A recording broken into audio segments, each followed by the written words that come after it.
Zero Book 8 in the Warrior series. By Patterson. Chapter 1. Washington, D.C. is the center of the political universe. There are other cities that generate more traffic and business, New York or London, for example. There are other countries that wield as much economic clout as the United States. If China sneezes, the world's stock markets catch a cold. However, when it comes to global political influence, the United States is still the foremost world power, and its capital is at the heart of that. Due to that singular white residence which is recognized the world over, it is also one of the most secure cities on the planet. It is not just that residence that calls the city home. There are various defense, intelligence, and investigative agencies that are headquartered in the city. Many of those agencies carry three-letter acronyms. Some of those agencies are unknown to the taxpayer and are hidden under layers of deception. Not far from the city is another singularly recognizable building, this one with 5 sides, the largest office building in the world. It's an office, of course, but it's also much more than that. Washington, D.C. is small compared to other world cities. It is less than 64 square miles and has a population of less than 700,000. In comparison, New York is just under 305 square miles, with over 8 million people. London is well over 607 square miles and has a similar population to New York. Despite such a concentration of agencies and political power, security in the Washington, D.C. isn't obvious. Gun-toting police officers don't hang about on street corners. Cruisers patrol the streets, of course, but if they are bristling with men and guns, it isn't apparent. But the security apparatus is there, hidden, tucked away, and part of it springs to life when that motorcade emerges. Then helicopters and numerous patrol cars with motorcycle outriders appear and shut down streets. Suddenly you can see uniforms, weapons, hard stares, and dark shades all over the city. The city resumes its normal state when the motorcade disappears. The Presidential View Hotel caters to select tourists, businessmen, politicians, and that particular life form that's all too common in the city, lobbyists. It's a small, intimate hotel, just over 100 rooms, a Michelin-starred restaurant adjacent to the lobby. The restaurant is well known in the city, and one always needs reservations. The reason for the hotel's name is apparent if you step outside and face it and turn right. You'll see that white residence, the American flag flying proudly on top. The more famous Jefferson Hotel is just a stone's throw away, diagonally opposite, on 16th Street. The president frequents the Jefferson occasionally. It is said there are tunnels that connect the Jefferson with that famous residence. Obviously, no one is going to confirm their existence. Washington, D.C. hasn't been attacked by terrorists in a while. In a time when TV and newspapers air atrocities committed every day in various parts of the world, a while doesn't mean much. They came to the Presidential View in 2s and 3s. Most of them were clean-shaven, the few who had facial hair were neatly trimmed. One of the facial hair wearers sported a mustache. A brown one. Another had a French beard and glasses. They wore jeans or tracksuits and dark windbreakers. Some wore ball caps. They all carried gym bags. The bags were heavy, but all of them carried their bag with ease. 2 of them came into the restaurant, lugging their bags, hung around as if waiting to be seated. They drifted away when it looked like it would be a long wait. Both of them casually eyed the seated patrons, about 30 of them. Neither of them saw the group of 9 in the far corner. Zeb saw them. He saw their bags. He saw their eyes run past his group. He read their body language. They hadn't come to be seated. They had come to see how the restaurant looked or felt. Tourists. He half expected them to click pictures, but they didn't. He turned his attention to his 8 companions, who along with the 9th, formed the agency. The agency didn't have a 3-letter acronym. Few people knew that it existed. Of those, only a handful knew of its true purpose. Those who knew had security clearances that were off the scale. The agency took direct and proactive action against threats to the country. It went in where other deep black agencies hesitated. Terrorists, organized crime, drug traffickers, armaments dealers, missing nuclear and chemical warheads, those and many others were the agency's targets. It had taken out bad guys in Syria, Iraq, Iran, Somalia, Indonesia, Pakistan, Afghanistan, France, Britain, Nigeria, and many more countries. It went where the threats were, regardless of national boundaries. It had its own intel network that rivaled the best in the country, a network that Zeb and Broker had built. Zebediah Carter, Zeb, was its lead agent. A seat away from him was Broker, the handsome, elderly one. An intelligence analyst who ran the logistics, the planning, and the intel for the agency. Broker was flanked by Bwana and Roger. Bwana was as tall as he was dark. He looked frightening. He was frightening when he was in combat mode. He was as gentle as a kitten when he played civilian. Roger could have modeled for the luxury couture brands. Instead, he chose to be a Special Forces operative, and that resulted in his joining Zeb. Bear, as tall as Bwana but with a thick beard, sat with Chloe, a petite brunette. They were a couple in work and in life. They were the best close protection people Zeb had come across. Megan and Beth Patterson, twins, sat next to Chloe. Brown-haired, attractive, vivacious, and extremely intelligent. They supported Broker. They virtually ran the agency and reduced Broker to lounging around on a couch. Most of them were ex-Special Forces operatives, except Broker, who had come from the Rangers, Chloe, who was from the 82nd Airborne, and the twins. The twins were daughters of a celebrated cop in Jackson Hole. They had bumped into Zeb a while back and worn him down till he made them part of the crew. At the head of the table sat Zeb's boss, Claire. She reported only to the president. She had never let the commander-in-chief down. Zeb's crew was in town to celebrate Claire's birthday. She was in her late 40s, the same age as Broker, but didn't look it. Her gray eyes were usually cool. They were mirthful that day. All of them were. It was one of those rare periods of downtime for them. The plan was to have a leisurely breakfast that would merge into lunch. Some alcohol would be consumed. Broker and Roger were wine connoisseurs and never lost an opportunity to try new wines. Zeb had turned teetotaler a year back. Always a rare drinker, giving it up had been easy. The twins had followed suit. They stuck to organic drinks and took the gentle ribbing from the rest of the crew with good grace. Zeb turned to the entrance, smiling in response to a joke from Broker, and saw the two men departing. He noticed their tracksuits first. They didn't belong in the restaurant. Tourists aren't known for their dress sense. He then saw the gym bags. One of the men adjusted the bag on his shoulder, it tightened, and for a moment straight lines and angles stood out in relief. Must be some sporting team.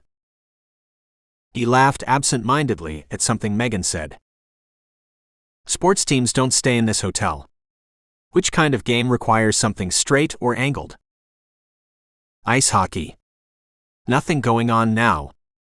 Not in this part of the country. Field hockey. Not played here. He ran the various sports in his mind, looking down at the table. No game came to his mind. When he raised his head, all of them had gone silent, were staring at him. What? Megan asked him. He shook his head. He was overreacting. What? She persisted. He told them. Broker rose. I'll have a look outside. He returned a few minutes later, looking relaxed from the outside, except for the pinched look in his eyes that only they recognized. 3 men outside, all dressed similarly. 3 gym bags. I collared a bellhop and asked him about the men. They aren't staying in the hotel. Mumbai. The thought flashed in Zeb's mind. In 2008, a bunch of terrorists had breezed through the city, shooting at will in a busy railway terminus and other public places. In addition, they had shot through 2 high-profile hotels. They had killed 164 people before they themselves had been brought down. Every security agency in the world had planned and prepared for Mumbai-style attacks since then. It's Claire's birthday. Don't go looking for threats when none exist. He forced himself to relax, reached out for his glass when the look on Broker's face stopped him. I accidentally brushed against one of the bags. It sounded metallic. Where is he? Zeb asked Claire urgently. She knew what he was asking, pulled her phone out, and made a brief call. Her shoulders relaxed. He isn't in town. No one is staying or visiting this hotel today. The warmth in her eyes disappeared. Let's deal with this. It could be nothing, but let's be sure. If we approach them, they might just cut loose. The hotel's busy. Even the presence of cruisers might set them off. Chloe, pragmatic, calm, collected. I don't think they're on a killing mission or a suicidal mission. They would have opened up by now. Bear added. This looks like a hostage deal. Zeb agreed and came to a decision. Broker, can Yuri hack into the hotel? Yuri was their friendly East European hacker, one of the best in that business. On another mission, they had come across him and had offered him a deal. Work for them or take a bullet. Yuri took the former. He was loyal, never seemed to sleep, and had become one of them. Broker sniffed. I could if I wasn't here. I'm sure he can too. He made a discreet call, laughed once and ended it. He'll get onto it. Ask him to penetrate the camera system. He should take it over only when I say so. Broker nodded, fired off a text. Claire opened the menu which ran to several pages and flipped to the end. The hotel's layout and fire escape plans were marked in red on the last page. She studied it for a moment and turned it around to Zeb. How would you do it? Zeb had thought about it the moment he had spotted the 2 men. I think they'll have around 10 or 15 men. You don't need a lot to shut down a hotel. Once you control the entrance, the parking lot, the service entrances, you've taken it over. This hotel has 7 floors, 15 rooms on each. Maybe about 300 guests. He had looked its details up before booking the table. All rooms were booked when I inquired, Beth said. Zeb nodded, carried on. This restaurant is the only dining room they have. There's a gym and swimming pool next to the basement parking lot. He paused, laid it out in his mind, continued. 1 man on the roof. Nothing there, 1 man will do. 2 men on the uppermost floor, 1 in the corridor, 1 in the stairwell. Such pairing every few floors, right down to the ground floor. Control the cameras, take over the phones, computers and security, shut down the entrances, and the hotel is captured. People get taken in by the size of a hotel. They think such a large building will require an army. It isn't size that matters. Entrances, exits, and communication lines. That's all there is to taking over a hotel. They sat in silence, mulling it over. None of them objected. They had experienced hostage situations before, knew capturing such a hotel wasn't difficult. We should have brought in India-style hotel checks, Bhawana commented darkly. After the Mumbai attacks, every major hotel in that country had installed bag scanners. Every visitor to the hotel was frisked. Zeb waved the comment away. No point in dwelling over should-haves. How many of you are carrying? All of them were except Broker. I don't need guns. My brains are scary enough, he said loftily. Bhawana and Roger collected the women's handguns and their magazines under the cover of the table and distributed them. You got your earpieces? All of them had them. Gone were the days of speaking into a collar mic or a wrist mic. These earpieces doubled as mic as well as speaker and were near invisible. They weren't available commercially. Bear, Raj, Bhawana, the 4 of us will conceal ourselves till these guys show their hand. We'll then play it by ear. Broker and the twins will be our eyes, at least in the restaurant. Those two might have noticed the 9 of us, Beth objected. Which is where Yuri comes in. The moment we disappear, Yuri should show our SUV exiting the parking lot. That's their proof that we have left. Broker, Yuri should loop the camera feed the moment these guys reveal themselves. That will lull them, will give us cover to move. Where will you hide? Megan's voice was even, but the concern in her eyes was apparent. Roger grinned, a smile that had captured many hearts from coast to coast and in many countries. It'll be hard for me, since I stand out naturally. These guys, they look like furniture. They'll be okay. Ignore him, Bear rumbled. We'll be fine. Chances are these guys will leave and will return feeling foolish. None of them believed his last line. They all had finely tuned inner senses. Each one's was pinging. There was an immediate threat nearby. Zeb went to the men's restroom. 6 stalls. Sink counter. No place to hide. He turned to leave when his eyes drifted to the roof. Suspended ceiling tiles. He checked the stalls. They were empty. He locked the restroom from the inside, climbed on top of stall, drew out a dinner knife and poked at one of the boards. It resisted, but gave way when he applied pressure. He moved it cautiously and peered in the dark space. It had pipes and tubing and AC ducts. There was ample space for a body that needed to be concealed. He dropped down, unlocked the restroom, and took a swift look outside. No one was approaching it. He climbed up the stall and squeezed through the small opening, drew in his legs and placed the tile back in place. He inserted his knife in a crack between 2 tiles and widened it. Now he had eyes to the restroom. Hopefully small enough to escape detection.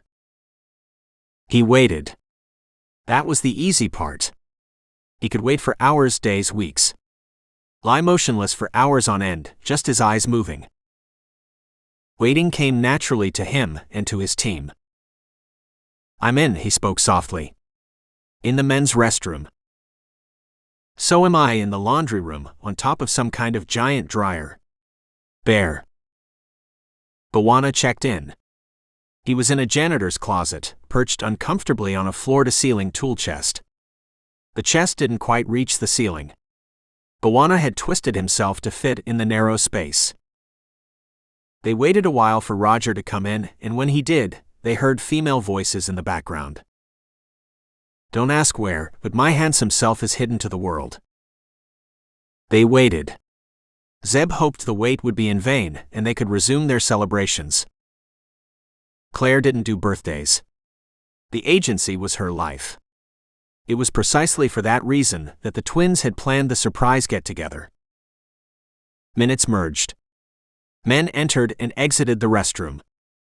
Toilets flushed. 90 minutes later, just when Zeb was thinking of overreaction, an assault rifle went off.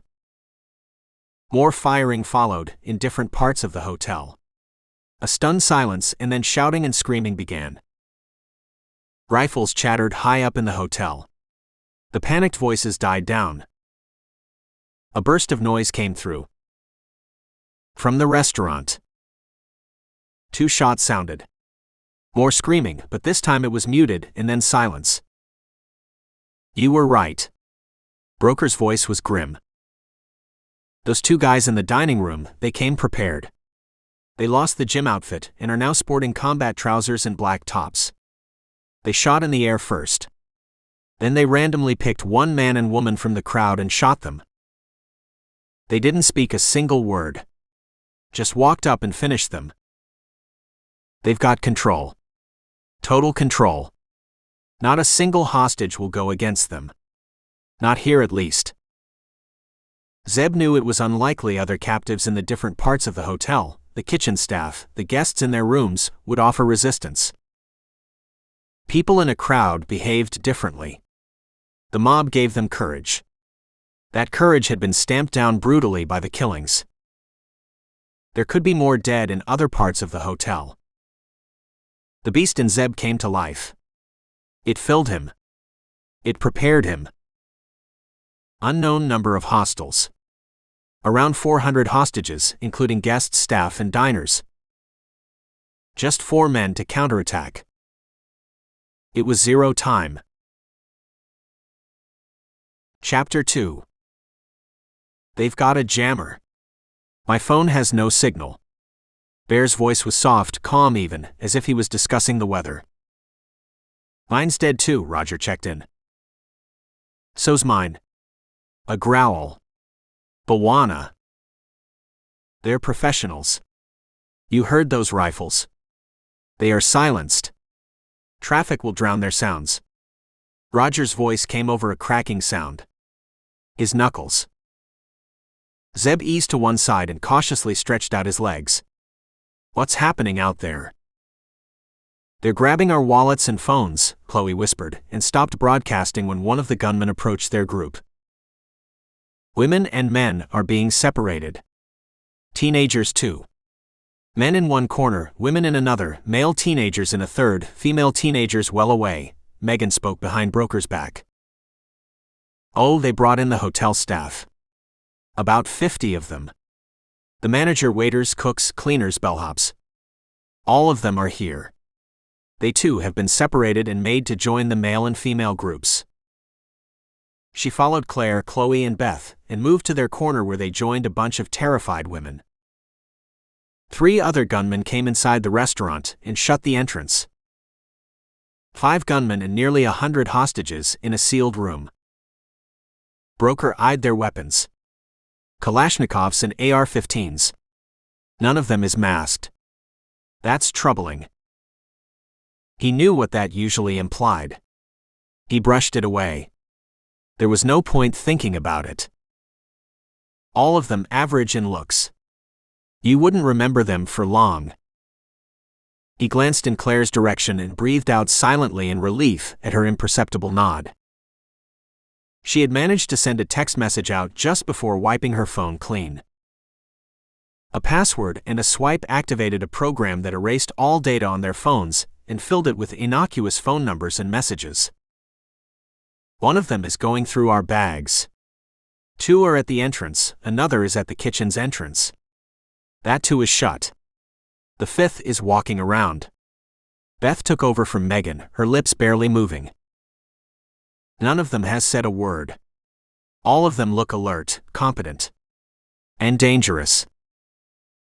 40 minutes had passed since the takeover. 40 minutes for courage to return. Broker's heart sank when an elderly man, well-dressed in a suit, stepped forward and approached the 3 riflemen. Hold up, friend, Broker spoke softly, urgently. The white-haired man didn't listen. He marched to the entrance, a determined air on his face. Who are you guys? What do you want? You can't kill us all, you know. The gunman watched him silently, and when he was 10 feet away, one of them raised his AR-15 and fired a single round in the man's head. The man dropped. Screaming followed a split second of stunned silence. The shooter pointed at the ceiling and fired a single burst. The shouting ceased. A woman rushed forward toward the body. She was restrained by other hostages. She collapsed in their arms, weeping quietly. Silence fell, but for the soft sounds of crying, praying from different parts of the room. The shooter pointed at 2 men. They came forward hesitantly, grabbed the body and dragged it against a wall. They killed 1 more. Not a single word still from the gunman. These guys aren't your wild-eyed killers. Megan's voice was clipped. Bear peered through the crack between the doors of his hide. The laundry room was empty. It had 1 set of doors that connected it to the rest of the hotel. Those doors had opened, and a gunman had surveyed the room when the firing had broken out. They were now closed. It was a huge room and smelled of detergent and freshly washed clothes. Steam hung from the ceiling, and a bank of machines at one end gurgled and murmured as they turned and washed and rinsed and did whatever they were programmed to do to deliver freshly laundered and ironed clothes to their guests. Another end of the room had clothing hanging from several lines. Drying. Bear was cramped in a small service area, behind a set of whitewashed doors. Cables ran behind him, switches were mounted on walls. He inched his doors open with his left hand. His right hand was curled around his handgun. The laundry room remained empty. He remained in his hide for a moment. There were cameras in the room. They could be monitored. A gunman or two could burst through the door to investigate why a service door had opened. Long minutes passed. The connecting doors stayed closed. Yuri. He must have worked his magic. He must be looping the tape. Bear stepped out, used the cover of a washing line from which hung white blankets to check the room out. It was a hall. A large rectangular room whose sole purpose was to wash, dry, and iron. An entrance on one side led to another room, the ironing room. The giant presses were silent, awaiting commands from their operators. A single camera shone in the ceiling. Bear ignored it and walked the length of the room to its rear, where he had spotted a door. It was secured from the inside. Cool air came in from underneath it. A small window to its right revealed a well-manicured lawn. Rear of the hotel. Service facilities. He went back to his hide and checked in with Zeb. Zeb couldn't reply. His restroom was no longer empty. A gunman stood on the tiled floor and glanced about. He was dressed incongruously in an overcoat that almost reached his ankles. There was nothing incongruous about the AR-15 around his shoulder. His left hand gripped its stock loosely, easily. He checked each of the stalls, looked at the ceiling, looked around seemingly aimlessly, and came back to the center of the room. He seemed to be in no hurry. A headset was wrapped around his face. His lips didn't move. He was of average height. 5'9", Zeb guessed. Clean-shaven, wearing clear glasses. Short hair. Combat trousers and combat boots beneath that overcoat. Are those Vibram? Vibram soles were widely used in the military and special forces. His crew and he owned several pairs. The hostile glanced at the ceiling. Zeb slowed his breathing, willed his pulse to a near standstill, then commanded his inner self to flatten and compress itself. He became one with the ceiling. He was a part of the suspended tiles. His chi merged with that of the hotel and became indistinguishable. It came naturally to Zeb, it required no conscious thought. He had once lain within touching distance of a bunch of hostiles in Somalia, in their hide in Mogadishu, concealed in a crawlspace above the bathroom. He had spent 2 weeks there, without their ever realizing there was another human in their small quarters. The bespectacled man turned when the door opened, and another hostile entered. They spoke, their voices muted and too low for Zeb to overhear. He gave up trying to listen and focused on body language. Leader, follower. Is Glasses the ringleader? He certainly has the air. Glasses looked around one last time and then followed the gunman out. The door shut behind them, but Zeb didn't move. 15 minutes later, the door opened suddenly and Glasses peered in. His eyes ran searchingly for a moment, and then his head disappeared and the door closed. He didn't return. Sitrep, Zeb asked softly. A gun-toting dude poked his head in my closet, shined a flashlight. He didn't see me. Bawana grunted. Bear and Roger echoed his tale of surveillance. Zeb nodded in the dark. The attackers had double-checked to make sure the hotel didn't have hidden guests. They took our names, details like where we worked, why we were in the hotel, when we arrived, how we arrived. Megan replied. Someone will cross-check that. Tally the vehicles in the parking lot with the hostage statements. They spent more time with the teenagers. The male ones. A few of them broke down crying. We were too far away to hear anything. Zeb thought for a moment. Hostages? He hadn't recognized any of the patrons in the restaurant. He knew Claire hadn't either, and she moved in more rarefied circles than he. If they were after hostages, they didn't have to take over an entire hotel. Anything happening outside? Nope. Broker, this time. It's an hour now, things are still normal, at least from what we can see. No cruisers, no FBI teams. Nothing. Usual DC traffic, outside. They haven't made demands? Roger interjected. Have they declared themselves? B'Wana asked. No and no. What part of not a single word spoken didn't you get? Just because they were being held hostage, facing an uncertain future, possibly death, wasn't reason enough for Megan to lose her feistiness. Zeb couldn't help smiling in his cramped hide. B'Wana, Roger, any hostiles that you can see? Not a danged one, Roger replied disgustedly. One. B'Wana's voice became grim. My hide is diagonally opposite a conference room on the ground floor. There was some kind of corporate shindig going on.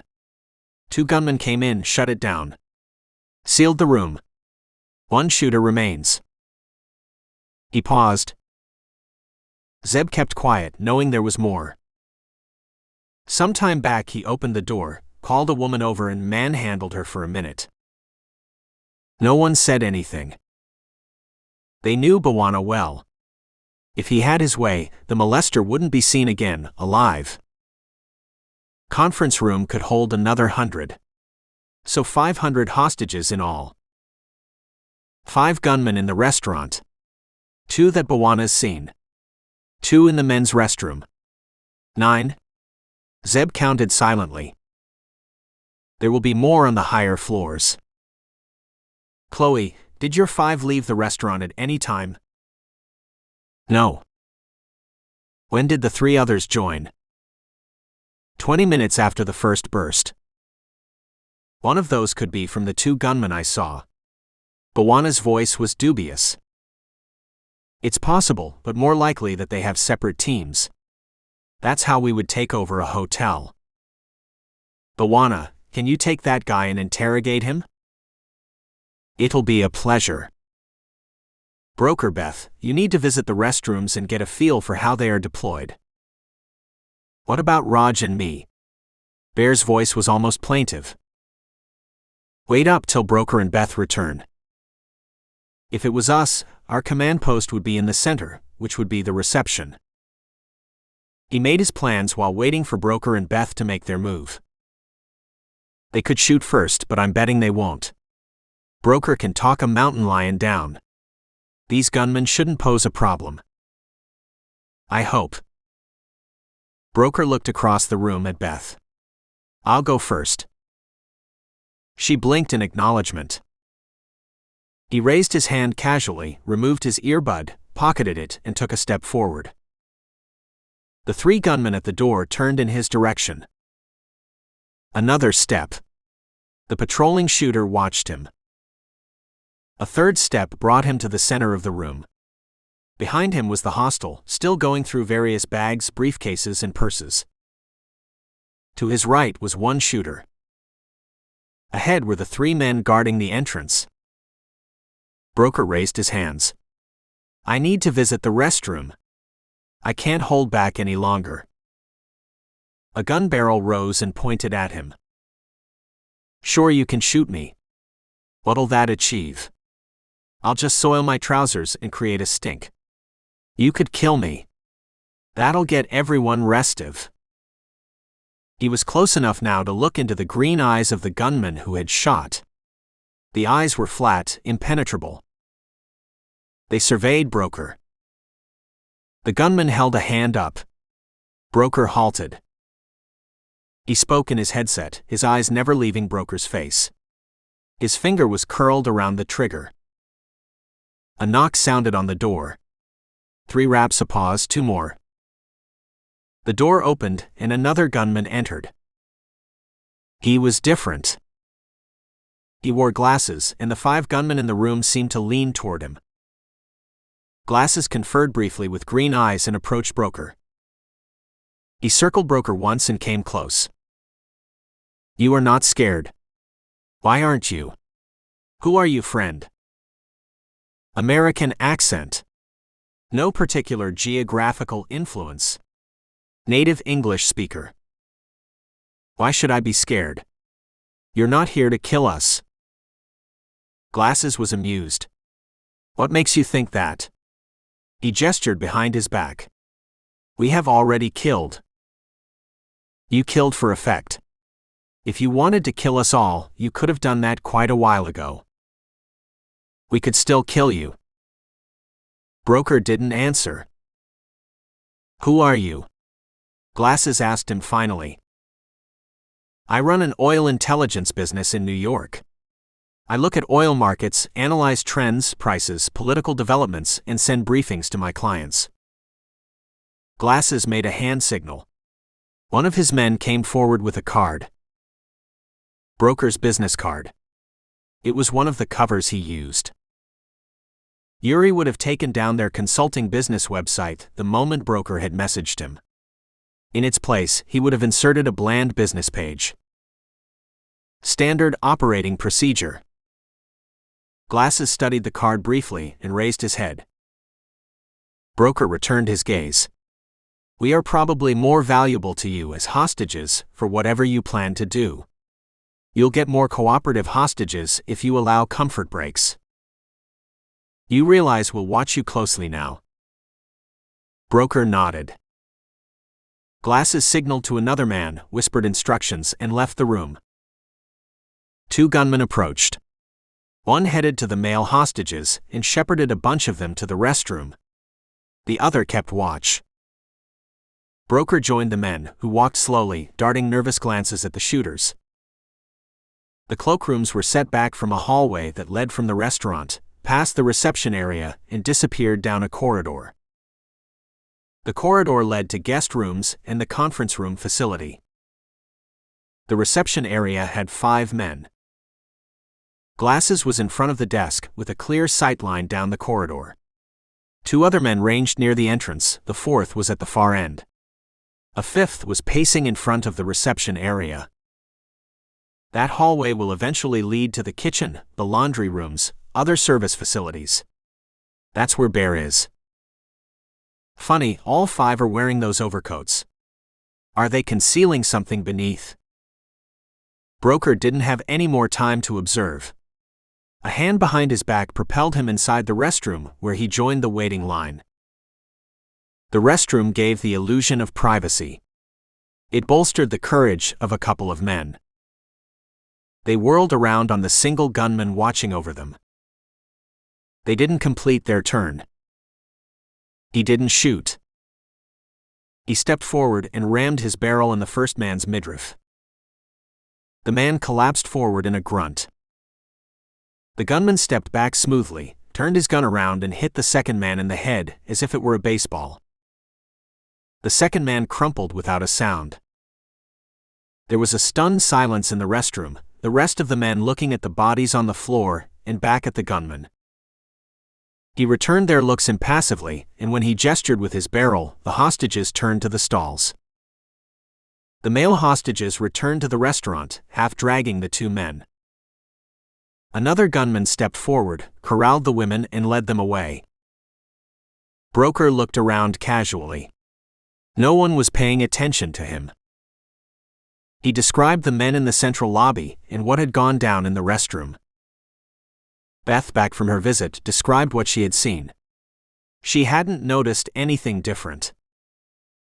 Your Glasses and one of those dudes is who I saw in the restroom, Zeb spoke when he had finished. The lanky one, I think. He was in the corridor, Bawana chimed in. 10 men. Zeb thought furiously. Broker, where's the office? Behind the reception. There's a curve in the wall which conceals a door. They'll have 1 or 2 men there. They'll have taken over the cameras, the phone system, everything. A couple of things happened when Broker was away. Megan's voice was barely audible. They took our phones, bags, and wallets. One man questioned the teenagers again. He wrote their names, I'm guessing, on a sheet of paper. They're scared. Many of them are crying. Heck, several adults are crying. But all of them are cowed. They won't go against the gunman. Claire broke her silence for the first time. Zeb, these guys aren't checking in regularly with glasses or anyone else. I have been observing them. They speak in their headsets only if spoken to, or to ask something. Feels like a tightly knit team. Total trust, that kind of stuff, Bear rumbled. That has a downside though, doesn't it, Zeb? B'Wana asked hopefully. Yes, it has. Zeb weighed his options. If there aren't checking in, and the men are isolated, it's a go. Chapter 3. B'Wana peered through the crack. The solitary gunman was pacing in the hallway. He disappeared for 5 minutes to B'Wana's right. Returned, stopped in front of the conference room, opened it.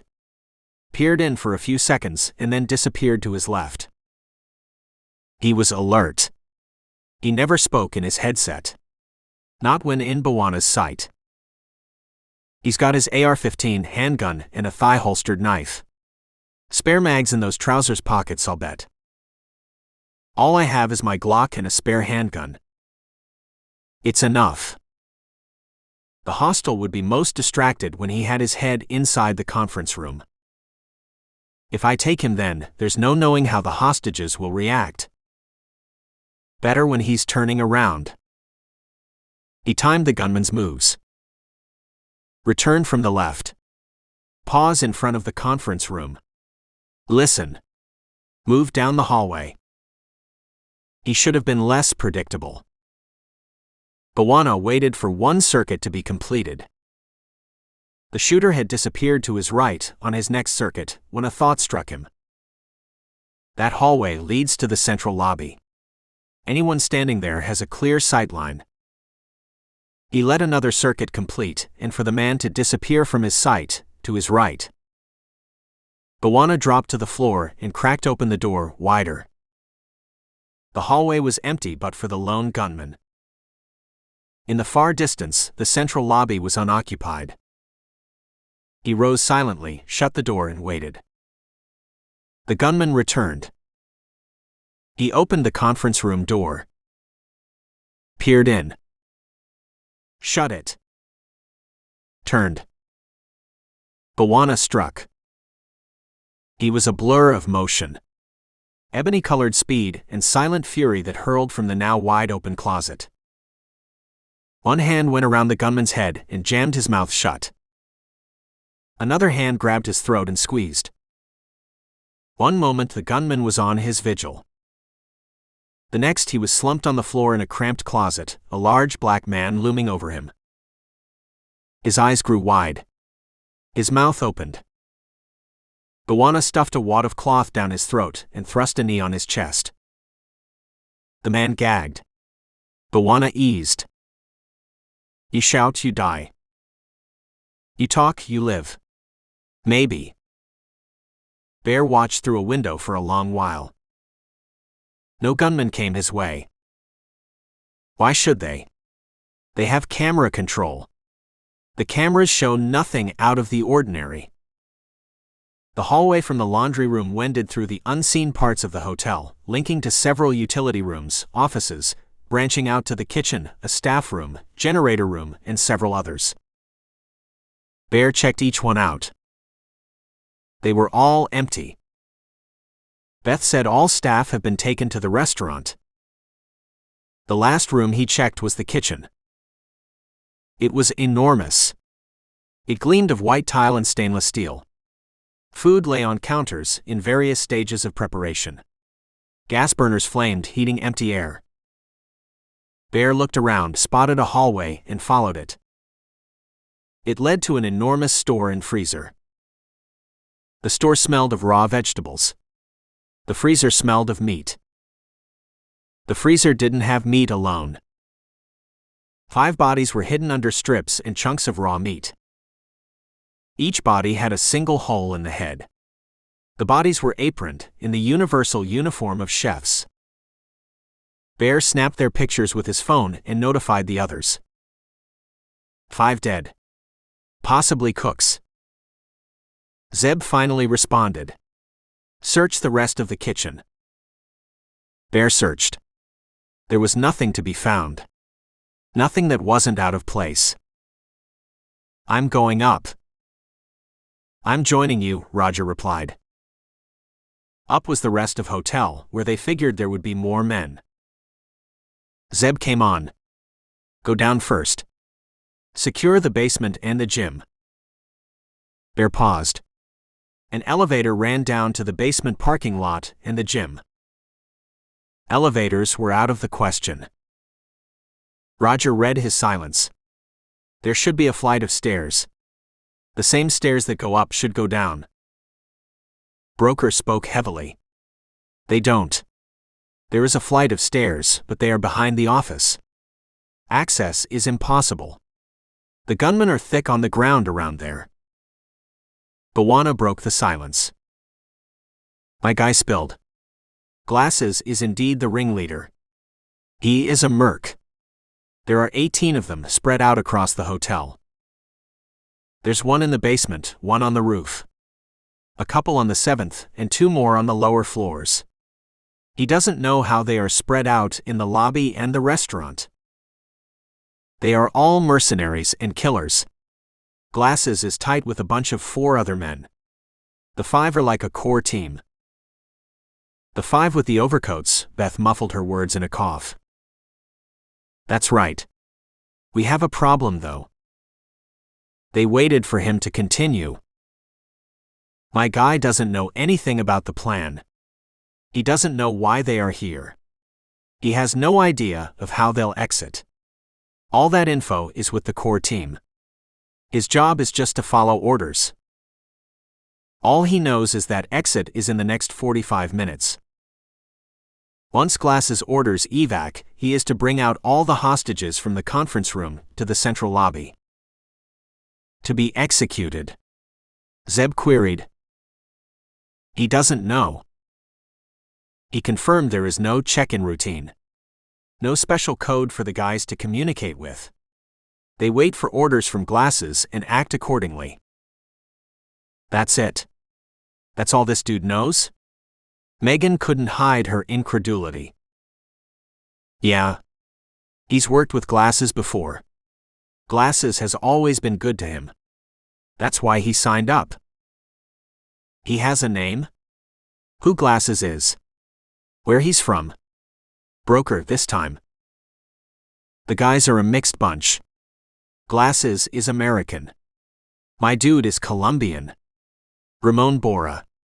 He was in their army previously. What's the ringleader's name? Bora is no longer talking, unfortunately. Bawana didn't sound remorseful. Change of plan. Zeb was expecting something like that. Bawana didn't take kindly to women molesters. Bear, Roger, the 2 of you go up, take out whoever is up there. Let's forget the basement for the moment. Bawana, you stay put. Wear that headset and warn us if you hear anything. I'll come closer to the central lobby. Broker, any change at your end? Only 3 gunmen in the restaurant now. The other 2 left a while back. Maybe they're in the central lobby.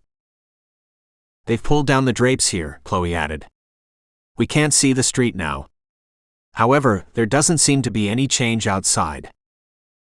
They all knew that wouldn't last much longer. 90 minutes had elapsed since the first shots. Friends, relatives, co-workers, business partners would have called the hostages' phones.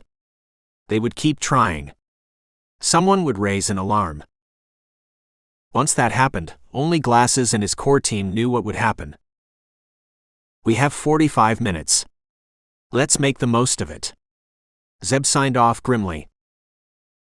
The access to the flight of stairs was concealed behind a pair of swinging doors that were painted to blend with the rest of the wall. The doors were in a passage that also had another pair of swinging doors that went to the kitchen. The passage was not in the central lobby's line of sight. It didn't have a guard. It probably had one when the attackers opened fire. The hotel was in their control, however. There was no need to waste manpower. Besides, they had camera control. Roger joined Bear when he rounded a corner. They bumped fists silently. Bear raised an eyebrow. "Where was your hide?" Roger grinned. "Next to a boiler in a staff restroom. The women's restroom." They approached another corner. Bear signaled to Roger, got to his knees, put his face to the floor and looked around the corner. Roger covered him from behind. "Clear," Bear signaled. They darted across the open space, guns at the ready, and approached the swinging doors cautiously. It didn't have a window. Roger shrugged when Bear looked at him questioningly. He placed a hand on one door. It opened without protest. Noiselessly. The passage behind it was empty. It led to the flight of stairs. They climbed it. Bear ahead and to the right. Roger behind him, a couple of steps below. Bear in the front since he offered the larger target. He would be the magnet for attacking fire. It would buy them a second for Roger to counterattack. The stairs went upwards in a square spiral. Between two inclines was a landing. At the end of the third landing was a floor. 15 steps to each incline. They could run up and down all those stairs all day, without breaking a sweat. They reached the first floor. Bear didn't pause this time. He swung open the doors that led to the floor. A gunman was standing right opposite, his hand on the stock of his Kalashnikov. "Got a light, buddy?" Bear asked him conversationally. All friendship and good cheer. Like how two gun-toting men behaved. The shooter blinked. His mouth opened. His rifle rose. Bear dropped to the ground. Roger fired from behind him. 2 shots. Muted by a rudimentary suppressor, a plastic bottle that contained potato wedges, fashioned by Bear, at the end of his kimber. The gunman slammed back and was caught before he could fall by Bear. They stripped him of his weapons. Roger donned his headset, Bear took his knife and handgun and his Kalashnikov. They resumed their climb. Special Agent in Charge Sarah Burke leaned out of her window to see what was holding up the traffic. A line of school buses, cars, and courier trucks snarled back from DuPont Circle to Florida Avenue Northwest. She had to get to the Presidential View Hotel for a meeting that would start in half an hour. She was already running late. Well, not really. Her meeting was due to start in 45 minutes, but Burke was a control freak, a punctual freak. Why arrive on time if one could arrive early and be prepared? The meeting was important. It was with a banker who promised to reveal everything he knew about insider trading and price manipulation at one of the largest Wall Street banks. Burke led an elite team of investigators who handled high-profile cases, difficult cases, hotter than radiation cases. Investigating congressmen. Burke handled it. Going after international drug kingpins who were protected by foreign governments. The case came to Sarah Burke. Dealing with messy and surrounded by media frenzy, kidnappings and murders. Burke was on call. Serial killers, rapists, child traffickers, white slavery rings, international and domestic terrorists, Burke had cracked them all wide open. She was a star in the FBI, not that she regarded herself in that manner. She knew she was a fine investigator, and that was good enough for her. Her last case had gotten her promoted. She had saved a small town in New Hampshire from being taken over by a violent criminal gang. That had won her more headlines, more national press coverage than she had ever received in her life. Her promotion meant she handled an additional team. An HRT hostage rescue team based out of Quantico. In the dark of the night, Burke wasn't sure about her promotion. There were wrinkles to that last case that only her investigators, the FBI Director Pat Murphy, and Deputy Director Bob Pierce, who was her boss, knew of. She had refused the promotion. Pierce had tried to convince her, and when he had failed, he had referred her to the director. "I don't deserve it." She had repeated her explanation to Murphy. She went on to explain the details of the New Hampshire case to him. Details that he was well aware of. He halted her flow of words. "Do I look stupid to you?" She blinked. "No, sir." "Do I look like I reward people just because I like them, or I think they are pretty?" Sarah Burke knew she was attractive, and yet that had never been a factor in her meteoric rise in the FBI. Her coworkers, some of the best investigators in the country, saw her as their lead investigator. Her gender didn't matter to them. She had never been inappropriately approached in the FBI. "No, sir." Director Murphy bent his head to a sheaf of papers on his desk.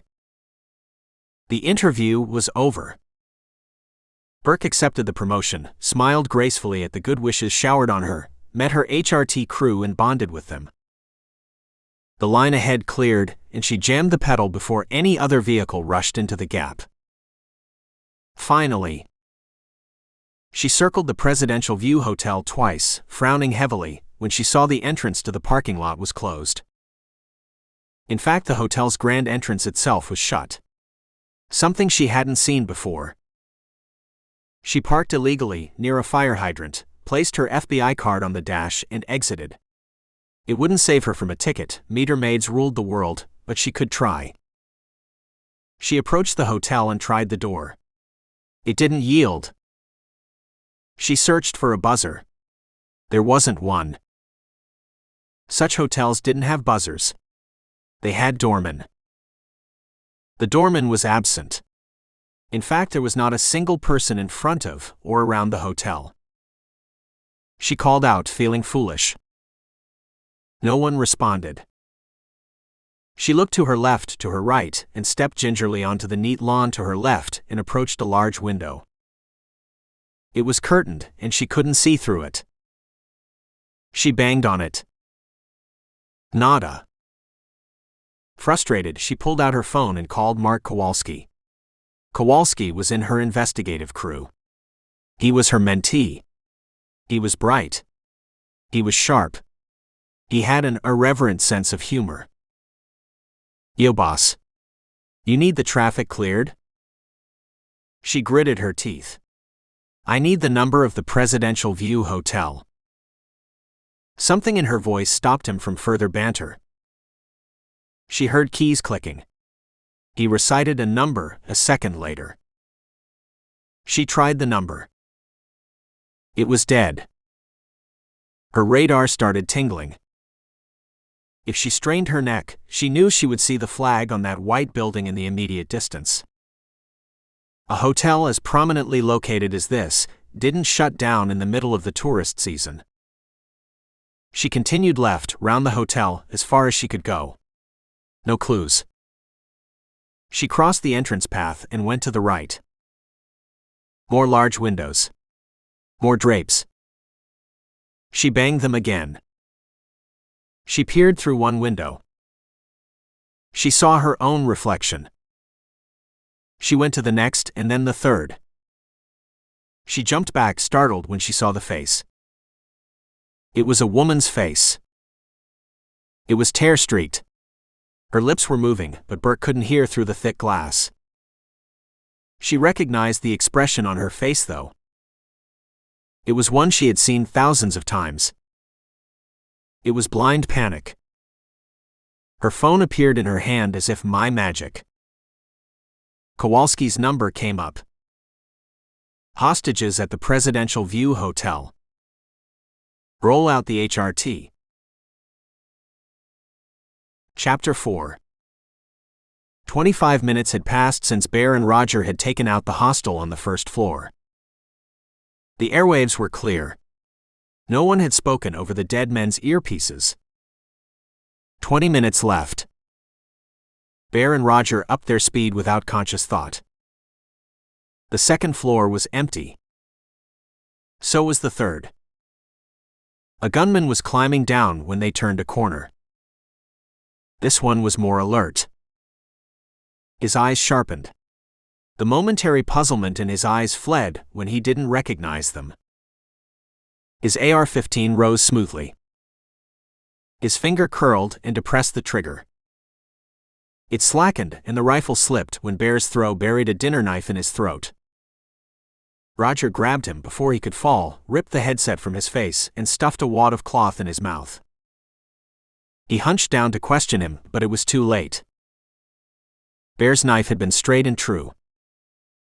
They picked him up, went back to the previous floor, and dumped him in a service closet. "One more down," Roger whispered in his mic. It was the movement in the air that alerted Zeb first. Particles danced and vibrated. Sound then followed. A chopper. He was still cramped in his hide in the men's restroom.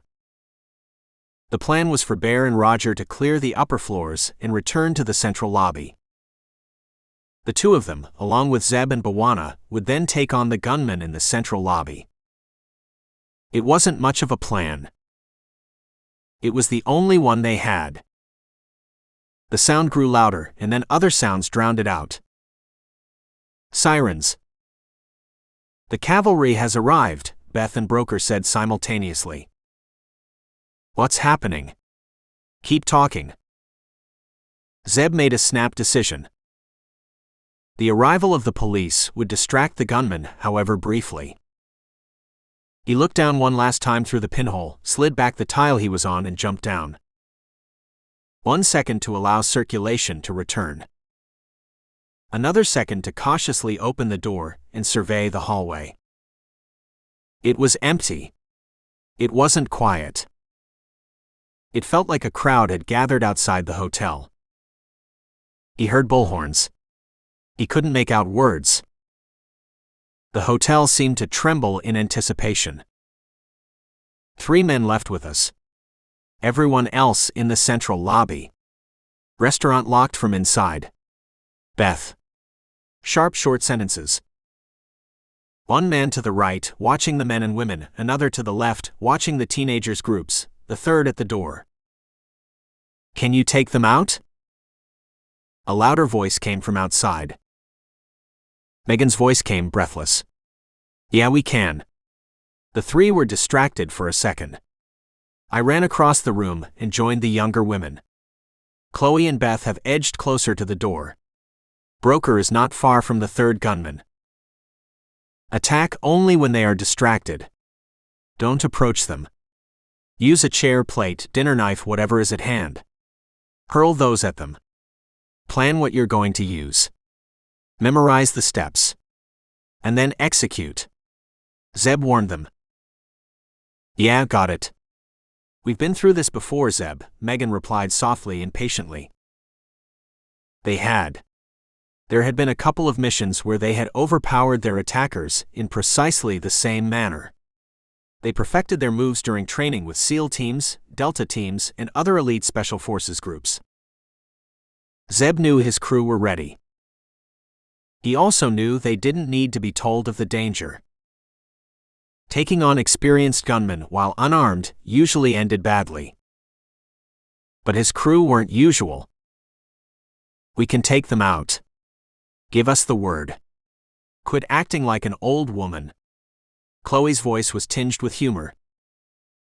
"Bwana, you ready?" "Bro, just give me the word." "Roger." "Got that. We're approaching the 4th.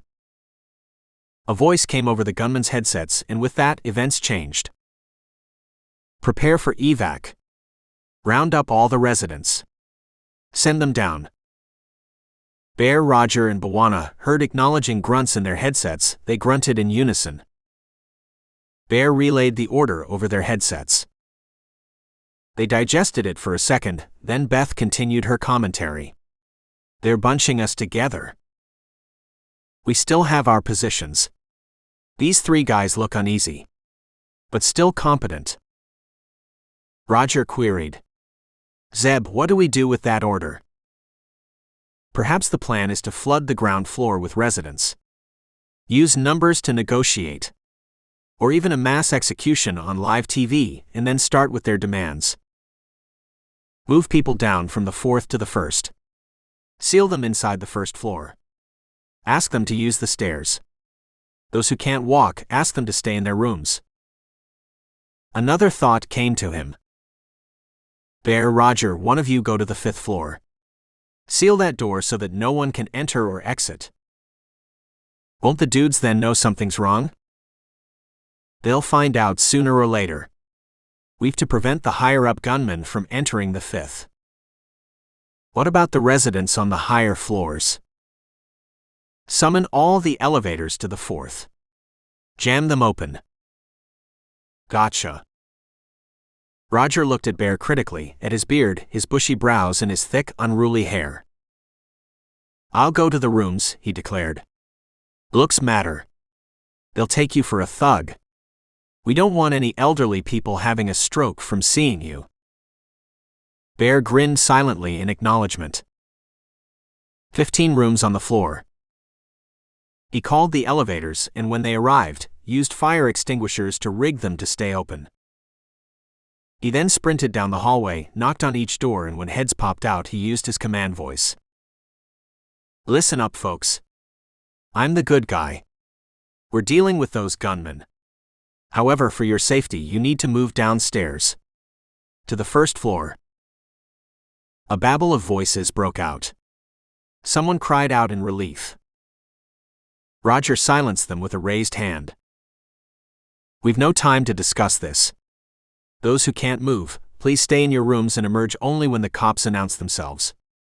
The rest of you move now. They moved. In twos and threes initially, and then in a bunch tightly packed. Roger opened the service door for them, took them down the stairs. Bear brought the rear up. We're heading down. They have bunched us close to the door now. No gunmen behind us. Not that there is anywhere to go. 2 at each side, 1 near the door, Chloe briefed them. Burke swung toward Bubba, the improbably named head of the HRT. He read her expression. No one's responding. His team was in position. Snipers on rooftops, armed men crouching behind cover, a smaller team ready to penetrate, yet another team in the chopper ready to abseil. But they needed a go. A go could not be given without some kind of response from inside. We've deployed Doppler radar, thermal imagers, some fancy see-through tech. We know where the bandits are. A bunch of armed men in the central lobby. 5 of them. 3 in the restaurant. 1 opposite the conference room. 2 on the 7th. 1 on the rooftop. 1 in the basement. There could be more. Tech isn't perfect. Hostages in the restaurant, in the conference room, in the guest rooms. Hostages all over. He ran his hand over his bristly hair and turned when a team member ran up. There's movement. Burke joined them and huddled over the screen. A mass of people, orange, green, and yellow blobs, were moving slowly. That's a feed from a chopper at the back. I reckon that's a stairwell. He pointed at 2 shapes. They held something long and angular in their hands. Guns. 1 gunman at the front. 1 at the rear. Why are they bunching them together? Bubba didn't answer her directly. If we have to breach, it has to be now, before they come to the ground floor. How will you do it? Snipers will take out any possible bandit. A team will blow open the front door, but that's a decoy. Teams from the top and rear will be the main attacking force. It'll be messy. Yes, ma'am. Burke held off giving the go. There was no way they could breach without civilian casualties. The gunmen hadn't made demands. They didn't seem to have killed any hostages yet. There was still time. Possibly. There was no time. Bawana, still in his closet, heard a voice call out. The voice repeated again, impatiently. He inched the door open. The voice was calling for Bora. Zeb, someone's calling for Bora. He didn't have to explain anything more. Things would come to a head soon. Zeb positioned himself behind the restroom door.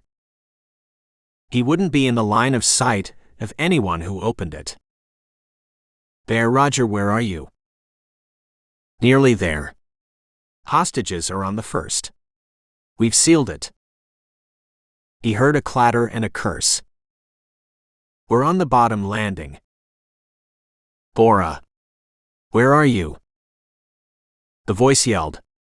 Footsteps came near. Bora? A gunman came in front of the crack, looked around, poked his head inside the conference room, and withdrew it quickly. Bora's not here. He yelled in his headset. A silence. Evac now. Go. Zeb burst out of the restroom, Glock ready, Glock searching. Bwana flung open the closet, a panther leaping for the kill. The gunman caught the flicker of motion. He turned. He went down when Bwana felled him with a single blow to the head. A fraction of a second to check he would no longer be a threat. Another fraction to grab his AR-15 and sling it over his shoulder. Bwana moved forward, hugging the left wall. Bear and Roger burst through the swinging doors, uncaring about the noise. Noise was good. Noise was shock. Shock was their friend. They fanned out, their assault rifles covering the hallway. They spotted Zeb. He spotted them. He gestured them forward. Breach now. The voice came over the gunmen's headsets. A split second of silence. An explosion rocked the hotel. Chapter 5. A second series of explosions followed. Light, sound, and smoke drowned their senses. The gunmen in the restaurant flung open the doors. They shot in the air. Out. Move. The hostages moved, screaming, panicking, toward the open outlet that promised escape. They were directed by bursts in the air. They were guided expertly to the breached entrance of the hotel. Another blast sounded. Thick smoke filled the central lobby. The lights went out. Rifles chattered. The screaming became a roar. The hostages stampeded. Smoke grenades. Zeb dropped to the ground, squinting, trying to see through the dense darkness. He felt movement beside him. Bwana, Roger, and Bear. He crawled forward swiftly, reached the opening of the central lobby. A swift glance. It was empty. He wiped his streaming eyes and looked again. It remained empty. Broker. Megan Beth? Chloe Claire? His voice was flat, cold. There was no response. The crowd was thick around the front of the hotel. Hostages milling around trying to get through, shouting, swearing, screaming, crying. One body was indistinguishable from another. Male and female looked the same from where they were. He couldn't see any bandits, any raised guns. Chloe? Bear called out, urgency in his voice. We're here, she shouted in their ears. Bear sagged imperceptibly. Bwana gripped his shoulder for a moment. Their crew was safe. We're in the thick of the crowd. Claire's voice was raised over the commotion. It was still calm. Someone moved. Zeb turned, saw Bwana run down the hallway, ripped the shirt off the dead gunman and return. He tore strips, handed one to each of them. They fashioned bandanas, spread out and checked the central lobby. It didn't have a living person. The restaurant had the bodies of the hostages. The kitchen was clear. The crowd around the entrance was thinning. Searchlights pierced through the smoke. The bullhorn came back. Red beams cut through, seeking, searching. Zeb flung his gun away. His crew followed suit. They raised their hands in the air and waited. What the? Sarah Burke took cover when the blast sounded. The explosion rocked the vehicle she was behind. She looked at Bubba. Did you? Not us, Bubba interrupted her. Hold on. Let me get a sitrep. Burke peeked over the vehicle she was behind, ducked again, when another set of explosions sounded. An agent darted to her and handed her an armored vest. She nodded her head gratefully and donned it. Her hands stilled when she heard the shooting and the screaming. She glanced up and froze momentarily at the sight of the hostages flooding through the hotel. Bubba, what's happening? Who's shooting? She rapped out another order. Kowalski, guide them, count them, take their details. Get medics to attend to them. On it. Bubba, what's up? There was firing. Her voice was strained. She didn't care. The breach was from inside. The shots were from there too. These folks are hostages from the restaurant. The rest of the hotel's residents are still inside. Bubba chewed furiously on gum, his eyes flicking between the hotel, a screen in his hand, one hand cupping a headset. They detonated smoke grenades. We're trying to get more details. We have lost eyes. These hostages are too tightly packed to distinguish bandits from good guys. He waited for a lull in the shouting. I figure they shot a few hostages. Or fired above their heads to start a stampede. The gunmen could still be inside. They could also be among this lot of hostages. Kowalski, you heard that? Yeah. A laconic reply. Her crew had dealt with hostage situations before. Some of Bubba's men are with me. Our crew is here. Medics are on hand. The cops are here as well, lots of them. We've got enough manpower and firepower. If they're in this bunch, we'll get them. Her phone rang. The director. She took his call, briefed him with whatever she knew, which wasn't much. Pierce called. She briefed him too. She set up a communication channel, assigned a team member to manage it, broke away when Bubba signaled her. I've some good news. A sniper took out a gunman on the roof. 2 more on the 7th floor have surrendered. They made contact using a guest's phone.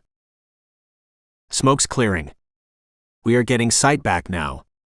You'll like this. Burke waited. 4 bandits are on the ground floor. In the central lobby. They have surrendered. Their hands are raised. They're waiting. Burke closed her eyes in relief. They snapped open suddenly. It could be a decoy. Bubba nodded. Figured that way. We've got the hostages surrounded. We're moving them in single lines, taking their details. There are more hostages in the hotel, on the upper floors. My teams have gone in. Burke saw men rappelling from a chopper on the roof. Bubba followed her gaze. More teams have breached from the rear. Burke nodded, turned to look behind her. The street was thick with people and vehicles. Spectators drawn in by the live action being played out. Media vultures in their vans. Both sides of 16th Street were jammed as far back as the eye could see. Choppers circled the air, most of them police and FBI, but there were media birds up there too. She ran a palm over her forehead. It came away damp. Kowalski, she barked. You got crowd control in place? Yeah. DC cops have that well in hand. What about air control?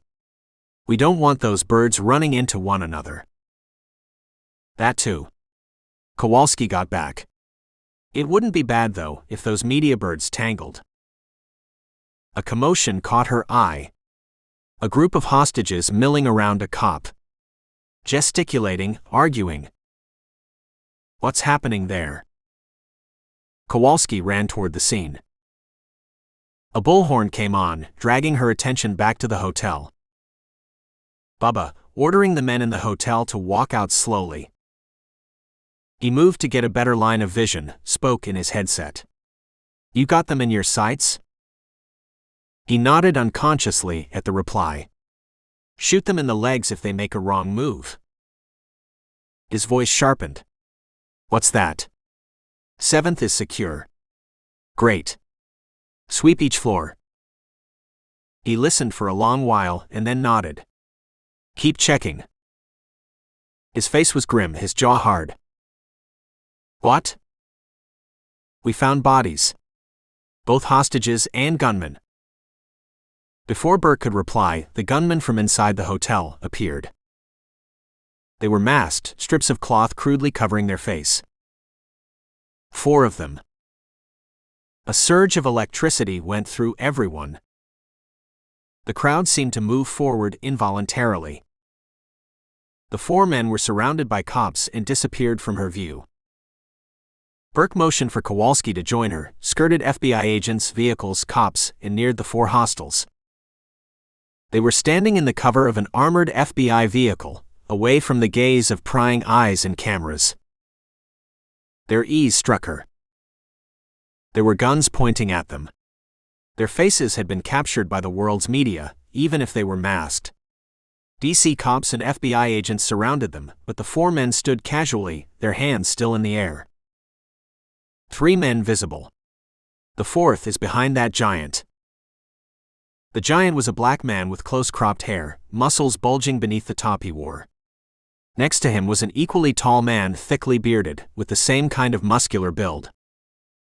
Standing behind, yet visible, was the 3rd man, probably an inch shorter, leaner, but with the same tightly coiled physique her HRT crew had. He's smiling behind the mask. His eyes are amused, she noticed with a slight start. She turned around to make sure they were hidden from cameras and reporters. They were. "We got the other gunmen too. The hotel's secure. Residents are being checked." Bubba spoke in her ear. A cheer went up from the watching crowd as the news spread. Sarah Burke ignored them. There was something about these gunmen that niggled at her. "Remove your masks." She used her interrogator's voice. Something flickered at the edges of her vision. A shout. She half turned and watched a tall man approach at a run. He was the same height as the 3rd captive, older and good-looking. Great-looking, she corrected herself absently. From behind the man, 2 women became visible. Similar features. Similar hair. Twins? That niggle became persistent. Yet another woman joined the running contingent. A 4th emerged, a couple of feet behind the man in the lead. The 4th woman wasn't running. She was gray-eyed and moved with an invisible force field that made the FBI agents and cops fall away. Sarah Burke stared at her dumbly for a moment. Kowalski gasped. She whirled to face the captives. The 4th man had come up from behind, and when she saw him, she felt as if she had been punched in the stomach. He had removed his mask and stood lightly on his feet, his brown hair shifting slightly in the light breeze. His hands were still raised, he was unarmed, but Burke still felt the coiled beast in him. She knew him. Zeb Carter. "You?" she blurted stupidly. Before he could reply, the gray-eyed woman reached her. Burke knew her as Claire, didn't know anything else about her except that when she spoke, her director listened. "Stand them down." Her voice was soft, audible only to Burke and Kowalski, but there was no mistaking the steel in it. "Stand down. They're our guys." Burke ordered her agents. Kowalski relayed the instructions to the cops. "You are releasing them." Bubba couldn't contain his disbelief over the airwaves. "Yeah, I know them. They are the good guys. I'll explain later." Her agents lowered their guns, but the DC cops still trained theirs on Carter and his crew. His crew.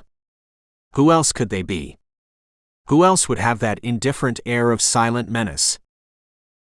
Claire finally asked for a phone and made a call when Kowalski gave her his. Did you get them? They make any demands? A call came in before Burke could reply. She turned her head away when one of her agents spoke in her earpiece, listened quietly, her face tightening, her body straightening. Are you sure?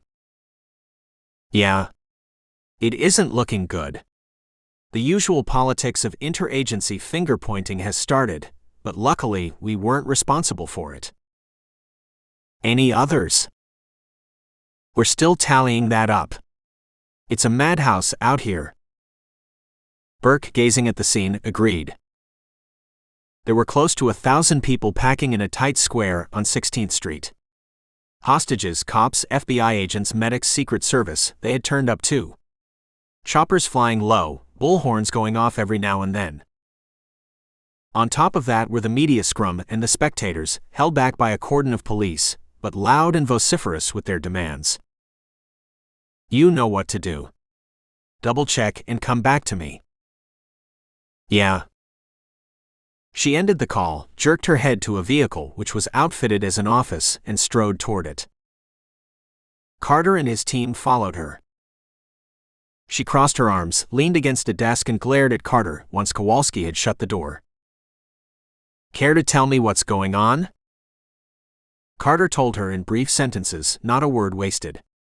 His top was matted with sweat, his face had smudges, but his voice was low, strong. Burke flicked her eyes to his crew, looked at Kowalski, who nodded and produced a jug of water and plastic glasses. He passed them around. Burke used the momentary silence to summon Bubba. You should hear this. Bubba arrived a few minutes later, an air of reserve around him, not disbelieving Burke that these guys were the Knights, but not believing her either. He joined Burke and Kowalski and took his first good look at the hostages. He had barely settled his backside against the desk when he sprang off. Bwana. The black man cracked a smile. Came close to being the late Bwana. The two men hugged, thumped each other on the back, and when Bubba returned, he explained. That mountain trains with us occasionally. He's never said who he works for, but you're right. He's one of us. Burke nodded, not understanding, and swiveled to Carter. No explanations came from him. As if he has ever explained anything, she thought sourly. Carter ran through everything again, this time to pin-drop silence, and when he had finished, Bubba nodded.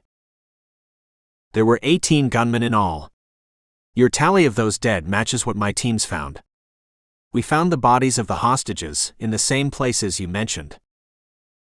On top of that, we found 5 dead gunmen in the office behind the reception. Carter looked at his men. They shook their heads. It wasn't us. Didn't think it was. I'm guessing they were shot by their own men. Zeb looked at the FBI agents. There was something in their posture. Something that didn't look right. Broker couldn't hold back any longer. He voiced what was on top of their minds. Did you get them? Burke's shoulders dropped imperceptibly.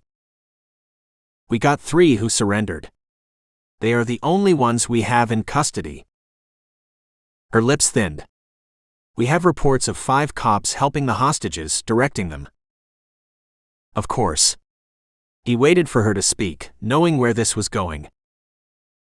Beth came to the front and glared angrily at the FBI agents.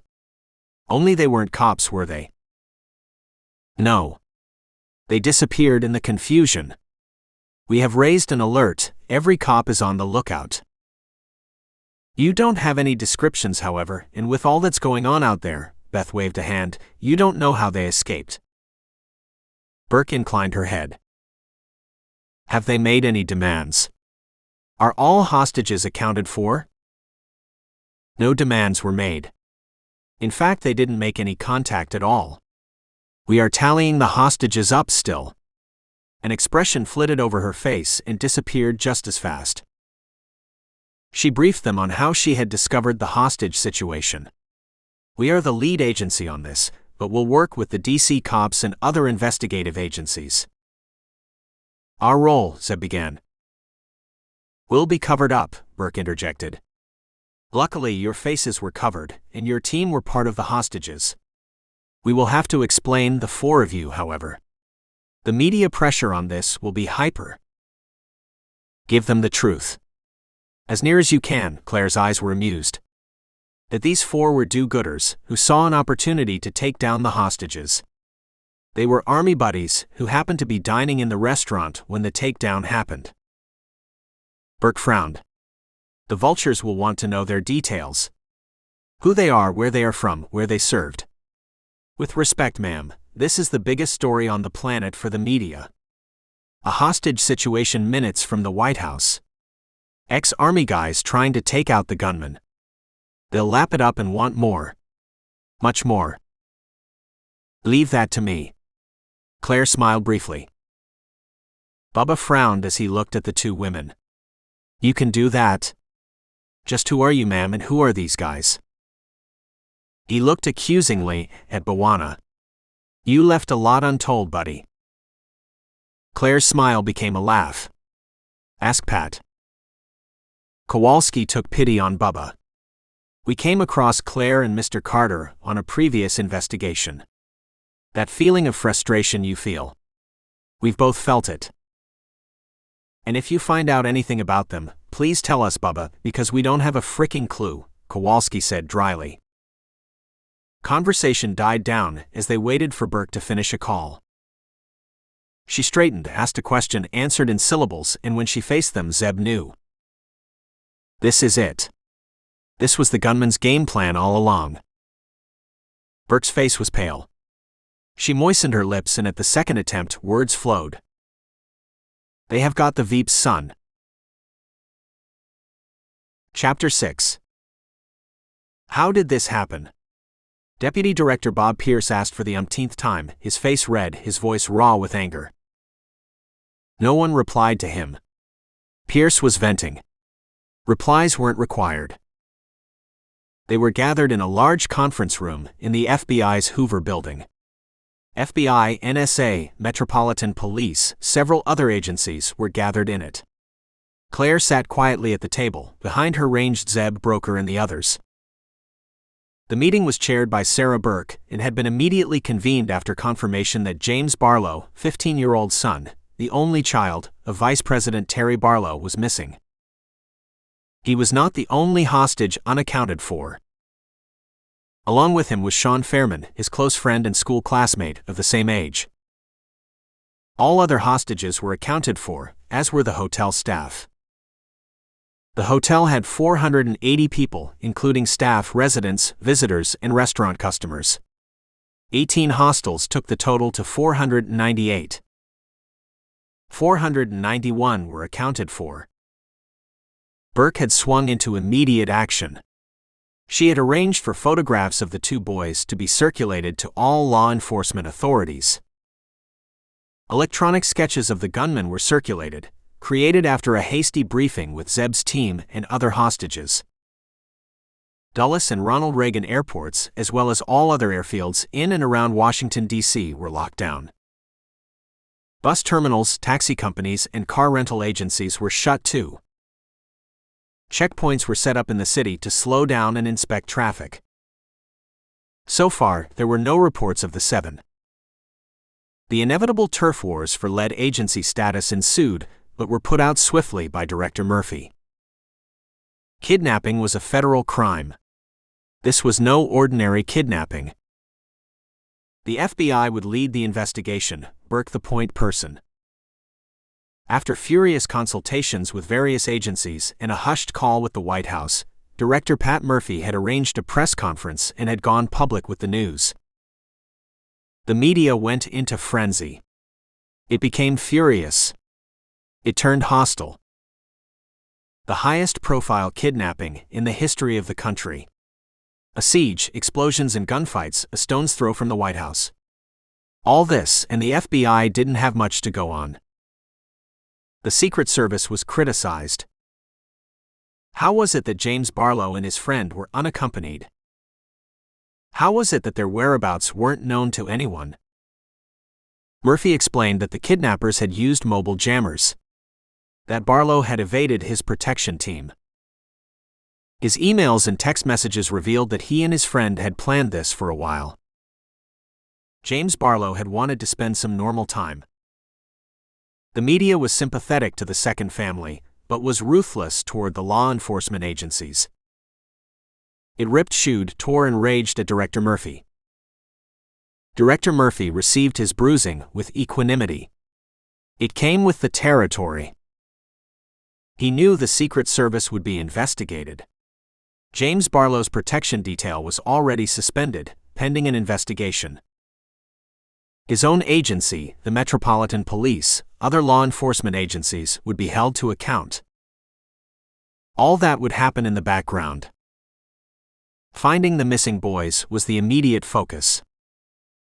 In less than an hour after the press conference, every household in the country, every person owning a cell phone, knew what Barlow, Fairman, and the kidnappers looked like.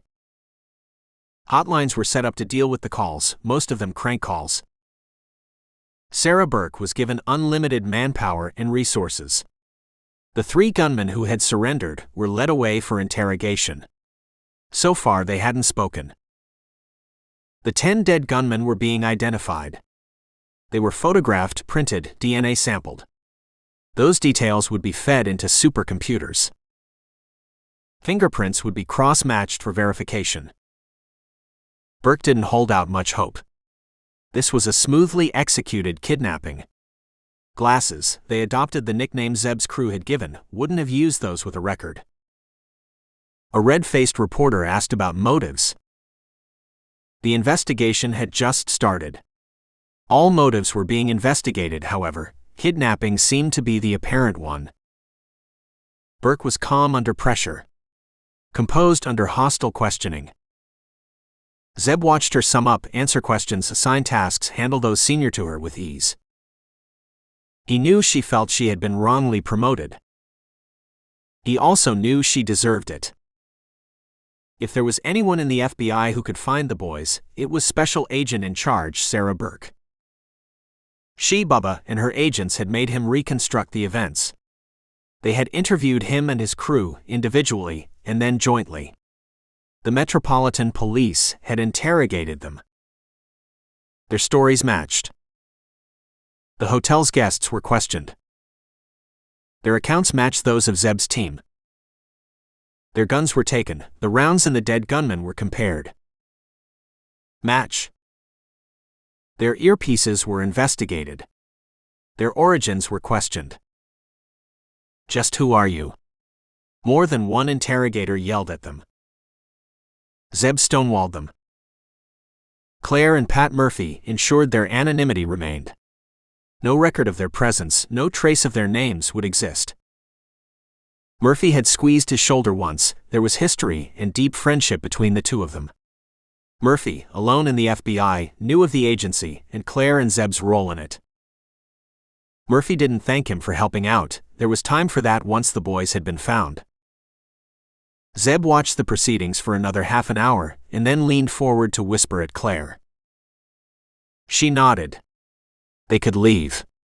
This wasn't agency business. Zeb rose, caught Director Murphy and Sarah Burke's eyes, nodded at them and left through a side door, his team trailing behind. They exited Hoover Building through a service exit and hailed a couple of cabs. Bear, Chloe, Bawana, and Roger in one, the rest in another. A couple of men shouted and ran toward Bawana just as he was ducking into his. They wore suits, carried briefcases, and were hard-eyed. Buddy, we hailed that cab before you. It was stopping for us, not you. Bawana looked at the driver, who shrugged. Bear climbed out. Chloe and Roger followed, and the suits entered the cab. The second man turned to Bawana. You got to learn manners in this town, boy. Boy. Bawana didn't speak. He didn't move. He looked at Suited Man for a long while, felt a presence behind him and stepped back. Gone was Roger's smiling visage. In its stead was a cold-eyed man, angles and edges on his face. He bent close to the suit. Leave before you get hurt. Suit slammed the door shut with a yelp and the cab moved away. They got another cab and headed to their hotel, which was on Pennsylvania Avenue, a few minutes' walk from the White House. They gathered in Zeb's room somberly. The twins flopped on the bed and turned on the TV. No one spoke. Broker sprawled on a couch. Chloe perched on a settee next to Bear, while Roger and Bawana parked their behinds on windowsills. Their eyes were drawn to the rolling coverage on the television. The Presidential View Hotel was mobbed by camera crew and onlookers. Reporters were interviewing residents and hotel staff. Choppers still circled the air. The residents on the 4th floor described 2 men who had directed them to the first. Mystery surrounded these 2 men. No one knew who they were. The FBI or the cops had no answers. The FBI had put out a story that they were likely to be do-gooders and had requested the men to identify themselves to help the investigation. No one had come forward. We should have killed them all. We should have gotten to the central lobby sooner and taken them out. Bawana turned away from the screen and looked at each of them. They didn't reply. Broker made a call from the room phone. They needed equipment. New phones, earpieces, handguns. Gulfstream will be here in an hour. They owned the airplane, a gift from a grateful Saudi royal whose daughter they had rescued. The aircraft was piloted by 2 ex-servicemen whom they trusted. Zeb allowed his team to wallow in self-recrimination for another half an hour and then strode to the refrigerator, drew out bottles of water, and handed one to each of them. He took the remote from Beth and turned off the TV. They looked at him. This isn't an agency investigation. That doesn't mean we shouldn't look into it. Status, the voice barked. We've got them, Glasses replied. He was used to the man's bark and abrupt manner. The man at the other end of the call was the paymaster. He was entitled to his idiosyncrasies. Glasses, who went by the name of Chip Merritt, walked into the kitchen of the house they were holed up in, filled a glass of water and drank deeply. The house was in Light Hollow, a city of 20,000 people in the state of Virginia. Merritt had researched various towns and cities before settling on that particular city and that house. It was 2 hours away from the capital city and about an hour away from Chantilly and Winchester. Merritt liked drives of an hour. They were short enough to get from point A to point B. They weren't long enough for fatigue to set in or mistakes to be made. They had reached Light Hollow after a brief halt in another location to change the appearance of their vehicle. That location was an hour away too. Light Hollow had a high percentage of transient population since it was close to a few large construction projects. A new big box store was going up an hour away, and an office complex was being built on the other side of the city. The house itself had neighbors on either side, but was private and had everything that he wanted. I should hope so, otherwise all this TV coverage is for nothing, the voice replied sarcastically. You left a few bodies behind. They won't be identified. They have no records. So it's just the 5 of you? 5 and the 2 kids, Merritt confirmed. How are they? Not good. One of them has panicked. He's barely coherent. He keeps babbling, praying, begging us to let them go. That's not unexpected. Hostages tend to behave in that manner. There was no humor in the voice. What about the other one? The other one seems to have lost his memory. He doesn't remember his name. Nothing of what went down. He's faking it, the voice snorted. I asked, Merritt emphasizes. He isn't. He recalled an earlier attack in another place, in another country. It looks like a fugue. A fugue's a... How do you know it's a fugue? Do you have medical experience? Merritt described the other event. He and his crew had gone after an entrepreneur in Brazil. They had gunned down his security detail and had manhandled him, only for the hostage to lose his memory temporarily. He didn't recover for a month. That operation was a failure. The paymaster cursed for a long while, uncaring that Merritt could hear. He quieted down after a while and thought for a moment. That changes things. How secure are you there? Very. We can hole up here for weeks. Good. I'll find a doctor, someone who can be involved. Merritt went to the first floor and checked on his men. 2 of them were standing guard outside 2 rooms. 2 others were sleeping. Both guards gave him thumbs up. All was under control. Merritt went downstairs. Don't. I know one doctor. I have used him in the past. The voice rose. He needs to be a specialist. The boy needs a psychiatrist. Relax. I know one such guy. He needs to be controlled. He will be. He won't return alive. Question the other boy too. I will. Let them rest first and feel safe. The voice hung up abruptly. No goodbyes, no take cares. Merritt was used to the voice. He didn't mind the abruptness. He preferred it to pointless verbosity. Chip Merritt wasn't his real name.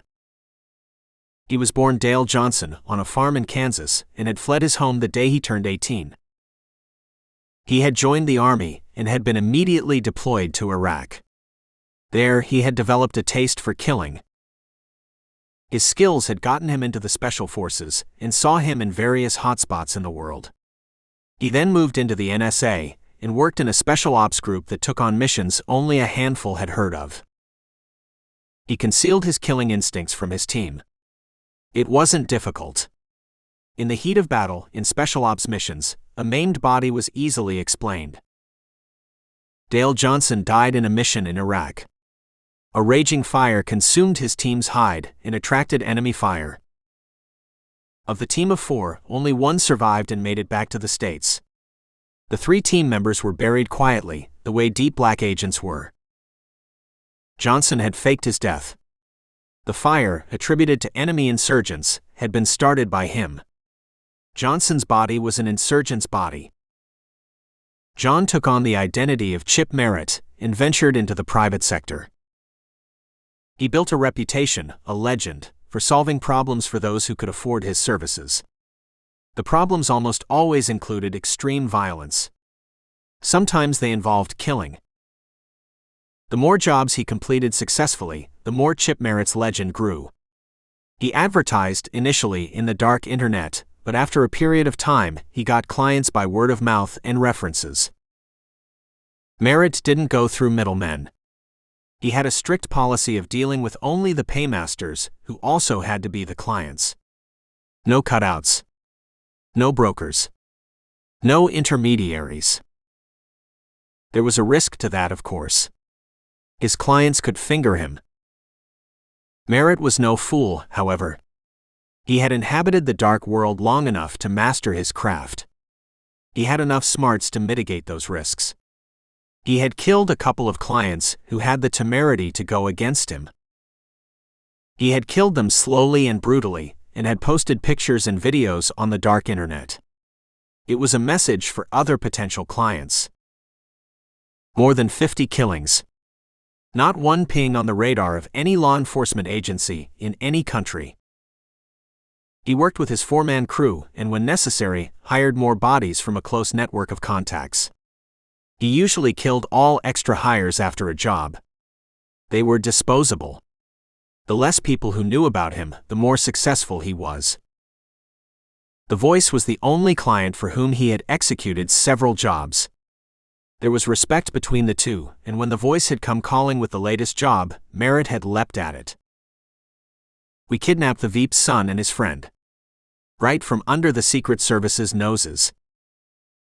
He chuckled in the silence of the house. The Voice had mentioned the probability of kidnapping a high-profile person 18 months back. He hadn't given more details, except that the victim could be a boy, and the grab could either be at home or at a hotel or various public locations. He mentioned the grab had to be spectacular. Merritt liked spectacular. In that time, he put together the moving parts, recruited the various teams needed, and trained for all eventualities. The voice had then given another clue. There could be 2 boys. Later, he gave the boys details and asked Merritt to look into them. Merritt looked. He broke down their lives, inhabited their online presence, came to know them better than even their parents, and reported back to the voice. The security around the boys wasn't hard to overcome, despite the presence of the Secret Service. In a dummy run, he had even bugged their phones. It was simple to pull off. A crowded restaurant. The boys at a table. The security detail at another. One of Merritt's men dressed as a waiter, another as a cleaner. A hip against the table. Food, drinks, and phones spilling to the floor. The phones opened, the batteries slid out.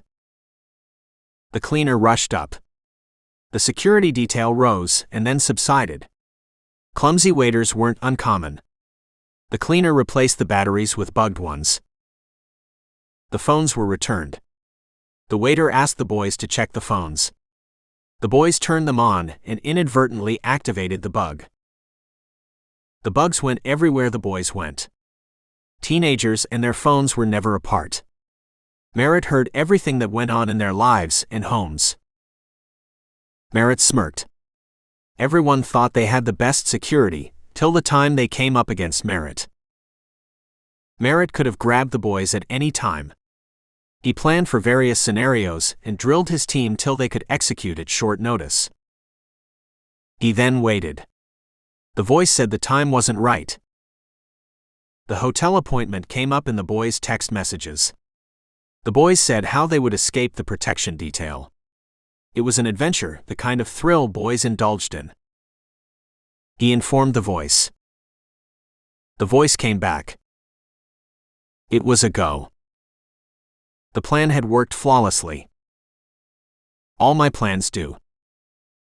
He rinsed the glass in the sink, went to the study where he was joined by 2 men. One of them sat in front of a laptop, opened a screen and typed a single command. It's time. Merritt couldn't contain his eagerness. Yeah, it's showtime. Chapter 7. They got the call when Beth was narrating everything that she had seen at the hotel. Zeb was making all of them run through the entire hostage-taking again. Repetition after intervals of time made recollection easier. Brought back small nuggets that had previously been forgotten. The room's phone rang, stilling Beth in mid-flow. No one but Claire knew where they were. Zeb lifted it and straightened at the voice on the other end. We'll need gear, he said finally. He turned and saw expectant faces. James Barlow's phone was activated 15 minutes back. They met Burke, her agents, and Bubba's crew at what looked like a dilapidated warehouse in Foggy Bottom. Bubba silently handed them Kevlar vests and handguns. You are coming strictly as observers. You are the only folks who have seen the gunman. Don't use those weapons. This is our show. Sure. Zeb adjusted his vest and gun and looked up when Burke approached. Her face was expressionless, but he could see she was almost vibrating with nervous energy. You said they used jammers? Zeb nodded. Well, they seem to have killed all your phones too, since not a single phone registered on the networks. Kowalski joined them, laptop in hand. Except for 6 phones. Barlow's and Fairman's. And elderly couples who were vacationing in the hotel. A couple of businessmen. Broker strapped his vest and helped Bawana. All in the same location. Nope. Kowalski opened the laptop and on its screen were 4 red dots. This is a program we have that grabs data from the network and extrapolates the phone signals. 2 phones are in Virginia. The couple's. 1 phone is right here in Georgetown. One of the businessmen. The second executive's phone is in Mechanicsville, Virginia. Barlow's and Fairman's phones are in Maryland. In Baltimore. None of the phones seem to be in use. We called them, messaged them. Nothing. Their batteries are back in them, but they are inactive. The networks show no traffic. They gathered around the screen and watched the red dots as if they could speak. They didn't. The dots didn't move. Burke jabbed at the screen with a manicured finger. The two executives' phones are in offices. The couple's phones are in another hotel. I've got teams checking them out. Broker blew out his breath. There's a problem. Yeah, we know. They could be traps. Our men know it. Bubba slapped his back, turned to his men. All right, mount up. We move fast. You know your roles. They left in a convoy of 6 SUVs, black and fast, powered by souped-up engines. Zeb and Broker were with Burke and Kowalski. The others had split and shared rides with the HRT members. It's dark. More than 8 hours since the rescue. Time enough for the bandits to have disappeared. Yet here they seem to be. Where are the phones? He asked Burke. She didn't answer immediately. She replied to someone on her headset, and then turned to Zeb. It's a house. A family home. It was rented 4 months back. The tenants, a couple, work in D.C. We have checked them out. They are away in Colorado.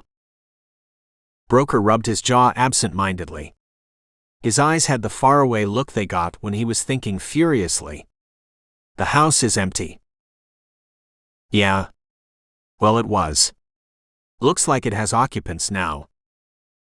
Zeb watched Massachusetts Avenue fall behind, then New York Avenue.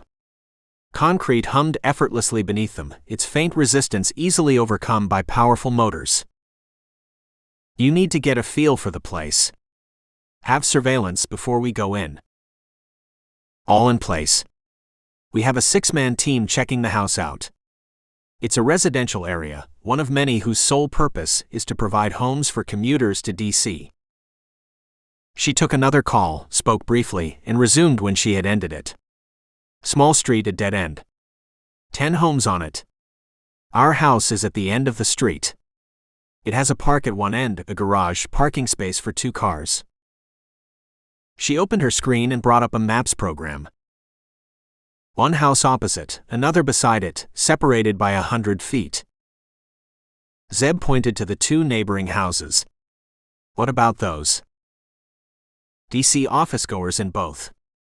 One has a family of 4, that's the one opposite. Mom and Dad drive to DC every day, after dropping their kids at a local school. One child is 6, a girl, the other is 4, a boy. The other house has a single resident. An IT geek who works for a tech company in downtown DC. She forestalled his question. All of them have been checked out, in fact every resident on that street. All are clean. Excitement leaked from her voice. The surveillance team has drones, thermal imagers, all that fancy stuff. They report 6 bodies inside the house. 2 of them match the build of Barlow and Fairman. Weapons? Looks like. A lot of them. There are angular shapes all over the house. Cops? State police are present, but are providing backup only. They are discreetly hidden. They were on the Baltimore-Washington Parkway. Tires hummed, lights flashed when other vehicles fell behind. The inside of the vehicle was warm and smelled of leather and adrenaline. Zeb fell silent. Broker didn't speak beside him. It didn't feel right to either of them. The kidnappers went from being careful to careless. That doesn't happen. But this is the Fed's show. They reached the neighborhood 20 minutes later, rolled up to the other vehicles, which were parked in a lot by the side of a playing field. Zeb saw a white-walled structure in the distance. School. Bubba handed them headsets, opened a screen and described the layout. You folks split up. I want some of you watching the rear of the house, the rest at the front. How you organize yourselves is up to you. Pete Flynn? 2 men approached. Bubba introduced them. Pete will be with the team in front, Flynn with the other team. Observation only. Got it? Broker's lip quirked to retort. Zeb ordered him with his eyes to stay quiet. They nodded dutifully. Bubba gave them NVGs and set off at a rapid trot. What's the plan? Bwana asked as they followed the FBI agents. 2 3-man teams will penetrate from the front and the rear. 1 at the front, the decoy. The 6 men at the rear will do the hard work. There will be snipers. 2 at the front, 2 at the rear. Zeb pictured it in his mind. 6 bodies in a 2-story house.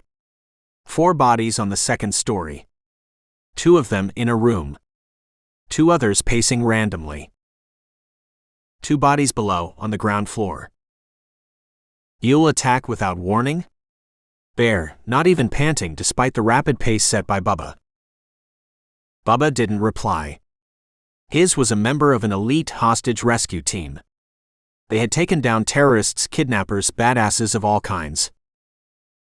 They didn't discuss tactics with strangers, even if one of those strangers was known to them. They filtered in the dark, past houses through which sounds of dinner and TVs could be heard. They reached their street, approached it from the cover of other homes. The HRT teams split. The sniping teams took positions. Positions that Bubba had already identified. One team was perched in a tree. Uncomfortable, but it would have to do. The other team was on top of an abandoned shed. Both teams had a good view of the front and the back windows. Zeb, Bwana, and Roger crouched next to Flynn at the rear of the house. The rear had a backyard, which led to an open field. A playground. Too quiet. Where are the dog walkers? The couple's out for a stroll? Bwana's eyes gleamed white in the dark. Zeb knew what he was thinking.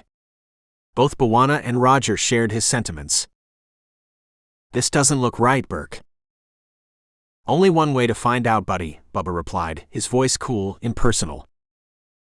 Far behind, about 1,000 yards away, were another row of houses. All of them checked out by the state police, who were present in 2s and 3s between various houses throughout the neighborhood. A chorus of "in position" came over their headsets. At Bubba's command, the attack teams approached the house, from the front and the rear. A man gave running commentary of what he could see on the screen. The screen had feeds from the drones and the imagers.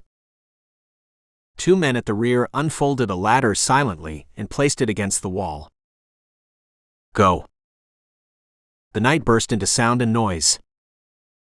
The team at the front blasted the door. One team at the back blew open the rear door. The second team scaled the ladder and approached the window where the boys were. The first shot got drowned in the ambient noise. It found the agent approaching the window. He fell. Zeb whirled behind. He heard the second pop. Faint and from far away. A second agent fell. Window team down. Zeb raised his voice over the bedlam of voices. Sniper behind us. He has sights on the door and windows. Bubba, the other team should stay put. We'll try to get them out. Don't breach, he added. Repeat, don't breach. He ignored the rush of commands and orders, got a grasp of their situation. They were pinned down by 1 or more snipers. 2 agents lay still, unmoving. The other 2 lay equally still, hugging the ground. They were alive. Zeb could see their headsets moving. More pops and cracks came, many of them from the front of the house. The shots became a river. It's a trap, someone screamed out the obvious. Neighboring houses lit up. Zeb imagined heads popping out. Burke, Bubba, or the state police should get them to stay inside. A bullhorn came on just then, announcing just that. Flynn rose, ignored the harsh whispers from Zeb and Roger, evaded their grasping hands, took a step forward, lurched and fell. Bwana leapt, grabbed him before he could land, dragged him back. A pop sounded. Something sang through the air above Bwana's bent body and impacted the wall. Zeb half-turned to see if he could detect any flash from the shooter. He saw Bwana bring him back through the corner of his eyes. He saw Bwana straighten after placing Flynn down. Bwana jerked. He fell. Bwana. He didn't know he was moving. The next moment he and Roger, bending very low, had lifted Bwana, dragged him to the side, away from the sniper's apparent line of sight. A curse left Roger. That was all the emotion he showed. Bwana and he were like brothers, however. Now wasn't the time for chest beating. There was no cover. He and Roger lay low on the ground, Bwana and Flynn still between them, bullets flying above them, seeking them. Some rounds thudded into the walls of the house.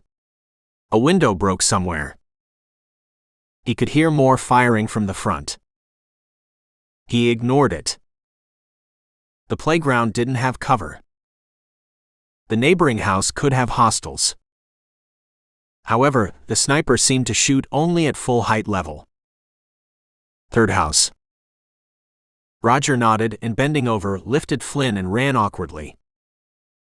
Zeb followed him, carrying Bwana as carefully as he could. He was heavy.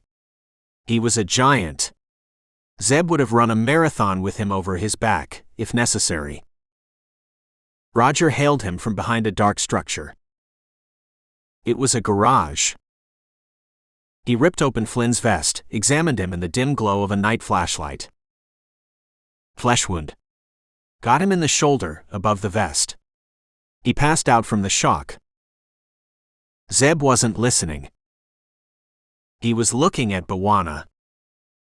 His eyes were open. His forehead was bleeding. He was smiling. It creased my head. A fraction to the side, and I would have joined my dad. I must have blacked out for a second, but I am fine. Zeb pressed him back when he tried to rise. He looked at the wound. It was a crease. The round had slid past Bwana's left temple, taking away a small sliver of flesh. The wound bled steadily, covered the right side of Bwana's face with blood. Zeb patted his pockets, cursed silently at their lack of gear, removed his vest, ripped a strip of his shirt, and bandaged Bwana. The bleeding slowed. The rudimentary dressing darkened. Zeb made no attempt to stop Bwana from rising. His friend knew his own body. If he could rise, he was good. Flesh wounds hadn't stopped him before. They wouldn't, this time. Bwana touched the dressing gingerly with his fingers. They came away dark. Stings, he replied at Zeb's look of askance. He smiled in the dark. It should improve my looks. Roger snorted, without looking away from the dressing he was applying to Flynn. Nothing will help you with that. The snort was a heartfelt sigh of relief. Bwana heard it and reached out silently with his fist.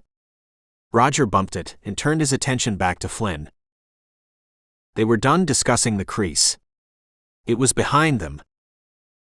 Zeb kneeled next to Roger and watched his hands move expertly, applying a pressure bandage fashioned from strips of his shirt. He's lost blood. He needs care. Immediately, Roger murmured softly, worry showing in his eyes when he looked at Zeb. Zeb called it in. We are pinned down, Zeb, by snipers. On top of that, we have a firefight with the shooters in the target house. We'll get to you as soon as we can. A clipped tone answered. Burks. Krantz? Bubba called out to the teams in the back. Krantz answered hoarsely. Brody and Kirk have been shot. They are in bad shape. We don't have cover. We are on the ground, but so far no shots have reached us. Hold tight, son. We'll get to you as soon as we can. Zeb cupped a hand around his watch. Just 10 minutes had passed since the attempt to breach. It felt like hours. Another voice drawled. Lieutenant Harvey here, from the state police. We're approaching the street from the open end. We have got medics and an ambulance. If you folks can get your injured to us, we can attend to them. A flurry of conversation followed. Harvey saying they could clear the sniper nests, the feds insisting they could. Burke cut through the turf war. Harvey, let us deal with this for now. Too many players will complicate matters. We have birds coming up. We will take them out. For now, please establish a perimeter around the area. These snipers aren't on suicide missions. They will try to escape. Bwana nodded approvingly. Sarah Burke had an excellent command of tactics. Krantz came through again, hollow-voiced. We just lost Brody and Kirk. Hefner and I have crawled to the side of the house. We're good for some time. There's nothing but a wall here. No chance of hostile fire. Stay there, son. Don't come out in the front. Too much heat there. Bubba had lost 2 men. His voice was as if he was discussing the weather. Good man. Zeb tuned out and looked around. They had cover from the garage. Not a single round had come their way. However, the wounded man had to be attended to. The FBI agents seemed to be pinned down. The state police weren't able to help. He considered Bwana. The giant read his probing glance. I'm good. Honest. Roger joined Bwana, and the two stood like pillars rising from the earth. They bent and lifted Flynn gently, without a word from Zeb. Zeb took their handguns, pocketed them, skirted them, and moved to the front. Bwana and Roger wouldn't require their weapons, their hands were occupied. Zeb would need them. Flynn had to be taken to safety. The sniper nests at the front would need to be dealt with. One man with 3 handguns against an unknown number of snipers. The beast inside him woke up. It was time to go hunting. Chapter 8. Zeb peered behind the garage and saw a dark fence that ran along the backyard of the third house.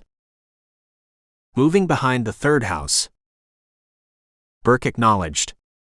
Bubba grunted. We're waiting, Harvey drawled. Don't shoot us. We're the good guys, Roger chuckled. Facing sniper fire was no reason for one to lose a sense of humor. No lights on the ground floor. Every other home is lit, but not this one. Zeb held a hand up to pause Roger and Bwana behind him. The fence was a dark line ahead of him, to his right. To its left and right were large splotches of dark, the playground and the backyard.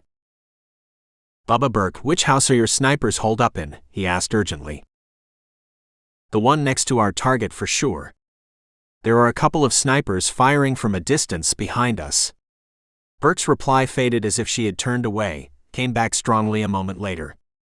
There's one more sniper whose location we haven't determined.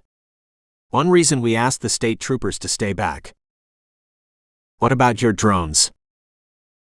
Shot down. Thermal imagers are showing random bodies.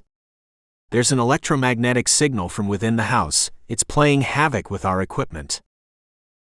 A couple of cracks sounded, shots were fired in return.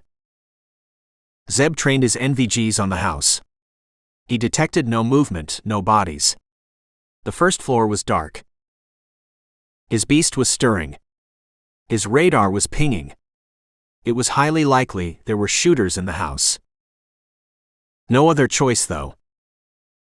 He signaled Bwana and Roger to come through. They ran, carrying Flynn between them. Zeb ran with them on their right, his body covering Flynn's. The sniper would have to go through him before it reached Flynn. They made it to the middle of the fence when the first bird came over them. A searchlight turned on, swept on the playground, found them, and turned night into day. Burke, Bubba. It's got us in its light. Call it off. He turned to the house, thought he saw movement at a window.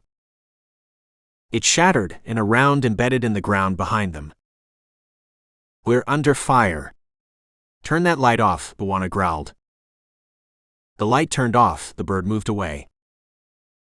More rounds came. Cracks that filled the night. Zeb didn't tense his body. He was used to enemy fire. He ignored the shooter. Crossing the fence and seeking the cover of the fourth house was important. Nothing else mattered. 15 feet remained. Bwana picked the pace up. Zeb followed. A last round tried to find them, and then they were behind a wall. They didn't stop. Zeb kept a watchful eye out for more hostiles. He got a curious neighbor instead. A portly man opened his back door cautiously and shone a flashlight on them. "Get back," Roger roared. "Stay inside. We're with the FBI." The man stumbled back inside, shut his door, and his house went dark. Zeb searched in front of them. "Harvey, where are you guys?" Harvey guided them behind the sixth house, where he stood flanked by several cops. Medics grabbed Flynn, rushed him to a waiting ambulance, and only then, Zeb relaxed momentarily. The firefight had increased in intensity behind them. Zeb turned his attention to his headset again. Bubba's men had entered the target house. They were engaged with the hostiles. All 6 of them. The boys were never here. Harvey's lips were thin, tight, his eyes bleak. Zeb accepted a bottle of water from one of the cops with a nod of thanks. Drank deeply, wiped his mouth, and jerked a shoulder at Bwana. "Could your men have a look at him?" Another set of medics surrounded Bwana and led him away despite his protests. Roger, made to follow him, hesitated, turned to Zeb. "Go with him. You know how stubborn he can be. You're going after that sniper." "Yeah. He has to be taken out." Harvey sent 3 of his men along with Zeb. They had a hard, competent look. "Stay outside. If he escapes, grab him." "You're going in alone?" one of them, Stucky, asked. "Yeah. We don't know what's inside. A family of 5 lives there. Maybe they are alive." He went to the portly man's house after deploying Harvey's men to cut escape routes. He opened the rear door hesitantly at Zeb's knock and command. His eyes were fearful. They widened at his request, but he opened the door wider and let Zeb through. "Yeah, there's a window facing that wall." He guided Zeb through the house and to the window that he had seen on their run. "Bob Scarrow's a good guy.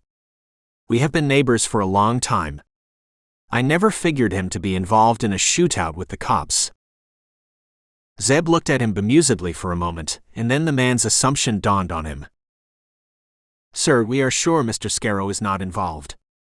It looks like he and his family are being held hostage." The man appeared relieved and disappeared once Zeb headed out of the window. He landed lightly and surveyed the third house's wall. It didn't have any openings. Red bricked from top to bottom, now dark in the night, it was mostly a flat, even surface that rose from the ground, with occasional bricks protruding a bit in a pattern that was barely discernible. The snipers wouldn't know of his presence at the wall. They would be keeping an eye on the front and back. They would be on the second story. That offered them a prime shooting position. However, they couldn't see what was happening beneath them, close to the walls of the house. At least that's what I hope. Zeb peered around the back. The backyard was silent. Something sparkled on the mowed lawn. Zeb squinted and then his brow cleared. Splinters from the window when one of them fired. There was a rear door, 3 large windows at the bottom, 2 at the top. The house was a box, one of thousands that had been constructed to feed the demands of the labor force.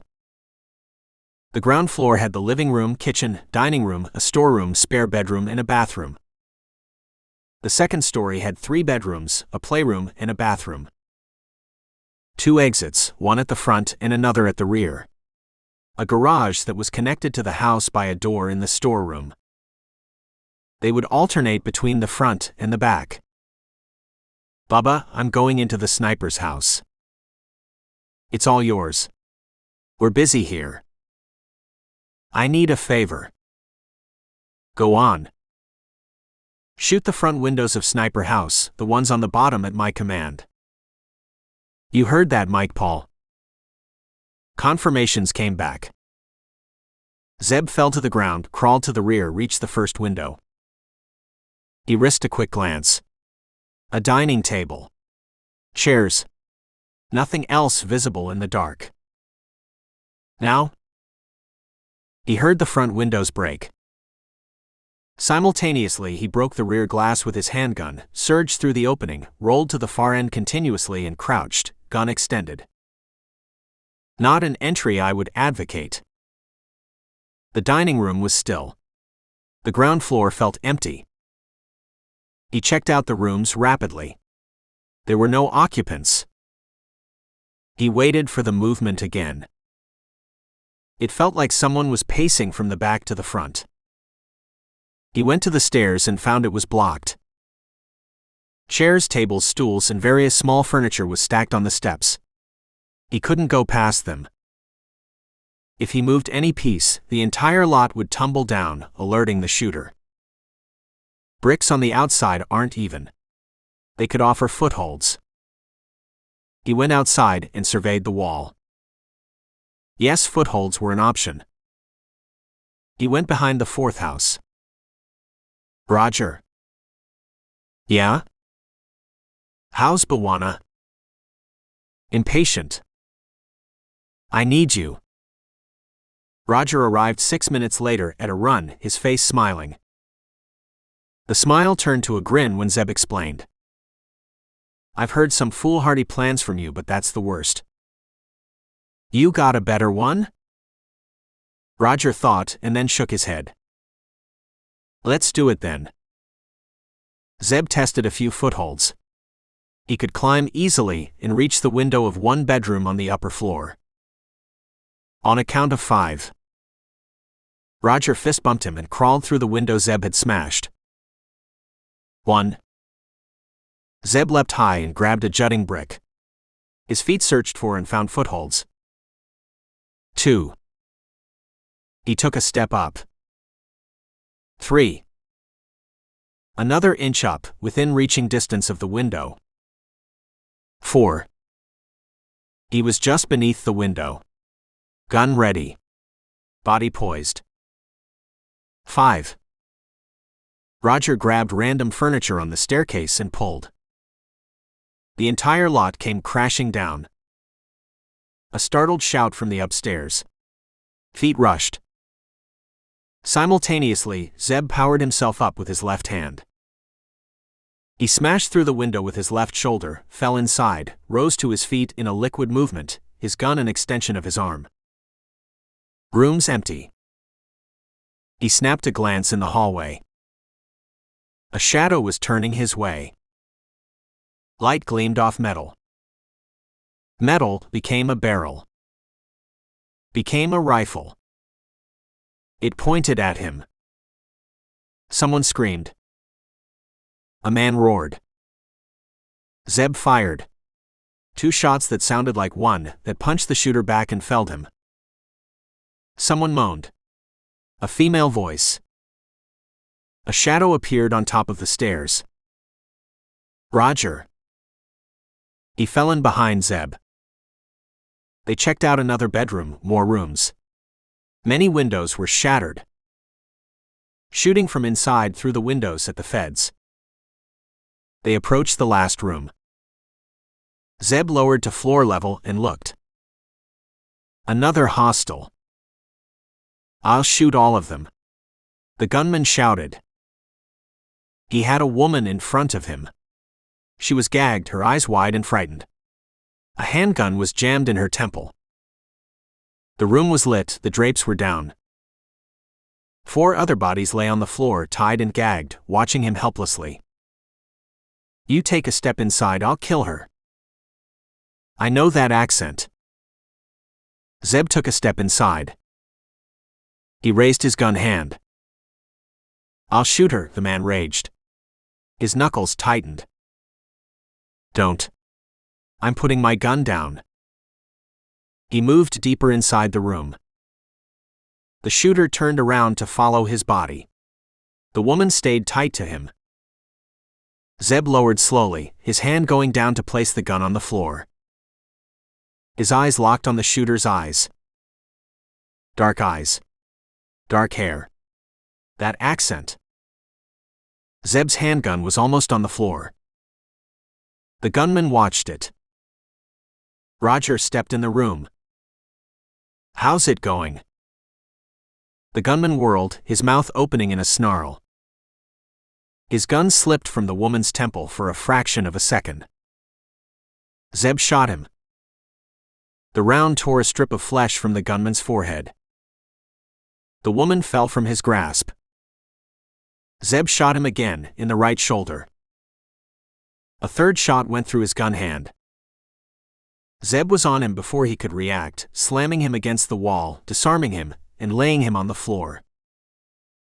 He tore strips from the gunman's clothing and secured him. Roger went to the hostages and released them and stood back to give the family their time. Zeb dragged the gunman away from the room and down the staircase. Roger dumped the dead man in the backyard and joined Zeb in the dining room. Harvey. Third house is clear. We are moving in. The FBI has cleared the target house. The snipers on the outside have been nullified. There was almost a smile in his voice. We got the sniper who shot Flynn and your friend. He was trying to get away. He fell right into our arms. He gave up. We had to convince him gently. He's okay, but his face is disfigured somewhat. The mopping up took an hour, and when completed, they met in Burke's vehicle. It was outfitted as a mobile office and could accommodate 10 people. Bubba Burke Kowalski faced Zeb, Roger, Buwana, and Broker. Lieutenant Harvey thrust his head through a window. Broker Bear, Chloe, and the twins listened from the outside. No one spoke for moments. Zeb finally broke the silence. We were played. Chapter 9. How many hostiles were there? He asked when Bubba or Burke didn't refute him. 6 in the target house. 4 snipers attacking us, 2 from houses behind us almost 1,000 yards away, and the 2 you took down. Burke wiped her face with a towel, hid behind it for a long moment before putting it down. You're forgetting the sniper at the back. The shooter who killed my men. If voices were lethal, Bubba's voice would have killed that sniper. Burke held a hand up tiredly, in apology. Exhaustion lined her face. Anger and bitterness laced her voice. 11 in all, of whom only 3 are still alive. 1 guy from the target house, the guy Carter captured, and the sniper Harvey's men nabbed. Bear, outside, changed his position against the vehicle. It rocked. The street had forgotten what dark looked like. It was flooded with cops, FBI agents, ambulances, floodlights, and residents. The neighborhood had never experienced a gunfight on the scale that had just occurred. Residents were shaken, many were excited, hundreds of mobile phones were working, and social media statuses were being updated. The state police had corralled the media a street away. However, they had choppers in the air, and it was one of their birds that had shone the searchlight on Zeb. Break it down for us. How did this, Buwana waved a massive hand, happen? Only one gunman is talking. The one Zeb captured. Bubba sighed and took his time, choosing his words. The loss of his 2 men showed. Zeb knew there would be investigations and perhaps action against him. He's a good guy. He didn't get much wrong tonight. He made a mental note to speak to Director Murphy. He looked at Bubba, waiting for him to speak, and from the expression on the HRT leader's face, knew something momentous was coming.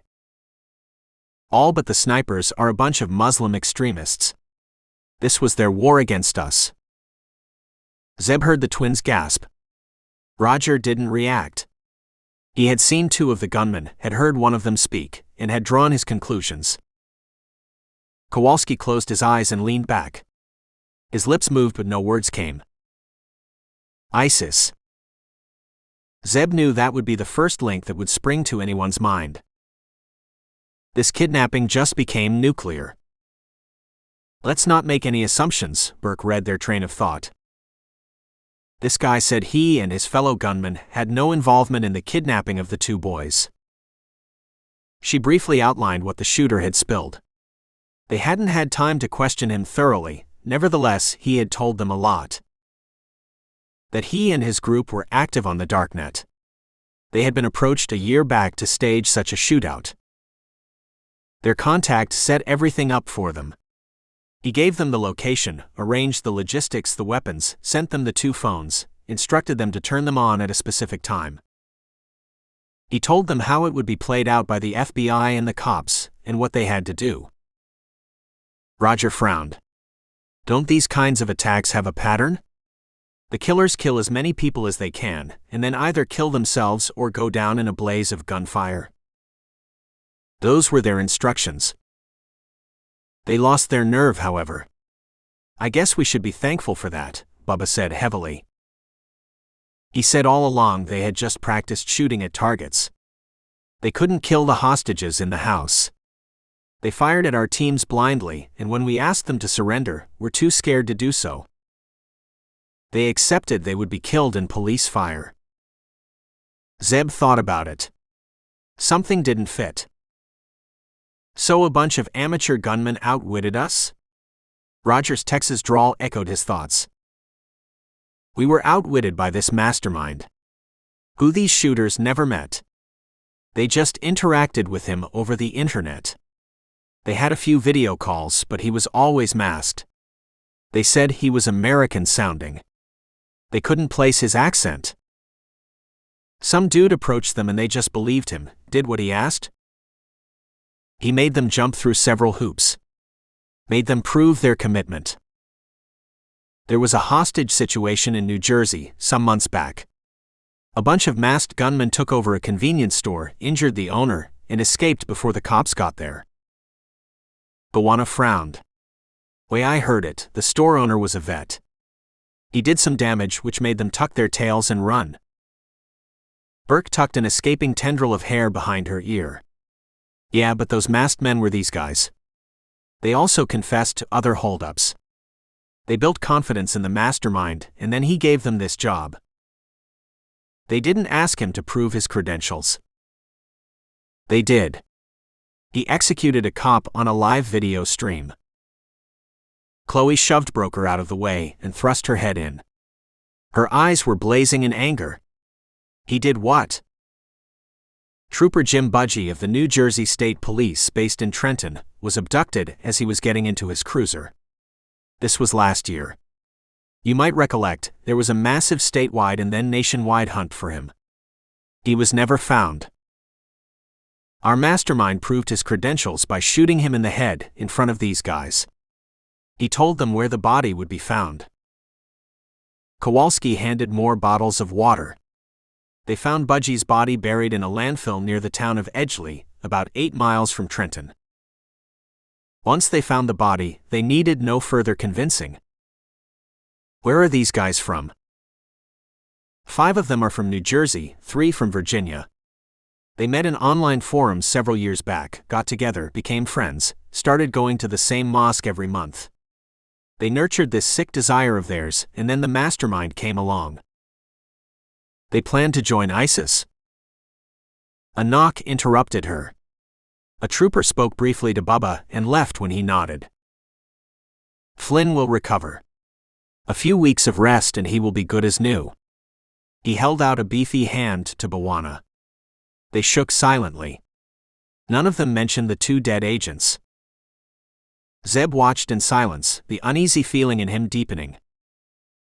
He voiced it at last. That guy who downed Flynn and Bwana. Those were close to 1,000-yard shots in the dark.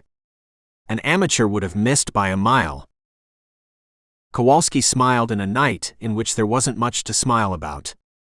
We wondered if you would spot that. Burke misled you at the beginning. Not all 11 were amateurs. The 3 snipers were pros. Mercenaries. One of them was Colombian. He was the one behind the house and was captured by the state cops. The 2 at the front were South African. Only one of them is alive. Thing is, they were working to a different plan. They never met those Muslim extremists. All they knew was that there were a bunch of people inside the target house who they weren't to shoot. Their job was to shoot law enforcement officers and get away. Obviously, they didn't succeed in that last part. This is way beyond smart. 2 separate teams. No team knowing what the other is up to. How were they recruited? He isn't talking. He glanced at his watch. Not even an hour since we took back the house. The lone survivor from the target house isn't either. Bubba ran an impatient hand over his buzz cut. It rasped like a saw. He held out a black box which had switches and dials on it. Seen something like this before? Broker reached out for it, glanced over it, and passed it to the twins. That's an electromagnetic wave generator. You can set it to cycle through various frequencies and wavelengths. It will screw up most electronic equipment. Bubba nodded. Not the kind of equipment you can order on eBay. Their contact sent this box to them and told them to turn it on when we attacked. His face darkened. That dude, that contact, he was the puppet master. No one disagreed with him. They broke off a few minutes later. Burke had to report to the director. Bubba had to take care of the dead agents. Procedures had to be followed. The captured men had to be transported to interrogation cells. The neighborhood had to be returned to the residents. There was the media to deal with, on top of everything else. Zeb watched Burke and Kowalski walk away. 300-odd million people in the country wished for her to succeed. Those same people will be all too eager to criticize her. Today's operation won't help, though it wasn't her fault. His people fanned out beside him, Broker at his shoulder. When's our gear arriving, Broker? It's at the hotel. The pilots relayed a message to Kowalski. Let's go. His crew seated themselves in a couple of vehicles. He boarded last, throwing a last glance at Burke. She was standing away from the jostle of FBI agents and cops, looking at nothing in particular, cutting a lonely figure. He didn't envy her. It wasn't just her agency that expected results from her. The media would hold her accountable. It was 11 p.m. when they reached their hotel. Broker signed for the several packages, and when they went to Zeb's room, broke them open and handed out their gear. Glocks and other various makes of handguns that each team member preferred. Spare mags. Specially designed armor that not even the FBI had. Jackets and shoes. Encrypted sat phones. Flesh-colored earpieces. Tablet computers. 4 pairs of keys to 2 SUVs parked in the hotel's garage. They had arrangements with select garages in major cities in the country, and select cities in Europe and Asia, where they stored such SUVs.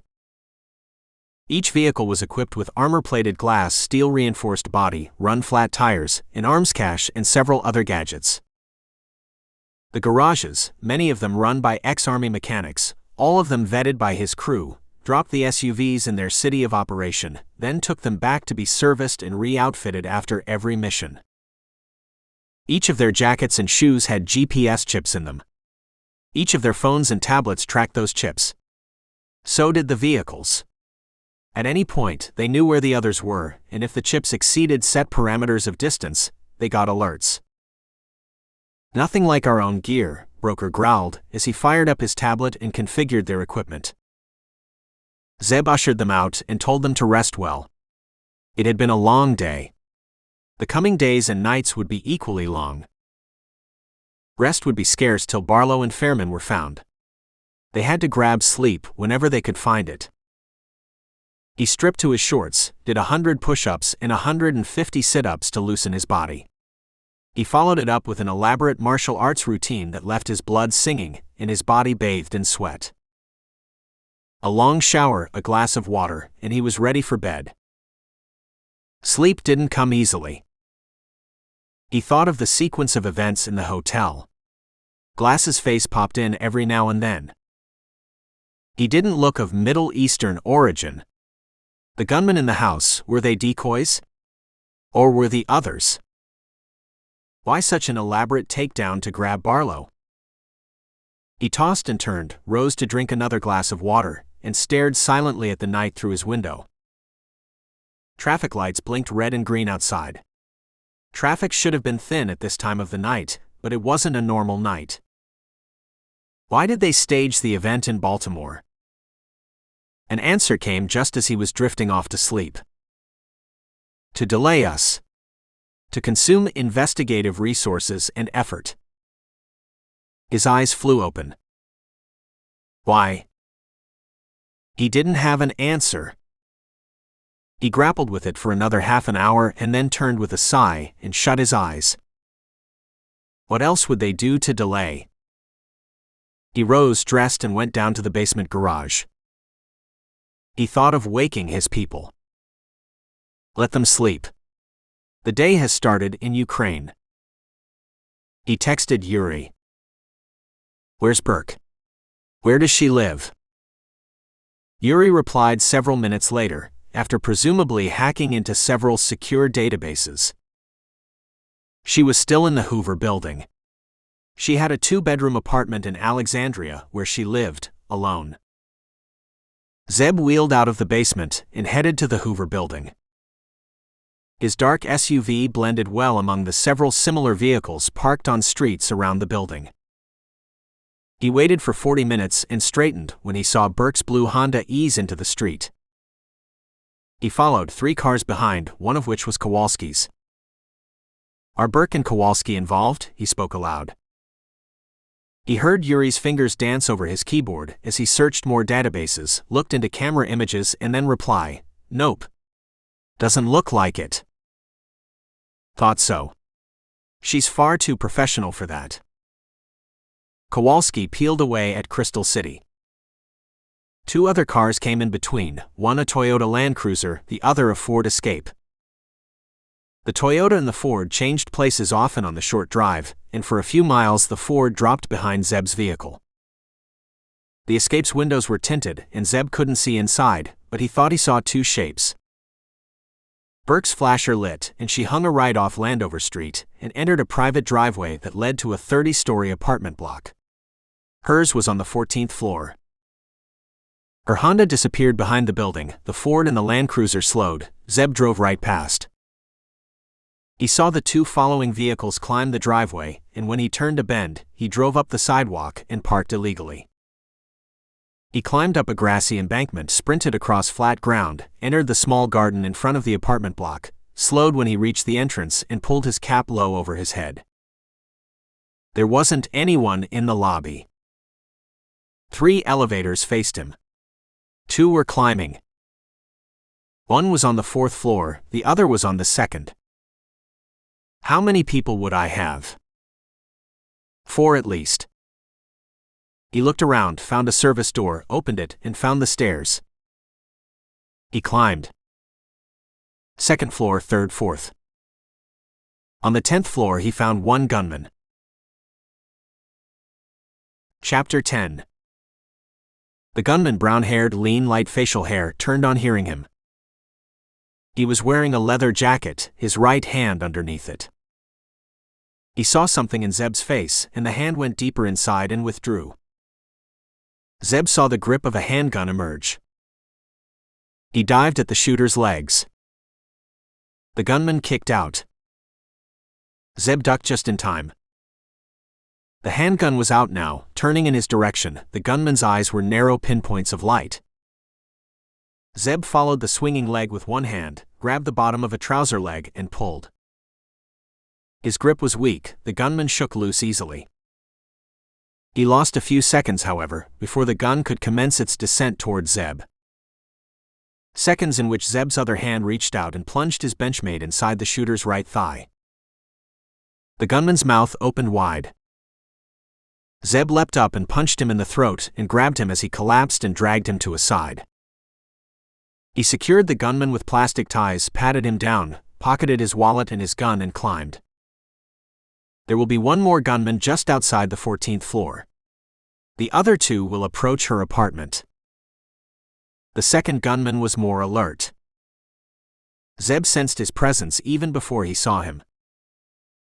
The gunman was alternating his gaze between the stairs and the service door leading to the 14th floor. Zeb lay down on the stairs and crawled up, one at a time. He saw the gunman's legs through the wrought iron bars in the railing. The gunman wore soft-soled combat boots.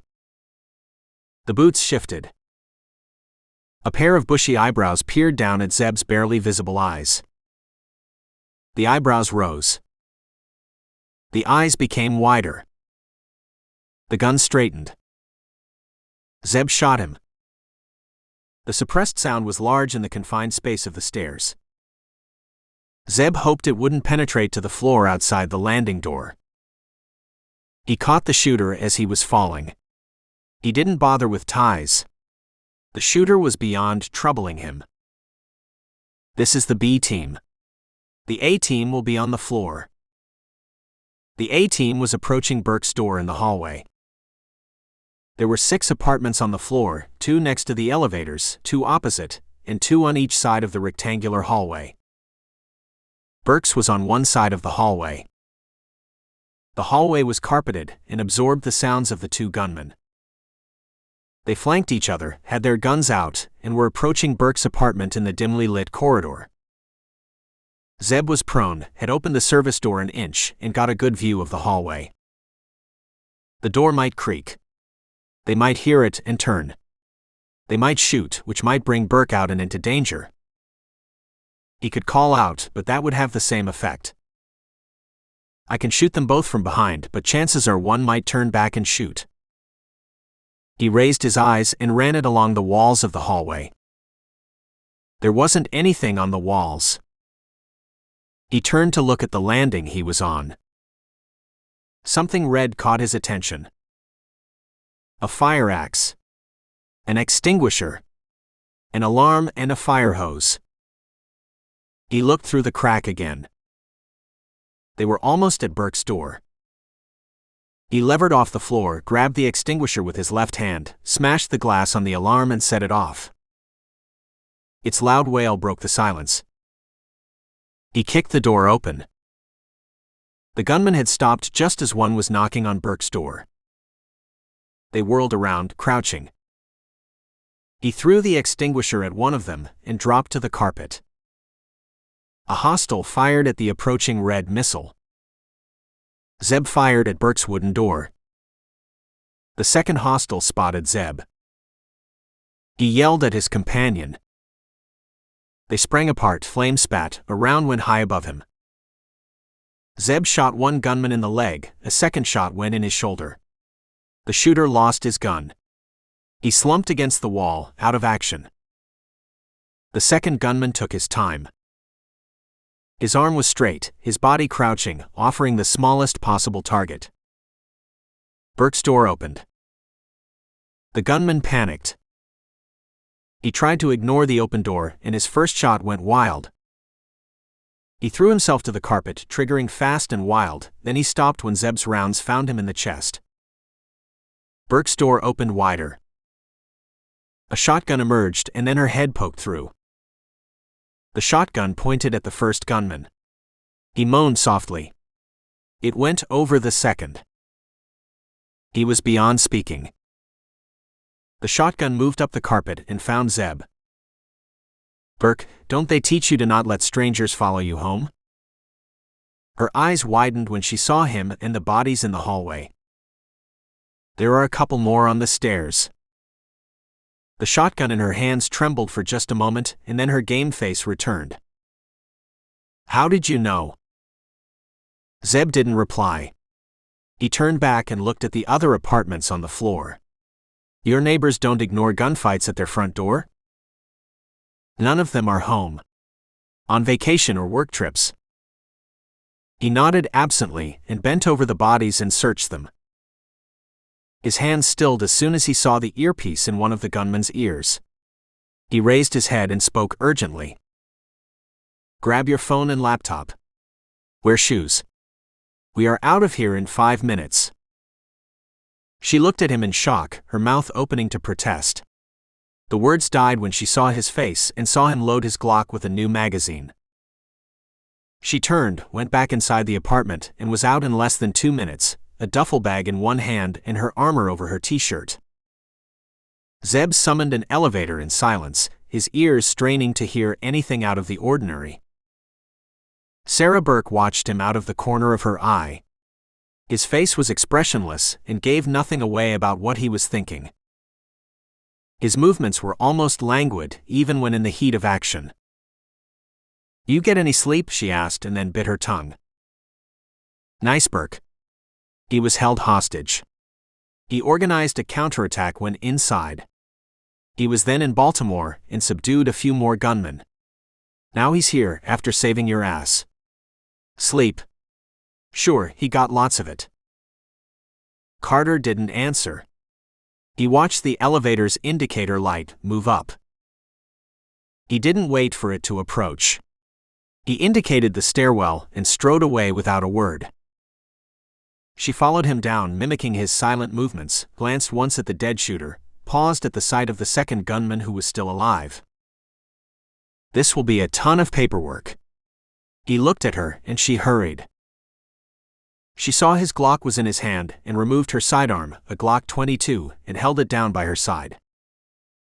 He reached the ground floor landing, held a hand up to halt her, and opened the service door cautiously. He opened it wider and signaled to her. She followed. They stepped into the large lobby, empty, and hurried to the exit. She matched him for strides, her ponytail flying behind her. "Are you expecting more gunmen?" In answer, 3 gunmen rose from behind the reception desk. Carter reacted with blinding speed. A hand shoved her and sent her flying behind him to his left. She crashed against the wall, the armor cushioning her fall. That slow-mo thing in movies. It's real, she thought inconsequentially as the first burst from her Glock went wide. Carter was moving. He was never still. A body roll. A burst of flame. A hostile went down. A leap across the floor, away from her, drawing heat toward himself. His gun flashing, his hands moving without conscious thought, changing mags, the roll of shots not letting up. She took aim and fired at one shooter who was turning toward her. He went down. She shot again. He lay still. The gunman Carter had shot crawled behind the desk, joined the third hostile, and they opened fire. No cover for us. They're both focusing on Carter. Carter wasn't shooting back. He was rolling desperately, but aiming high above their heads. She fired at the desk, anything to keep the gunman down, and glanced up. A chandelier, right over the desk. A piece of it fell and burst into splinters as it crashed right over the desk. The shooting paused for a moment. Carter took the opportunity to run across the front of the desk, to approach the gunman from the side. She rose. "Stay down." She lay down. His gun rose. He skidded and fell. Not skidded. He shot. The gunman anticipated his move. She rose, not heeding his commands this time. She poured rounds at the desk and ran toward him. Someone whistled. "Who the hell is that?" A figure came in the edge of her vision. Another figure appeared. Carter turned on the floor to take in the new threat. He's alive. The explosion flung her back and rang through her ears. She thought she had blacked out for a moment, but realized it was smoke. Something was ringing in her ears. She shook her head to clear it. A figure appeared over her. She raised her gun. It was removed from her hand easily. A hand grasped her and pulled her upright. "Are you all right, ma'am?" Bwana Kayembe's eyes peered into hers. "Carter?" she asked hoarsely. The dark face lightened. "He's fine. Couple of rounds in his armor. A burn on his shoulder. It will take more than that to put him down." Cops flooded in, FBI agents poured through the lobby before she could reply, and the law enforcement machinery took over. It took an hour for their statements to be recorded and for the gunman to be hauled off.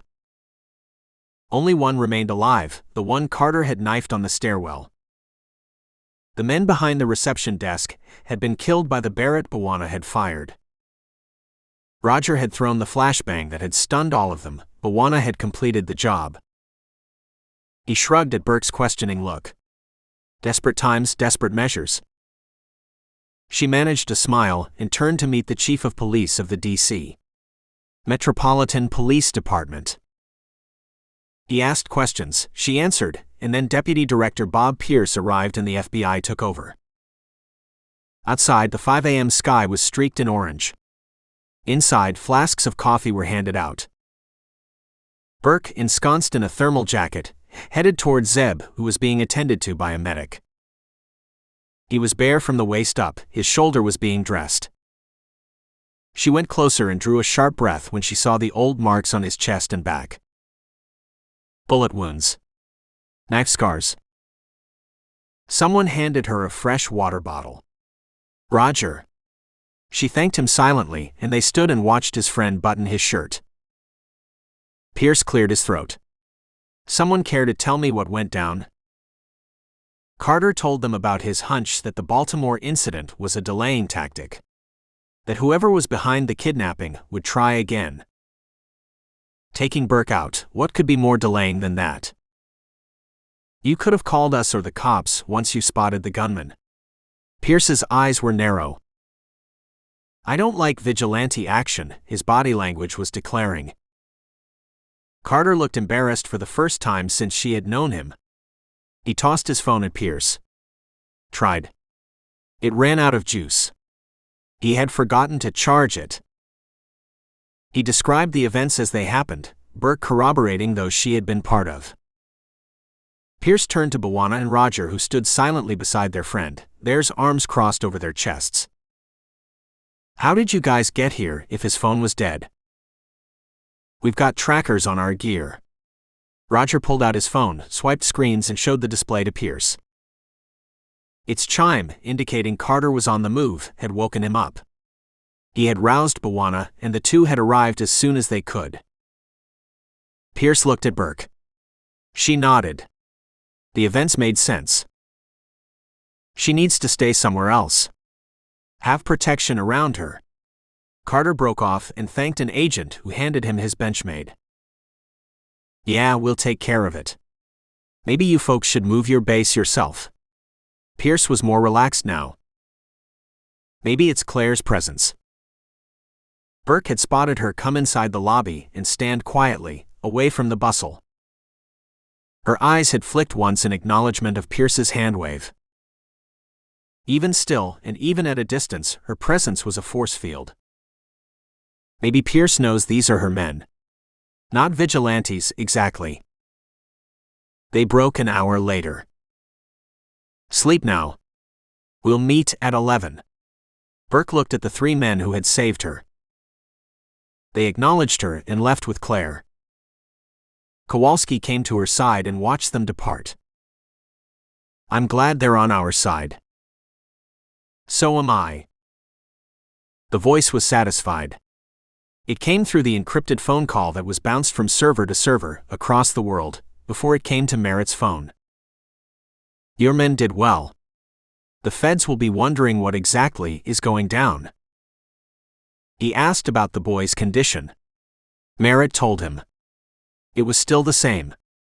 The doctor had arrived, had suggested warm food, good lighting, and a comfortable room. He would start sessions the next day. There wasn't anything more they could do. He would emerge from his fugue when his mind and body determined to do so. The voice hung up and Merritt tossed the phone on the bed and lay down. None of those taken alive know what's happening. They were recruited for a specific task. They executed it. It doesn't matter if they lived or died. He smiled. I will give the FBI a few days to think it's all over. And then, I will throw them another red herring. Chapter 11. The boy lay shivering in his bed. It was warm and comfortable, and he had a freshly laundered blanket over him, but deep sleep wouldn't come. Events of the day roused him whenever he was sliding into slumber. He thought of his friend in the next room. All they wanted to do was enjoy a day out, away from the Secret Service. They had planned for the day, and then orchestrated an elaborate ruse on the protection detail, which had proved successful.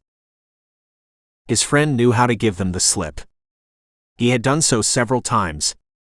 This escape was no different. They were enjoying their food when the gunman burst in, and then the nightmare had begun. He drew the blanket tighter around him. He tried hard, but he couldn't even remember the day in detail. All that he remembered were flashes. Gunmen firing in the air. Shooting people randomly. Separating men and women. Taking their details. He knew they were after the two of them when the gunman paused when he mentioned their names. He had felt terror then. Fright that he had seen reflected in his friend's eyes. The rest of the day was a blur as he and his friend had prayed like they never had before. The FBI. The Secret Service. Someone would come to their rescue. The White House was just minutes away. No rescue team came, and when the gunman fired in the air and explosions sounded, he had moaned, thinking they would die. In the stampede that followed, he and his friend had tried to thrust themselves deep in the crowd, hoping to evade detection. Rough hands had grabbed them, guns had been pointed, and they had been herded swiftly away. They hadn't even considered resistance. Shock and panic had rendered them helpless. Once they were outside, a handgun had dug deep in his side. The warning, "If you open your mouth, you'll die here," had been unnecessary. He couldn't speak even if he tried to, his throat was so dry. His eyes tried to adjust to the rapid pace of events and the activity outside the hotel. He could see cops and FBI agents everywhere. None of them came close to him and his friend. It was only later, when they were bundled in the police vehicle, that he noticed the uniforms on their kidnappers. They were outfitted in police and FBI clothing. He and his friend were gagged and masked and driven for what felt like hours and brought to the house. It was when they were inside the house that he noticed his friend's behavior. His friend had no knowledge of who he was. He had no recollection of their day out, their elaborate planning. He had no idea who his parents were. His eyes showed no recognition when they rested on his friend. It was as if his memory had been wiped clean. The boy's heart had sunk. He knew it had happened once before. It was a closely guarded secret that his friend had let slip one day. His friend had gone into a fugue. His friend had once explained to him at length what it meant and what caused it. He didn't remember now. All he recalled was that it was a temporary phase, during which his friend didn't remember anything. His body continued functioning. His mind was aware of what was going around him, but he was disconnected from his past, from his memory bank. The man wearing glasses had reacted in anger when he noticed his friend's state. He thought it was an act. He had slapped and punched the two of them. He threatened to kill them both. The boy tried to explain. He got rained on with slaps and kicks. He had lain on the floor, curled as tightly as possible, taking the blows to his body. His friend lay passive, moaning and crying, offering no resistance to the beating. The man with glasses finally hauled him upright and snarled in his face. What was wrong with his friend? He explained rapidly, stuttering in his fear, and shrank from the cold anger in the man's eyes. The man had taken his friend to a room, and then the screaming began. The boy tried to shut his ears. He closed his eyes. He couldn't escape his friend's voice, his pleading. He wouldn't forget the raw pain in his friend till the day he died. Maybe that's not far off. He tried to bolster his courage. Someone will rescue us. Our dads will not rest. The whole world will be looking for us. The thought didn't offer any comfort as he lay on the bed. He had begged and pleaded with his captors, had said they should contact their families and arrange a ransom. He had flung himself at their feet, all the while aware that a single bullet could kill him. The captors were unmoved. They didn't even look at him, let alone talk. One of them had lashed out with his leg when he had fallen at their knees. He and his friend were escorted to their rooms and left alone. His room was bare of furniture but for a bed. A window that looked out into a backyard. A hedge. No other house in sight. The window was securely fastened. It was armed with an alarm, his captors told him. They would know if he tried to escape. The door locked from outside. There was a bathroom in the hallway outside the room that they would be escorted to. Tears came as he lay there. "Let us come out alive," he prayed. The prayers finally stopped when sleep claimed him. The other boy's mind was in a whirl. He knew he and another boy had been kidnapped. The other boy seemed to be his friend. He had no recollection of that. He didn't recollect anything. His mind was a blank when he tried to remember. The only memory he had was of surfacing in this house, surrounded by gunmen, and this other boy, his age, for company. One gunman, a guy with spectacles, had buried his knife in his thigh. He had screamed once and had then passed out. The knife was still in his thigh when he had come to. The gunman kept asking him questions. Strange questions. He had no answers to them. The gunman said his dad was very famous. Very powerful. The boy didn't recollect anything like that. He didn't know who his parents were. He didn't know anything. The torture continued for what felt like hours. He had passed out again, and when he had come to, he found himself in his room. His wounds seemed to have been bathed, and his thigh was bandaged. The room had nothing in it, other than a window. He lay exhausted in the bed. Too tired, too weary to rise and inspect the room. The fear mushroomed inside him. Who am I? Why am I here? What do they want? Will I live? A doctor was there when he had woken up. A psychiatrist. He smiled kindly at the boy and said they would start sessions soon. The man with the voice, the paymaster, spent several hours later in the morning reading the newspapers.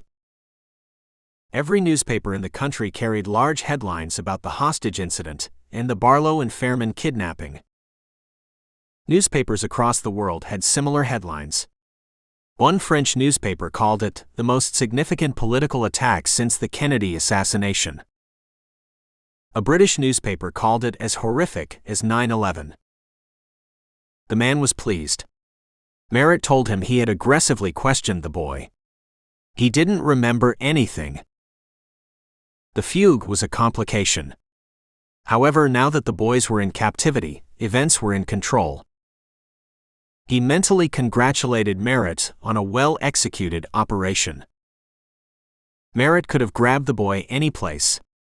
Security surrounding him was not insurmountable. However, the man had been explicit in his instructions.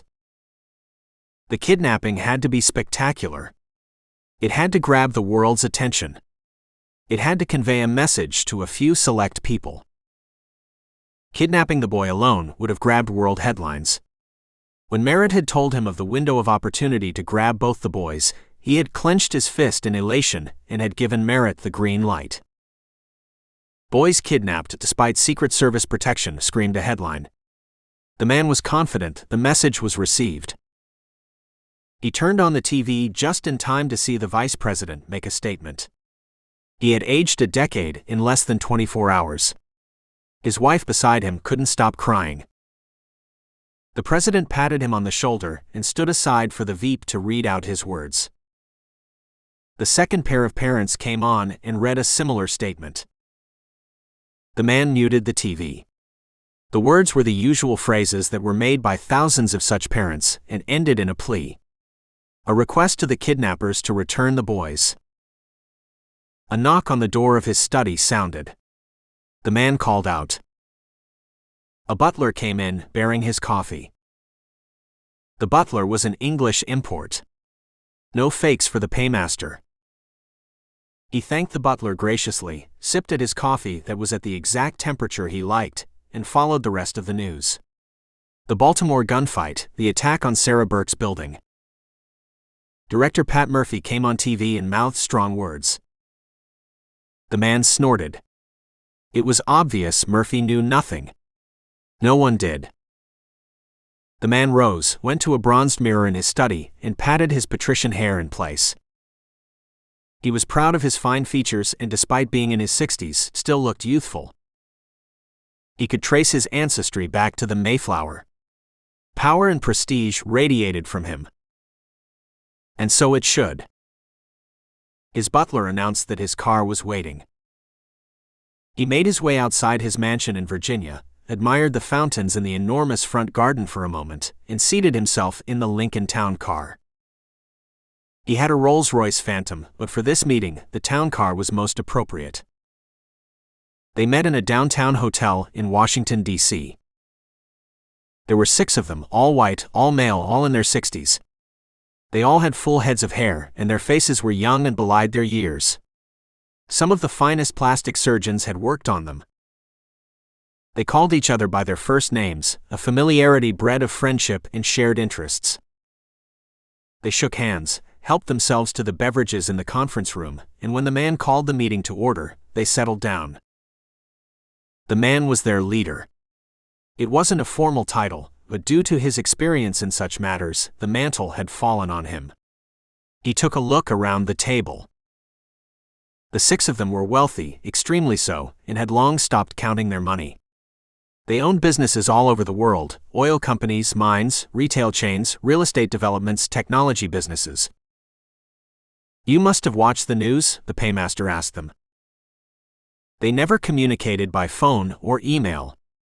If there was a message to be conveyed or dealings to be discussed, they met in person. Meeting in person was old-fashioned, but it was extremely secure. No one would question their meetings. They were friends, business partners, and in a couple of cases, related by marriage. The one who went by Paul snorted. Hard to miss the headlines. It looks like the operation went well. Darrell the paymaster smiled. Very well. We have the boys. Mitch, at the far end of the table, raised an eyebrow. What happened in Baltimore and Alexandria? Darrell explained about the false trails. His partners nodded. Paul took a deep breath and asked the question uppermost on their minds. Has the boy talked? The rest of them leaned forward in anticipation. No. We have a complication. He has gone into a fugue. He explained about the doctor and the steps Merritt was taking. Their faces turned expressionless. He knew how they were feeling. If the boy had talked, then matters would have progressed in a particular direction, to benefit them all enormously. Now they had to wait for an uncertain period. They had to wait, not knowing. Waiting wasn't a problem. They had patience. It helped enormously that the boys were in their control. That reduced risks. Waiting was still a significant inconvenience, but they accepted that there wasn't much they could do. Not knowing was a different issue. The boys posed a risk to all of them, to their way of life, to their very existence. They had to be taken out, however. The 6 men had to know what the boys knew, and who else knew it. Now, with one of the boys not able to speak, the not knowing phase grew longer. Darrell read their thoughts. Merritt has the boys in separate rooms, under video and audio surveillance. We'll know if the boy lets anything slip. We have hacked into their friends' phones, email accounts, and social media pages. We have even bugged their phones. Boys that age have their phones with them always. We will know if anyone knows anything. We can take preventive action. He answered more questions and then turned to another man, Mark. You'll get all the inside intel you can get. It wasn't a question. Mark nodded. He had contacts at the highest level in all the law enforcement agencies. He dined regularly with the Director of National Intelligence, could call the Director of the FBI at will, and had many other such friends. Roy, your newspapers and TV stations will run their campaigns? Roy smiled. You should read today's front page on my papers. Roy owned several highly reputable national newspapers and TV stations. They would continually cover the hunt for the missing boys and keep it very much on top of the news agenda, not that there was a risk of it slipping down. The media outlets would also heap pressure on the law enforcement agencies and scorn their incompetence. It was yet another red herring, part of Merritt's plan. Brian, the quietest man in their group, spoke up. What about the others? Silence fell over the group. They knew who he was referring to. He's the most nervous. He has to be watched. Darryl smiled his most reassuring smile. As I have said several times before, Brian, the others don't pose a problem anymore. The kidnapping was a message to them. In any case, we are monitoring them. We will take care of them if they prove to be a nuisance. Brian didn't look convinced. It was a question he asked at every meeting, and Darryl gave him the same answer. Don't be a coward, Brian, Paul swung round angrily. We all knew what the risks were when we started this. We enjoy what we are doing. Darryl said he has taken care of the others. That's good enough for me. The rest of them nodded their heads in agreement. Do you think we would be sitting here if they hadn't towed our line? Mark this time, throwing his weight behind Darryl. Brian bowed his head in agreement, finally. I bet he's still not convinced. He should be moved onto Merritt's list as a problem to be taken care of, sometime. They discussed other business matters and when Darryl called a close to the meeting, departed singly, to their chauffeured rides. They all lived within an hour of Washington, D.C. They all wielded power. D.C. was the home of power. The boy woke, disoriented for a few seconds, and when the events flooded back, collapsed on his bed. The fear returned. It became a constant, throbbing present. He needed to visit the bathroom. He tried to control it and remained on the bed. He tried to hear any sounds or movements outside his room. The house was silent. His friend's room was next to his. In the movies, prisoners tapped out messages on walls. This isn't a movie, he thought despairingly, and hot tears coursed down his face. He brushed them away angrily and sat up when his door opened. Glasses entered the room, the gunman behind him. The boy's heart thudded loudly. If Glasses heard it, he didn't make any comment. He stood staring at the boy, bent suddenly, grabbed the boy's leg and dragged him across the bed. He plunged a knife in the boy's thigh without any warning. The boy screamed, and when he paused to draw a tortured breath, Glasses spoke. What do you know? Chapter 12. Barlow's and Fairman's phones must have been hacked. So must their email accounts. Later in the day, Burke was addressing her investigative team, which had swelled to 100. She could draw on more manpower and resources if she wished. A floor in the Hoover building had been evacuated for her agents and had been equipped with secure comms and all the tech gear they would need. She broke her task force into smaller teams of 5s and 10s and assigned tasks. Randy, the tech whiz, and her team would work with counterparts in the NSA and other agencies and attempt to unpack the hackers. They would look into the hacked phones and email accounts. The boys' social media interaction would be unpacked. They would run face recognition programs on the images they had. A 10-person team was looking into the getaway vehicles. They surmised that the vehicle would be a police cruiser or a SUV, or some kind of law enforcement or medical vehicle. That particular team was also looking into camera and video footage of suspect vehicles. Another team would run a software program that would look at all traffic to and from the hotel, before and after the takedown. Yet another team called intelligence agencies around the world to check if they had heard of anyone recruiting for such an operation. 3 agents went to the boys' school, a private school in Maryland. It was possible that the kidnappers had checked out the school. Someone from the school could have spotted them. Several teams interviewed the boys' families, friends, and wider social circle.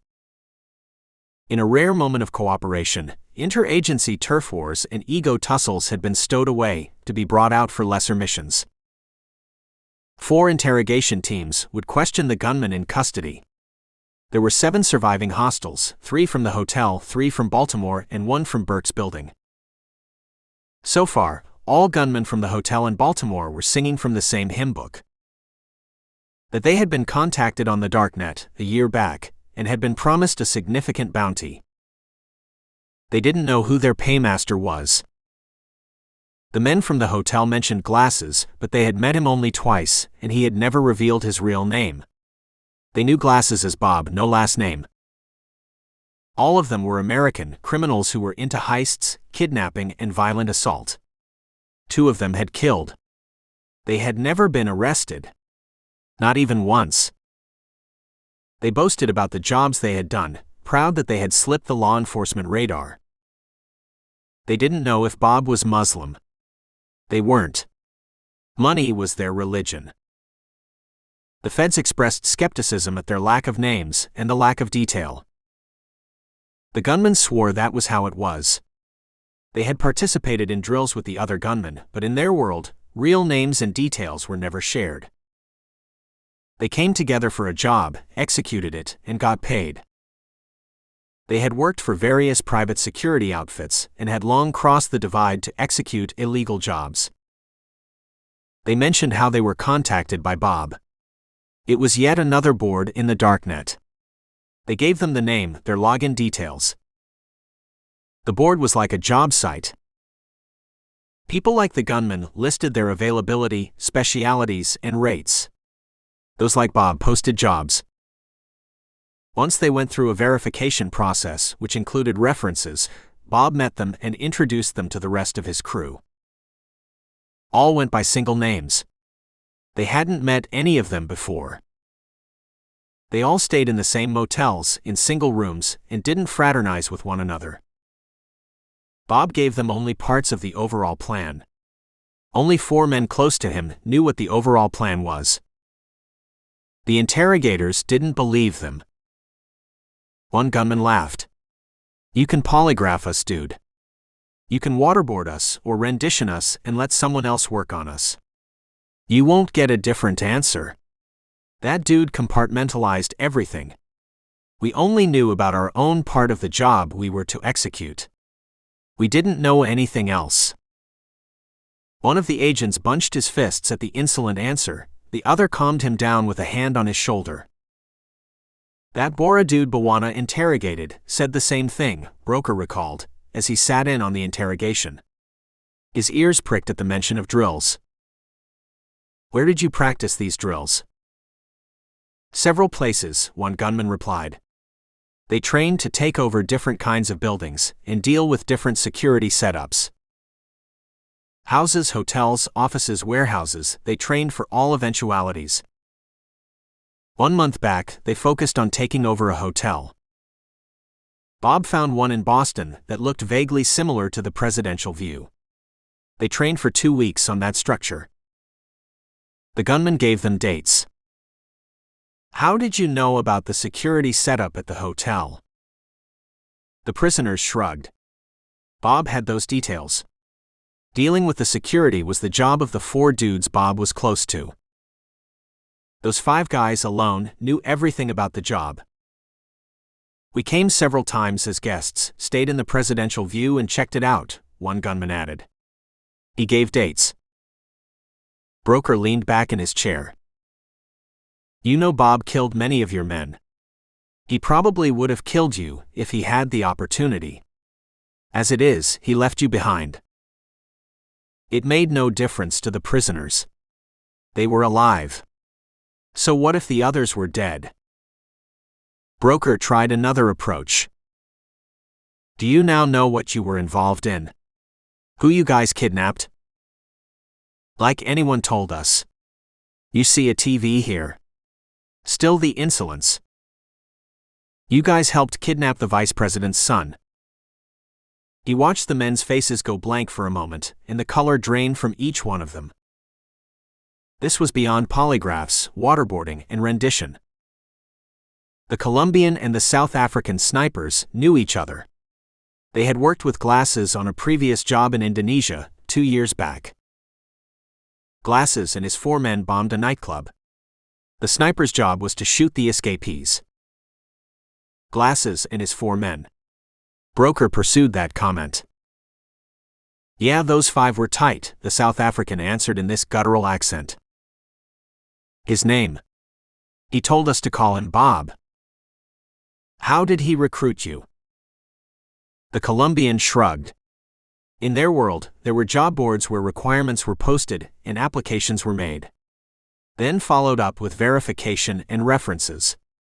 That's how kill teams were put together.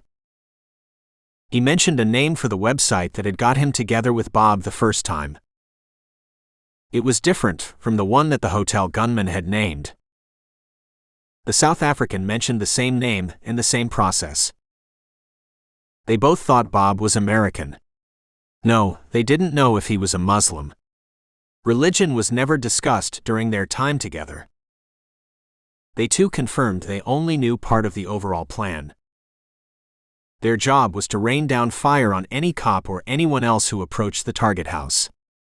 They were not to fire inside the house or the neighboring one. You didn't ask why. Bob didn't like questions. You know how many cops you killed? They didn't answer. They didn't care. What was your escape plan? Broker asked curiously. The Colombian answered after a pause. There was a getaway vehicle, disguised as an ambulance, in an alley in the neighborhood. A change of clothes in it would disguise him as a medic. He was to drive to BWI Airport, catch a train to Washington, D.C., and from there, hire a car, drive to New York, and catch a flight to Colombia.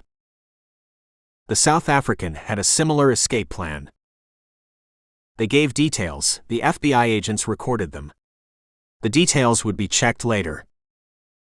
Which other jobs did you execute for Bob? Just the Indonesian one, and now this, the South African answered. He yawned lustily and didn't bother covering up. The interrogators moved an inch back. His stale breath would have woken the dead. Which other kills were you responsible for? Broker persisted. His eyebrows shot up when he heard the names. Politicians in various countries, businessmen, a high-profile socialite on the West Coast. Why did you kill these people? One sniper shrugged. We were paid. The sole surviving Muslim extremist from Baltimore, Tawfiq Aziz, had nothing more to reveal. His dreams of a jihad were shattered. His sobbing grew louder when he was told that other than him and his dead friends, no one else seemed to be a religious extremist. That seemed to be the ultimate betrayal to him, that his willingness to be a martyr had been exploited by someone. Someone whose ambition seemed to be to kill only a few cops. Aziz had no connections to ISIS. He and his friends had wanted to wage their own war, unconnected to any existing terrorist group. They wanted to be known as the American Islamists, a formal name they had coined for their group. They wanted to teach fellow Americans that they could never be safe. Aren't you American yourself? Broker asked. The sobbing stopped for a second. Not like you, Aziz spat. The investigative team spent hours with him but got only the addresses of his dead friends, the mosques they used to go to, the neighborhoods they had grown up in. The FBI would rip apart their lives, go through all their contacts, their friends, their social media pages, but Broker knew they wouldn't find a lot. They were amateurs who were prodded into this act. They knew the least. The gunman from the building was American, from Wyoming. He and the others who had been killed belonged to a right-wing militia group that had been on the FBI's radar. They had been commissioned to carry out the job a week back, using a secure go-between in Chicago. He and his fellow gunmen had scouted the building, had worked out approaches, and had followed Burke a few times to get her routine right. The go had come from the go-between, a few hours after the hotel takedown. He didn't know about glasses. The go-between handled everything for them, the job, the bounty, the details. He didn't know their attack was connected to the Barlow kidnapping. If it was, his black teeth flashed, it was a blow against the federal government. At the least, we can shut down this gang, Kowalski murmured when Burke ordered a team to look into the go-between. No one responded. Lunch came, people picked at their food. Burke worked without a break, speaking, outlining, briefing and debriefing. The energy levels spiked for a moment when a call came to the toll-free number about a sighting. 2 male youths had been spotted in the back of a speeding Tahoe in Maryland. The caller said the youths were bound and gagged, and a man wearing glasses was behind the wheel. The local PD gave chase and cornered the vehicle. It turned out to be a domestic kidnapping. Evening came and with it Burke called a break. Everyone filed out of the room but for Burke, Zeb and his crew. She didn't acknowledge their presence and stood staring at a window through which, if she craned her head, she could see the green surrounding the White House. A couple of hours back she had briefed the press and had been the recipient of savage criticism. The toll-free number had started receiving a high proportion of calls that just vented rage at the FBI's ineptness. A wall-mounted TV played silently, and after the news briefing, a channel organized a phone-in. Most callers were critical of the FBI and of Sarah Burke. They said she was too young. Her inexperience showed. They demanded more action. They wanted results now. They wanted the boys to be rescued. They were appalled at the violence in the Capitol. Various news channels reported attacks against Muslims. Some convenience stores refused to serve them. The White House made a statement condemning the attacks. It said links to extremist organizations were still being investigated, but were so far unproven. In the cacophony, a caller rang the TV channel that organized the phone-in. The caller identified himself as Pike, from a small village in New Hampshire. He spoke glowingly of Sarah Burke and the FBI. But for them, he said, their village would have been overrun by gangsters. They are right. I am too inexperienced. I have never handled an investigation of this scale. I will stand down. She spoke without looking at them. Beth made to speak, but her sister motioned her to silence. Let her vent. Burke turned around and faced them, the sunlight shadowing her face. The last time, you folks were responsible for my success. You are involved again. She laughed bitterly, looking in Zeb's direction. You should lead this investigation. I bet you will get results faster. There's just one problem with that, ma'am. Roger crossed his legs. It had been a long day, and yet his white shirt and blue jeans were unwrinkled. We folks, we are a blunt instrument. We are a hammer to be used where there's a nail. We are not investigators. Heck, we wouldn't have a clue how to go about hunting these gunmen. He laid a hand on Bawana's shoulder. This dude here, he took a Barrett to a pistol fight. We wouldn't know where to start an investigation. Zeb let him speak. His crew wasn't just the best deep black operatives in the country, they were also ace investigators. Bear and Bawana were members of Mensa. Roger could debate philosophy, while Chloe was a speaker at several scientific conferences. His crew weren't just hammers. They were much more. However, if anyone in his team could lift Burke's spirits, it was Roger, the soft-speaking Texan.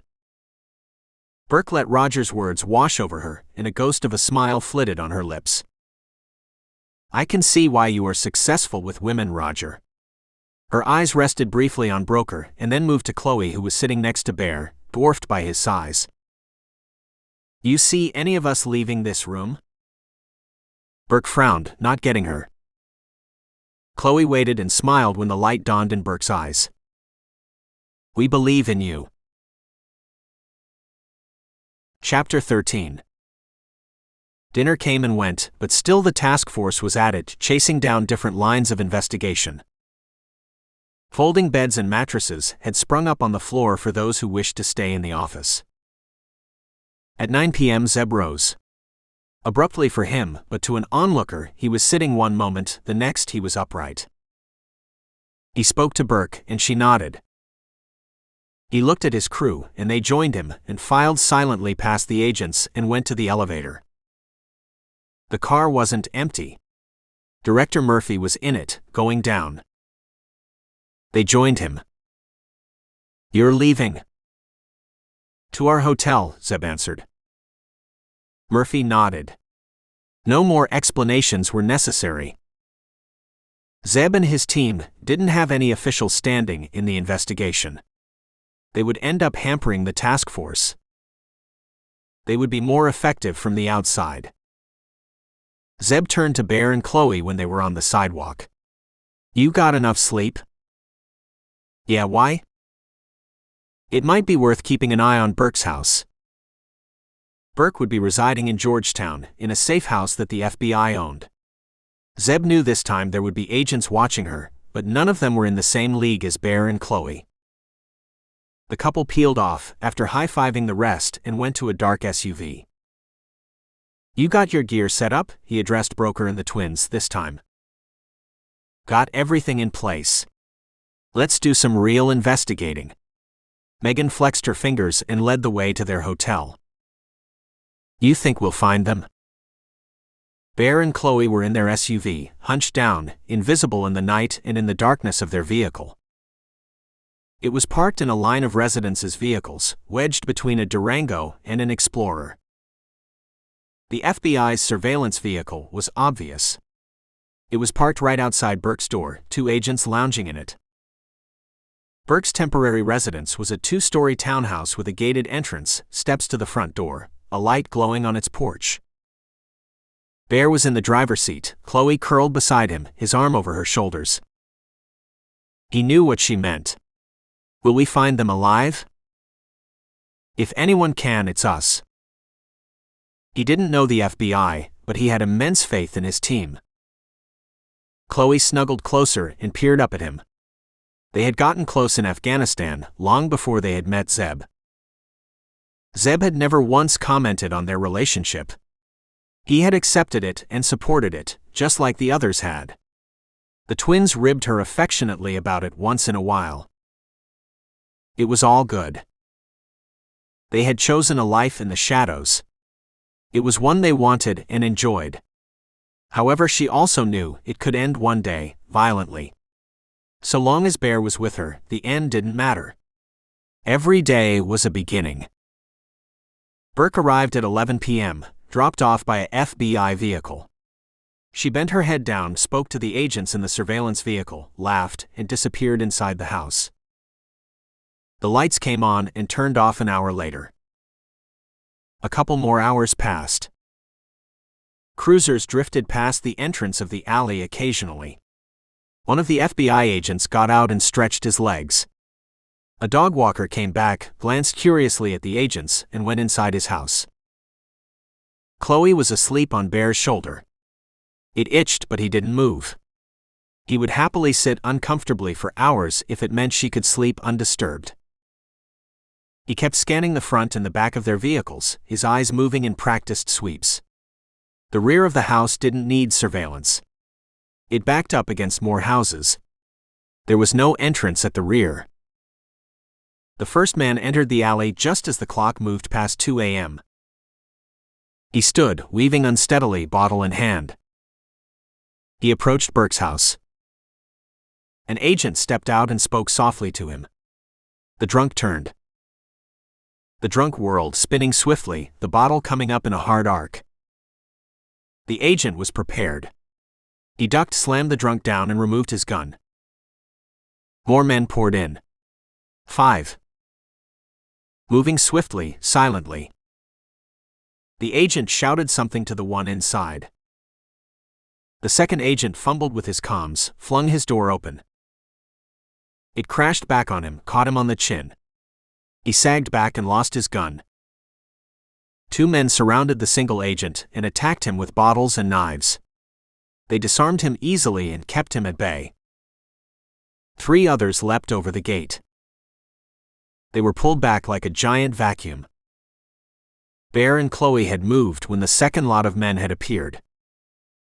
Bear skirted the left of the FBI vehicle, snapped a swift glance at the fallen agent, and grabbed the first man who was leaping over the gate. His other hand clawed at the loose shirt of the second man, then rocking back on his heels, he pulled. The two men stopped in midair, crashed into the third, and the three of them fell back. One of them landed lithely, whirled around snarling, and produced a knife. It went skittering away when Bear almost lazily slapped his hand. A second lazy hand slammed into the assailant's face and floored him. Bear took a step back when the two remaining men turned on him. No weapons but for knives and bottles. They stink. These guys look like drunks. The two men charged at the same time, their fists flailing, their mouths wide in anticipation. Bear let one fist sail past him. The second man attacked. A leg aimed at his groin. Bear twisted, grabbed the leg, and spun the man around. The second man collided into the spinning man. He went flying when Bear used his momentum to heave him over his shoulder. The knife man clawed at his ankles. Bear stomped him, and when the man squealed, silenced him with a kick. He watched the men for a moment. They were groaning on the sidewalk and would offer no further resistance. He looked over the roof of the vehicle at Chloe. She gave him a thumbs up. He had caught flashes of her twisting, ducking, and punching. Zeb had taken Chloe and the twins under his fold and had taught them his style of unarmed combat. It didn't belong to any one school. It was a collection of techniques from across the world that he had adapted and improvised for himself. There was karate and judo in it, but there was also savate, jiu-jitsu, kalari patayu, silat, muay lao, and several others that Bear didn't recognize. Zeb had spent years traveling the world after the horrific event involving his wife and son. During his travels, he had lived with men so old, time was a meaningless concept to them. They had taught him about life, but also about death. They had taught him things about his body that no medical school taught. They had also taught him different forms of combat. Bawana had once demanded that they be taught too, along with Chloe and the twins. Zeb had given him the look. The women will be picked on, due to their size. You, he had sized Bawana with a small smile, are rather bigger. Bear had seen the difference in Chloe and the twins. Taught by someone like Zeb, honed to a very high proficiency level, they now had something different on top of their inner confidence. They were burnished steel. He checked on the fallen agent. He was sporting a shiner. He raised a hand in thanks and continued speaking into his headset. Bear went round the vehicle. The second agent was checking the sprawled men, patting their pockets.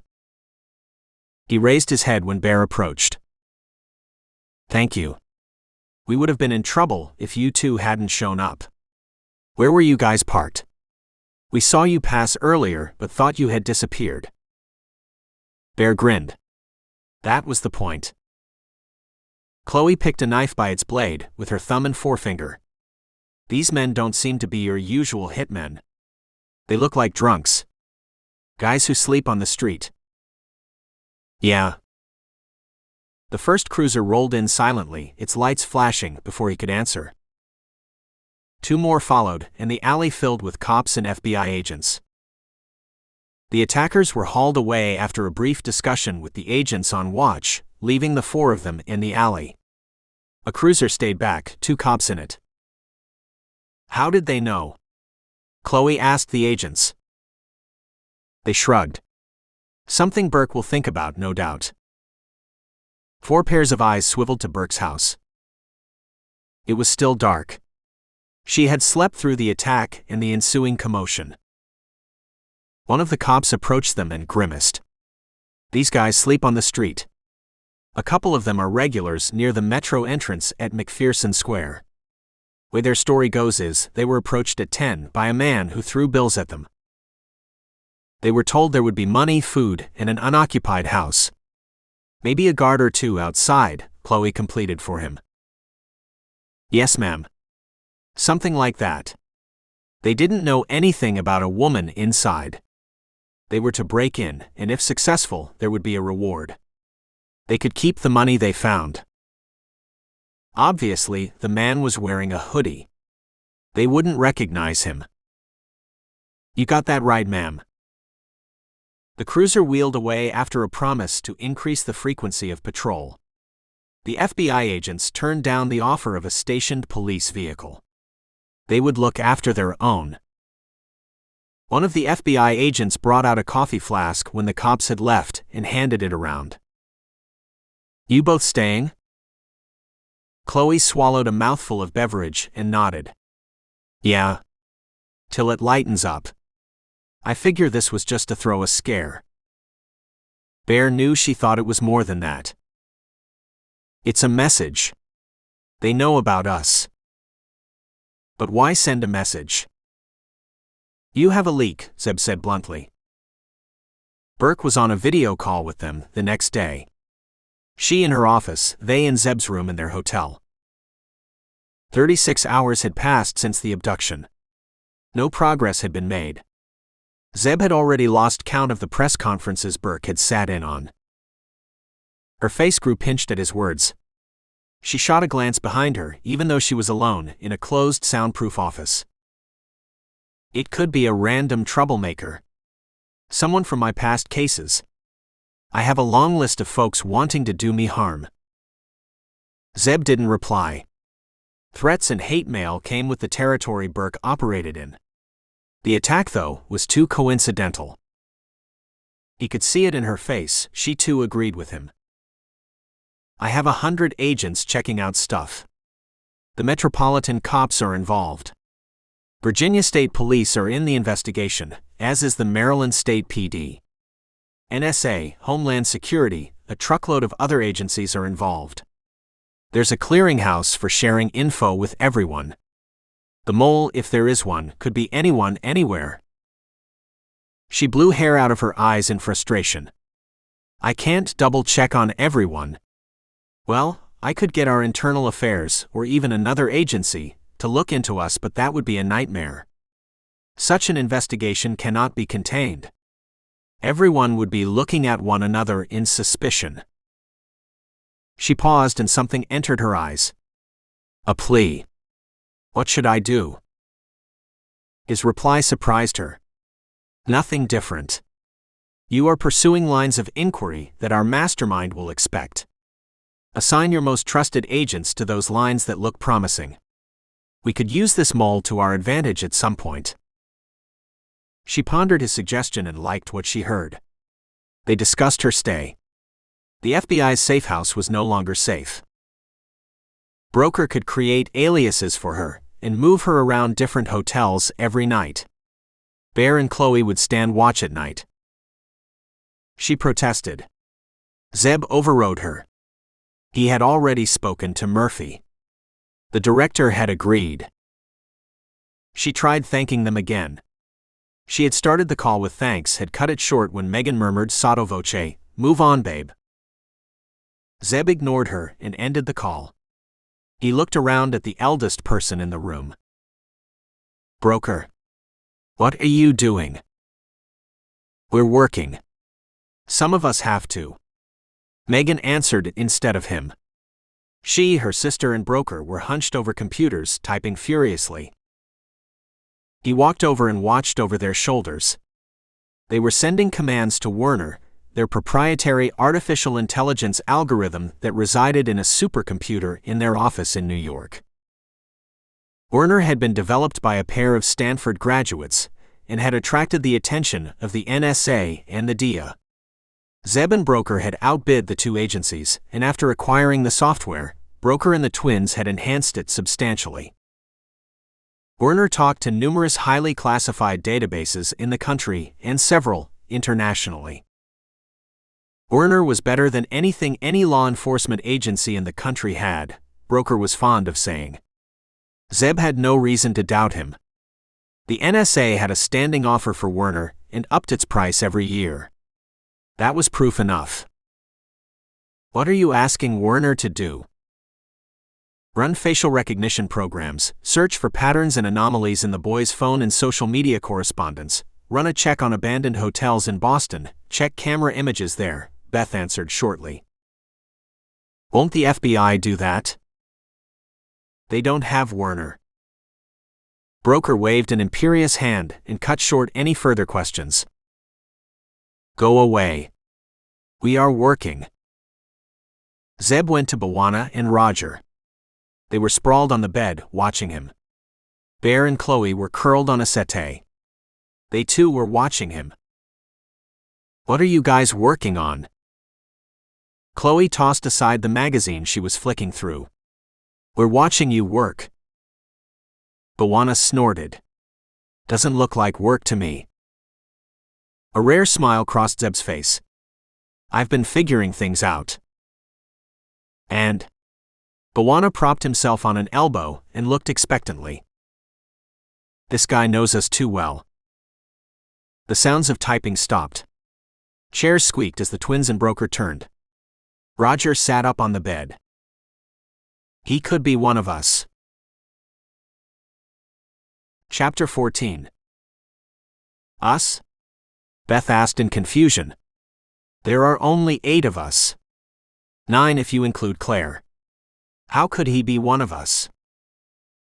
He doesn't mean us as in us, Dumbo, her sister replied disparagingly. He means as in special ops or deep black agents. Megan's right. The planning, the audacity, the way these guys have just disappeared. These aren't your random mob guys. They aren't even ISIS or any terrorist group. No demands have been made. No videos of the boys being beheaded have emerged. No group has come forward claiming responsibility. Zeb paced, letting his thoughts flow into words. Those Muslim guys in Baltimore, they were a false trail. They have led us down false trails everywhere. On top of that, remember that equipment he sent out to the extremists in Baltimore? Zeb watched them digest his words, watched ideas take shape, acceptance set in. Assuming you're right, how does that help us? Bear stroked his beard and saw the face Chloe made. He shrugged silently. I haven't slept in 36 hours. When would I find time to trim? A chair squeaked. Broker turned around to his laptop. 2 more chairs followed. The twins. We find out which agents are missing or dead. Broker threw over his shoulder and the typing resumed. Hold up. Broker and the twins turned back in unison. The getaway vehicle was a cop vehicle, or maybe an ambulance. We agreed on that? 7 heads nodded in unison. Megan's voice rose. No point in looking at traffic images. The FBI will do that. Zeb shook his head to correct her. Nope, I am not interested in that. Beth, can you bring up a map of the city? She did. The kidnappers had a window of 7 hours. They could have gone anywhere in those 7 hours. However, I am betting they didn't get far. They didn't fly, they didn't take buses. There are no ships to board here. The rest of his team crowded behind him and watched the flickering screen over his shoulder. Chloe scrunched her face when Beth worked out probable distances and highlighted a circle around the city. Why only 7 hours? They escaped around 1 in the afternoon. They could have traveled the whole night. Bear patted her on her shoulder, a gentle pat for him, a thump for her. She stumbled. He grabbed her and pulled her close. The whole country and its dog was extra vigilant that night. Zeb's assuming they wouldn't travel at night. We are wasting time on this, Megan faced them, her body quivering with impatience, eager to get back to what they were working on. The feds will have this covered. It isn't new ground. Sis, will you button up and let Zeb finish? Beth poured sugar and honey in her voice, drawing a grin from her twin, who bowed elaborately. "The floor's yours, wise one.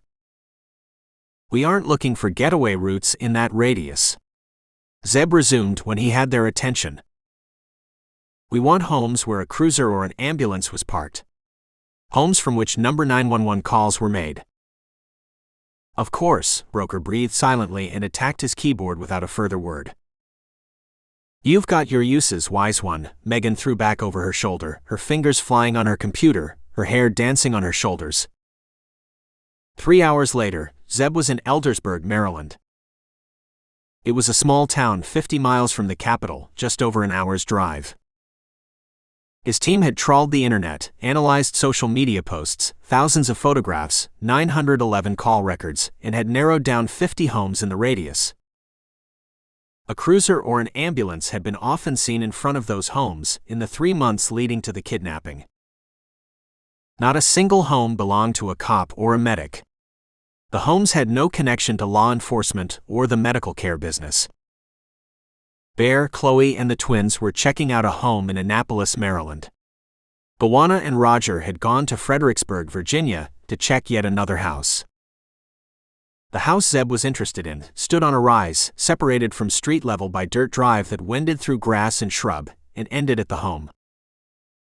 There were no immediate neighbors, and the back of the house overlooked fields. Broker drove down what passed for Main Street, disappeared into a realtor's office, and came out with leaflets. He drove back to the street, parked, took a leaflet and started reading it, while Zeb exited the SUV and walked up the drive. Perfectly located. Megan checked the ownership. It's owned by a trading company in New York, who has offices all over. The home is used by staff who visit D.C. He pulled a leaflet out and made a show of reading it as he approached the house. It seemed to be empty. It had the unused feel that unoccupied houses had. The drive opened into a graveled landing in front of the house. A garage was attached to the right of the house. He went to the left, circled a corner, and stopped. A man in a loose shirt and jeans was eyeing him suspiciously. Crew cut. Hands close to his body. "Howdy. This house is for sale, isn't it?" Zeb gave him a wide smile. The man narrowed his eyes. "No. This is private property." Zeb frowned. "The realtor in town told us this was. It looks perfect for my needs. Isolated. You see, I value my privacy." He sensed a presence behind him and turned. Another man, similarly dressed, had approached silently and stood watching him. "You heard him, buddy. This isn't for sale," second man said. "You got the wrong house." No aggression. But those postures, those hands, those eyes. These aren't your ordinary next-door neighbors. "I get it," Zeb slapped his thigh and laughed. "You guys are playing hard to get, aren't you? I should have guessed. I have done it myself a time or two. Look," he spread his hands. "I am in the market to buy a house. Why don't you take me around the place, and if I like it, we can discuss numbers?" The first man lost his politeness. "Friend, we told you twice. This house isn't for sale. Do us a favor and leave." Zeb stood stubbornly, anger and protest showing on his face. He was half-turned, both men in his vision. First man came, his hand reaching out to clasp Zeb's shoulder and turn him around. Second man took a step back to fall behind Zeb. "This is unnecessary. You don't have to force me," Zeb huffed and turned to leave. "I'll surely be having words with that realtor." A breeze sprang up, dry leaves flew in the air and settled on gravel. The second man's shirt flattened against his body and outlined a shape on his waist. Handgun. Second man fell in behind Zeb to his right. First man was to his left. Zeb cast a glance at the house through the corners of his eyes. A third man was peering through a window. "You aren't really looking to buy, are you?" Hardness crept in first man's voice. The sun was behind them, throwing long shadows, dark shapes that Zeb followed on the ground. One shadow came closer. First man. A hand reached out. Zeb whirled, grasped the hand, twisted it, bent the first man around and shoved him against second man. They crashed into one another. The second man stumbled and fell. The first man swore, recovered, clawed beneath his shirt, and froze when he saw Zeb's Glock trained on him. A door slammed and the third man came running out, a gun in hand. He came to a stop, crouched and yelled, "Police! Drop your guns." Zeb's Glock didn't move. "Drop it," the third man commanded. A shotgun clicked behind him. "I never liked Mexican standoffs," Broker chuckled. It took an hour to clear things up. The three men were from the DEA, based out of New York, visiting the capital on an investigation. The house was a safe house they used occasionally. They demanded Zeb and Broker's identity. They got a number to call in return. The third man, the lead agent, made the call, his face tightening as he listened. He spoke in monosyllables and grunts, and when he ended the call, his game face was on. "They're friendlies," he told his men. String-tight nerves loosened. "We're to share everything regarding this house." They didn't have much to share. They had arrived just that morning, picked the keys from beneath the largest stone in the front yard, and were making themselves comfortable when Zeb had showed up. "When was the house last occupied?" Zeb asked them as he walked around the living room. "Cheap furniture. Bland pictures on the walls. Dining table is bare. No fruit in the bowl." He opened the refrigerator. It was empty but for a can of milk and a few bottles of water. The lead agent shrugged and made a call. 6 months back." "What?" he asked when Zeb's head snapped toward him. Burke arrived 2 hours later, Bubba behind her, in a SUV bristling with his team. A third vehicle followed and from it spilled 3 dogs. Search and rescue animals. The FBI team disappeared inside the house. Zeb and Broker stayed outside, along with the DEA agents. "This is connected to the kidnapping?" the lead agent asked after a lengthy silence. Zeb didn't answer. His eyes were trained on the door in which Burke stood. Her eyes were alert. Her face was sharp. "They were here. They found the first house," Darrell told Merritt. The boys were still locked up. The one in the fugue was still in his private universe. The doctor had started his work. He reported no progress. The second one was still scared. He didn't know anything, despite Merritt's questioning. He looked up fearfully every time Merritt's man entered, as if expecting to be shot. Both the hostages were scared. Killing them is still a possibility, Merritt thought, as he wedged the phone between his neck and ear and turned on the TV. He had taken his time on the second boy, but time hadn't been required. The boy had babbled everything he knew the moment Merritt's knife had pierced his thigh. They stopped making tough kids a long while back. He watched absently at rolling coverage of the house in Eldersburg and a brief interview with Sarah Burke. She had nothing much to say, other than they were progressing. "Yeah, but it won't get you anywhere." He had expected the house to be found. They had gotten away from D.C. with the hostages and had come to the house. There they made a change of clothes, changed the color of the vehicle, and left. What surprised him was the speed. "I didn't expect the feds to turn up so fast. I know how they work, how the other agencies work." "Can you find out who exactly discovered the house? Was it the FBI or someone else?" Darrell said he would check and come back. "If it was the FBI, have I underestimated them?" He shook his head unconsciously. "No. I know them very well." "What's the doctor saying?" Darrell's voice in his ear brought him back to the call. "The usual. We should give it time. He's trying everything he can, but medicine doesn't have an answer to everything." Darrell fell silent. Merritt let it build. He's qualified, isn't he? Yeah. He's a psychiatrist. I have worked with him for a while. Are you safe there? The paymaster asked finally. Yeah. There's something you should know. There are some civilians working with the FBI. Merritt shrugged silently. All the agencies in the country will be working with the feds. They must have hired a few specialists. These aren't just any other specialists. Merritt focused on the voice. These are supposed to be some deep black special ops group no one has heard of. Can you find out more? Darryl laughed. I can find anything. He could laugh now that the boys were in control. He had been a nervous wreck once the threat had surfaced, and had even suggested to Merritt that the entire family be taken out. Did you see the parents' interview? Both parents had gone on several TV shows and had made appeals to the kidnappers. Sean Fairman's mother had broken down and said she would gladly take her son's place. It made for good TV. It heaped more pressure on the investigative agencies. It didn't elicit a drop of sympathy from Darryl. The boy could hear faint conversation from somewhere in the house.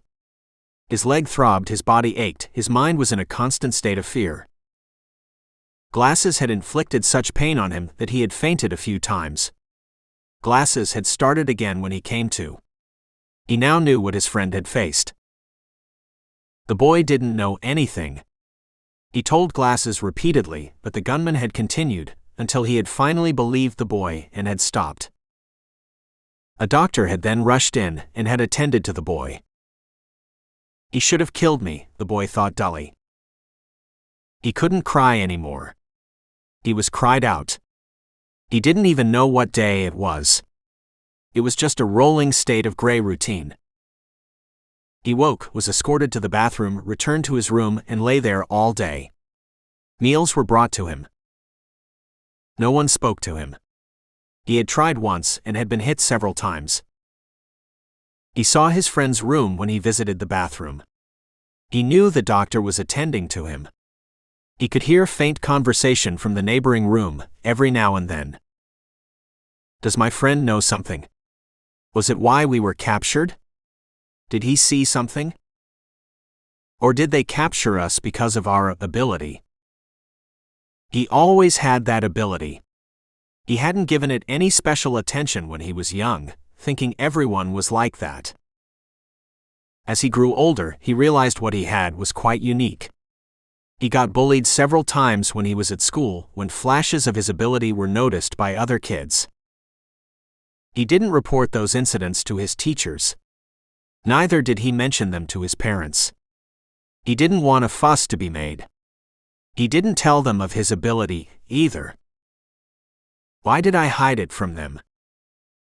He didn't know. Hiding that capability had become second nature to him. He had perfected the disguise. Maybe I didn't want anyone to treat me like a museum exhibit. He and his friend had gelled quickly when they had met. They followed the same football team, had similar tastes in movies and books. It was one day at school that he had noticed his friend disguise his answer to a question. His friend was bright, sharp, smart, similar to him. There was no need for him to disguise his answer. Something leapt in him. He started observing his friend's habits closely. He found that his friend adopted the same tactics that he did whenever something historical was asked.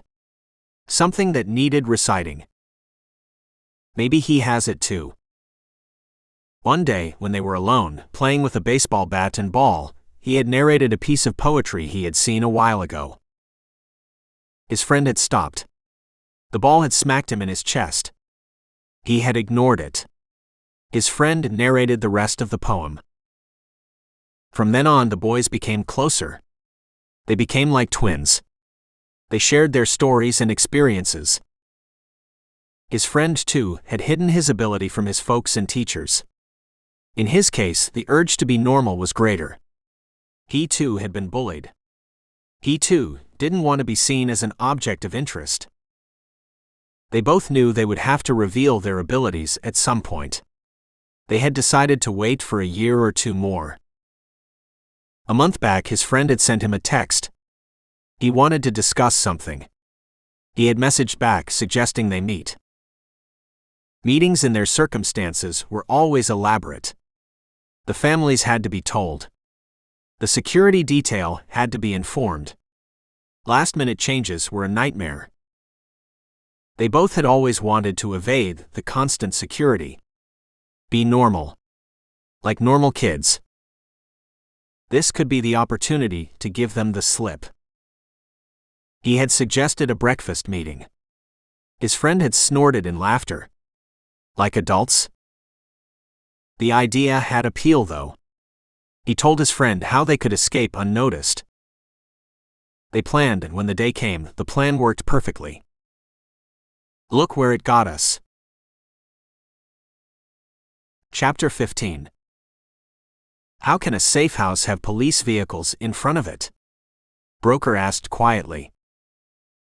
They had known of the house when a random onlooker had snapped a picture of a cruiser in front of the house and uploaded it on the internet. That photograph was more than 2 years old. However, that wasn't the only one. A couple more had surfaced. Police vehicles in a quiet neighborhood attracted attention. Attention was easy to record and post online in the day of camera phones and superfast Wi-Fi networks. Those photographs had enabled Beth to pinpoint the house, make confirmation calls that the house wasn't law enforcement property, and neither had any distress call been ever made from it. Zeb didn't answer. The question had struck him too, and he made a note to ask Burke. They were in their SUV, a short distance away from the house, and were watching the comings and goings from behind darkened windows. They had moved the moment news vans had arrived, and after Burke had briefed them. The briefing was short. The dogs had detected the presence of the boys. No other evidence had been found thus far. Teams were canvassing the neighborhood to check if anyone had seen any traffic at the house. They watched for some more time, saw Burke emerge and scan the street. Zeb called her. "We're down the street." Burke swiveled, her eyes searching, till they landed on their vehicle. "There you are. Nothing much to report." Her voice had lost its initial burst of excitement. Neighbors, who are pretty far away, didn't spot anything. They used it as a staging house. Change of clothes. Change of vehicles. Maybe even change of drivers. A thought struck him. Did anyone check the garage? Any paint in there? Paint guns? Her head moved. She shouted at someone. Kowalski came running, listened, and went away. He returned moments later, nodding his head. Burke came back on. "Yeah. Several cans of black paint. The fumes are still hanging in the air." Broker pumped his fist in silent triumph and leaned forward. "Burke, check the trash cans for any strips of pills or syringes or cotton. It's possible they drugged the kids while they were repainting the getaway vehicles." "Will do." She lifted a hand in a wave and disappeared inside the house. The bounce had returned to her step. The call from Peter Van Zyl, the Director General of the South African State Security Agency, came when they were returning back to the capital. "I guess there's no point asking how you are, my friend," Peter's voice boomed out of the speakers fitted in the vehicle. His voice was deep and had only a trace of an accent. The TV stations and newspapers here have nothing else to cover. He laughed and a speaker trembled. "Our local politicians are unhappy. Everyone has forgotten them." The laugh disappeared, seriousness set in. "I guess you are involved." "Just watching," Broker replied laconically. "Hello, Broker. I know what your watching means." They heard papers rustle. "Right, let's get down to business. I have shared these details with your FBI too, but there's some stuff here which is for you alone. You can pass it on if you wish." The two snipers from Baltimore, Botha and Aletta, both were contractors to our Defense Intelligence Division.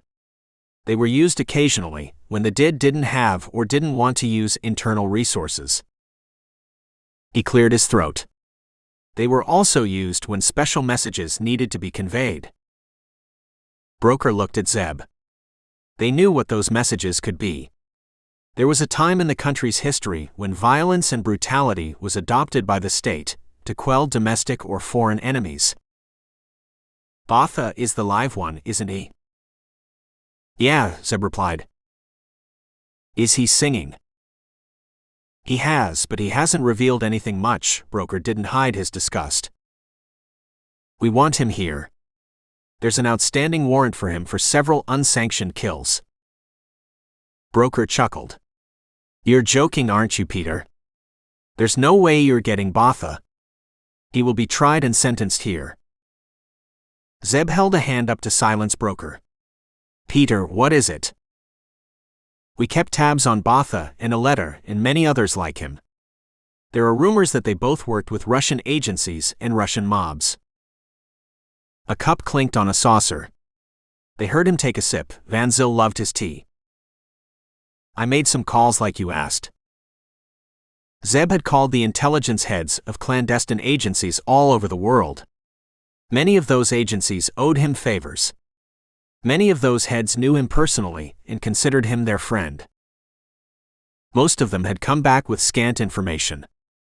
The kidnappers or the Baltimore operators were unknown to them. I spoke to Andropov. Van Zyl paused for Zeb to make the connection. Grigor Andropov ran an agency in Russia that was similar to Zeb's agency. Andropov was Claire's equivalent, a man who lived in the shadows and whose existence very few people knew of. Andropov said you should meet him. He said he called you several times. Zeb looked at Broker, who turned and fumbled in the rear and returned with Zeb's sat phone. Zeb pressed his thumb to the screen and unlocked it. Broker scrolled through the logs and swore softly. There were 3 missed calls from the Russian. Did he say why? The booming laugh rang out again. You know how he is. Even his shadow doesn't know who cast it. All he said was that it was important. Zeb dialed Andropov as soon as the South African had hung up. The phone rang several times. The Russian didn't believe in voicemail. He called Burke. She said they hadn't heard anything from the Russians. Why? Just asking, Zeb told her. He didn't want to raise her hopes unnecessarily. It was late evening by the time they reached their hotel, a different one. Broker parked the vehicle while Zeb went to his room to change and hit the pavement for a run. Running gave him space, freedom. It was when he did his best thinking. He didn't want to go to Moscow. There were too many leads to be chased down, and Murphy wanted him to be around. Hope Andropov can reveal whatever he has in a call. He ran several laps on the National Mall, paused for a moment to take in the tall, white obelisk in the distance, and the soaring monument opposite it, an ode to the 16th president of the country. He turned back to the hotel, dodging pedestrians and office-goers, cutting through space and crowd, his mind in its gray space, thinking, figuring, calculating. He neared the hotel, approached a patch of sidewalk that wasn't lit, had no foot traffic, and didn't pay attention to the solitary car. Mr. Carter. Move. Turn. Draw. He was on the ground, on his right shoulder. His right hand stretched out, ending in his Glock. His eye on its sight. The sight on the figure in front of him. All this even before his brain had computed that the voice was an older man's. That his radar hadn't pinged. That the beast hadn't stirred. He waited for the man to emerge from darkness and stand under a lamp. Zeb rose and holstered his handgun. The man was in his 60s, balding, dressed as if he was returning from his workday. White shirt, dark trousers, dark jacket. He came closer to Zeb, and the hollows under his eyes, the lines on his face, became clearer. He held his hands up in apology. I'm sorry. They told me not to approach you from behind. Who's they? Zeb recognized the man in front of him. It was Larry Fairman, father of Sean Fairman. Larry Fairman was a lobbyist with a well-known firm inside the Beltway. Larry Fairman was well-known himself, having acquired a reputation for getting things done in the Beltway. Good rep. Good income. Could afford to send his son to private school, which was where Sean Fairman met and became friends with James Barlow. "Can I have a minute of your time, Mr. Carter?" "I'm here, sir." "How does he know my name?" Larry Fairman nodded, acknowledging the irrelevance of his question. He searched for words and then spoke carefully. "I'm told you are helping find the two boys, Mr. Carter." "No, sir. You heard wrong. I am a security consultant, visiting the city on business." A ghost of a smile came on Fairman's lips. "She told me you would say this." She seemed amused. "Who's she, sir?"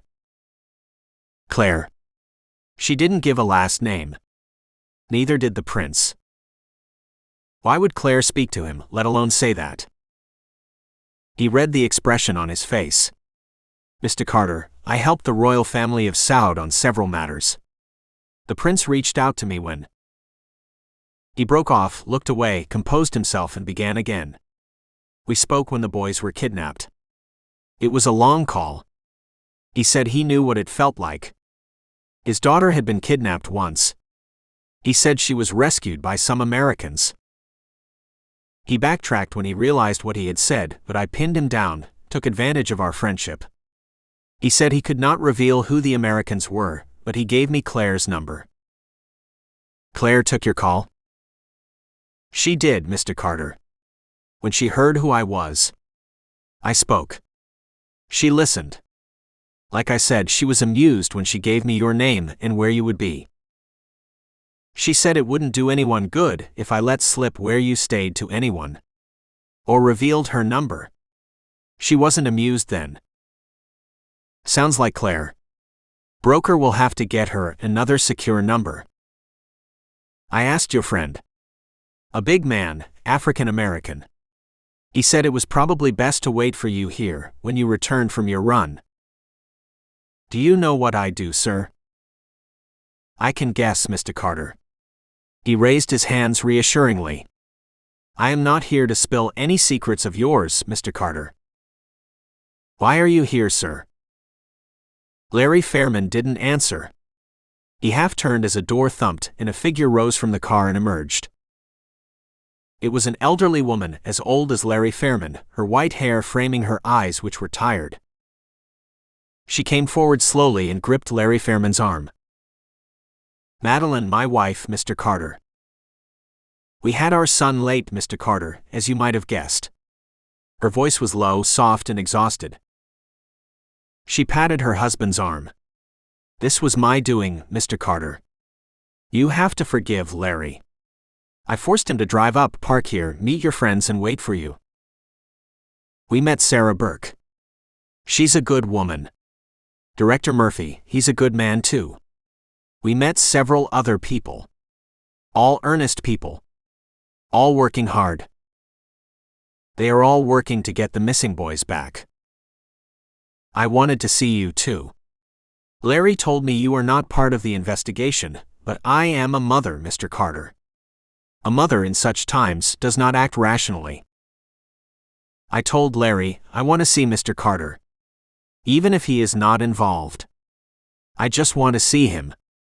We don't want anything from you, Mr. Carter. I just wanted to see you, see what manner of man you are." She stopped. Zeb didn't speak. The city didn't speak. "You are a good man, Mr. Carter. I can see it in your eyes." She waved a hand helplessly. "I am sure all this sounds weird to you, Mr. Carter. However, I am the mother of a son the world seems to have forgotten. I just wanted to see you for myself." Larry Fairman patted her hand. "We are sorry for bothering you, Mr. Carter. Have a good evening. God bless you." He led her back to their car and drove away. Zebediah Carter flew to Moscow that night. Chapter 16. Zeb met Grigor Andropov in a quiet hotel in the Basmany district of Moscow. It was the same hotel he had met him in during a previous mission. Even the couches seemed to be the same. The lack of traffic in that corner of the hotel was the same. It was a busy hotel. It was tourist season. But not a single tourist or hotel staff walked through that corner. Cleared by his men.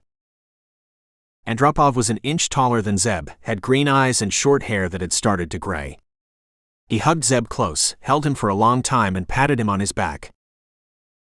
Zeb had saved his life in Iraq. The secretive Russian had never acknowledged it. He hadn't forgotten either. He laughed when Zeb's eyes flicked to his hair. "I am getting old, brat. Brother. But I am still of use to my country." Russia and the United States were at a low point in diplomatic relations. However, the intelligence agencies of the two countries still spoke to each other via back channels, when it suited both the countries' interests. The kidnapping of the Veep's son and his friend had thawed relations, and there was a higher amount of traffic between the agencies.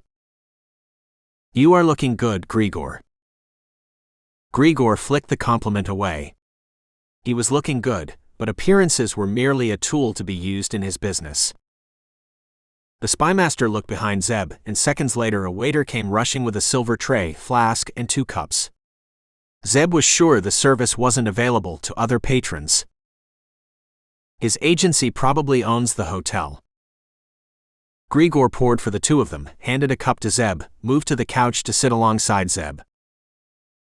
It was a message. He would help Zeb to any length he could. Zeb took a sip of the bitter tea, let it race down his body, and faced the spymaster. The South Africans and the South Americans were recruited on the darknet, yes? Yeah. That site has disappeared. It was taken down. Not long ago, just a few months back. Zeb paused, his cup near his mouth, and stared at Grigor. "We took it down." Zeb placed the cup down carefully. Grigor smiled, and the years fell away from his face, and he became the agent Zeb had met in Iraq. "It's not like that, brat. We know who created that website. We asked him to take it down politely. He agreed. This man is still alive? Not lying at the bottom of Moskva with a hole in his head." The smile grew at Zeb's unsaid words. "Of course. We don't do that anymore. These days it's about computers and drones and phone hacking." "You questioned him?" "Yet. You can ask him anything." "Who is he?"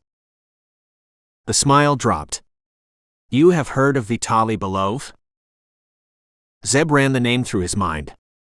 He shook his head. "Not many people have. Fewer have seen him. He is the most powerful organized crime boss in Russia. You let him live." Grigor flexed his hands. "He's more powerful than I am." Zeb sat silently, digesting the spymaster's words. "That can't be possible. Andropov can make things happen in this country that mortals can't even imagine." "He launders money for the top politicians," Grigor said simply. He nodded when understanding dawned in Zeb's eyes. "All the way to the top. He does deals for them, acts as their front for their investments. He's their bank manager, their accountant, their treasurer. He knows more about their wealth than they do. He owes me some favors and has agreed to meet you. Beyond that, I can't guarantee anything. He might tell you all that he knows. He might not." He shrugged. "When?" "Tomorrow. Someone will pick you up." They talked about past and present friends. Of missions and men. It was late when Grigor rose and stretched. He hugged Zeb one last time. "He's not normal. Be prepared for anything," he warned one last time, and walked away without looking back. A stretch limo was awaiting Zeb the next day. A black monster, standing in solitary splendor in the hotel's drive. No other vehicles were allowed to come near it. The doorman ushered Zeb to the vehicle, deferentially, and opened the door for him. Zeb slid inside and seated himself on warm leather. Leather fur cushions were his first impressions. Opposite him was a bar, but the man on the far end of the seat caught his attention. He was craggy-faced, with slicked black hair, dark eyes, and clean-shaven. He was powerfully built, dressed in a spotless white shirt over dark trousers. The dark eyes bored holes into Zeb as the man crossed his legs, which were adorned with spit-polished shoes. "You are Carter." No accent. Andropov said his English was flawless. "And you are Belov." Belov inclined his head. A bodyguard opposite them made to search Zeb. Belov waved him off regally, and the limo set off. It drove past the Kremlin, past stately buildings, past dark, forbidding structures which hid years of history and bloodshed behind their closed walls, and wound through narrow streets before coming to a halt. Zeb looked through the dark window. It was the entrance to a gym. "Come," Belov beckoned. Zeb followed him, falling behind his protection detail. Two massively built men at the front cleared the way for below. One of the hulks opened the door with a hand the size of a shovel. The aroma of sweat and grunts and loud music assaulted them as they entered the gym. The music died when Belov went deeper. Evidently a person of some importance. Belov went to a boxing ring and watched two men fight. One, a lean, lithe man with a narrow face, was dressed in red. Red shorts, red gloves, red shoes. No headgear. His opponent was shorter, broader, and dressed in blue. He too wasn't wearing headgear. The lean man attacked, flowing from dancing to attack in a split second. The blue man ducked, evaded, and counterpunched. The man in red danced back, languidly smiling. He waved a hand at Belov without turning. Blue took the opportunity to attack. A flurry of kicks and blows aimed at the head, the chest, the groin. Red parried easily, went on the back foot, turned defense into offense as he suddenly leapt in the air and felled Blue with a swinging kick. A watching crowd gasped and murmured in awe. No one had seen that coming. Not even Blue. The fallen man lay still. Red leaned over him, lay a hand over his neck, and shrugged. Two men came rushing and hauled Blue off on a stretcher. Muay Thai, Savate, many different styles. Red is good. Very good. And not just an amateur fighter either, going by the scars on his chest. This is someone who has faced deadly combat. Belov slapped hands with Red, laughed and joked, and turned to Zeb. "Sergei Legutov," he introduced Red. "You heard of him?" The name rang a bell. Zeb thought for a while, and then Broker's voice flashed in his mind. Broker showing him an article on a screen. Moscow MMA champion. Belov nodded vigorously. For 5 years. Now he'll fight the world champion next year. The mobster's eyes turned sly. He's like you. He's ex-Spetsnaz. Legutov eyed Zeb. You are SEAL? Zeb shook his head. Marine. Special Forces. I was just a soldier. Now a businessman. Legutov looked at him carefully. You fight. He gestured, and a trainer came running with gloves and shoes and a pair of shorts. Zeb declined. Not for me. Legutov's lips curled. You scared? Yeah, who wouldn't be? You are very good. Better than you? Light years ahead. Belov roared with laughter, slapped his thigh, and led Zeb away. Zeb turned once and saw the fighter watching him, the way a panther watched its prey. Who is he? Zeb asked Belov once they were back in the limo. Belov looked at him surprised. He's my bodyguard. Most dangerous man on earth. Belov dropped him back at the hotel. Tomorrow we talk. Zeb watched bemused as the limo whispered away. That must have been some kind of test. He checked with broker. The facial recognition programs hadn't yielded anything. Zeb was expecting that. The kidnappers wouldn't have gone unmasked if they were in the system. Camera images in Boston hadn't turned up anything. There were no cameras around the abandoned hotel. The FBI was tracing the paint found in Eldersburg. It was a common variety found in hundreds of stores. They weren't hopeful. He briefed them on his day. Megan chuckled in the speakerphone. Let me get this right. You met a spy master and a mobster. You went for a ride in a fancy limo. You then met a champion MMA fighter. That was your day? That sounds like it. Zeb woke, making the transition from sleep to awake, without any change in his breathing. It was late night. His room was dark. The street outside was dark. He lay motionless, thinking about what had woken him. It hadn't been any noise outside. Not any sound in his room. His gun lay within hand's reach. He was dressed in a faded t-shirt and a pair of shorts. The beast was prowling inside him, his radar was pinging slowly, yet he couldn't detect any danger. It's me, a voice chuckled. Legutov. What's he doing here? The beast flooded through him, amped him to alert in an instant. If Legutov could enter his room without alerting him, he wasn't exceptional. He was of Zeb's caliber. I made some inquiries. Spoke to some people. They said there were rumors of an operative who looked like you. An American operative. They said if you were who that man was, you were lethal. Legutov smiled in the dark. They said I should keep away from you. Naturally, I was curious. I wanted to see how good you were. Why? Legutov was surprised. Why not? I live for fighting. Nothing in his voice changed. No shadows in the room moved, and yet Zeb sensed the attack.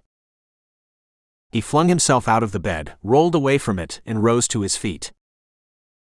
Don't look for shadows. Feel the energy. The wrinkled old man, his mentor in Indonesia, had drilled it in him, as he had made Zeb fight in the dark, blindfolded, against multiple opponents. He felt the force, and then the rush of air as Legutov approached. He bent his knees, swayed his body, and a strike sailed above him. He grasped the retreating hand, met air, felt another strike coming and leapt back and crashed into the wall. Legutov laughed. You are good, Carter, but I am better. Zeb didn't go to the location of his voice. It'll be a trap. He moved on the balls of his feet, his breathing low and steady, and moved deeper inside the room, to the bed. Something moved. Sharp and hard. Toward him. He rolled underneath it. Legutov's leg in a spinning kick. Another something moved. This time faster. It slammed into his chest like a piledriver and flung him on the bed. The beast roared. He rolled. It scanned his body. He was fine. A bruise on his chest, but he was fine. Legutov followed swiftly with strikes. Zeb parried and ducked and danced away. Silence fell in the room, not even the sound of breathing broke it. Something flew. Zeb ducked. Something crashed in the wall. A lamp. A white shape floated. Zeb squinted. Fell when a hammer-like blow struck his temple. A grunt escaped him. He rolled. He couldn't. His hand was trapped by Legutov's leg. He sensed the other leg approaching in a kick. He twisted his free hand, his left, aimed his elbow, and made contact with Legutov's shin. His left arm jarred at the force of the blow. He heard Legutov gasp. His leg loosened. Zeb freed himself and launched into attack. A numbing blow caught Legutov on his right thigh. His right hand shaped unconsciously into a sheet of iron and slammed into the Russian's ribs. The Russian groaned and fell back. The two men parted and circled in the dark. Legutov attacked, a flurry of force and energy. Zeb leaned into the strikes, took the blows on his neck and chest. The beast ignored them. It was dark and angry and snarling. It wasn't like Legutov. It didn't seek fights. It didn't like being bested, either. It absorbed a hammer blow, a right fist from the Russian. The fist lay for a microsecond, high on Zeb's chest. Zeb twisted it, applied a lock that pinched a nerve on the wrist. The Russian screamed. Zeb applied pressure, applied force, bent the arm back so far back that something cracked. The Russian groaned, reached behind with his left hand, struck hard. Zeb absorbed that too, didn't let up on the pressure. Till he suddenly released and the Russian stumbled. Swirl around. Catch. Spin. Zeb floated around the falling Russian. One arm around the man's waist, like a lover's. One arm on his back. One leg kicking out Legutov's feet. He spun on his feet. He hurled. Legutov crashed through the window and disappeared into the night. Chapter 17. Grigor Andropov was the first on the scene. He had arrived within 15 minutes of Zeb's call, dressed in a wool jacket, dark shirt and dark trousers, his shoes immaculately polished.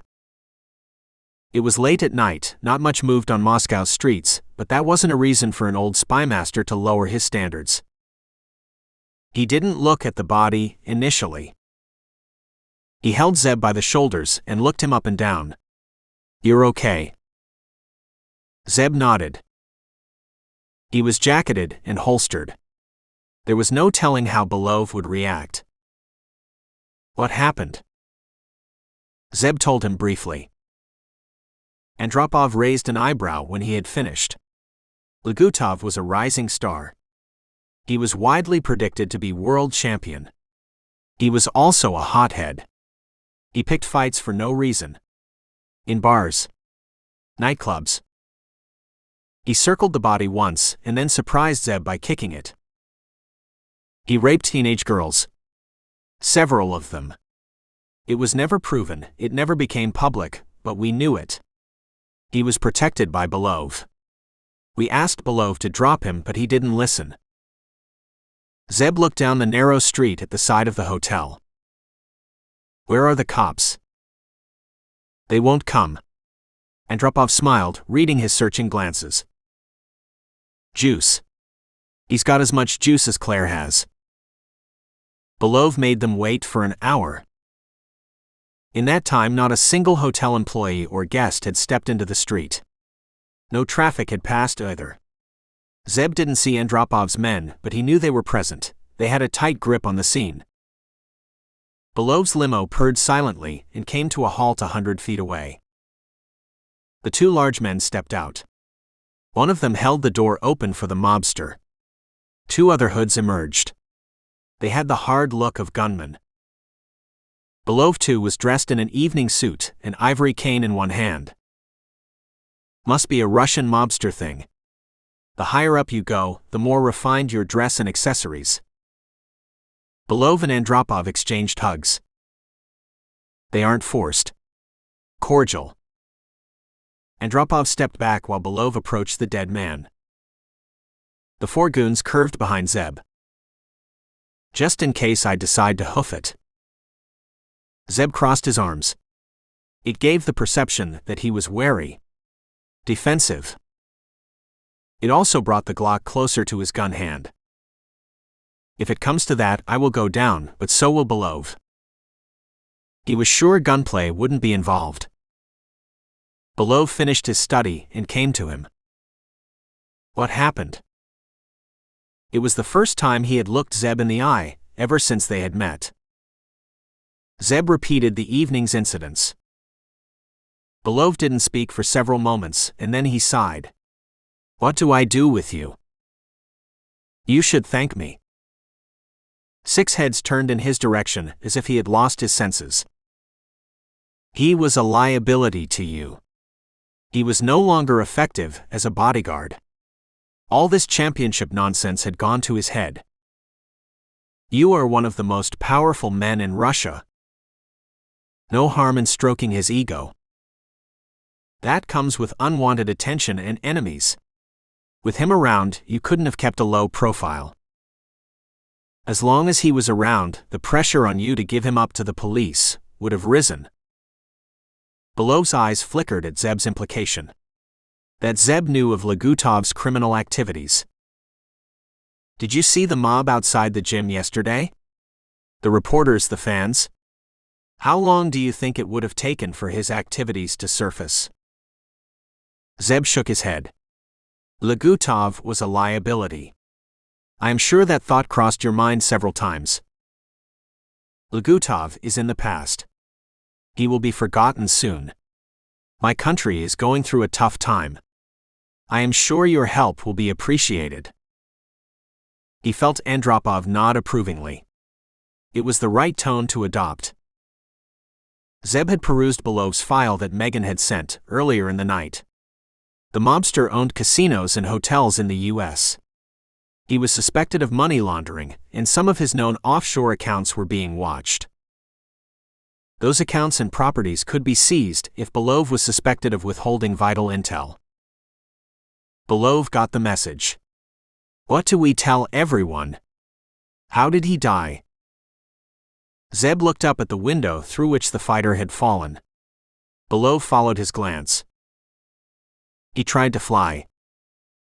Andropov took care of the body and before leaving, hugged Zeb and whispered softly. Neatly played, Tovarich. Why don't you stay in Moscow for some time and get rid of all gangsters? Zeb joined Belov in his limo, declined the offer of a drink, and leaned back while the limo sped down empty streets past red lights, what were red lights to the most powerful Russian mobster, and stopped in front of his office. The office was 20 stories tall, had a mirrored glass and a modernistic feel, and was behind the Kremlin. A short distance to run when my masters call, Belov said when Zeb looked at the domes of the Russian palace. He smiled knowingly when Zeb understood the oblique reference. He led the way inside, nodding at guards who sprang to attention. A private elevator opened into an office half the size of a tennis court, on the 15th floor. The two-man mountains disappeared, presumably to pump some more weights. The hard-faced men took their positions on couches and stared at nothing in particular. Belov picked up an ivory-colored phone, spoke into it softly, and then poured 2 cups of steaming coffee from a silver flask.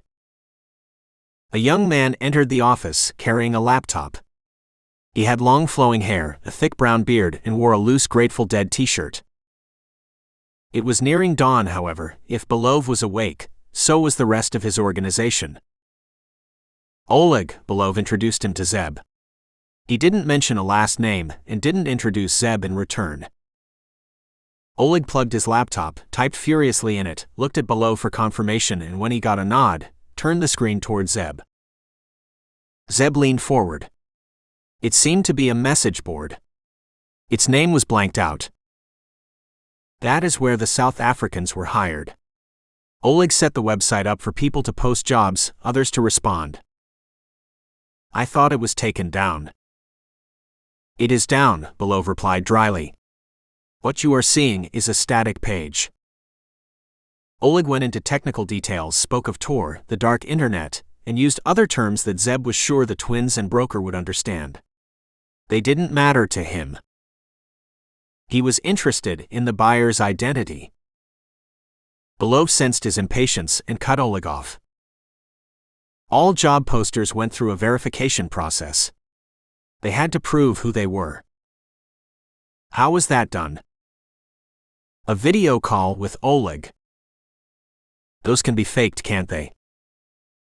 Not if there is a live TV playing in the background, tuned to a specific news channel. They could wear face masks. They could, Belov acknowledged. That is something we have no control over. What if they don't want to reveal themselves? They don't get to post then. There are hundreds of such sites in the darknet. They can go to those or use other means of recruitment. Why should they trust you? Because I am Vitaly Belov. Those in the darknet knew this board was mine. Oleg ran a search and came back with several records. He clicked on one and the screen opened to reveal the job. Snipers Wanted, ran the headline. The details were thin. The poster was seeking snipers to carry out a job in Asia. The snipers had to prove their kills, and those interested could contact the poster. The ad was more than 2 years old. That's the one the South Africans and the Colombian responded to, Belov said simply. Oleg highlighted a line on the screen.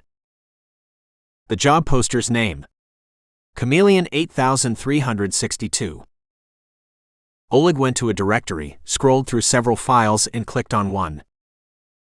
It was a video file. He played it.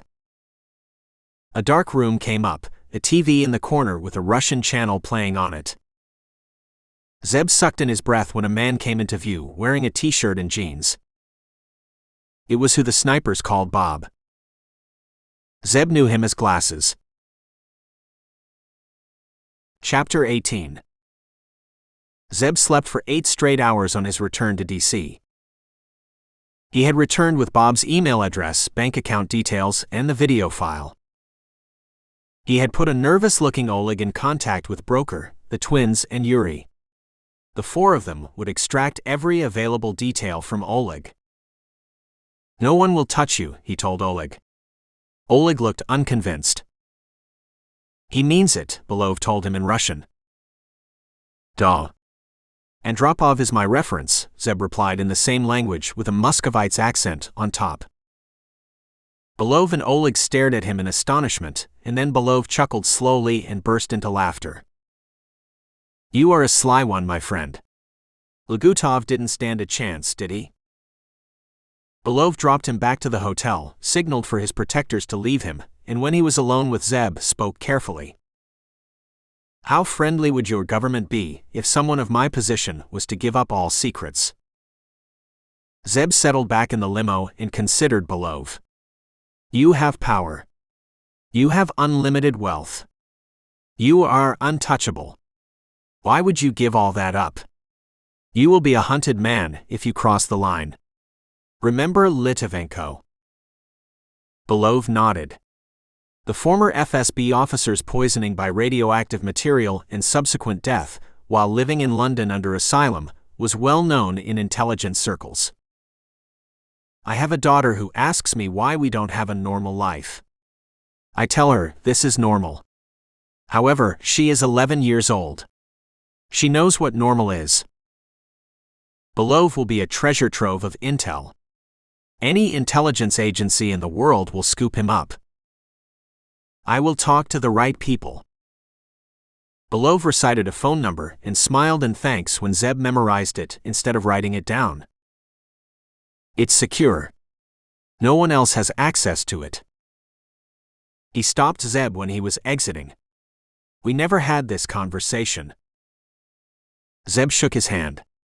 That was a given. Andropov was silent for several minutes when Zeb told him of Belov. They were in the spymaster's car, on their way to the Domodedovo airport for Zeb to catch his flight. Politics in Russia will never be the same again if he crosses over. Zeb stared at him. You want it to happen, don't you? Andropov grinned. Of course. Life will be interesting. Every politician will be jumping around like that cat saying you have. My country will become cleaner, he added softly. That's the real reason.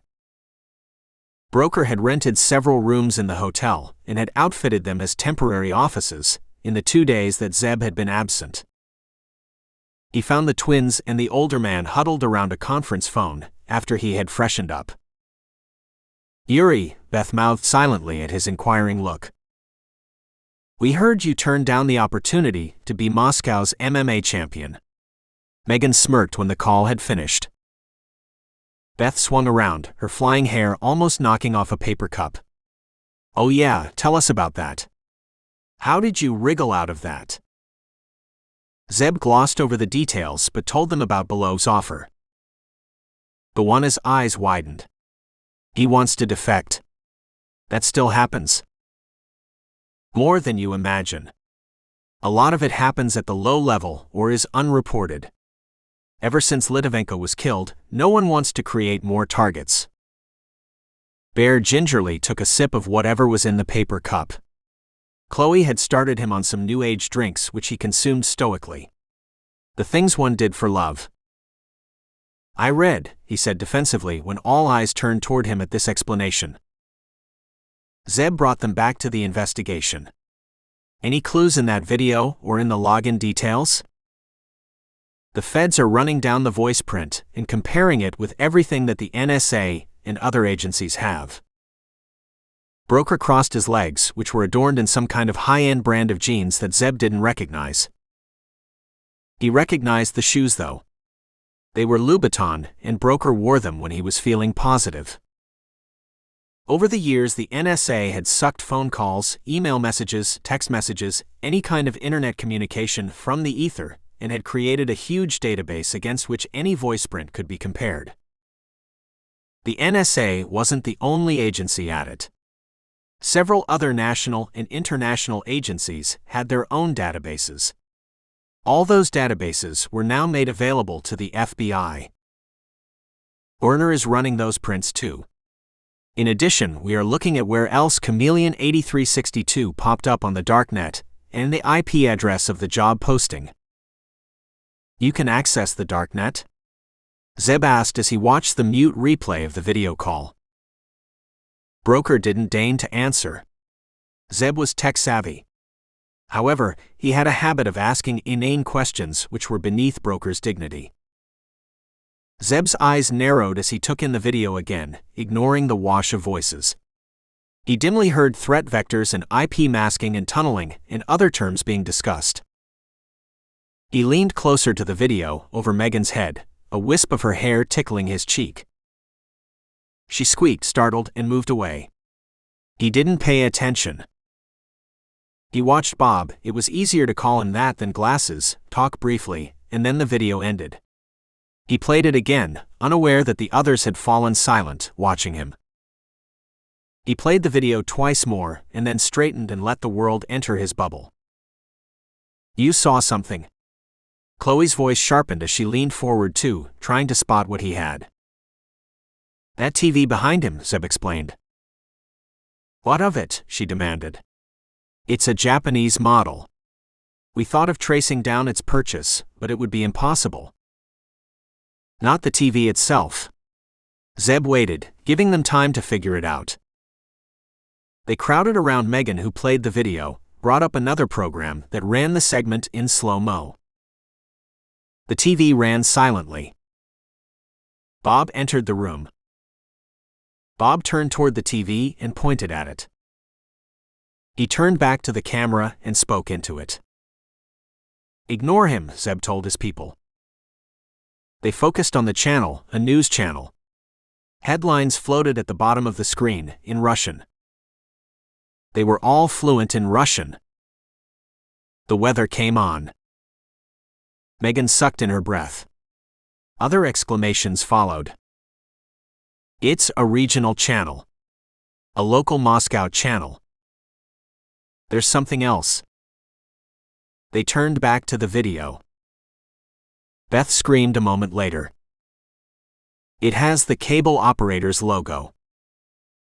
No one knows who they are. Murphy knows, but he isn't saying. Daryl's refined voice spoke over the speakerphone in the center of the dining table, in the house in Light Hollow. Merritt was having his breakfast, alone. His team had theirs. The routine was unchanged. 2 men guarded the boys. 2 others patrolled the house in its front and backyard. From the inside, no one stepped outside other than Merritt. Merritt had cameras all over the house, pressure sensors, infrared beams, motion detectors, all the electronic equipment that he needed was deployed. Monitors were all over the house, and his room held the central command. There seems to be 8 of them. 3 women, 5 men. A lot of FBI agents remember them since 2 of the women are twins in their late 20s. That kind of detail tends to stick. Merritt spooned cereal into his mouth, crunched quietly, and didn't speak. He hadn't come across the 8. He would have remembered twins. They are the ones who found the house, he asked finally. Yes. Darryl never used the informal yeah. Formality was in his breeding. 2 of them. A guy called Zeb Carter and another one named Broker. That kind of name stays in the memory. The FBI shared all this with you? They know me, Darryl replied with quiet pride. He didn't mention that Mark had contributed too. Where are they holed up? No one knows. They aren't with the feds any longer. I am told they are the ones who thwarted the hoodlums you set on Burke. Merritt stopped stirring his spoon. I thought it was the 2 FBI agents outside her house. That was made public. 2 of Carter's agents were stationed there too. Okay. So what? He shrugged and another spoonful went inside him. There's something more. Darryl's voice became taut.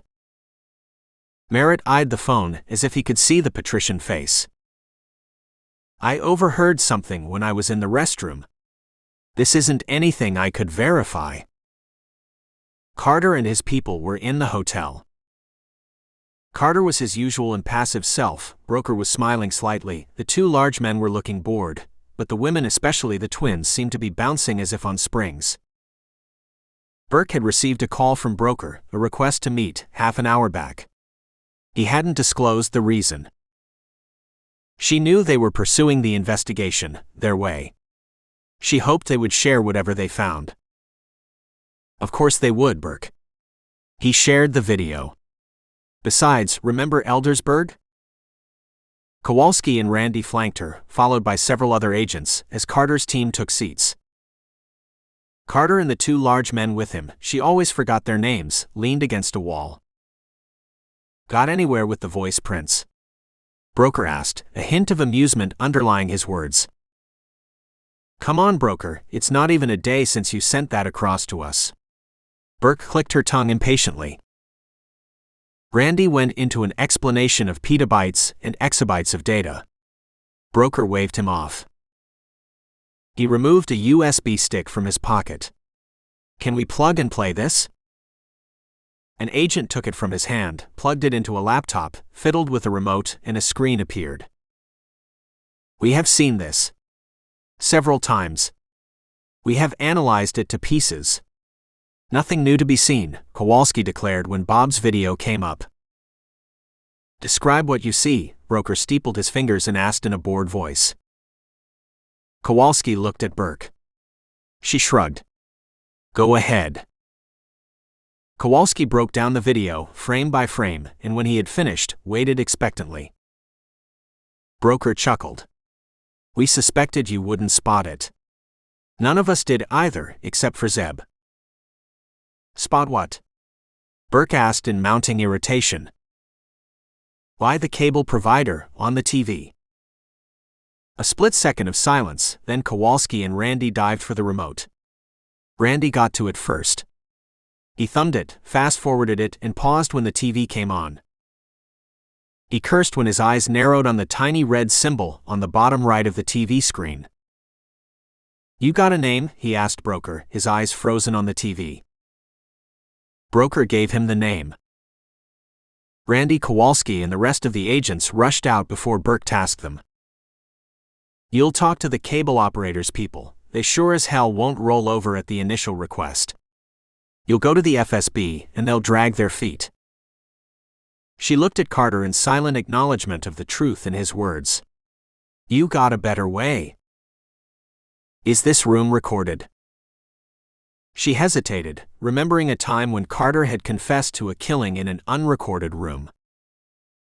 Yes. Carter waited. She sighed. I'll get it turned off. She went out of the room, and when she returned in 10 minutes, Carter hadn't moved from his position. He's into all that Zen stuff. Motionless. Lighter than air, Beth snarked when Burke frowned in his direction. All clear. Your secrets won't be recorded by us evil people, she said sarcastically. Carter came to the sole table in the room, pulled a phone out of his pocket, dialed a number and put it on speaker. It rang 3 times and then a voice came on. Duh. Burke stared dumbfounded as Carter and the man at the other end conversed in a language she hadn't heard before. She could recognize most of the world's leading languages. She could speak passably in Spanish, French, and German. She could understand a few phrases in Russian. Carter was speaking in none of those. The conversation was short, mostly silence at the other end. It ended with a "Duh, okay. We should get a list of all their subscribers in the next half hour." The bearded large man stirred. "Current list won't. Going back 10 years. Who was that? Which language was that? You started and ended in Russian, but the in-between was alien." Burke tried hard to keep the accusatory tone out of her voice, but she knew she failed. "This dude drives me nuts. No one you know. Not a language you'll have heard of." There was no trace of irony on Carter's face as he pocketed his phone and rose to leave. "He still does that to us even after all these years," Megan lingered behind when the others had followed Carter out. "How's the rest of the investigation coming along?" Burke turned her attention from the now empty doorway and focused on the twin in front of her. "You folks ever given him a good kicking?" Megan laughed. "And more. However, he won't change. He's Zeb. I'm learning. The investigation. That video is the first proper lead we have." "Thanks to Carter," Burke responded dryly. Merritt was going through videos at his end, too. Camera footage from their time in the hotel that one of his men had copied to a hard drive. He had gone through the residence. Carter and his 7 companions weren't staying in the hotel. He went through the conference rooms. No bunch of 8 people. No twins. He finally turned to the restaurant and went through the several tables one at a time, front to back. He spotted the twins first. They were hard to miss. Brown hair, green eyes, ready smiles, chatting away to those seated around them. One was a large man, bearded. Another was an equally large man, black. No fat on them. The security cameras were one of those high-definition ones. Not cheap. The hotel catered to the wealthy. It could afford high-end security. The muscle definition on the large men was apparent. Yet another man, an older one, seated beside an older woman. Another woman. And then a man. Merritt focused on him, and even though he had never seen Zebediah Carter before and heard of him only that day, he was sure that man was Carter. Carter didn't speak much in the few seconds of footage. He looked once directly at the camera. He seemed to be mocking Merritt. Chapter 19. Merritt went through the rest of the footage on the hard drive. There was more, from cameras at different angles, in different parts of the hotel. He frowned at one time. The group of 9 had thinned to 5. He called his 4 men and pointed out the group to them. A couple of them said they recognized the twins. The other men weren't sure. It was a large hotel, they had their assigned tasks. An idea struck Merritt. He pulled up the footage from the parking lot and after searching, found the vehicle Carter had arrived in, along with the 2 large men and the good-looking man.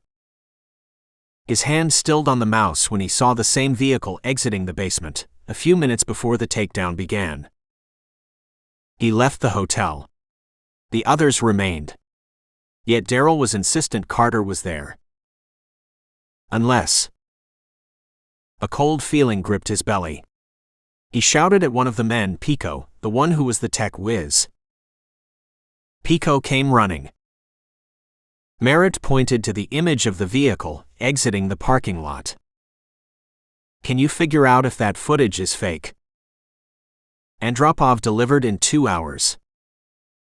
I can go back 20 years if you wish, he said helpfully in the anonymous email that came to Zeb and Burke. He rarely used emails and phones to deliver intel, but this was one exception. 20 years of subscriber details? Which universe do these guys live in? Kowalski mumbled as he ran his eyes down the sheets of paper. There were names, addresses, photographs, bank account details, credit card numbers, the cable package they had subscribed to. There were special symbols to mark if a subscriber had bought on-demand content. It's called Russia, Roger countered. He leaned back with the satisfied air of someone who had put in a hard day's work and was enjoying his beer. There was no beer. Just the 8 of them, along with Burke, Kowalski, Randy, and a few other agents in a closed room in the Hoover building. They had been in the room all day, and the room should have stunk of perspiration and stale pizza. It didn't. Modern air conditioning had come a long way since its invention. Chloe rose to raise the shades on the darkened windows, and orange rays of the setting sun bathed the room. Strips of light and dark shadowed her face when she turned to Roger. Been a long day, Raj. Roger shrugged off the sarcasm with a grin. Texans had the thickest skin on the planet. Yeah. Motivating you guys, providing inspiration, making sure Burke doesn't deck Zeb. It can drain a man. A reluctant smile broke on Burke's face. She went over to Randy and peered over his shoulder at a program he was running that compared the photo IDs of the subscribers with Bob's. 15 minutes later, they had a name. Alejandro Perez. A Mexican citizen who had hired an apartment in Moscow for a year, 3 years back, and had signed up to the cable TV network. Pico worked on his computer silently, his fingers flying, his eyes still on the screen, occasionally dropping to his keyboard. Pico was their comms guy. He ensured their gear was encrypted, set up security perimeters for them, erased their electronic footprints. In addition to his many skills, he was also an ace hacker and could go into any commercial network and wreak his brand of destruction. He was also good with guns and knives. He had entered the hotel's security, had disabled all alarms and had taken control of it, the moment Merritt given him the green signal. Pico worked with the Medellin cartel in Mexico. He was their lead comms dude. Merritt had tracked him down and had made him an offer. More money. Job security and, more importantly, life security. In the gray world of drug cartels, even if that cartel was the largest in the world, Merritt's offer had been tempting and Pico had grabbed it. He and Merritt had been working together for a long time, along with the 3 others. Avram, Carlos, and Fisk. They referred to each other only by single names, never the full name. All of them went under the knife every 5 years and came out with a new nose, new ears, and new hairstyling. Merritt had considered surgery after every mission, but there was a limit to how often identities and faces could be changed. Too much change could lead to errors in remembering. Merritt didn't pace impatiently, he didn't crack his knuckles while Pico worked. He had patience. Pico raised his head finally after more than an hour. Someone inserted a loop. When? Pico typed some more. About half an hour before we unloaded with our guns. Half an hour. Did they suspect something? If they did, why didn't they raise an alarm? Can you detect any intrusion in the system? Pico shook his head. I would need access to the hotel's network for that. However, I am sure there wasn't any, other than our own. Merritt nodded absently. The fact that Pico didn't mean much. There could be better hackers than Pico out there. Get everything you can on one Zebediah Carter. He left to make a call to Daryl. It was time to apply more pressure on the FBI. Zebediah Carter was going through another printout, a single sheet of paper, on which were names and ages.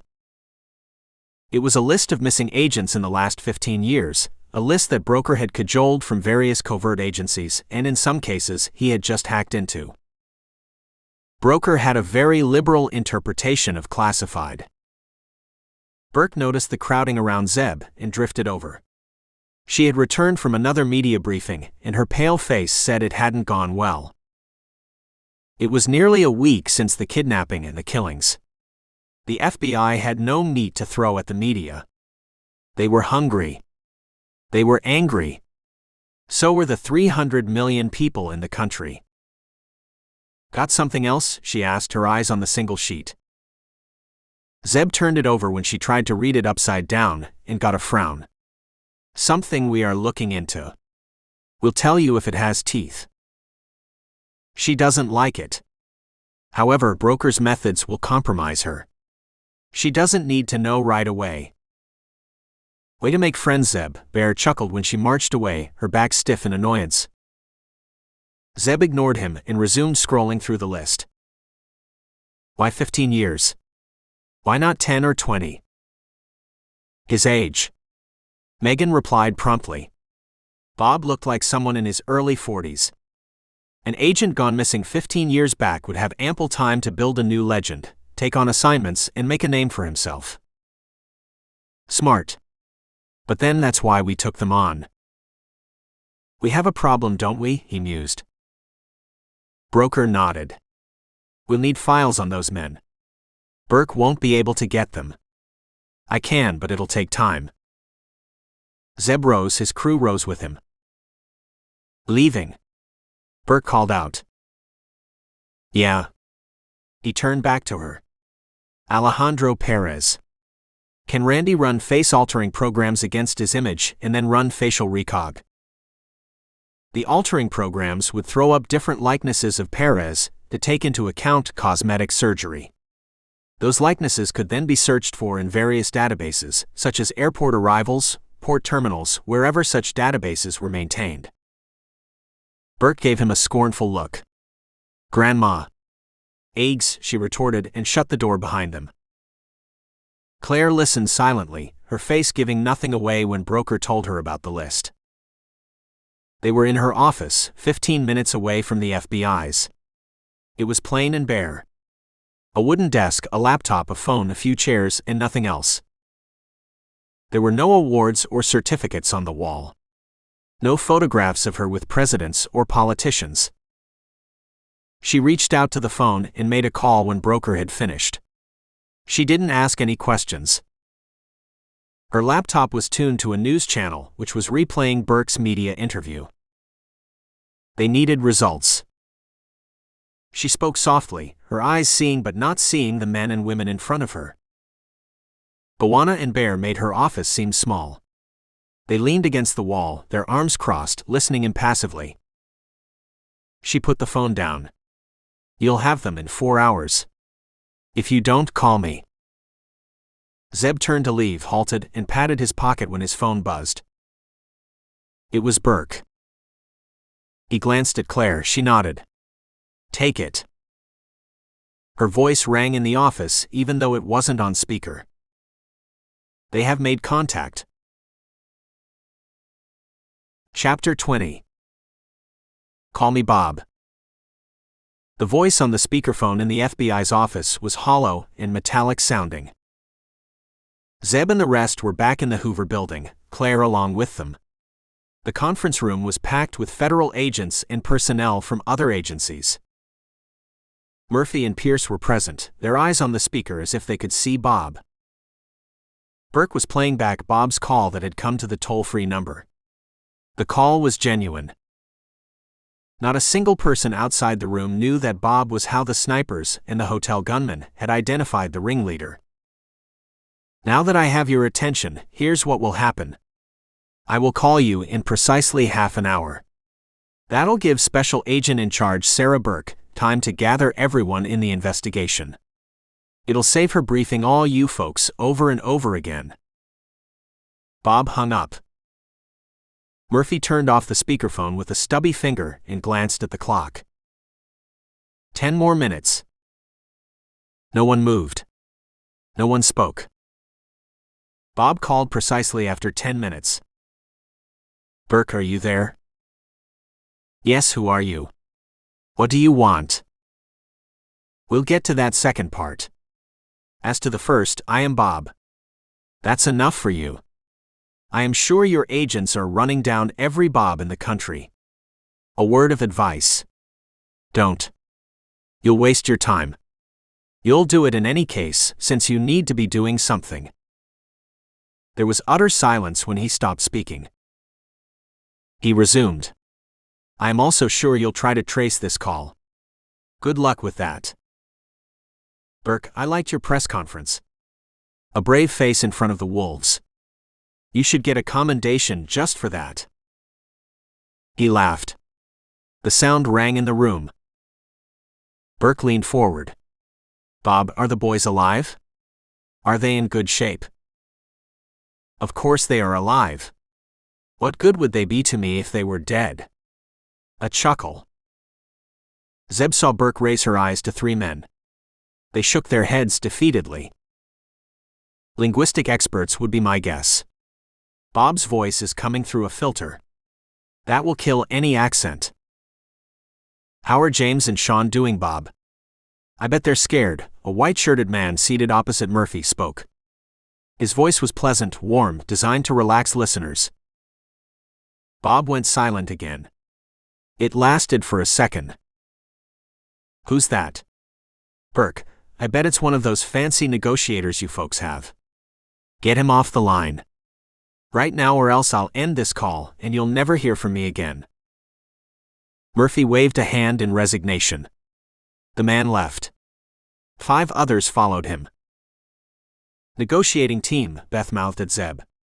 He nodded. They've gone, Bob, Burke told him. Great. That's what I liked about you from your press conferences, Burke. You answered promptly, never ducked a question. Of course you spun tall tales, but you were there. Is Murphy there? I am here, the director replied. Hey Murphy, the press called for your resignation yet? The laugh came on again. Murphy didn't reply. Bob let it pass. Let's get down to business. You asked what I wanted. I want $5 million by tomorrow evening, deposited into my account. He recited a number. No one took it down. The call was being recorded. Note-taking wasn't needed. Call it a safety deposit. A gesture of goodwill, although I'll admit the goodwill will be fake. Bob was on a roll. He was laughing and chuckling, knowing that his audience was in no position to argue. That's a lot of money, Bob. The parents will have to be notified, they will have to make arrangements. Tomorrow is too early to get that sum together. On top of that, we need proof of life. Burke, this time waving away another white-shirted man. Another negotiator. The Veep is a rich man. Larry Fairman is not exactly on the dole, is he? I'm sure the two together can put together that sum. It's $5 million. Not $50 million. His tone hardened. As to proof of life, how about Fairman's pinky finger? I'll send that across. The boys have 20 fingers and 20 toes between them. I will send 1 digit each day. Not to you, but to a TV channel. Each digit to a different channel. Pierce lunged forward. You can't get away with this, you monster. The whole country is hunting you. You'll be found sooner or later. Who's that? The least you folks could do is be courteous and identify yourself. I quite like your description, though. Zeb felt eyes on him. The twins broker, all his team were looking at him. He read their thoughts. He's toying with us. Murphy silenced Pierce with a gesture. That was Deputy Director Pierce. He's right, you know, Bob. How do you expect to get away with it? Enough talking. $5 million tomorrow into my account. Oh, and before you folks go back to analyzing my voice and all that fancy stuff you do, the money will be transferred by one man from a coffee shop in McPherson Square. Just one man. He will enter the cafe at 5 p.m. He will carry a distinctive laptop. Let me think. He paused. A red-colored laptop. That's distinctive enough, wouldn't you folks agree? No one disagreed. He will log onto the free Wi-Fi and make the transfer. That's simple, isn't it? Even you folks shouldn't be able to goof that up. Before I forget, it's not any random man. I want Carter to make that transfer. Then we'll talk. He chuckled one last time and hung up. There was a restless stirring in the room while Burke, Pierce, and Murphy conferred. 4 other agency heads joined them. Many agents looked at one another. That was the weirdest call I've ever heard. That dude was windy, one agent whispered. Several heads nodded. Who is Carter? Do we have a Carter? Probably. It's not an uncommon name. Why him? Shoulders shrugged. Burke straightened and addressed the room. Voice analyses. Location tracking, you know the drill. I want one team to check this cafe out. That entire neighborhood. Look into short-term and long-term tenants. Especially those with a view into the cafe. Agents drifted out, the room thinned. Zeb remained. Claire stood next to him. His crew joined him. Murphy looked at him. He wants us to know. Yes, sir. He's found out I was there. Maybe he knows about the others too. You think we have a mole, don't you? Yes, sir. However, the mole's not our problem. Burke watched Carter. He was calm. Nothing changed on his face. The nation's intelligence heads were questioning him. He wasn't fazed. Not questioning. They are listening. None of the heads are asking who he is. They either know or Murphy has asked them not to question. One of the intelligence heads, the director of a covert agency, raised his eyebrows. A mole's not a problem. No, sir. He didn't have to let on that he knew. He knows an internal investigation will consume resources, might stall the investigation. Every agent, every agency, will regard the other with suspicion. It's not a healthy situation. It need not be a mole, the director of national intelligence countered. There has been enough TV coverage for someone to have spotted you. They know he's Carter. Do they know what he really does? I would like to know that for sure. That's possible, sir. However, I have reason to believe there's a mole. The snitch need not be an agent. He could be anyone who is privy to intel. Burke has the mole aspect under control, sir. She flushed when all eyes turned on her. I have compartmentalized the investigation. Yes, she has it under control. We have other measures too, Murphy interrupted her and returned to Carter. You think there's something else going on? He's moving too slowly, sir. If this was a ransom situation, he should have made contact earlier. If he has other motives, so far he's not revealed them. He knows the whole country is looking for him. He's in a high-risk situation. Then there's the ransom, sir. What about it? Another covert agency director demanded, as he paced the room. It's too small. The director whirled on him, mouth agape. 5 million is small change for you. Yes, sir. The Veep could easily raise that money. I have no idea about the extent of Mr. Fairman's wealth, but I believe he too has considerable assets to his name. There's something else at play, Murphy said slowly. Yes, sir. However, till we know what that is, we play his game. So you'll go? Of course, sir. Carter replied, surprised. Burke cornered him when the directors had left. He wants eyes on you. That thought had crossed my mind, came the expressionless reply. Darrell listened while Merritt outlined the developments. He had heard most of them through Mark, but Merritt had more. He rubbed his temple and crossed his feet on a footstool. It was silk-cushioned, the silk imported from one of the oldest weaver merchants in China. Daryl didn't shop at discount stores. Why haven't they gone public with details of your call?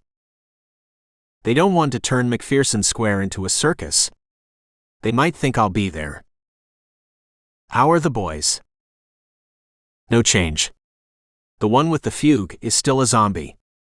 The other seems to be getting his courage back. Maybe he's getting some hope since we haven't popped him yet. Does he know anything? No. We asked. Merritt detected the return of fear in Daryl's voice. Right before the grab, after he had given the go, he had worried about the hammer falling. Once the boys were in custody, the threat of the hammer was in control, but it hadn't disappeared. The boy still hadn't spoken. The psychiatrist is doing everything possible. Nature has to take its course. Can't you administer some truth serum or any other fancy stuff? We've discussed that. The doctor says we run the risk of playing with his memory. He might never remember what you want. Relax. We have the boys' lives in our hands. We know they haven't revealed anything to anyone else. We have discussed this. Daryl's breathing slowed, became steady. Till then you'll keep the feds busy? Merritt smiled. It wasn't a pleasant one. I sure will. You'll take this Carter out? The smile became feral. I won't have to.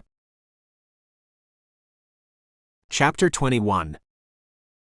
Zeb had just returned from his run that night when he got the call from Marvin Tempers. Tempers had done time for killing his wife and her lover with a baseball bat. He had reformed during his lengthy stint in prison and now worked as a construction foreman in Brooklyn. He also worked with inner-city youth, mentoring them, guiding them, using his life experiences to steer them clear of crime. Zeb had come across the Jamaican when he was pursuing a serial killer in New York. Tempers had treated him suspiciously, initially, taking him to be yet another white man who judged the West Indian based on his past. The suspicion had turned to grudging admiration, and then warmth which turned to friendship when he found the white dude was unlike any other he had known. Why, he had asked a long time later, once they had become friends. Zeb had looked at his teardrop tats and knew what he was asking. Why did you trust me? I have a shadow in my life too. Tempers hadn't understood then. It was only when he had heard Zeb's backstory, a year later, that the cryptic reply made sense. There's someone gunning for you, Tempers said, when they had exchanged pleasantries.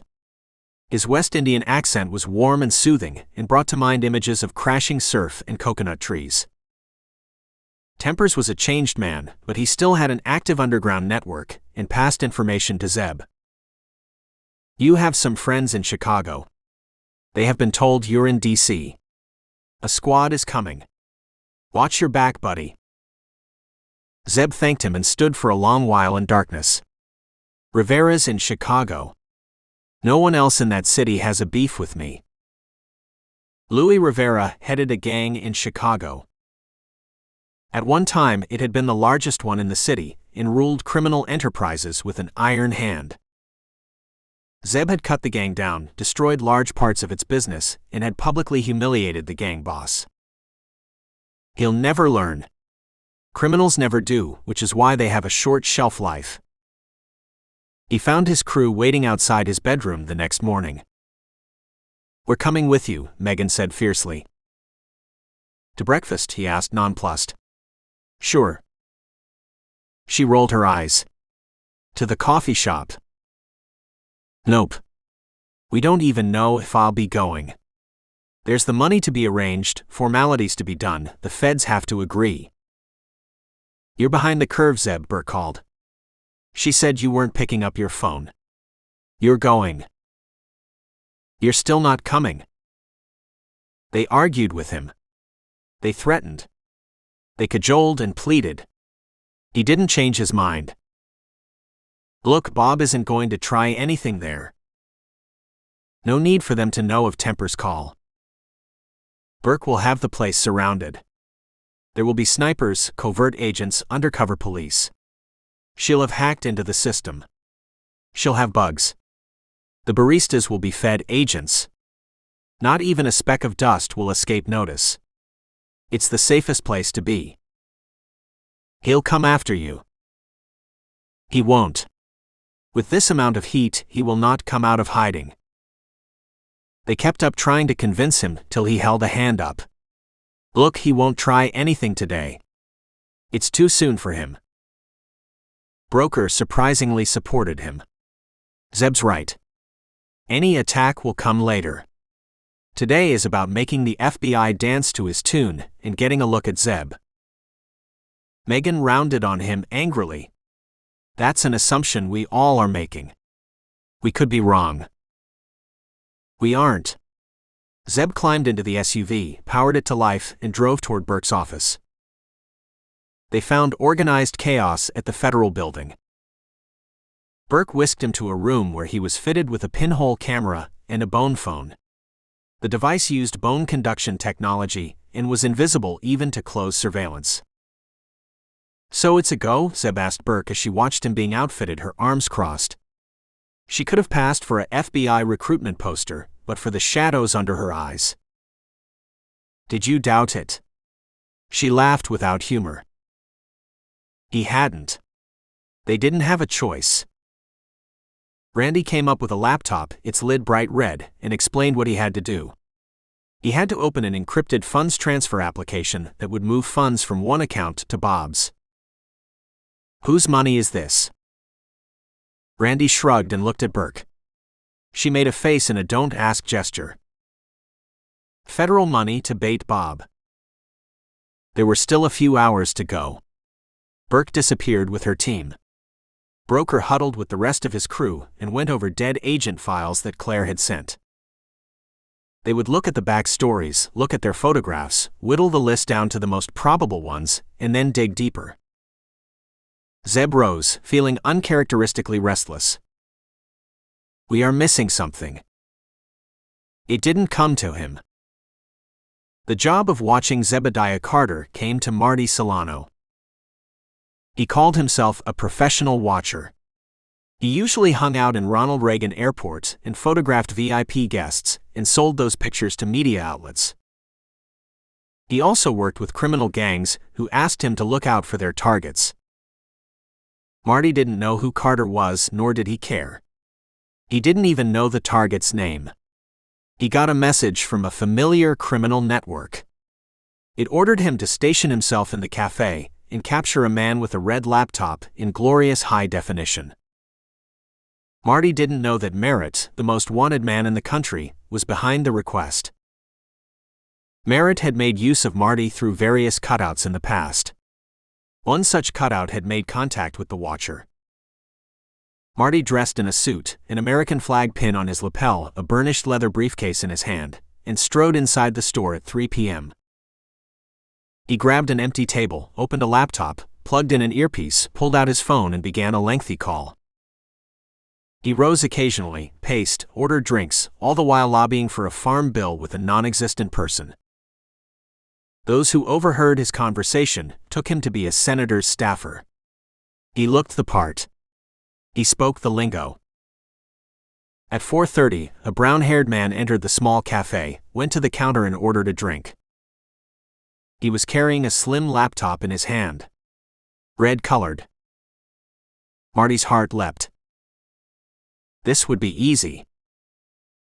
The man took his drink, searched for a table, waited for one to empty, and seated himself. He took a sip and opened his laptop. His fingers moved. Marty rose. Can I count on your support, sir? Marty spoke and paced while waiting for an imaginary reply. No, sir. The senator won't negotiate anymore. He's already watered down the bill so much that any more and it will become a puddle on the floor of Congress. He laughed at his own joke. Click. Click. Click. Hold on, sir. I have another call coming in. Marty looked at the photographs. They came out well, from different angles. Now for some video. Sorry, sir. That was the senator. He needs to know you're on board. The man shut his laptop and rose at 5:15 p.m. He went to the bin and trashed his paper cup. Marty brushed his shoulder, mouthed an apology, and pointed to his headset. Bills had to be passed, laws had to be made, the country had to be governed. It was important stuff. The man nodded in acceptance and walked out of the cafe. Marty hung around for another hour maintaining his act, and finally wrapped up his phone call. The senator will be most grateful, sir. Thank you for your support. Marty left the cafe and fired off a message with the photographs and video. 2 days passed with no contact from Bob. The investigative team didn't reach their breaking point. Burke rotated agents, sent many off to get sleep.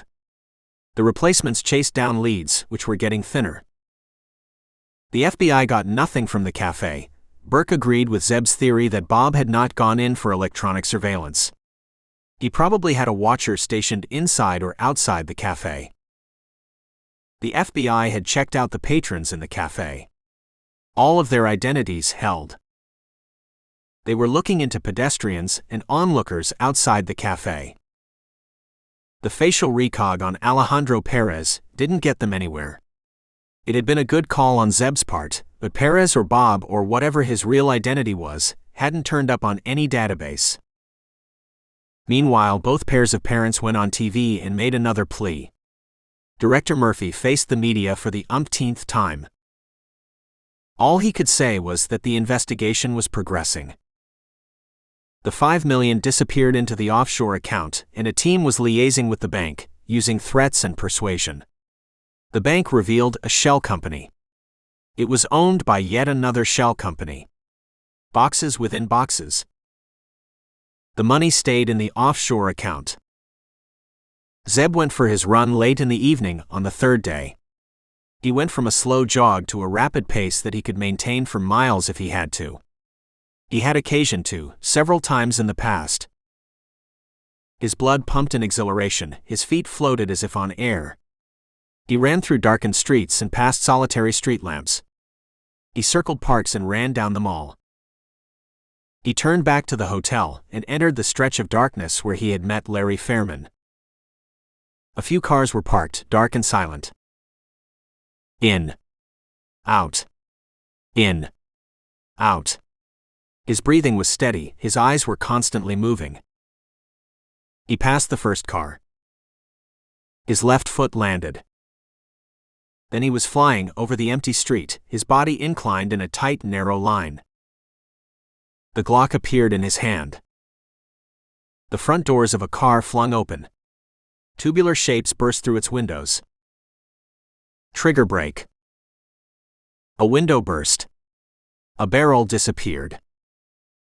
His gun's report was drowned in the barrage of firing that emerged from behind the car doors. Rounds flew and punched holes in the air where he had been. Zeb landed, rolled, and ducked behind an empty vehicle on the other side of the street. He fell to the ground and aimed at shadows beneath the doors of the car. The shadows were the feet of the shooters. A 1-2 burst found one pair of feet. A gunman yelled. His body sagged. Other shooters grabbed him and bundled him inside the car. Barrels turned in Zeb's direction. The roar of shooting became thunderous. Zeb ducked and frowned. He snatched a quick glance under his vehicle. More shadows were on the street.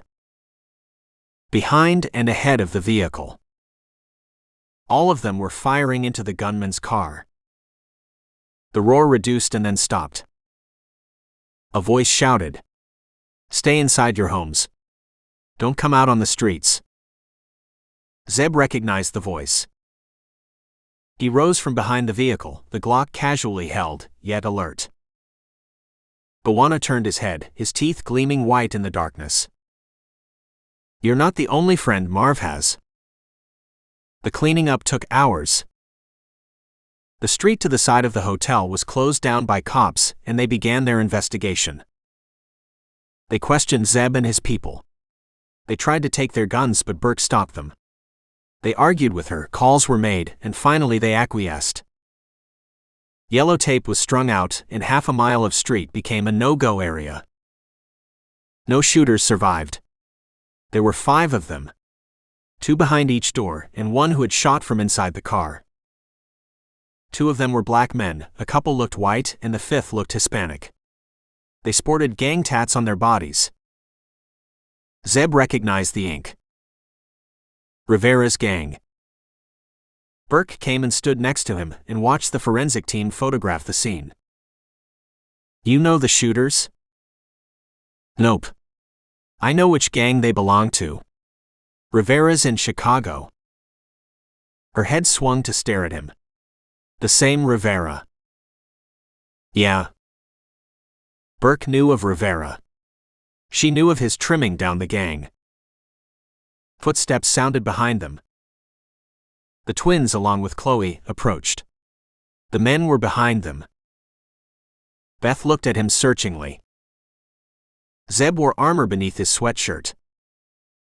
On his face was ceramic cloth. It was Broker's latest gadget. The cloth was a malleable paste that could be applied on the human body. It molded to the surface when dry, hardened, and provided a defensive layer. The idea was bullets would bounce off it, due to its smooth, curved shape. It had never been tested on live humans. Zeb was the first to wear it. Luckily, his face hadn't been shot at. The twins helped him remove the ceramic layer, and then Beth punched him hard in his bicep. Whoa! Burke stepped in between to stop her. Beth stood down, breathing furiously. You knew they would attack today. We got the same message from Marvin. Yet you had to be the hero and go on your run. She let fly with her fist. Zeb caught it easily, gentled his grip, and held her hand. I knew that you folks knew. He smiled and let go of her hand and held her wrist till she calmed down. Roger came to him and followed his eyes to the gunman's car. How did you know? How did you know which car they were in? That was the only car facing me. Street light was behind it. It was dim, but even in that light, I could see the shapes inside. They could have been a couple necking, Burke laughed. I would have been left looking foolish then. Wouldn't be the first time. Burke watched him as he wiped his face with a towel Bawana handed. His hands were steady. Not a tremor. His voice was even. I bet his pulse will be slow. She thought she should be angry that Carter hadn't put her in the loop, but she wasn't. She understood his reasoning. He had explained at length when she had reached him. This was strictly a sideshow organized by Bob. If the shooters were lucky, they would have got Carter. Nothing changed for Bob if they weren't. Besides, there was the mole to be thought of. The fewer who knew of what Carter had planned, the better. She was happy for the cops to investigate the shooting. The media came, their vans and choppers lighting the street. Carter moved away into the shadows and stood watching, a dark shape against a brick wall. I have never seen him scared. She didn't know she had spoken aloud till she felt Roger's eyes on her. You know his backstory. She shook her head. She waited. The Texan didn't say anything for a long while. When he spoke, his voice was soft and affectionate. He used to be. A very long time back. Chapter 22. Merritt was joined by the doctor as he watched the news coverage in the lounge. The psychiatrist had a belly that strained against his shirt and wore glasses and had a perpetual sheen of sweat on his large forehead. He was staying with them till the boy recovered. He wouldn't return, but there was no reason for him to know that. You're doing? The doctor pointed his drink at the TV. Nope, Merritt replied. He could lie straight-faced. He could lie with a polygraph strapped to him. Telling a lie to the psychiatrist was effortless. The psychiatrist used to work in a respected hospital in Boston. Long hours and a weak spirit drove him to a drug addiction. The addiction got him sacked, ruined his marriage, and led him to move to another state. He joined another hospital in Virginia and also had a private practice. He was already on the slippery slope down when Merritt found him and started using him.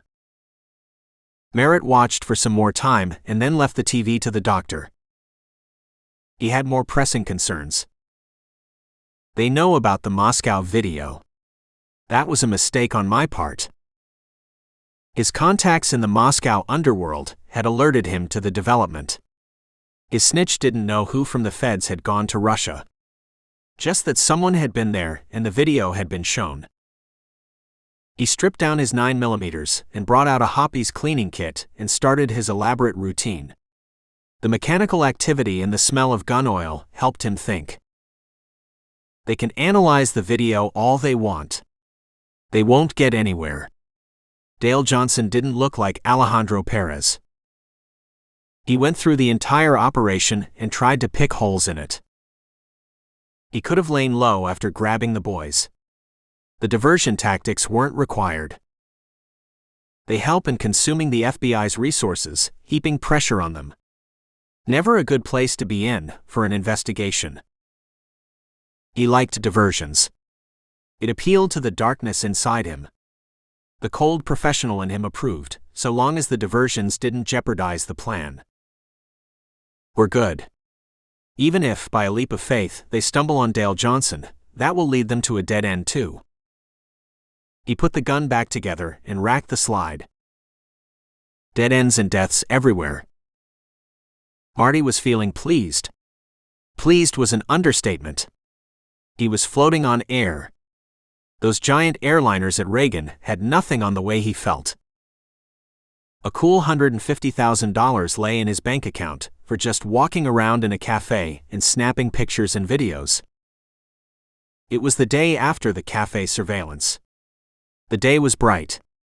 Gleaming aircraft took off outside, mocking Earth's gravity. Smaller aircraft floated gracefully and landed. In the distance, he could see the White House. Marty was on top of the world. Marty, my boy, this was the best career choice you made. He allowed himself a self-congratulatory smile and hurried to his usual spot in Dulles, from where he could watch the arrivals.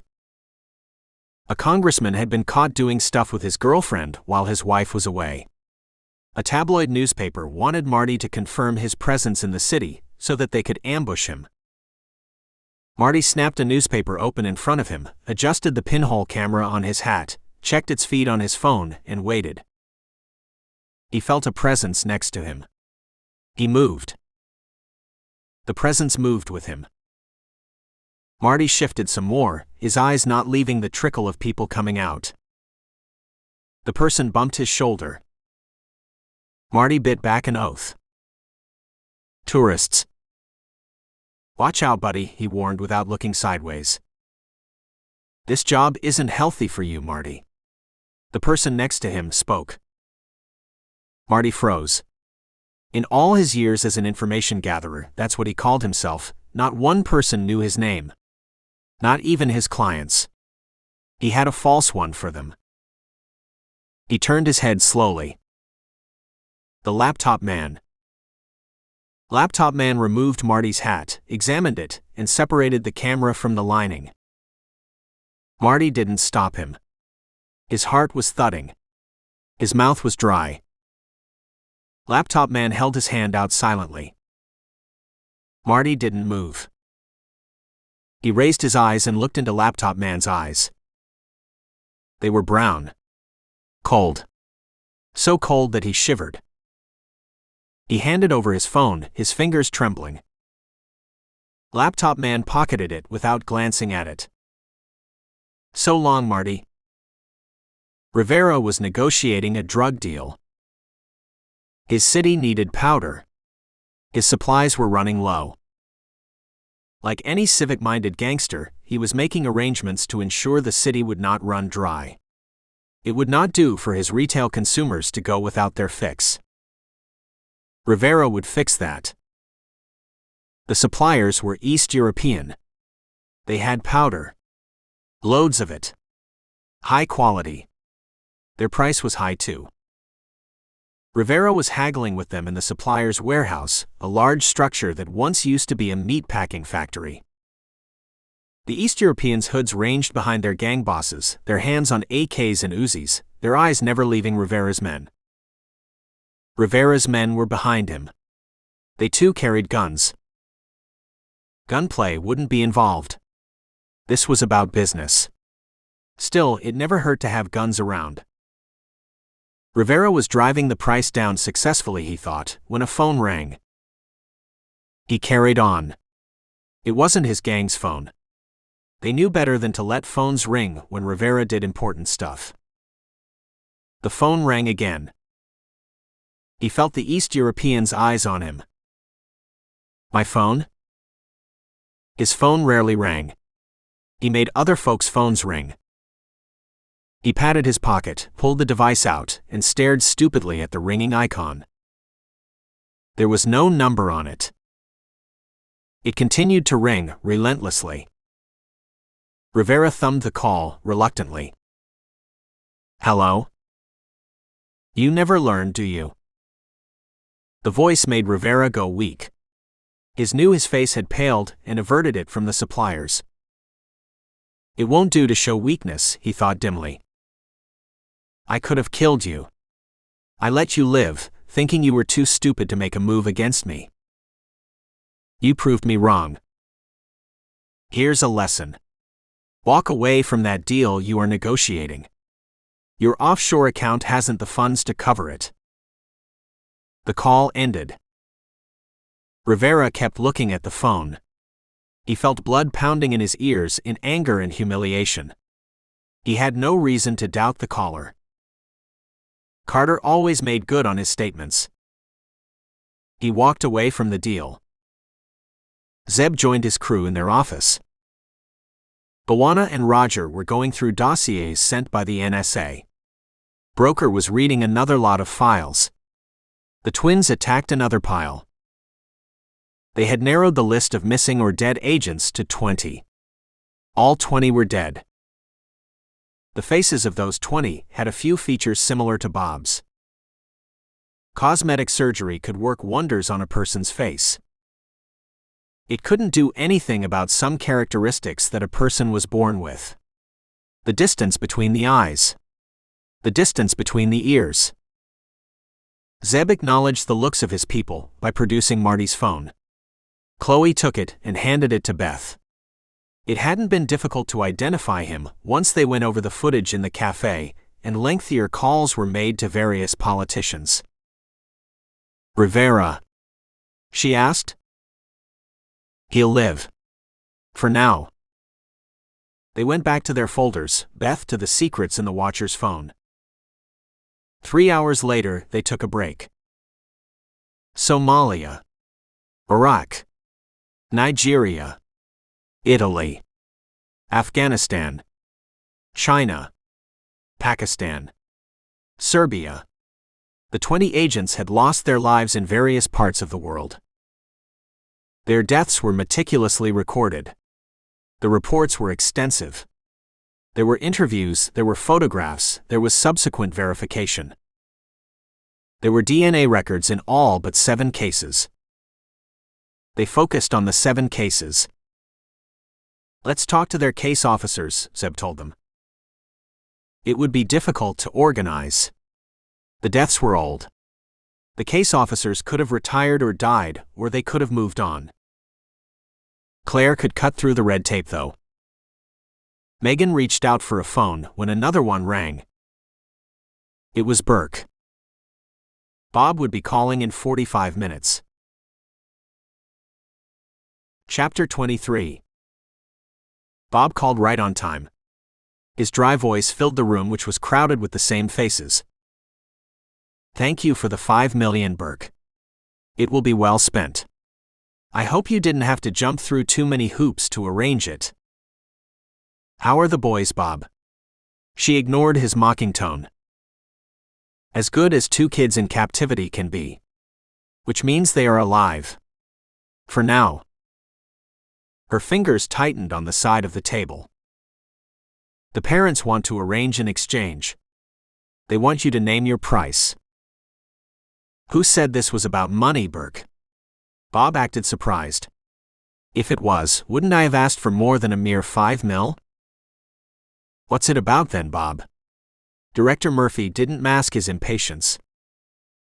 Why, I like to see you guys flapping around. I like to see you folks running in 10 directions, clueless.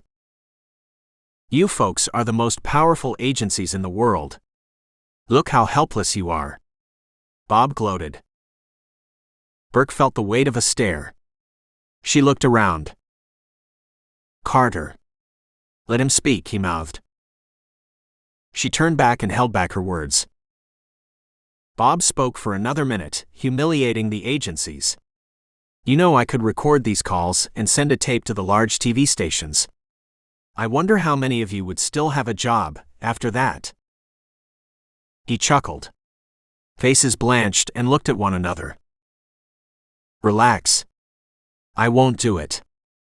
It's not your fault that you have come up against me. Why did you call? Burke couldn't hold it back any longer. Why, Burke, you should have asked me that at the start. It would have saved you my gloating. He paused for effect. I want the Veep to stop lobbying for the Syria bill. A collective gasp sounded in the room. The Syria bill, if passed into law, would place extreme travel restrictions on visitors from that country and from the neighboring countries in which terrorists resided. It was a bill that was gathering momentum after the San Bernardino attacks. Public opinion was behind it. The Muslim extremists in Baltimore had fueled more support. That's an impossible demand, Bob, Pierce shouted. You know the United States government cannot heed such demands. You looking for a career in politics, Pierce? That line would go down very well in front of cheering supporters. Why don't you talk to the Veep and ask him what's more important? The bill or his son? Bob waited for a response, and when none came, he spoke. I need another $5 million. Keeping such high-profile hostages in captivity is an expensive proposition. I don't see any reason why you shouldn't pay for their comfort. We don't need to go through the same procedure. I trust you folks. He chuckled.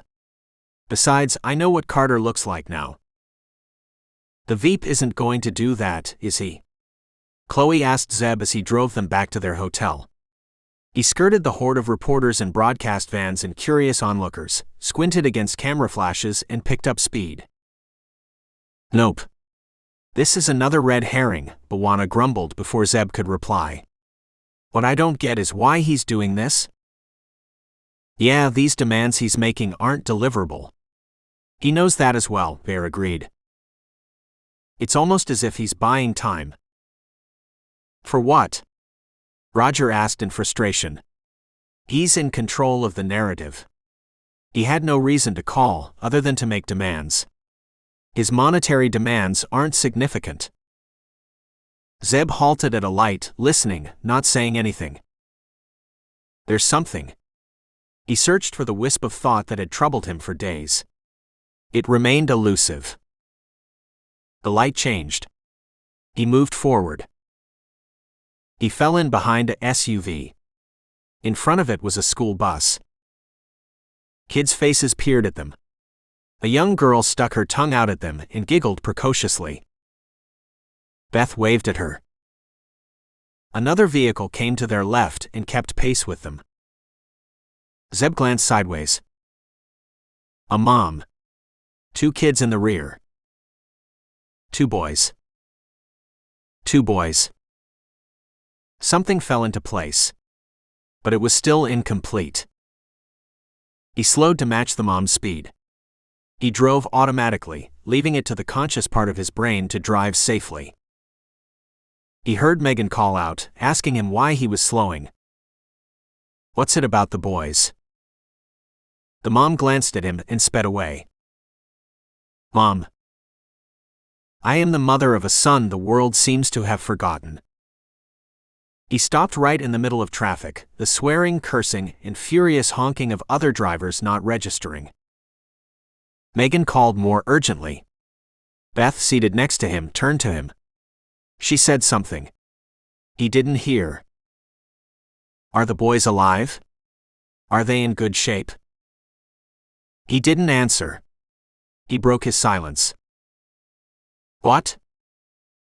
You are not making sense, Zeb. You need to lie down, Zeb. The last was from Broker. Zeb steered the vehicle to the side, stopped illegally, and turned to face them. Bob didn't answer Burke when she asked about their health. They fell silent as they played back the call in their minds. Roger shrugged. So what? He didn't give us his real name, either.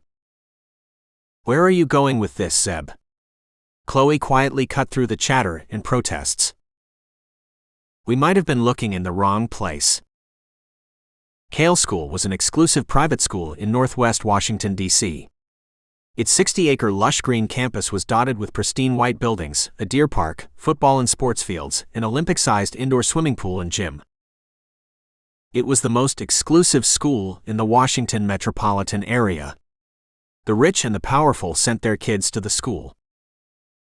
So did the politicians. James Barlow and Sean Fairman were two of its students. Security was tight when Zeb approached the school's gates in his SUV. Megan sat in the front with him, Beth in the rear. The rest of his team was chasing down the details of the 7 dead agents. 2 armed guards at the gates took their names, checked them against a pad, compared their faces against photographs, and then let them through. The long driveway went past kids playing in a field, past immaculately maintained lawns and gardens, and was designed to impress. The twins were impressed. Beth whistled when they passed a Grecian fountain. Must cost a bundle. Megan referred to her notes. It sets parents back by $50,000. That's just for day schoolers. Boarding is much more. The school had been extensively featured in interviews after the kidnapping. Several presidents' children had studied there, as well as celebrity offspring. The school was used to high-profile students. It had its own security apparatus. That apparatus became apparent when 3 suited, hard-bodied men directed their SUV to a parking spot. They were searched, the twins patted down by a female guard. Zeb's Glock drew attention. 2 men got behind him while the third questioned him. I have explained all this before. Please humor us, sir. Run us through why you need a handgun in a school. Zeb explained that he had been sent by the FBI to check on a couple of leads. The men were unconvinced. Zeb didn't look like a FBI agent. Neither did the twins. They didn't carry any official identification. The men positioned themselves for a swift takedown. The headmaster came hurrying and diffused the situation. He apologized to Zeb and the twins, thanked his men, and led the way inside. Those are ex-Secret Service men. They know their business. They go through their own verification, irrespective of who the gate lets in. Zeb nodded. It was standard operating procedure in his world. He didn't think the men would have attacked him, but with the kidnapping, nervous energy was running high. The headmaster took them on a tour of the school, answered their questions, introduced them to the boys' teachers, all of whom said their behavior was exemplary. They met a few students, who said the boys were great guys to hang out with. They spent a few hours in the school and returned with nothing that pinged their radar. Fairman came to this school 5 years back, didn't he? Zeb broke the silence. Yeah. The family moved to D.C. 5 years back from Columbus in Ohio. Larry Fairman was a lobbyist in state politics there. A major D.C. firm headhunted him from there. There's nothing in their background, Zeb, Beth said dismissively. Those backstories have been gone through over and over again, folks have been interviewed, facts have been cross-checked. Zeb didn't reply. When did Barlow and he become friends? About a year after his enrolling at this school. A lobbyist can afford that school. I don't think Mrs. Fairman works, does she? You got to live in the real world, wise one. Beth chuckled. She quoted a figure. That's what Larry Fairman earns. He negotiated a company house as part of his package and pays a subsidized rent. Believe me, he can afford it. The hum of tires on concrete filled the SUV. An occasional honk interrupted it. The boys drink? Any history of drugs? Girlfriends? They're clean.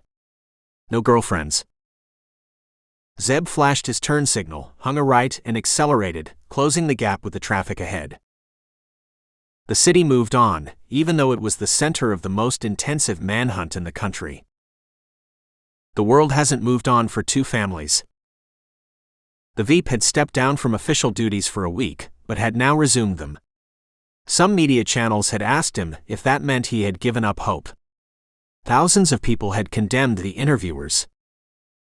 Megan gave him a sideways glance. You aren't convinced? Nope. You got anything to go on? I am the mother of a son the world seems to have forgotten. Nope. Pico called Merritt to his computer and pointed at an image. It was Carter with two women, the twins and his crew.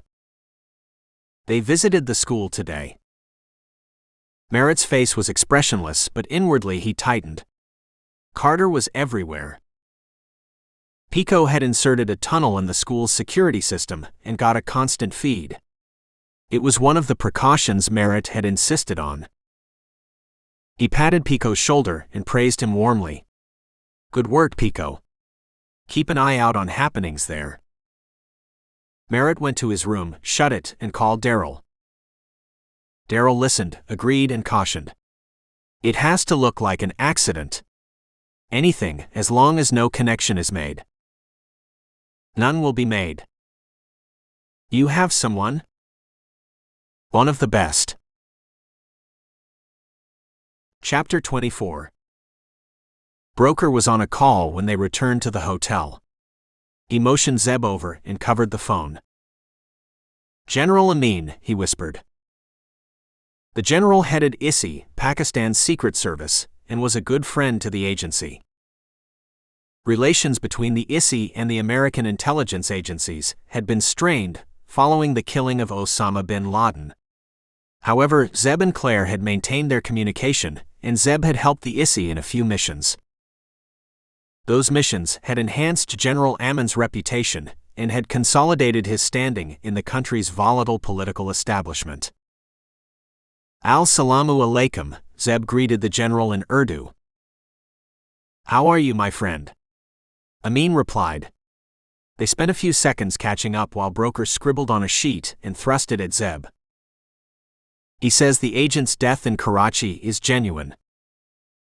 Zeb nodded, dragging his mind away from the school. 7 dead agents. Maybe one of them faked his death and is Bob. Of those 7 agents, 1, a CIA operative, died in Karachi. You are sure this guy is dead, Syed? Zeb asked him. 100% sure, my brother. Amin briefed him on the incident. The CIA operative had been working with ISI agents to hunt a Taliban leader. They had cornered the man in a house in Karachi and had exchanged intense fire. Stray fire had caught the CIA man and a couple of other ISI agents. How can you be sure, Syed? The body wasn't found. The general became even more voluble as he explained. The body hadn't been found. However, there were enough eyewitnesses. Zeb's senses sharpened. Those eyewitness statements weren't part of the secret dossiers the American agencies had. They wouldn't be, the general explained. Petty politicians had interfered and had made him withhold those statements. The government of his country was still hurting from the Americans' brash killing of bin Laden. You went on record to say there weren't witnesses. The general acknowledged. It was politics again. Broker scribbled again. Do you believe him? Zeb nodded.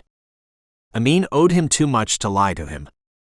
The general also knew what Zeb was capable of. Beth turned on the news when night fell. They crowded around it and watched another press conference. This one was more positive. The FBI had raided several houses in Maryland and Virginia on tip-offs.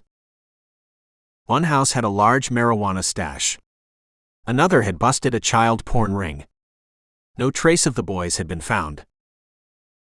However, the activity cheered the media. To them, activity was progress. The media had started raiding the FBI during and after each press conference. The ratings had been around 3 in the previous briefings. This time they rose to 5. The assembled reporters went easy on Burke and Murphy. Burke looked directly at the camera when she finished. Zeb knew she wasn't going easy on herself. We still haven't told her about the dead agents angle. There isn't anything to tell her, for now. Broker and he left messages for intelligence agencies in Somalia, Iraq, Nigeria, Italy, Afghanistan, and Serbia. The dead agents in those countries were the only ones left to be verified.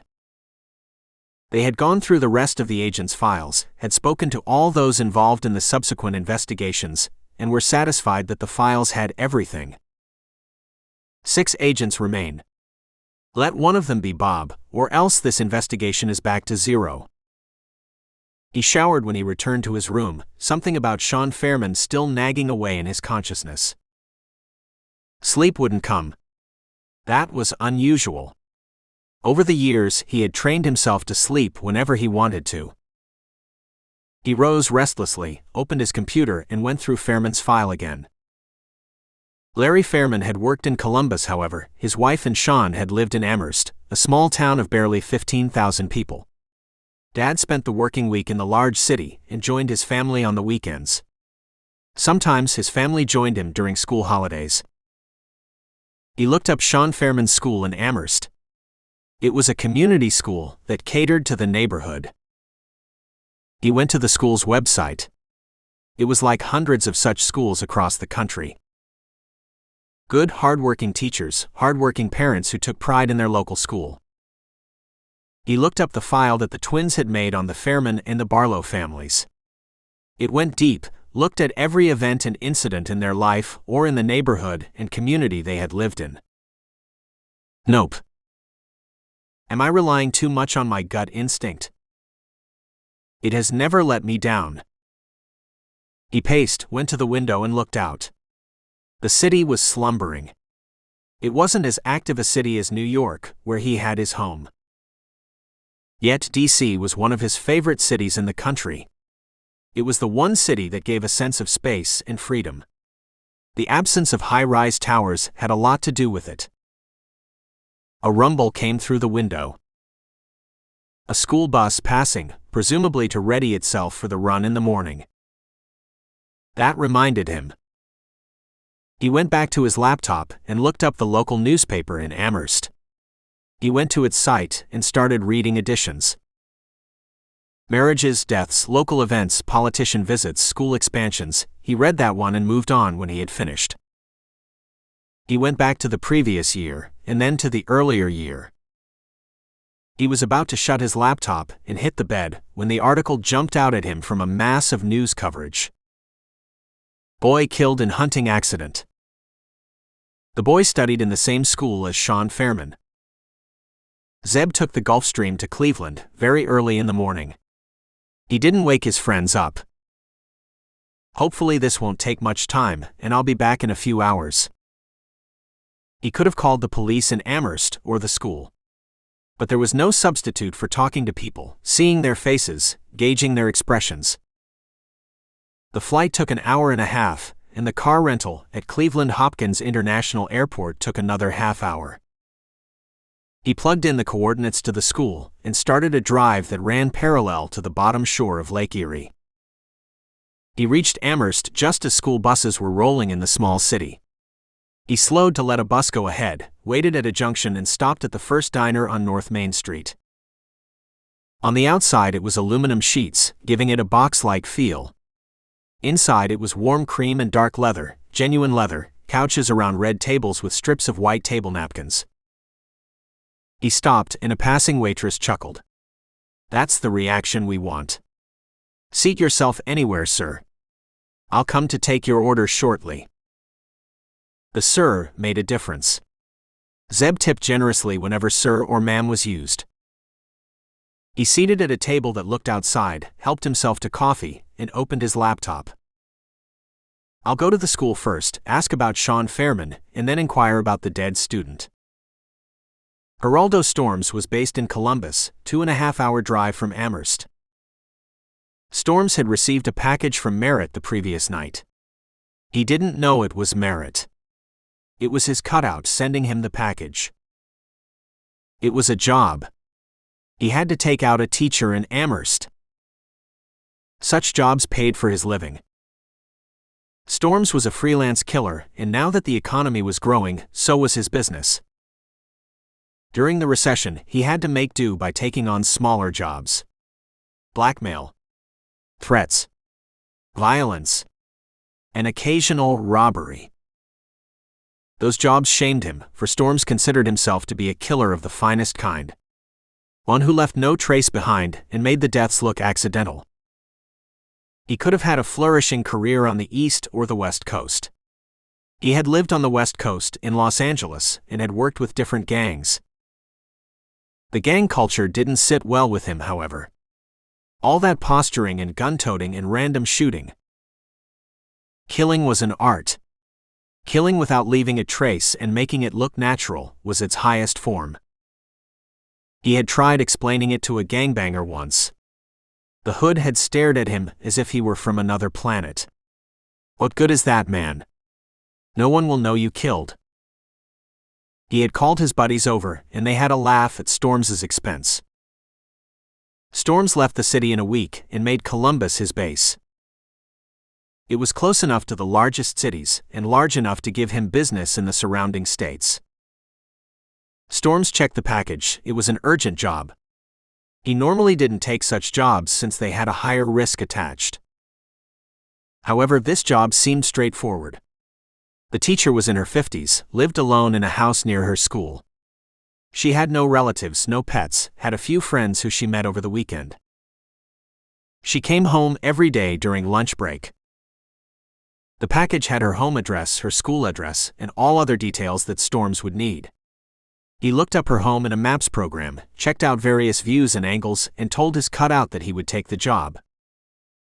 He would set out in the morning, reach the woman's house at lunchtime, kill her, and head back home in time to catch the ball game on his 60-inch TV. He stretched and yawned and packed a small bag with the tools of his trade, a handgun, suppressor, magazines, knife, ropes and ties and various other accoutrements, and went to bed. The day dawned, and after a healthy breakfast, he set out in a Corolla, a common enough make, with local plates which were false. "I should get more such jobs. Old woman. Single. Lives alone. I could kill her in my sleep." Chapter 25. Zeb headed to the school, parked his vehicle in the visitor's lot, ignored curious looks, and entered the building. It was a busy school, one of the largest in the city, and he dodged students and teachers, and after a few inquiries, headed to the principal's office. The principal, Gary Bussman, stopped in his tracks when he mentioned he was from the FBI. He presented his credentials that Burke had provided them. "We have had several visits from you folks. We have had state cops, the FBI, newspaper reporters, TV crews, just about everyone, visit us and interview us. I don't have anything new to tell you." He wasn't rude, though his tone was short.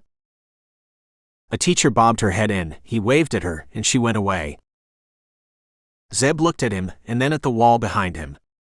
Numerous awards and certificates adorned the principal's office. He had won Best Teacher, Best Principal at state level for several years. There were photographs of him with students, with parents. There didn't seem to be any photographs of him with any politicians. Time to take a leap of faith. He rose, shut the door, and returned. Bussman put a file down and looked down at him questioningly. "Our investigation is going nowhere, Zeb told him bluntly. We are no closer to finding the boys than we were on the first day. I follow the news, Busman responded with a small smile. You might say, we have a vested interest in making sure the boys are found. Progress. How did Nathan Cowart die? Busman blinked. Cowart? What has he got to do with the investigation? He died 2 years before Fairman transferred from here. An accident. It was investigated thoroughly? Busman frowned, puzzled. I am sure it was. The police will know more about the case, if you want to know. Is there a connection? Zeb shook his head. I don't know. I am looking at coincidences, inconsistencies, abnormalities, and the accident jumped out at me. Can you describe Cowart? Busman had a skeptical look on his face. However, he rose, went to a filing cabinet, and returned with a folder. His dad owned a convenience store in town. Owned? Busman corrected himself hastily. Still runs it. Cowart had an older sister. She too studied in this school. He was bright. Good grades. Good reports. His teacher will know more about him. Arlene Slayton, he answered Zeb's look. He smiled suddenly. You are looking for coincidences, aren't you? Here's one for you. Arlene Slayton taught Fairman too. She taught the brightest students in school. What does she teach? English. She's an English teacher. Storm stopped just once to fuel and grab a burger. He set off immediately, eating the burger while driving. The road was empty, his tools were beside him, he had an easy job. Life was good. He entered the outskirts of Amherst just as it was nearing noon, went to a remote parking lot, and stopped. He moved to the rear seat and changed into dark blue overalls. Uniforms opened doors. He punched Slayton's house coordinates in his GPS and commenced his drive. Can I talk to Arlene Slayton? Zeb asked the principal. He had asked more questions, but the principal didn't know anything relevant. The teachers were closer to the students. He kept repeating that Fairman and Cowart were smart. He showed Zeb their report cards. We call her Arlene. She will be in class now. She lives nearby, heads home during her lunch hour, and returns for the afternoon classes. Busman rose and led Zeb out of his office into Slayton's class. You met the Fairmans? Busman bobbed his head. Often, when they lived here. Mrs. Fairman came to school events, parents' events, and was very involved in Sean's education. Mr. Fairman came less frequently. He worked in Columbus. However, he too took a keen interest in Sean's schooling. They walked past brightly lit corridors which were never empty. Several students greeted the principal. He greeted them back with a smile or a wave. He seemed to be popular. Sean won quiz championships at state level. That boy had a memory like a sponge. He could remember anything. Zeb nodded absently and tried to hurry the principal along. It was nearing lunchtime. He wanted to speak to Slayton. Arlene Slayton wasn't in her class. She had a migraine, so she gave her classwork to keep them occupied and had excused herself. She had gone to inform Busman, but he seemed to have a visitor. She told a few coworkers that she was going to lie down for a while and would be back after lunch hour. One of them walked with her to her car. Arlene was a popular teacher. She was in her late 50s, and her white hair curled around her face gave her a haloed look.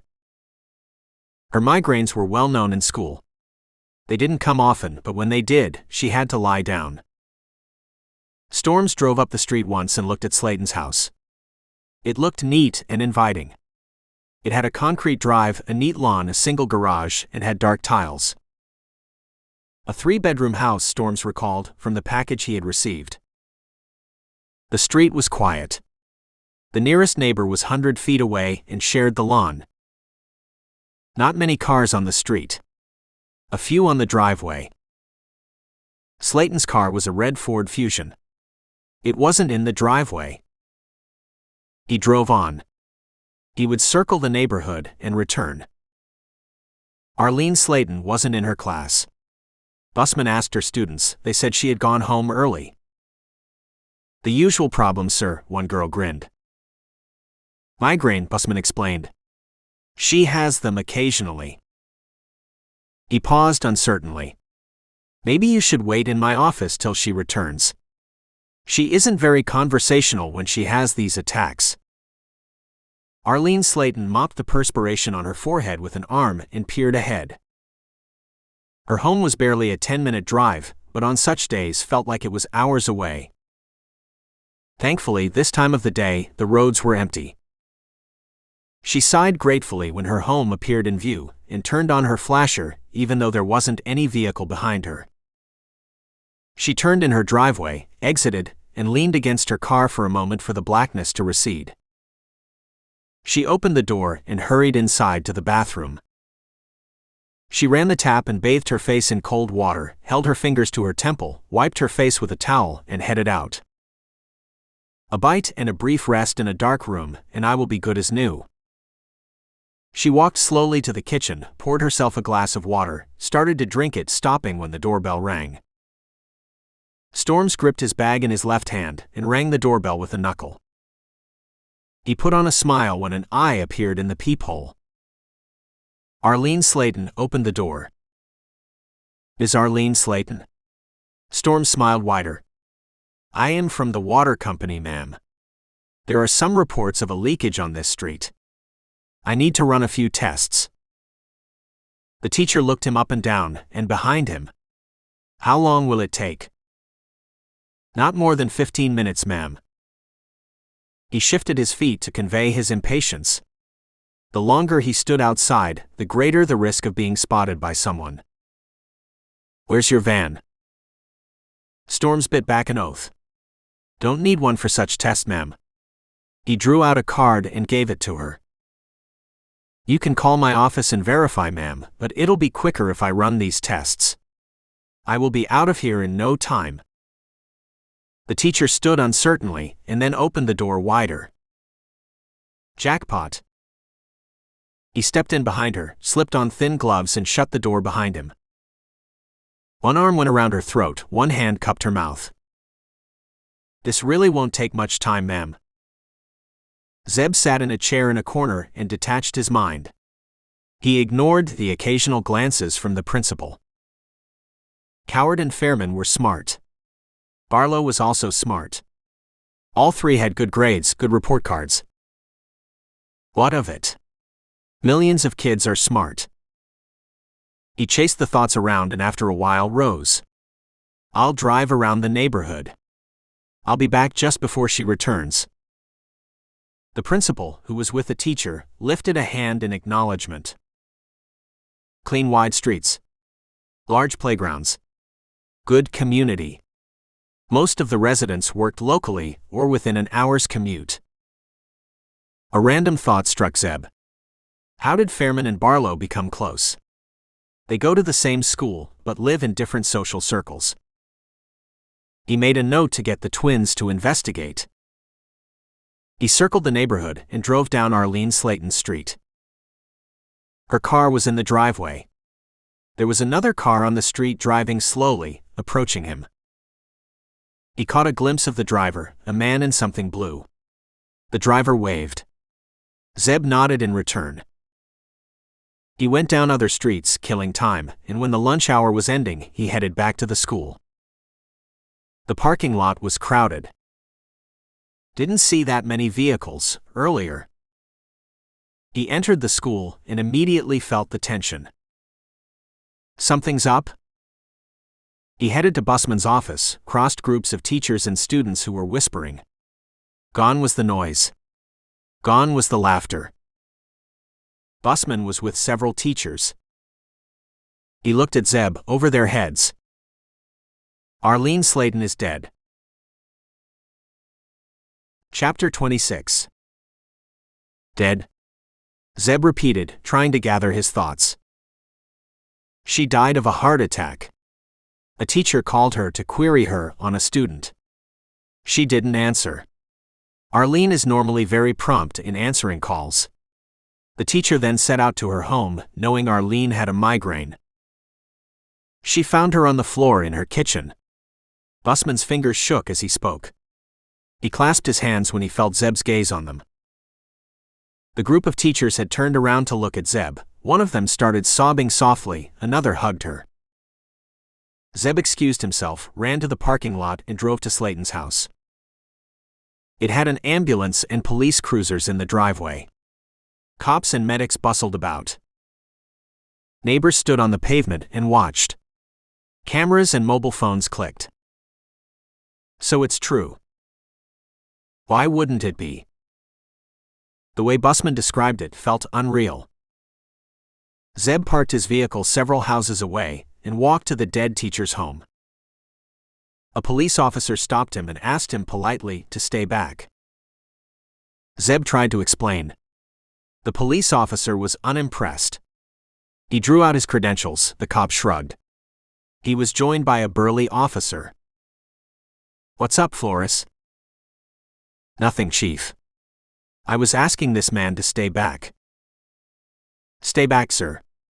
This is police business." The police chief turned back. "I'm with the FBI," Zeb spoke to his retreating back. The chief stopped.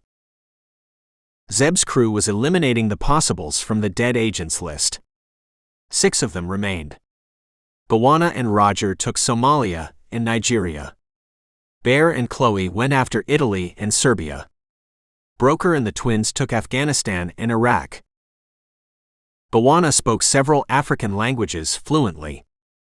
He spoke to the Nigerian National Intelligence Agency's chief. Isaac Ogden listened without interrupting and promised to get back. He recollected the incident well.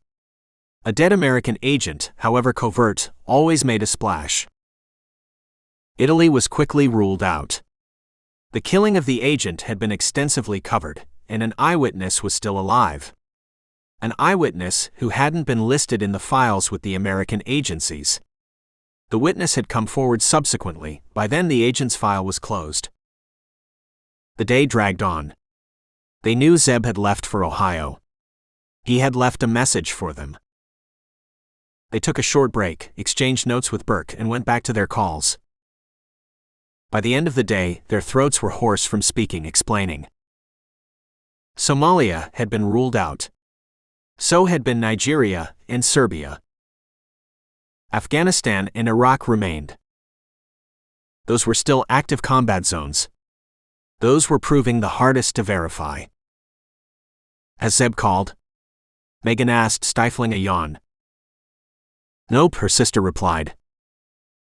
They bent back to their headsets. Police Chief Bill Sizemore hadn't believed Zeb initially. He was brusque and dismissive. Arlene Slayton's death was murder? Her death could be connected to the disappearance of the Veep's son? The chief was irritated. He hadn't heard such nonsense in his life before. He asked Flores to escort Zeb back to the perimeter and to make sure he didn't breach it. Flores grabbed Zeb's arm when Sizemore's phone rang. He listened, a series of yes sirs coming out from him.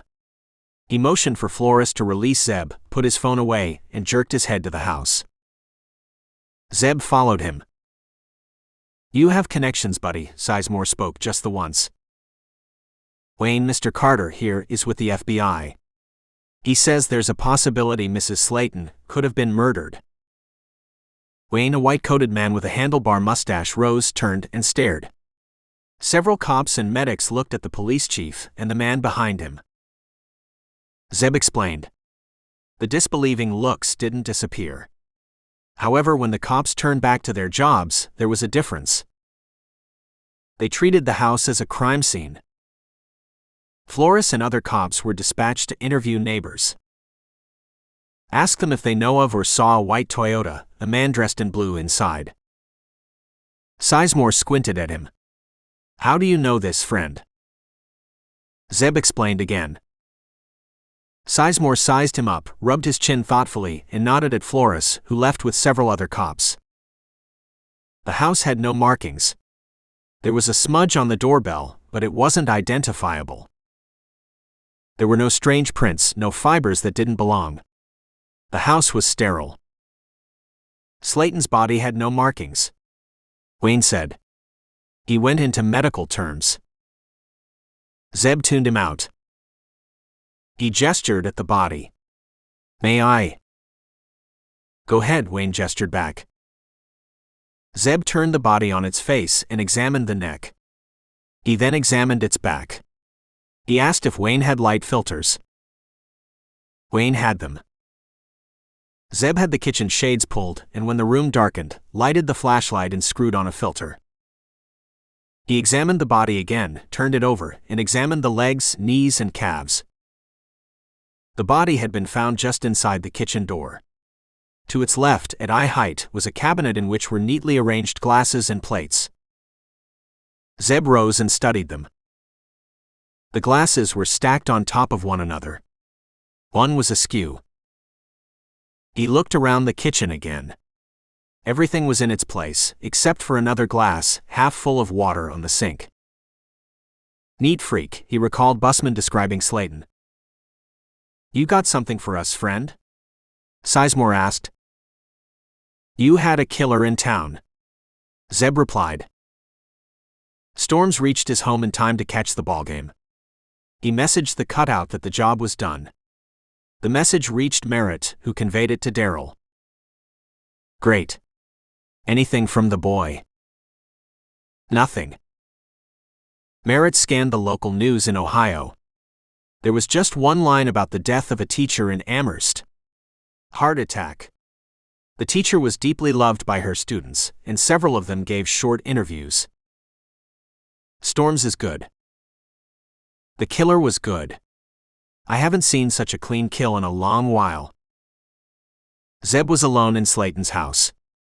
It was dark outside, a cruiser was stationed out front, in which were 2 cops. Sizemore, Wayne, and the rest had long left. No one else had seen the Toyota. No one owned such a vehicle. Zeb had explained the method of killing to Sizemore, whose eyes had bulged at the possibility. Wayne had examined the barely visible marks on the body again, and had agreed it was a possibility. Such marks were easily explained away in most cases. The clincher was the skewed glass. Everyone swore that Slayton would have straightened it. Zeb explained how it would have gone down. Slayton drinking water. The doorbell ringing. Placing her half-full glass on the sink. Opening the door. The attack. He demonstrated the move on Wayne. Her elbow flying out, hitting the cabinet, partly dislodging the glass from its position. The cops digested his explanation in silence until Sizemore had finally burst out. Why? Why was troubling Zeb too, as he stood alone in her house? It had been searched thoroughly. No clue had been found. Sizemore promised to look into her finances the next day. The twins had already looked, after Zeb had messaged them. Slayton had lived a simple life. There was nothing untoward in her finances. She had an older sister who suffered from Alzheimer's and was in a nursing home in Columbus. The sister's care was paid for by selling her home. The 2 sisters had no other family. Zeb went to Slayton's bedroom and looked around. It had been neat. It was less so now, after the cops' search. He fingered a diary on a bedside table. There were random entries relating to school. The jottings were sporadic, and the diary had been started several years back. Before Fairman moved to D.C. Before Cowart's death. He pulled open a drawer on the table and removed a Bible. He opened it. Passages were marked, some had check marks. She was religious and often read aloud in the local church. He flipped through the Bible, saw nothing incriminating in it. He closed it and placed it inside the table when the light caught a page in the open diary. The page had deep indentations. He looked at the dates. One page was missing. A year after Coert's death, before Fairman's move. He angled the diary to read the indentations. He couldn't. He went out and asked the cops if they had filters and a flashlight. They had, luckily. He shone filtered light on the page, and the scribbling leapt out. A monster has entered my life. Chapter 27. Afghanistan was ruled out by the time he joined his team in D.C. the next day. It had been relatively easy to confirm the agent's death. Unbeknownst to the American agencies, a British surveillance aircraft had video evidence of the insurgent attack that had killed the American agent. That left Iraq. Zeb said he would look into it and asked the rest to dig into the teacher's life. Also Coert's and what connects his to Barlow's and Fairman's. Megan saluted him silently. Beth winked at him. There was something to go on now. It might be nothing. He pushed the negative thought away and called General Yassin Abdallah, head of Mukhabarat, the Iraqi intelligence service. Yassin was a close friend, whose career had been greatly enhanced by Zeb's help. The general yelled in delight when he heard Zeb's voice. "How are you, my friend? Are you ready to marry my daughter?" It was an old joke. The first time Zeb had saved Yassin's life from a mortar attack, the general had offered his eldest daughter's hand in marriage, in gratitude. His team turned as one and stared at Zeb when they heard the general's comment. Zeb frowned when the twins tried hard to stifle their laughter. He turned back to the call. He cut through the pleasantries and fingered the file in front of him. "I want confirmation of Dale Johnson's death, my good friend." He switched to Arabic, not wanting to give more opportunities to his crew to rib him. "How'll that help? They all speak Arabic." There was a silence from the general's end as he tried to place the name. "Wasn't that a long time ago, Zeb?" he queried. "Yeah. We are looking into it again." "Is this?" "Yes, it is." Zeb heard him shout an order and heard papers rustling. "I've got the file."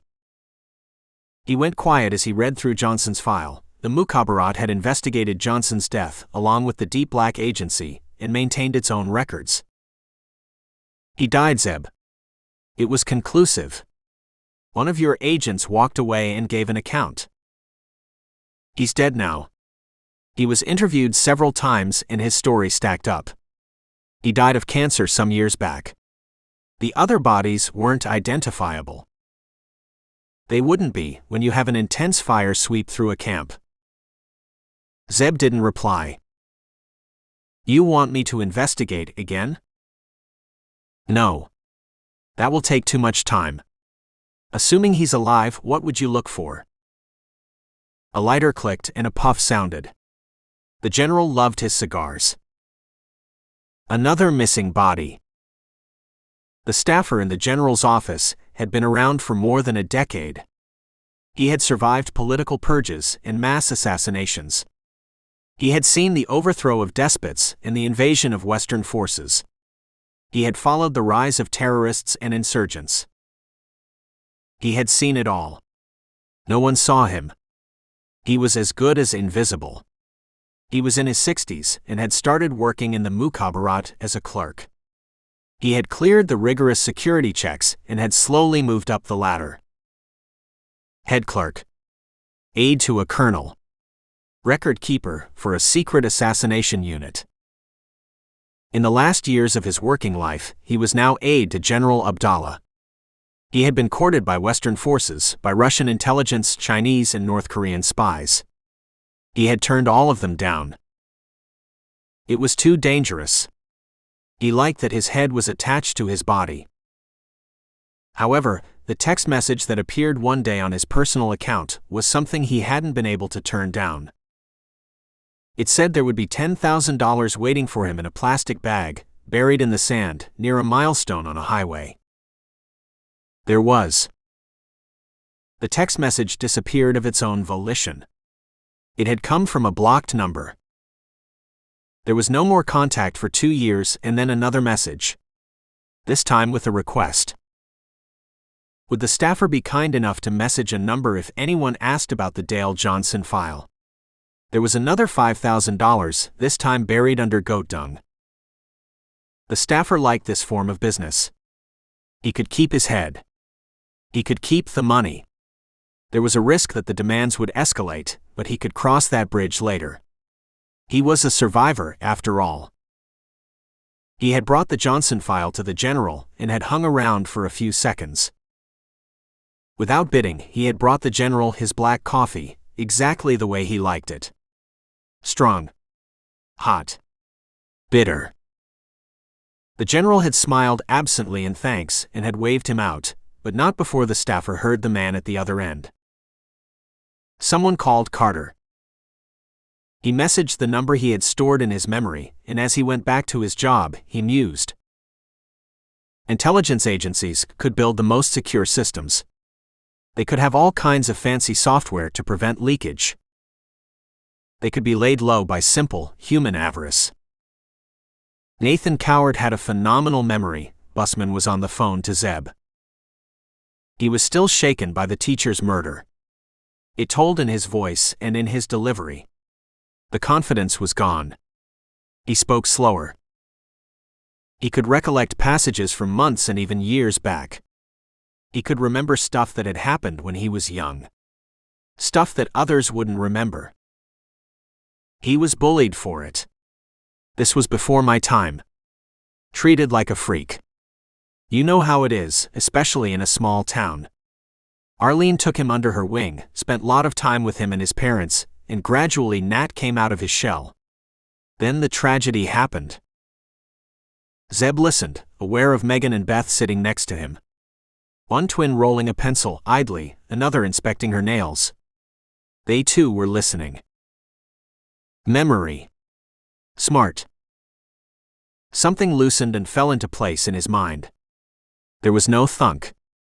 No light bulb lit. He leaned forward. Were they friends? Coward and Fairman? The principal asked. Let me check with other teachers.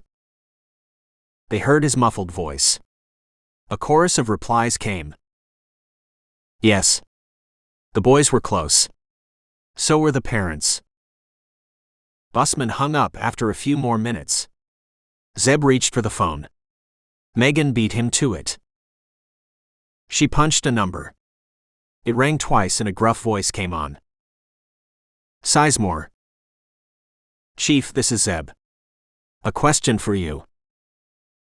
Sizemore's reserve had vanished once Zeb had shown how Slayton was killed. He was friendly and cooperative. Beth had a cynical explanation. He seized the opportunities. FBI is involved. So are the media and every other agency. Anything, Sizemore answered. Nathan Cowart's death, you are confident it was an accident? If Sizemore was offended by the question, he didn't show it. His reply was immediate. No doubt about it. He and his dad were out hunting. Another hunter mistook them for a deer and let loose. The boy was shot in the lungs and died in the hospital. The hunter served his sentence for involuntary manslaughter and is home now. He was checked. Yeah. Double and triple checked. He is a farmer not far from Amherst. This related to everything else? Not now. Not if it was an accident.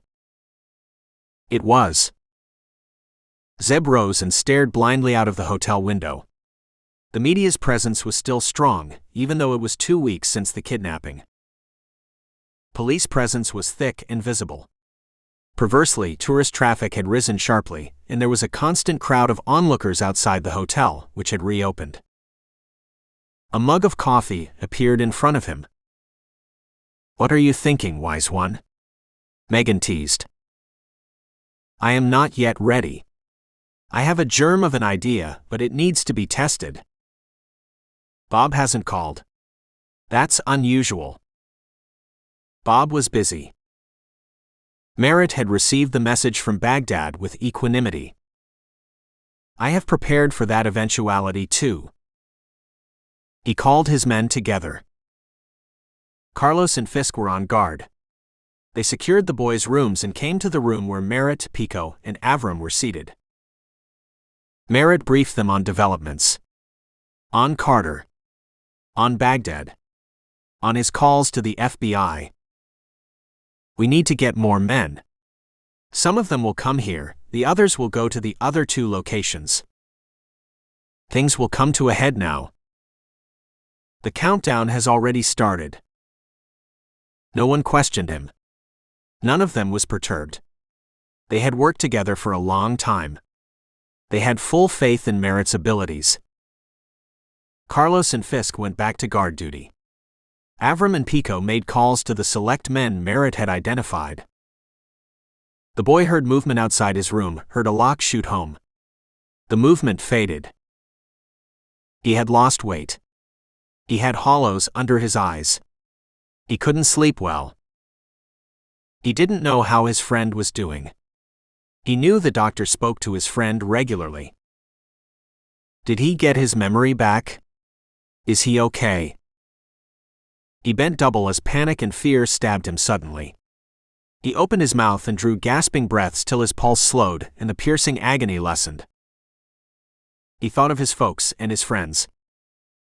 We are still alive. Please don't give up on us. Chapter 28. Bob called. This time there were fewer people in the room. Murphy was there, but the other agency heads were missing. It was as if people were already distancing themselves from failure. Missed me, didn't you, Burke? You must be a wreck, wondering whether I had disappeared, if the boys were still alive. Bob chuckled. Burke grimaced but kept silent. The Veep hadn't stopped lobbying for the Syria bill. She hoped Bob wouldn't bring it up. He didn't. No response? That's iron self-control, Burke. Congrats. You have potential. How are the boys? When can we speak to them? She asked. An agent gave her a thumbs up at her composure. She had started receiving surprising support from her fellow agents and from other agencies. Even the media had congratulated her on not flagging, on keeping the hunt alive.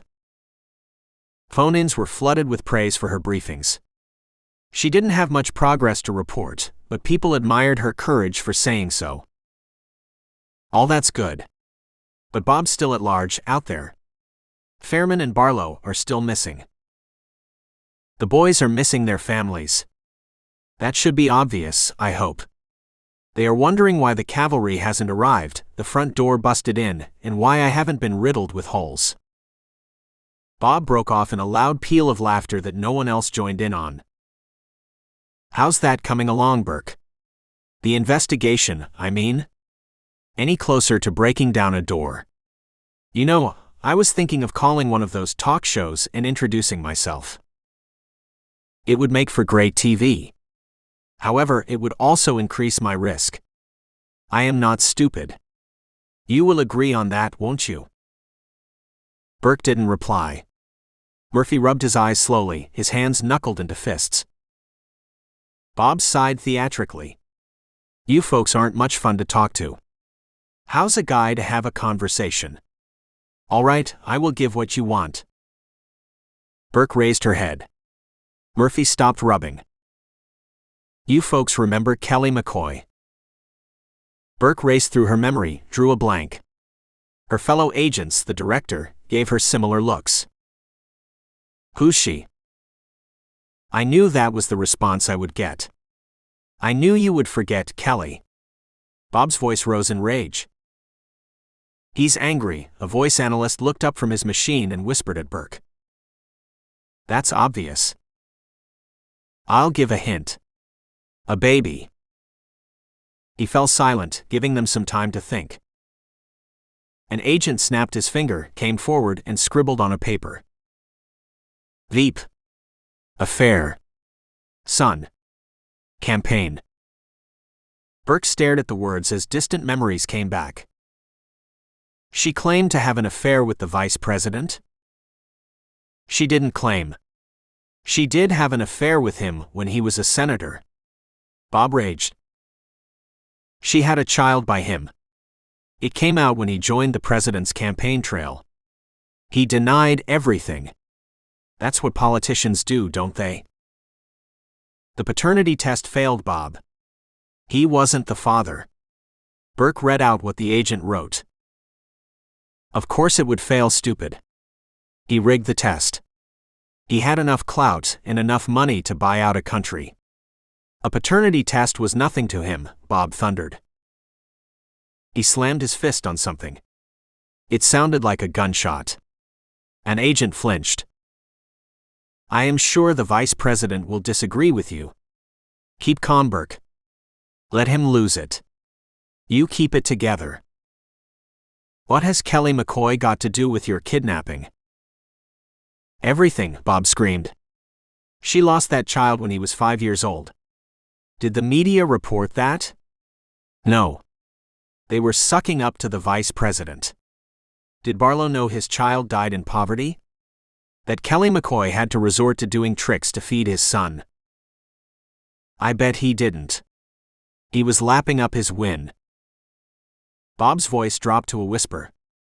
You wanted to know what the connection was, didn't you, Burke? I am Kelly McCoy's brother. Find me if you can.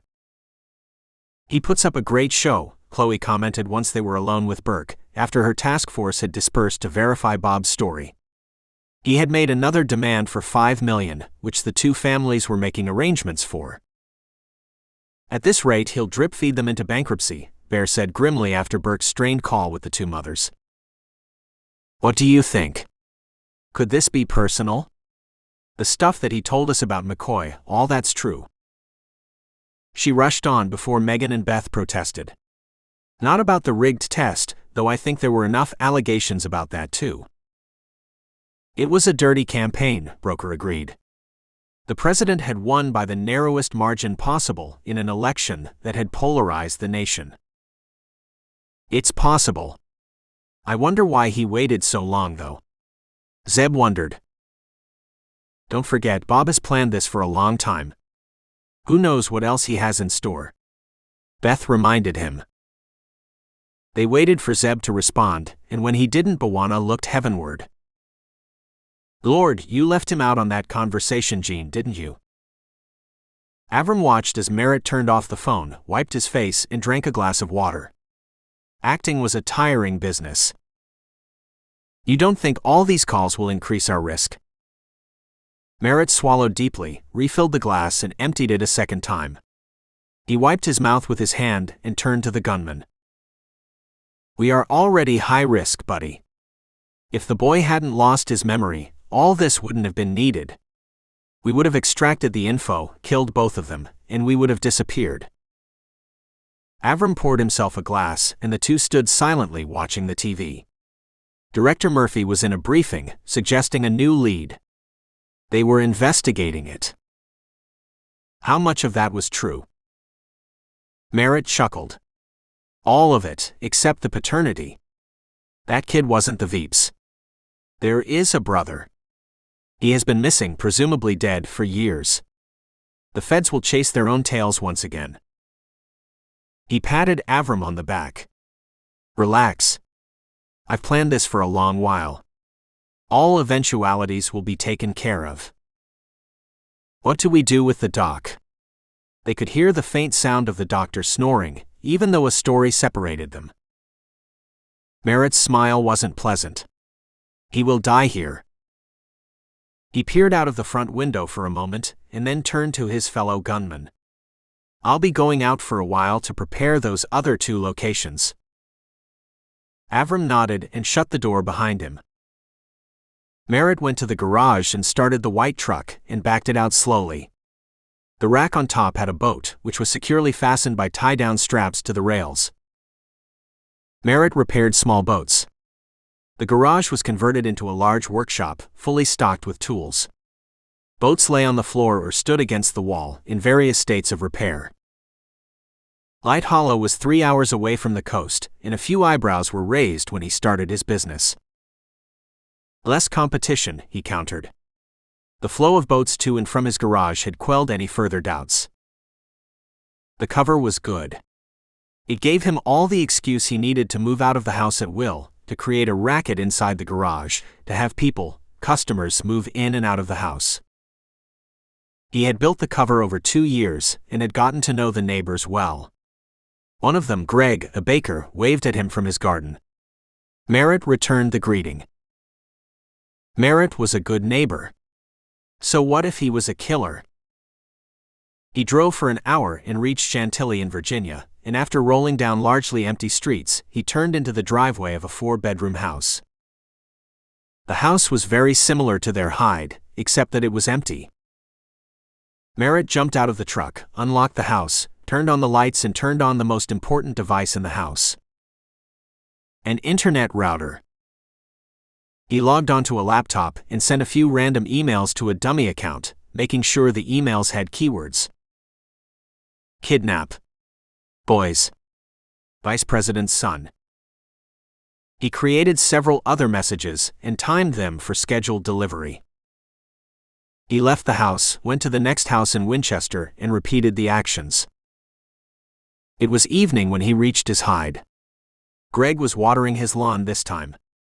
Merritt slowed, commented on Greg's neat garden, shared a few laughs and wondered silently if he would have to kill his neighbor. Zeb and the twins were back at Cale and were being seen to by Fairman and Barlow's teacher. Rudy Peel knew every one of his students well and described the boys at length when Zeb asked him to. "Do you have any video recordings of the boys?" Zeb asked him when Rudy had finished his glowing praise. "Sure," the teacher rose and went to a laptop and attached it to a projector. "We'll have several, I am sure. We record all performances or recitals of the students and play it back to them, for them to improve." He scanned several files and brought one up. It was a play. Not a play. Something like a debating competition or a quiz. Peel went back to his files. Zeb ignored the sideways looks from the twins. The teacher brought a quiz first in which Barlow had participated. It was a 20-minute clip that they watched silently. "James aced it," Peel said with quiet pride. "Great memory. What about Fairman?" Fairman showed a similar sharpness in the clips Peel played. "Anything special about these two boys?"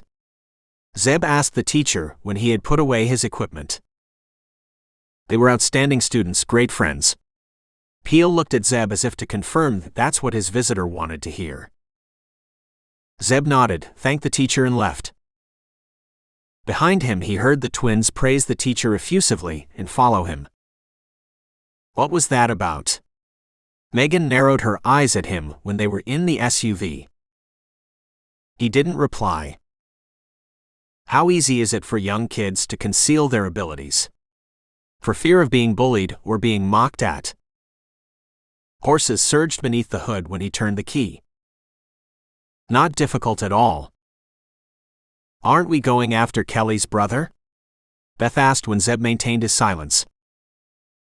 Zeb's probably shot him already, her twin replied drawly and drew a smile from Zeb. Not quite. The feds will throw enough manpower after him. Besides, I have a feeling it will be another red herring. It was dark when Merritt stepped outside again, in the backyard of their Hyde in Virginia. The sky was clear and peppered with tiny white dots. Another man would have contemplated the vastness above and reflected on the smallness of man. Merritt didn't. He wasn't small. He regarded himself as a giant of a man in the world he lived in. The night was still, broken only by normal night sounds. Vehicles in the distance, a cruiser's wail falling and rising, then fading away. He walked the length of the backyard and reached the thick hedge at the rear. The hedge was 7 feet tall, 4 feet wide, and was a dense barrier that separated his backyard from the one behind. It ran the length of the backyards on the street and was bookended by cul-de-sacs at either end. Merritt went to the center of the hedge, pressed a section, and a door opened. It was a wooden door that swung silently on oiled hinges. Its outer surface was lined with foliage and was impossible to detect unless one knew where and what to look for. He went inside the hedge and closed the door behind him. Over the 18 months, he had spent considerable time on the hedge. He had worked nights and had hollowed the hedge out to make a narrow passage, 1.5 feet wide, that ran from his backyard to the cul-de-sac at one end. In that dead end, a getaway vehicle stood, keys hidden in one wheel well, fueled and ready. Merritt kept the vehicle stocked, fueled, and with the right papers. No one questioned its presence. Leave something in a place for long enough, it becomes furniture. However, that wasn't the only trick Merritt had up his sleeve. In the middle of the hedge, another door opened and led to a backyard of another house. This house was 5 backyards away from his hide. This house was his too, owned by a phantom business. In its drive was another getaway vehicle. Merritt walked through the backyard, entered the house, and made sure there were no obstructions from the back to the front. A quick escape might be required. Chapter 29. I have some news. General Abdallah's voice was cautious. His comment drew Zeb's crew around him. They leaned over his shoulder and peered at the phone on the center of the table. One insurgent went missing that night when Johnson was killed. Beth whooped softly, jumped high to high-five Bwana. Zeb put a hand up. They quietened. I need more than that, Yassine. Insurgents, heck civilians, die every day in your country. I am getting there, brother, the general replied patiently. He went through the events of that night, which were imprinted in Zeb's memory, after repeated reading of the mission files. Johnson and 3 other deep black agents were tasked with kidnapping an al-Qaeda terrorist in Mosul. The terrorist was suspected of masterminding a series of domestic terrorism plots in the U.S. The plan was to abduct and evac, leaving no clue behind. Their covers were perfect. They all had tan skins and had a Mediterranean look. They were oil traders from Baghdad, in Mosul, to arrange supplies from the black market. Oil was the only commodity that had any value in the war-torn city. The terrorist occupied the second story of a ramshackle house, away from the center of Mosul. The terrorist came out every night for a cigarette, smoked in silence, with a couple of guards with him, relieved himself against a wall, and went inside. This was a routine he had never broken. Johnson and the others would grab the terrorist while he was smoking, kill the guards with silenced guns, and drive away, out of the city, in a getaway truck. The bed of the truck had oil barrels. One of them was empty for the terrorist to be concealed in. Once outside the city, they would exchange the truck for another, which too had oil barrels. They would drive through the night to Baghdad, their truck filled with friendlies, tribal men who supported the West. In Baghdad, an extraction unit was on standby. So was a bird. They had cash, lots of it, to bribe anyone they met. It wasn't a foolproof plan. It had holes. But it was the closest thing they had to grab the wanted man. Johnson and the agents were hunkered down in a stable opposite the terrorist's house. To call it a stable was to glorify it. It was a ramshackle structure that housed goats. It had hay, which the animals munched on and relieved themselves on. It stank. It had animal feces all over. It was the perfect place for them to hide. No one knew how the fire started. It started small. 2 agents tried desperately to put it out, with Johnson helping, but it raged suddenly, as if it was fueled. The fire drew the attention of the opposite house. Shouts emerged from it. Shadows tumbled out. Johnson looked at his men. This was going south fast. They looked behind. More people were running toward them. He fired and jumped into the fire, which was now an orange wall. The idea was to go through the fire, then behind it, seeking cover against an extended wall. They might be spotted, but if they stood their ground, they would die for sure. Johnson's shot attracted return fire, and the other agents were caught in a firefight. The fire burned intensely, its heat putting off the approach of any terrorists. A couple of men still approached. One agent clubbed one of terrorists and threw him into the fire. His scream rang out in the stable and then died. The other gunman opened fire, killed one agent. The gunman himself fell when the two remaining agents caught him in a hail of fire. However, the gunman did damage before he died. One agent was injured fatally. Johnson, the sole surviving agent, called out. The fire roared in reply. The agent looked out desperately. Shadows were hurrying, shouting. Some stray shots were fired, but the stable wasn't salvageable. No one was coming near it. He grabbed the dead insurgent, dragged him behind a half-fallen wall, stripped him of his clothes, donned them, and threw his gun away. He grabbed the dead terrorist, hoisted him on his shoulder, and yelled out in Arabic. "Don't shoot. I'm bringing Ijaz." He ran toward the men outside, dropped the dead man on the ground, and examined him. "He's dead," he shrieked and beat his chest with his fists. He slammed his head on the ground repeatedly, till some men pulled him away. He went with them willingly, his head bowed, praying that no one would know who Ijaz, a name he had conjured up, was. The insurgents waited for the fire to die down, and then went inside the stable. They gathered around the bodies and spat on the dead agents. The surviving agent spat along with them. He was lucky to be alive, lucky that not one insurgent had thought to question him. He eyed the two charred bodies. They were beyond recognition. He returned to the scene when it was deserted and the embers had cooled. Johnson's body lay near a collapsed wall at the back of the stable. The body didn't have any identification, however, none was required. There was no way a strange body could have come into the stable. The agent took photographs and rendezvoused with his exfil team. The fiasco never came to light. The operation was deep black, and there was nothing to report. They heard the scratch of a match and a contented puff. That night 10 insurgents died or went missing in that part of Mosul. He recited names. All of them were accounted for, and their bodies were found. All but one.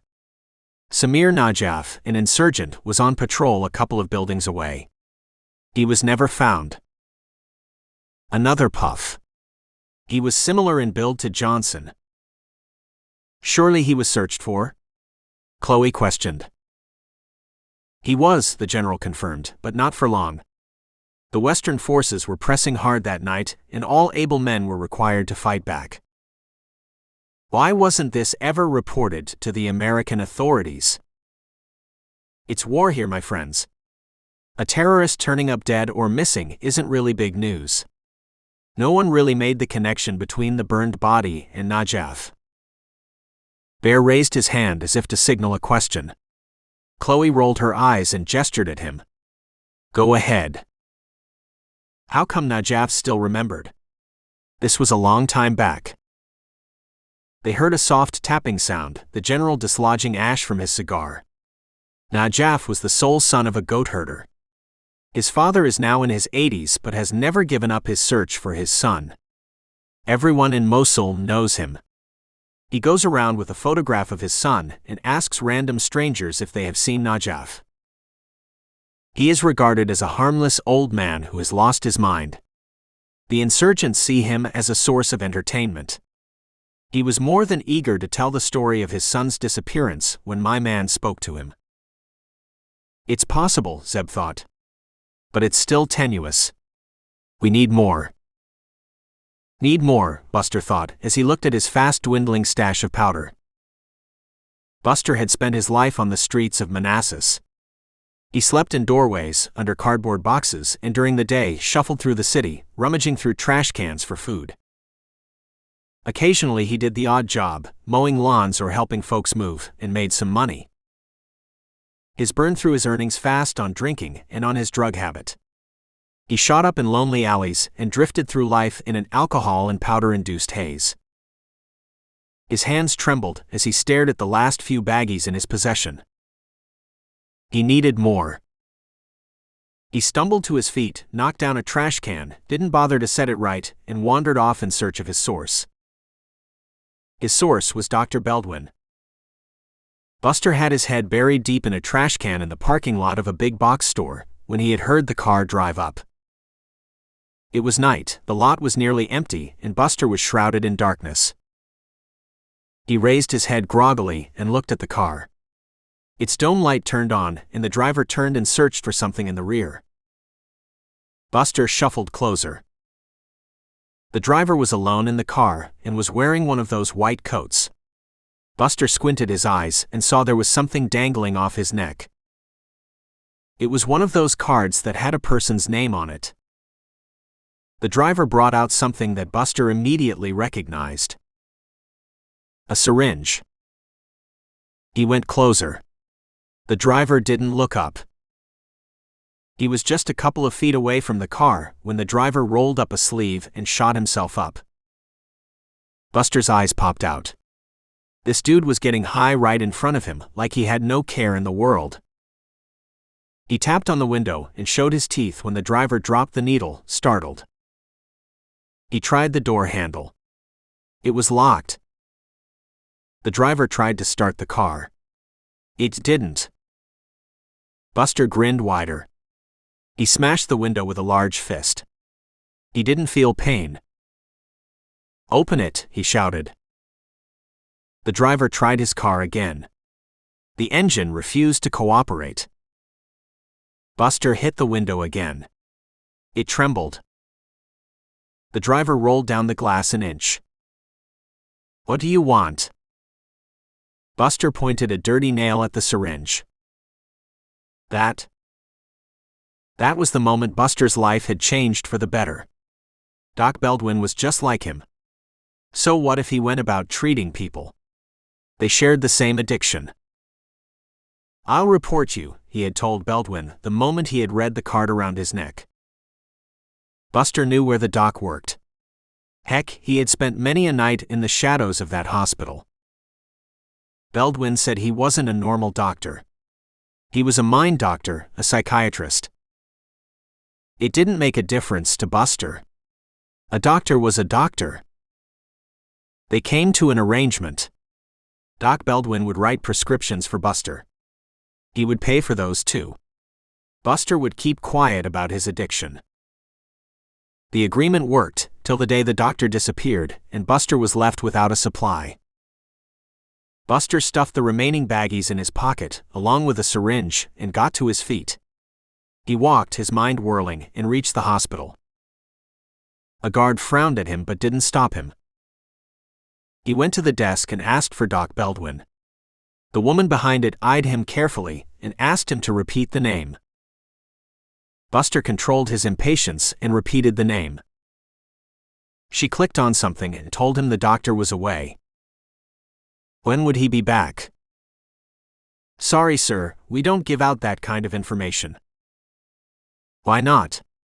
Buster raged. People turned to look at him. He didn't notice them. He thumped a fist on the desk. When would the doctor be back? The woman's eyes grew large behind her glasses, and she looked behind him. Buster felt arms around him.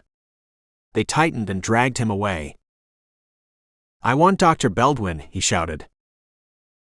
He broke loose and grabbed a vacant chair and threw it against a wall. A woman screamed. Footsteps pounded, and big men surrounded him and subdued him. "Dr. Baldwin," he screamed. He got no reply. Chapter 30. Werner tagged the first email that contained the keywords and went after its source. It was from a house in a small city in Virginia. Werner filed it away and took no further action. Action would be required if it spotted more such messages. That wait wasn't long. Another email swam in the internet. It too had the keywords, and it too came from Virginia. Werner looked at it suspiciously and tracked it back. Another address in a small town. 2 emails with the similar keywords from 2 locations. Werner went him. It couldn't, of course, but it would have if it could. Werner sent a message to his 2 favorite people in the world. The twins. It then opened a port and chatted with another supercomputer in Washington, D.C. The two machines chatted about their day, about petabytes in memory, and mentioned the two emails. The other supercomputer had spotted them too and had flagged them. They talked about life in the ether, about their bosses. The other supercomputer was envious of Werner's bosses. It had a ponytailed guy as boss. He was okay. However, if it had a choice, it would trade the guy for the twins any day. No trade, buddy, Werner chuckled. No one else is getting the twins. Werner closed the port, satisfied, and went back to its passive state, waiting for the twins to awake. What was it with humans and sleep? The thought came to Zeb when he was sleeping. One moment he was in a dreamless state, the next, the image had inserted itself. His eyes opened. Of course. Why didn't I think of it? Maybe Burke has, and checked it out. It was 3 a.m., he thought of calling Broker or Burke.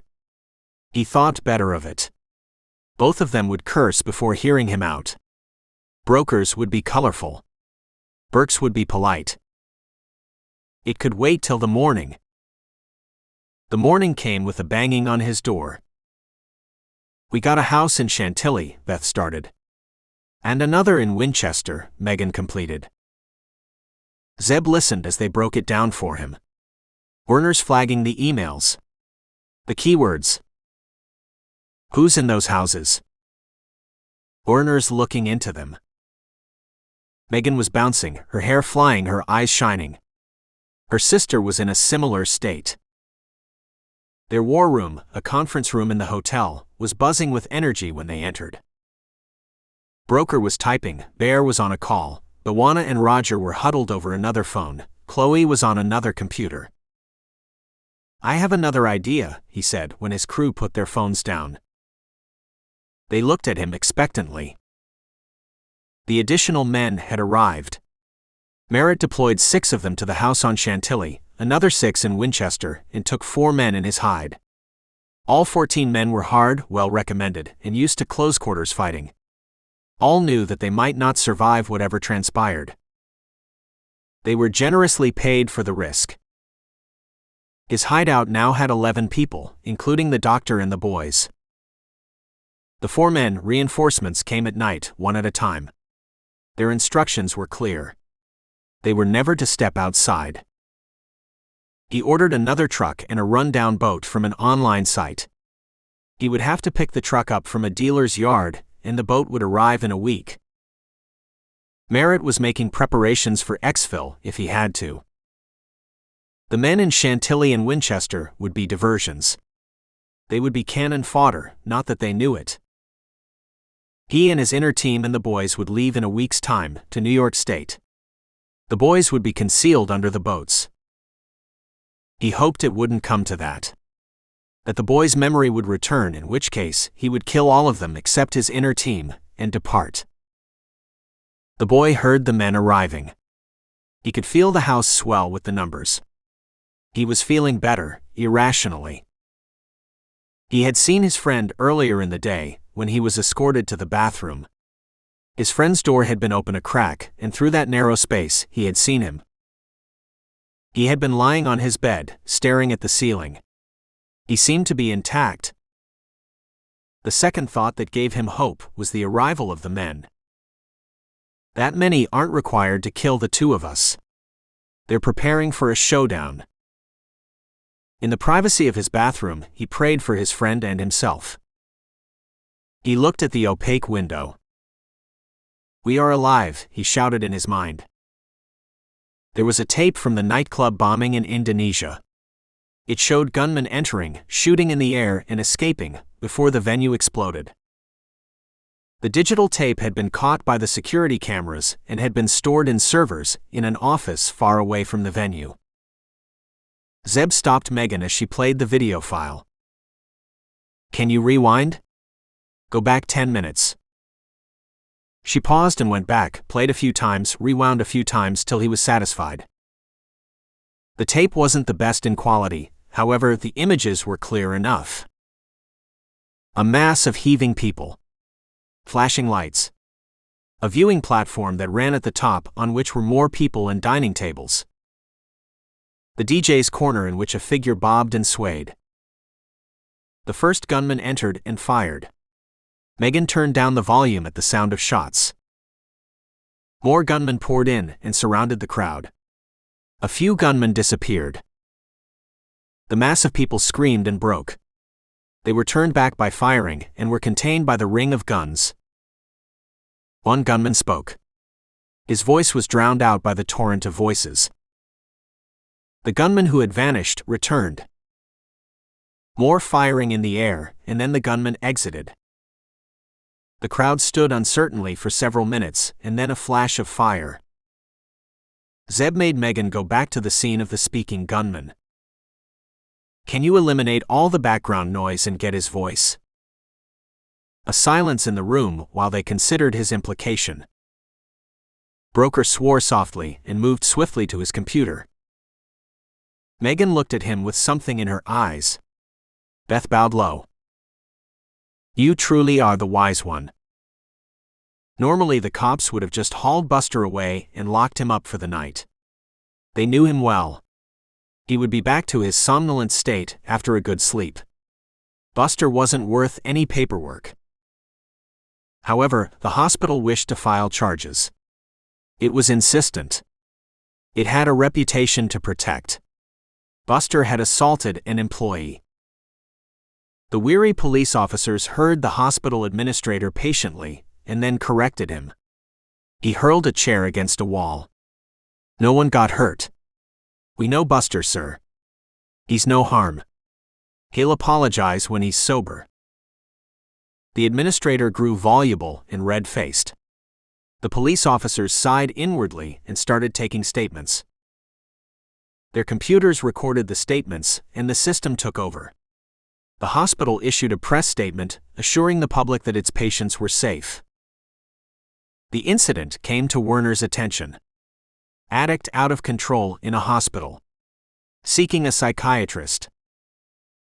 Werner couldn't see how it could be remotely connected to the kidnapping and the hunt for Bob. It shrugged.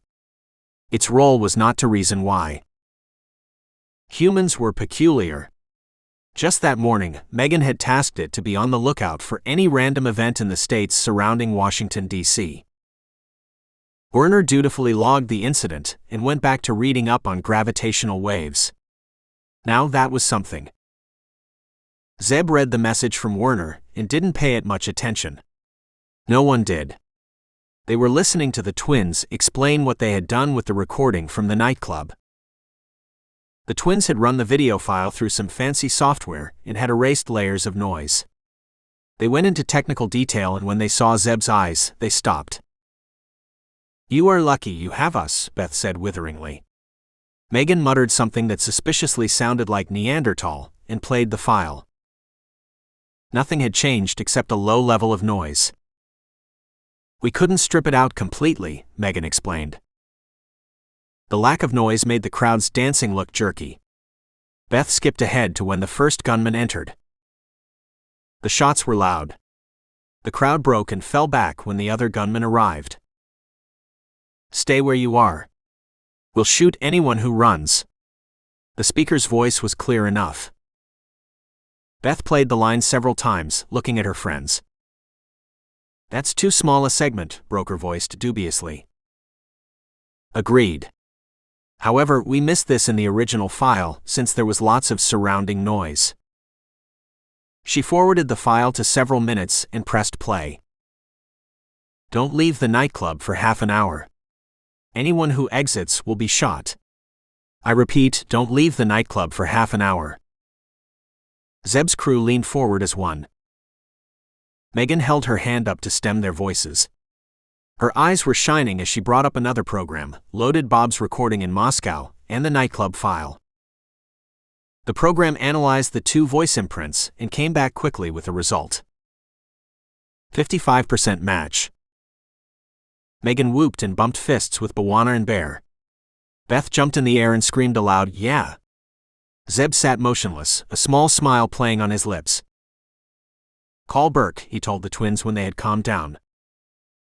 Megan punched the agent's number and when she came on, started to tell her the news. Zeb cut her off. You need to come here. Just you and whoever you trust. He rose and went to a window. We know who you are. Now where are you? Chapter 31. Merritt was briefing the new arrivals in Light Hollow. They gathered in the kitchen, their weapons dangling casually from their shoulders. Avram had given them a quick tour of the house, not that there was much to be seen, and Pico had walked them through the security setup. There were cameras, pressure pads, infrared sensors, all kinds of tricks that Pico had set up. They were told there were 2 hostages and were shown the closed doors but weren't shown the boys. They were introduced to the psychiatrist and told to leave him alone. If any of the new arrivals guessed their identities, they didn't mention it. Merritt liked their look. They were tough, competent, and all of them were average looking. Brown or black hair, dark eyes, tan skin. Nothing that made them stand out. All 4 would man the lower floor. Merritt's original crew, alone, had access to the upper floor. The new arrivals didn't demur. They listened, took their orders, and went silently to their posts. Merritt spoke to Daryl after the briefing, and updated him on the arrivals and the arrangements at the other locations. They haven't traced the emails yet. I spoke to some folks I know and the FBI is still chasing red herrings, Daryl chuckled. The reinforcements seemed to have bolstered his confidence in some way, since he sounded relaxed. The boy was still in his private world, but that didn't seem to bother the paymaster. They will find those emails and then those houses. Those messages are timed to go out periodically. Sooner or later, some supercomputer somewhere will spot them. They discussed payments and ended the call. Burke listened silently as Broker explained about the dead agents. Her lips tightened when she heard about the calls made to Iraq, Pakistan, and the other countries. Why didn't you tell me? She interrupted angrily, knowing what the answer would be. You have a leak. Besides, there wasn't much to tell at that point, Broker replied baldly. Kowalski frowned. So you've got something now? We know who he is. Burke sucked in her breath sharply and waited. Broker made her wait and resumed the explanation. He got to Iraq and Mosul and the operation when Roger, the handsome one, took over. He ran through the operation. Stalled her questions with a "we checked and double-checked with the concerned agency, ma'am." They played a snippet of General Abdallah's call. Burke crossed her arms. She had heard enough. She wanted the name. Dale Johnson, Chloe mentioned the name softly. She mentioned the agency's name. It didn't ring any bell. It's deep black for a reason, Bear chuckled. How certain are you? Carter stirred for the first time and nodded at Megan. She played a video. Burke recognized it. It was the nightclub bombing. She played another video. It was the same one without the noise, just the one voice. She explained about stripping. Randy nodded his head vigorously. She played the comparison, and when the match percentage came up, she fell silent. To lay people, 55% was low probability. To those in Zeb's world, it was an actionable percentage. This remains with the 3 of you, Carter looked at her. She agreed. Director Murphy was handling the internal investigation, but he was moving very cautiously. He didn't want to spook the leak. The good news doesn't stop there. Beth's excitement was infectious and Burke couldn't help smiling. Hit me with it. We got 2 locations in Virginia. Beth brought up the emails. Yeah, we know of those, Burke was puzzled. Randy is checking out the residence and the ownership. We've got all that, came the quick reply. Both houses are owned by shell companies and are accommodations for office staff. Get this though. Both houses were acquired at the same time the gunman trained on that hotel in Boston. Burke felt warmth spread through her. It wasn't much on its own, but it was another thread, and the various strands were coming together. Good work. She praised the twins and cocked her head at Broker. How come you got those details faster than Randy? There are some advantages to private enterprise, ma'am. The light in his eyes warmed her further. She turned back to Carter to hide her confusion. Why am I feeling like that? Where did that come from? We'll check those houses out. We'll do it, if you don't mind. She understood what he was getting at and nodded. She kept her eyes resolutely on him, not looking at the urbane older man next to Carter. Once outside, Randy donned his shades, looked once at the hotel, and led them to their ride. We would be chasing our tails without Carter. Neither she nor Kowalski refuted him. Zeb made a few calls when Burke had left and explained his first idea to his people. I'll go, Beth exclaimed. I'm older. I have the maturity, her twin countered. Older by just a few seconds. As for maturity, where's that? Beth scoffed and made a play of inspecting her sister. Bwana crossed his arms, thrust his legs out, and closed his eyes. Wake me up when they decide who's going. The plan was simple. One of the twins would deliver flyers to all the houses in 2 streets in Chantilly. One of those houses would be the email house. Make it 4 streets, including the one we're interested in, Zeb announced. Broker agreed. The cover had to be good. More streets, the better. The flyers advertised a local takeout place whose owner had a friend who knew someone who in turn knew Zeb. The flyers came with a deal, a contest for which homeowners had to consent to in person, their names given, and if they won, they would have free food for a week. No one turned down the prospect of free food for a week. The owner liked the deal and agreed to do a favor for his friend. As it happened, his flyers hadn't been delivered to those streets. He wouldn't refuse the offer of having them delivered in that neighborhood. The twins squabbled and turned to Chloe. Both of you deliver. 1 street each. However, Megan will do the email street. Beth protested half-heartedly. No one argued with Chloe when she had that look in her eyes. Not even Bear. I bet I'll collect more tips than you, she told her sister. It's delivering flyers, not pizza, dumbass. The sisters called a truce and listened to Broker's instructions. They were simple. They would be outfitted in the takeouts uniforms. Their hair would be dyed black in Megan's case, and Beth would go blonde. The older twin would wear gray contacts, while Beth would have her own green eyes. Broker would be in the takeouts office, manning the phone as a just-in-case. Bwana and Roger would be in one vehicle, keeping an eye on Beth. Bear and Chloe would be in another vehicle, watching Megan. Zeb would be in a third SUV, parked at the other end of Megan Street. Both the sisters would have pinhole cameras that had a record time of 2 hours. Ample enough to complete their deliveries. The flyers had to be hand-delivered and acknowledged by the residents, not slid under the door. Beth completed her round with no fuss and came back with 12 orders. The owner beamed when he heard her and offered her a job on the spot. He calmed down when he felt Broker's eyes on him. Megan started out on her rounds. At one house, a dog trotted up, barked, and when she looked at it, sat down and wagged its tail. She petted it and took an order from the homeowner. She delivered the flyer to more houses, spoke to many homeowners. Who wouldn't want to spend a few minutes in the company of an attractive woman? She came to the email house. It had a wide driveway, a double garage, and its curtains were down even in the middle of the day. No dog barked when she rang the bell.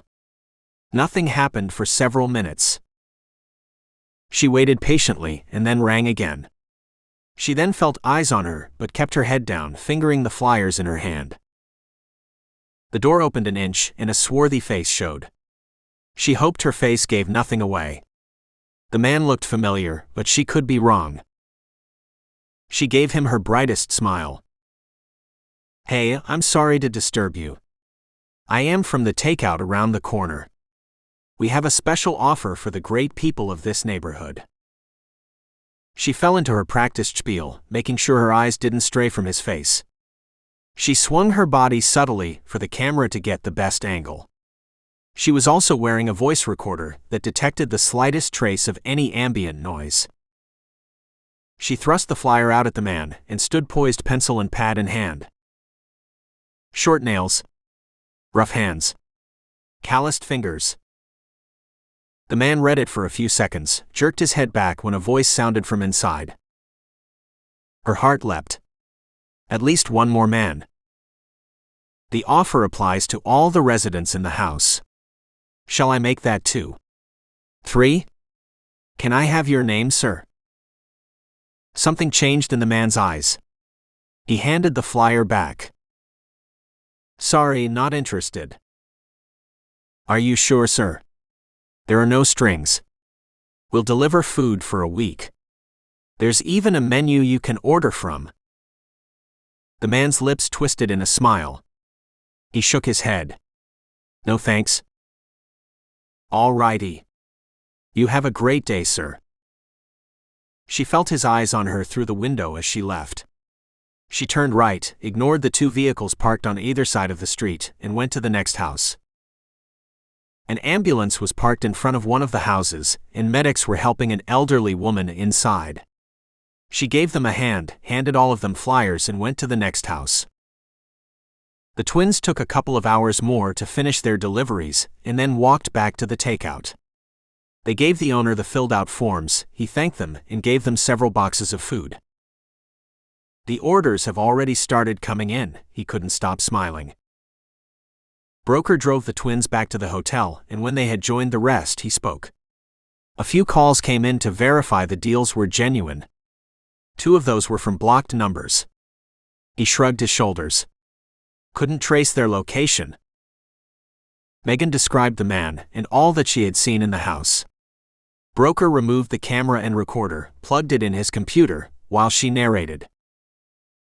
Certainly more than one man, he said after a while. Possibly 4 or even 6. There's enough trace noise of bodies moving. Those recorders are so sensitive, they can pick up human breathing. I'll do some more tests and we'll know for sure. I'll run his image through face recog. If we're lucky, he'll be wanted in 5 countries, he grinned. I've got his prints too, Megan waved the flyer triumphantly. Beth snatched it from her hand and bagged it. The flyer would go to Burke, as they didn't have forensic equipment. Megan described his hands at length, and Broker brought up the images. Could be caused by gun action, Bear said, when the calluses came up. Anyone recognize him? Zeb asked. Could be one of the hotel gunmen. Problem is, they all looked more or less the same. Similar heights, hair. This dude is no different. Those ambulance guys have offered me a free ride anytime. Megan laughed when she described the medic's reaction to the deals. The owner had called them and offered them a week's food, no contest needed. Ambulance. Zeb remembered the vehicle approaching, turning in the driveway, the woman being helped out. What was it about the ambulance? He let his mind go blank, let it roam freely, let the room and his crew disappear. It came to him after a few minutes. Werner's message about Buster and Beldwin. He brushed past Broker and searched for news on the incident. There wasn't much more than what Werner had flagged. Beldwin's bio was on the hospital website. It was an impressive resume. He searched the internet for Beldwin and after several random hits, came across another news item. Psychiatrist sacked. He read the article from a local newspaper in Boston, and when he had finished, became aware of his crew crowded around him. Here we are hunting killers, and you're looking up psychiatrists? Roger asked bemusedly, as he leaned over Zeb's shoulder to read the article. This is the same dude Werner messaged about. Yeah. What's your interest in him? Are they in good shape? He repeated Burke's question, saw frowns appear and disappear when they remembered Bob's call. You're reaching, Bear said finally, but his protest was half-hearted. They knew Zeb's hunches by now. They were wild, but they were invariably true. In any case, they lost nothing by checking. Broker and the twins reached out for their devices to start a new search. Find Baldwin. Chapter 32. Burke arrived with Kowalski and Randy in tow. She listened when Chloe briefed them on Chantilly. Broker's eyes still had that light. She refused to look at him after the initial greeting. Steel resolve, Burke. You're on the largest manhunt in the country. Nothing should distract you. Randy went over to Broker, and the two men discussed the technology behind the voice recorder. Broker explained how he had removed the ambient noise and identified the various layers. 5 or 6 men, he agreed with Broker. We've got those recorders too. They are amazingly sensitive.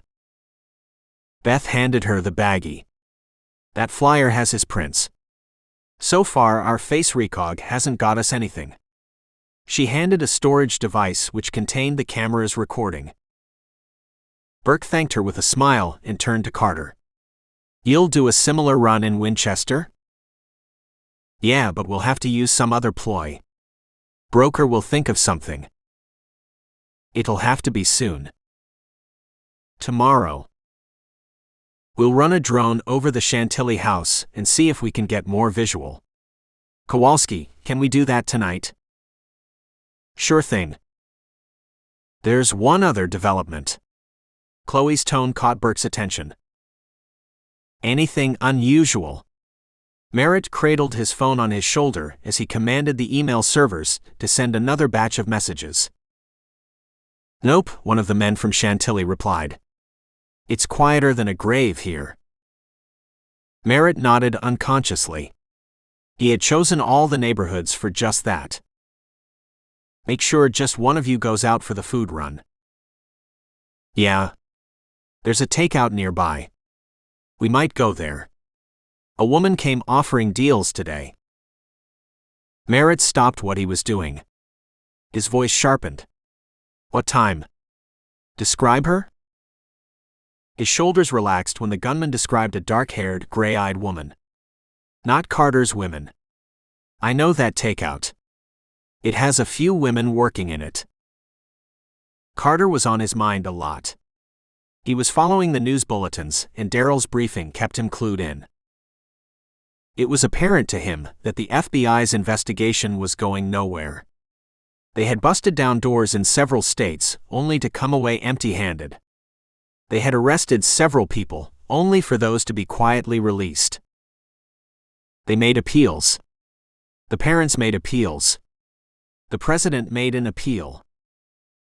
The pressure and anger toward the FBI had started mounting again. However, it was Carter that Merritt considered his real foe. That man was something else.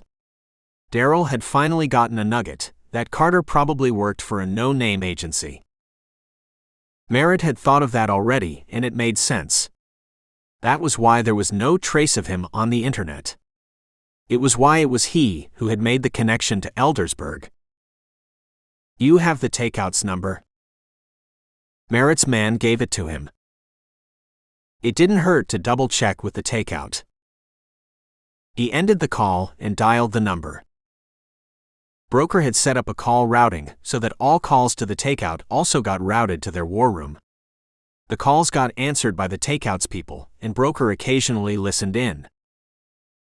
This call came just as Chloe had finished explaining about Baldwin, and Burke was digesting it. There was a lull when the phone rang and the voice came on. The voice was unnaturally loud in the sudden stillness. Hey there, you folks have a deal going on, don't you? One of your girls was with us earlier.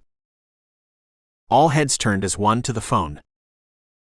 Beth dove at it and jabbed a button to record the call. The voice was bland and had a curious quality to it. They were intimately familiar with it. They didn't need to run voice recognition programs. It was Bob. The owner answered and ran through the details of the offer. You're calling from Chantilly, sir, aren't you? That's where our girls were today. Did you sign up for the offer? Can I have your name? The voice demurred. Perhaps I'll come down and have a look, and if that red-haired lady greets me, I'll take you up on it. He ended with a laugh. No red-haired women here, sir. Carol is dark-haired and Rosalie is blonde. It must be one of those two who greeted you. My mistake. The voice spoke for a few more minutes, promised to visit the takeout, and hung up. Can you trace that call? Sarah Burke asked broker urgently. No, ma'am. It's blocked, he replied regretfully. She flicked hair back in frustration. There must be something we can do. Ma'am, stick to your earlier plan. Run your drones at night. Get visual. We'll take it step by step. We know he's there. We know he's connected to that house. Now we need to make sure. He smiled, and this time special agent in charge, ace investigator, ice-cool professional Sarah Burke couldn't help smiling back. The feds would run down Baldwin's details. They would organize surveillance in Chantilly. Zeb and his crew planned for a run on Winchester. The air was electric now. The twins seemed to be floating on air. Bwana, Roger, and Bear had taken to stripping and cleaning their weapons. Zeb alone seemed to be unconcerned. He lay on his couch and stared sightlessly, answering in monosyllables. Bwana looked at him a few times and shook his head in disgust. It's always this way. Black man does all the work. White man sleeps on couch. He grinned at a chorus of groans and ducked when Chloe threw a cushion at him. Zeb didn't hear him. He was thinking of Baldwin, of why a psychiatrist might be required. Why were the boys grabbed in the first place? It was a question he had asked himself several times. All of them had. Not one person in that room or at the FBI had an answer. The next day, Roger and Chloe rented a pickup truck from a local dealer. They got it painted with a handyman's logo, along with a phone number, and then bought used overalls and several pieces of equipment that a handyman would carry. They reached Winchester just before noon and started knocking on doors on their first street, handing out leaflets to each person that answered. Broker had printed the leaflets which had the same logo that the truck sported. Roger and Chloe were the safest choices. Bwana or Bear were too memorable. Broker said he didn't stoop to do such kind of physical work. No one wanted Zeb to present himself. Chloe did the knocking and the speaking, and when homeowners saw that it was an attractive woman in front of them, they opened their doors wider and spent time. The two took a break, drank water, wolfed down sandwiches, in full view of anyone wishing to watch them. They moved to the target street, started at the other end of where the house lay, and made their way. They collected orders. You can ditch Bear and start your business. He won't be any use to you. Ladders will break the moment he climbs them. Roger winked at Chloe. She slapped the flyers against his shoulder and went to the next house. Roger fetched a mop and a bucket and joined her when they approached the target house. As with the house in Chantilly, its curtains were drawn and no movement was visible. Their cameras picked everything, the recorders heard every noise. There's breathing from the living room, Broker spoke in their ears. I can't make out how many people. Chloe rang the bell and they waited. No one opened the door. She gave it 5 more minutes and rang again. She turned to Roger as they waited and began a conversation on cleaning schedules and supplies. They might be watching us, she mouthed with her back to the house. There was no response from the house. Roger pressed a finger against the bell and let it ring longer. He prepared to turn away when the door remained stubbornly shut. It was Chloe who had the idea. She pulled him back and directed him to the windows on the left, and she took the ones in the living room. She wetted her mop, adjusted her ball cap over her face, and ran the mop down the window. Top to bottom, bottom to top. From the corner of her eyes, she saw Roger do the same. The reaction was instantaneous. The door was flung open and 2 men crowded in it. They didn't recognize the men. "What the hell are you doing?" "We have been cleaning this house for years, sir." Chloe smiled disarmingly at him. Chloe's smile could melt steel. It had no effect on the man. Roger joined her and stood beside her. "We rang the bell, sir, several times. We figured there wasn't anyone home. It's standard practice for us to wash this house if no one responds." The speaker, of Roger's height, blonde hair, closely cut, drew his eyebrows together. "You start washing without the owner's permission." "Like she said, we have the owner's permission, sir," Roger interjected. "We have been doing this for years. We'll be happy to email you the contract if you share the details." He pretended to peer round the men. "Isn't he home?" The second man moved and blocked his view. "No. The house doesn't need cleaning. Please leave." Roger ran an eye on the exterior of the house. "You're sure, sir? Looks like it could do with a good wash." "Yeah, I'm sure," the first man growled. "Please leave now." Chloe handed him the flyer. "We are a call away if you need us." He took it, walled it up, and returned it. "We won't need you." They left. Beth was tapping her foot in nervous energy when they returned. "Burke's got print confirmation from yesterday's dude. He's wanted in Argentina for a drug killing," she burst out the moment they entered their office. Megan shushed her. "Looks like you folks turned tail at the first sight of trouble," she smirked. "We got prints," Roger said defensively, and handed the crumpled sheet to Broker. He placed it in a plastic baggie and spoke softly in a phone. To Burke. "I analyzed the recorder when you were returning.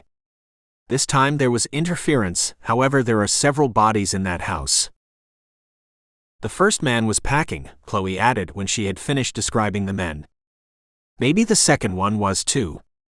He moved fast and cut off Roger's line of sight. "They could be having their girlfriends over," Roger cautioned. "Nope," Bear's reply was definitive. "Another series of mails went out when you were there. This time Broker managed to crack the recipient's address. The two houses are talking to one another." Roger whistled softly when it had sunk in. "Any phone chatter?" "None that we can hone in on. It looks like they're using encrypted phones." Broker hung up. "She's coming." "What?" he asked when they looked at him as one. Burke listened quietly, took the baggie from Broker, and when Chloe had finished, turned slightly to have Zeb in her view. He was lounging against a wall, his arms crossed, and was looking at her with an expression she couldn't read. "We're mounting surveillance on the two houses tonight. We want to make sure your visits don't spook them." She took a breath. "We are going in tomorrow." Chapter 33. Baldwin was jumpy. His Dixon supplies were low, and while Merritt had procured some more, Baldwin was shooting himself up more often. Being cooped up in the house all day, with grim-faced men as companions, wasn't doing any good to his disposition. Merritt was the only one who spoke to him. The others just grunted or spoke in single words. The new arrivals had heightened his uneasiness. He had queried Merritt about them, and had got a casual making sure we have backup in return. However, it was that small item of news that had made him restless. Baldwin was allowed half an hour of internet time every morning and evening. He wasn't allowed any phone calls. Merritt had confiscated his phone the day he had entered the house. Even his internet time was monitored. Avram or Pico kept watch on the sites he frequented, and if he was using email, they read every message he received or sent. "Surely you have taken precautions," the psychiatrist had protested when Merritt had outlined the surveillance. "I have, however, one can't be too careful." The article had caught Baldwin's attention the previous night, just as he was logging off. It was from the local newspaper in Manassas. "Drunk runs rampant in hospital." Buster's name had jumped out at him, and when he had clicked on the headline, a hand had reached out from behind and had turned off the computer. "Time's up," Pico had said. He couldn't look up the article in the morning. Pico was hovering behind him, and the doctor didn't want to read it in front of the gunman. Did Buster ask for me? What was he doing there? Baldwin paced nervously, and when he felt Fisk's curious glance, he forced himself to relax. He went to the kitchen and brewed some coffee and joined Merritt, who was, as usual, watching TV. "How come they haven't made any progress?" He pointed his mug at Burke's image on the TV. "Progress requires leads," Merritt replied with a chuckle. "How long will we be holed up here? The boy might come out today, or he might take more weeks."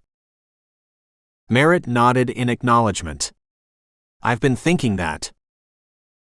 Baldwin waited, but Merritt didn't elaborate. He patted the doctor on his shoulder.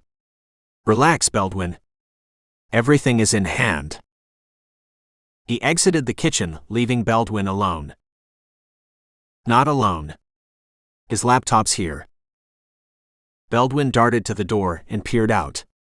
He heard murmuring from the living room, but no one was in sight. He craned his head up. No one was on the stairs. He hurried to the laptop and pressed a key before it went into sleep mode. He brought the newspaper's website and read the article. Buster had yelled and shouted in the hospital. He had thrown a chair. He had been arrested. However, it was one line that made Baldwin clutch his chest. Buster had asked for Dr. Baldwin. Baldwin blinked furiously, read through the rest of the article, closed the browser and wiped the keys with a napkin. He went to the sink and downed 2 glasses of water in rapid succession.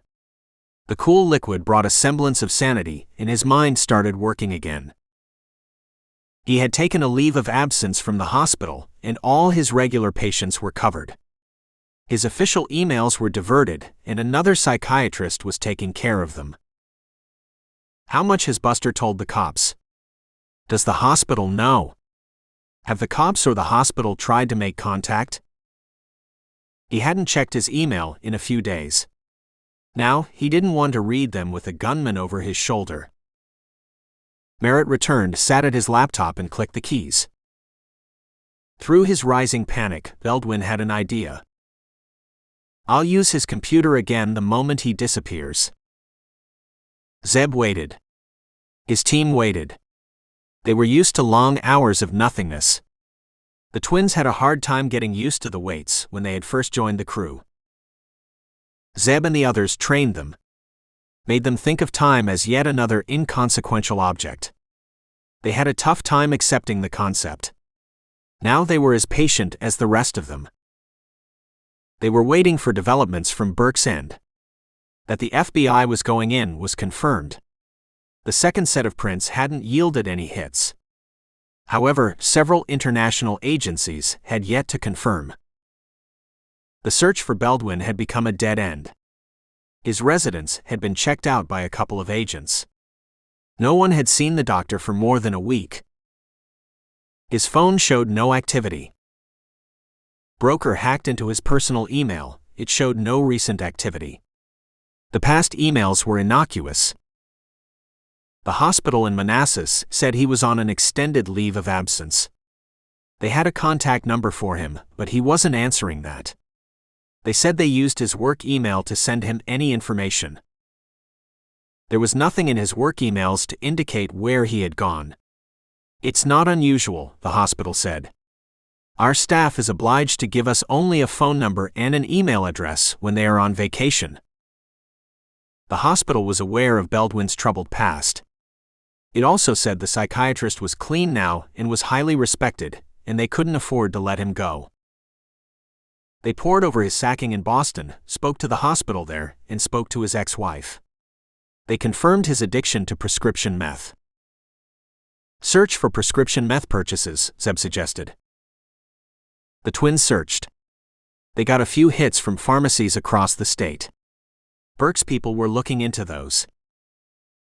Zeb called his underground contacts, as did Broker. They left a message. They were interested in a meth-addicted doctor.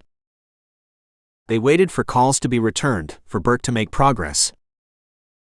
Beth brought out a pack of cards and they played poker quietly. All of them but for Zeb. Zeb was in his usual spot, toying with the usual thought.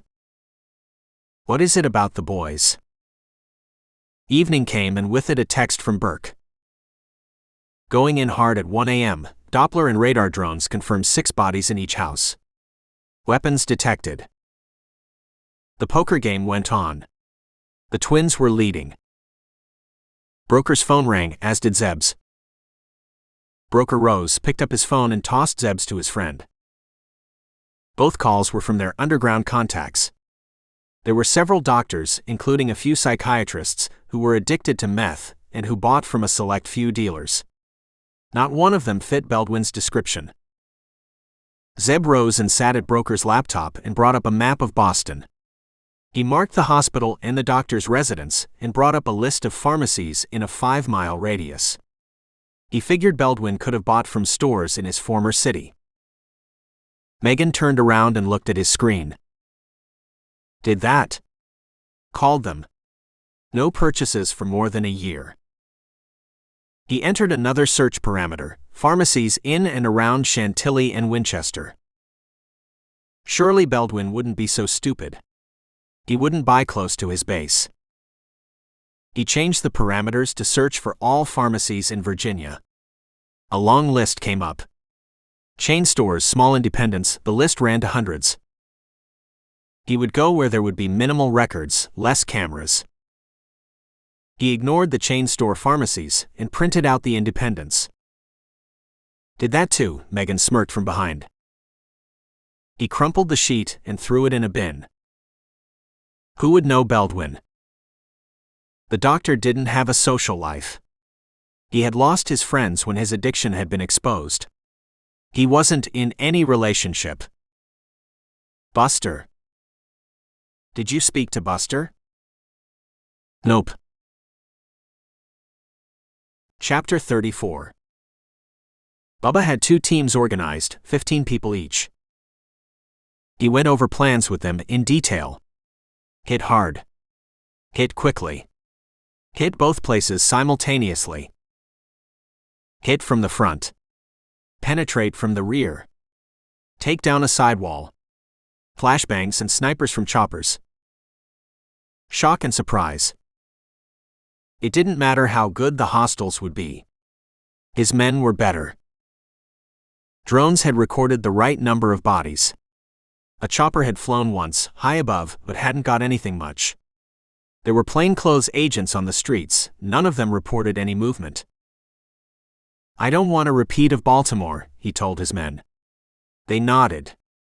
None of them did. They had gone through Baltimore over and over again, and they all agreed they had hurried the entry. This time they had ample time and had checked out not just the neighborhood, but several neighborhoods in the immediate vicinity of the houses.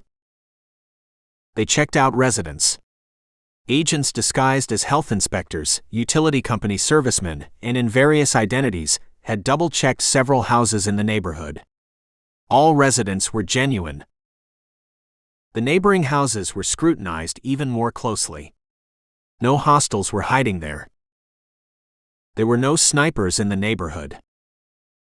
Burke took the local PD and the state troopers into confidence. They would keep the streets clear when the operation began. They would keep an eye on known troublemakers and suspected criminals.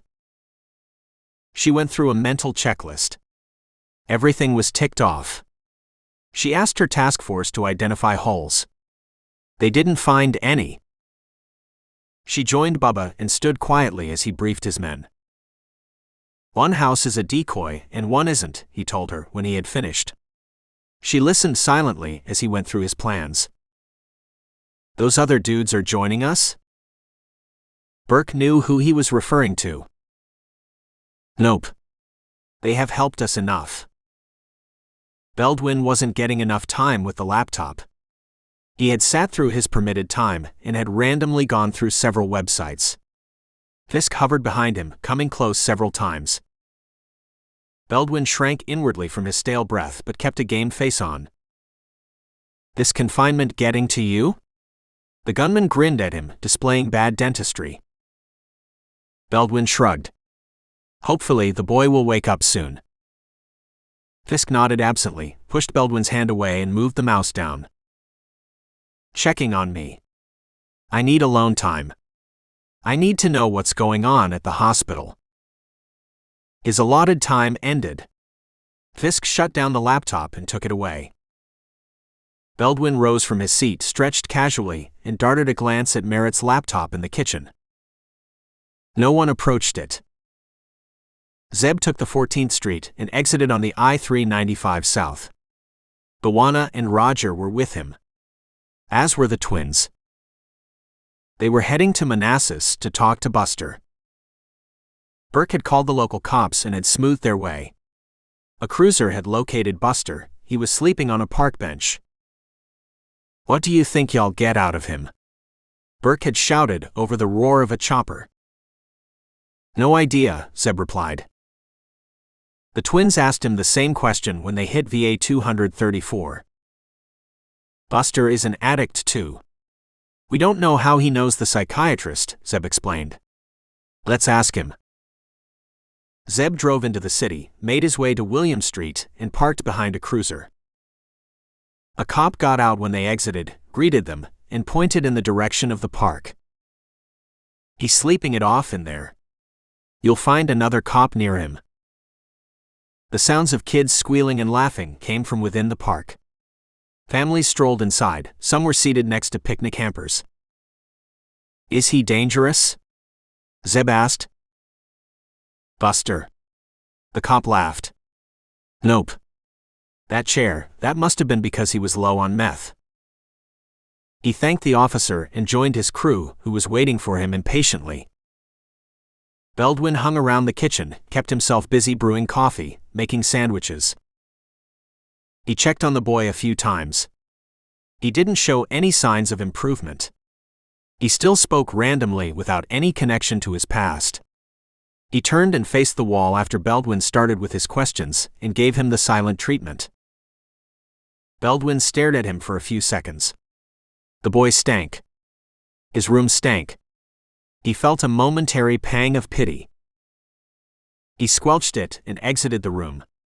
He shrugged when Merritt raised an eyebrow and followed the man downstairs. No change, he said. How long do these states last? Merritt asked, a question he had posed several times. You know the answer to that. Till his mind decides enough is enough. He watched the gunman sit in front of his laptop and drifted away to the living room. There were more demands for Murphy and Burke's resignations from various news channels. Baldwin put on a movie, settled back on the couch, and kept Merritt in the edge of his vision. His patience was rewarded just as the movie reached a climactic shootout. Merritt rose, stretched, and padded upstairs silently. Baldwin didn't wait. He hurried to the gunman's laptop, typed even before he was seated, and brought up his email. He scanned his personal email for any messages from the hospital. There were none. His shoulders relaxed a fraction. I still need to know. He typed a coworker's personal email address. Hey buddy, what's been happening?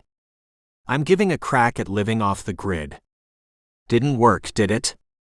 Ha. Ha. He sent the email and was shutting down the browser when a chat message popped up. The email application came with an inbuilt chat messenger. Hey Beld? Where you at? It was the coworker. A drunk provided us some entertainment. He was asking for you. The cops hauled him away. Baldwin's fingers trembled. He darted a glance to the stairs. No sign of Merritt. What did he want? Did the cops say? Was Riggs teed off? Riggs was an administrator in the hospital. He signed off on their billing. He was cool. You enjoying the fishing? Baldwin almost groaned aloud in relief. The weight of his chest disappeared and sent his fingers flying. No fishing. Holed up in Winchester with a few friends. See you soon. He logged out, closed the browser, wiped the keyboard and went to the sink. He closed his eyes and breathed deeply till his pulse slowed and the trembling in his fingers disappeared. Everything's just fine. I was needlessly panicking. Werner had several admirers. A Swiss miss, who was in reality a supercomputer in a research facility, a Chinese tigress, and a British computer, were just some of them. It spent time equally with all of its fans. Equality of opportunity came easy to Werner. It was humans that struggled with that concept. It was discussing pennyquarks with the Swiss machine when one of its alerts pinged. Werner ignored it and continued the discussion. What could be more important than the attractive supercomputer at the other end? The alert pinged again, louder. Werner reluctantly disengaged from the conversation, promised to get back soon, and logged off. It couldn't be sure, but it looked like the Swiss miss had batted its electronic eyelashes. Werner whistled in high spirits as it turned to the alert. All thoughts of other supercomputers fled its mind when it read the alert. Beldwin had surfaced. Chapter 35. Bawana shook Buster gently, and when the drunk rubbed his eyes and opened them, crouched in front of him. "Who are you?" Buster croaked. His eyes flicked to Zeb, Roger, and settled on the twins. He got to his feet hurriedly, lost his balance, and was helped back by Bawana. "Sorry, ma'am. Ladies. Didn't know I had company." He reached into a dirty bag and drew out a bottle of water and drank deeply. He wiped his mouth on his sleeve and scrunched his face when the cop appeared. "Buster, these people want to have a few words with you. They've driven a long way. It's important." "I ain't done nothing," Buster shrank back. Megan came next to Bawana. "We know that, Buster. We are looking for Dr. Beldwin. You know him, don't you?" Her voice was gentle and calmed Buster. "Sure, I know him." He sneaked a look at the cop who moved out of earshot. "How do you know him, Buster?" Her green eyes compelled him to answer, but at the last minute, Buster backed away. He wasn't going to lose his source of powder. "Why do you want to know?" "Some people might die if you don't tell us." Buster thought of that for a long moment. Those green eyes were like one of them whirlpools. They came near to sucking him. He shook his head and stepped back. No, sir, he wasn't going to fall into that trap. Another woman came to stand in front of him. Buster stared at her helplessly. More brown hair. More green eyes. He couldn't escape them. He gave in. He and the doc were in the doc's car 2 weeks back. A strange relationship had developed between the two. They shot in each other's presence occasionally, in the medic's car in some remote parking lot. He had learned that the doc was one of those who treated people's minds. "Mine's gone, pal." "It can't be treated," Buster had laughed.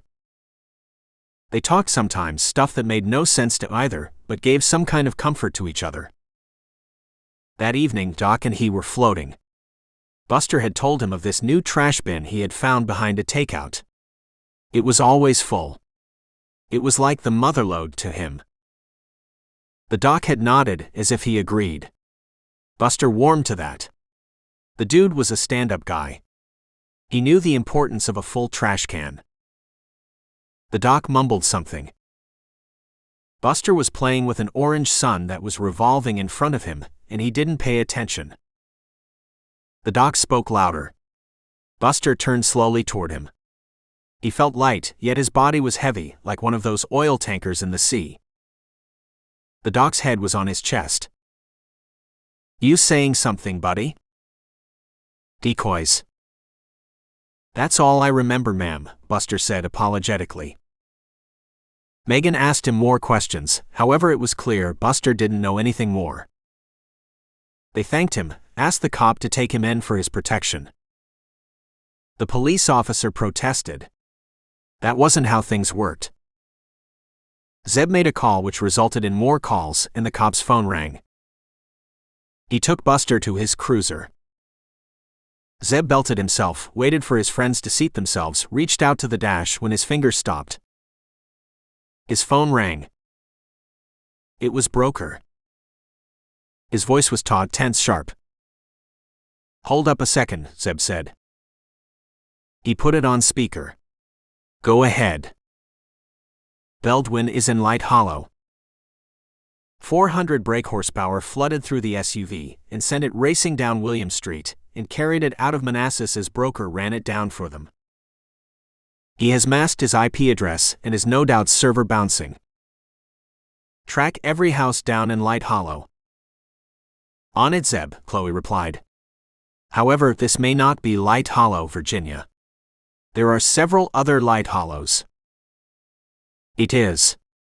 Zeb surprised himself with the conviction in his voice. The beast in him was sure. Bob wasn't in some distant state. Bob was in Virginia. The air in the war room could have lit 1,000 light bulbs when they returned from Manassas. People were returning from work, streets were busy, horns honked, and yet traffic had parted willingly for Zeb as if it sensed an ominous presence in the SUV. Chloe whirled round at their entrance. We are down to 3 possibles. One is a pawn shop, another is a residence that has seen a lot of traffic in the last few months, and the third is a boat repair outfit. She explained about Light Hollow, where it was, how they had narrowed the search down to those 3 locations. They had checked out all residents against various databases, cross-checked with employers and social media. They had even checked residents' travel. You could do all this in the time we were driving back. Werner did. Social media posts are public. Werner is hooked up with several databases, such as the DMV, that can easily verify identity in the first instance.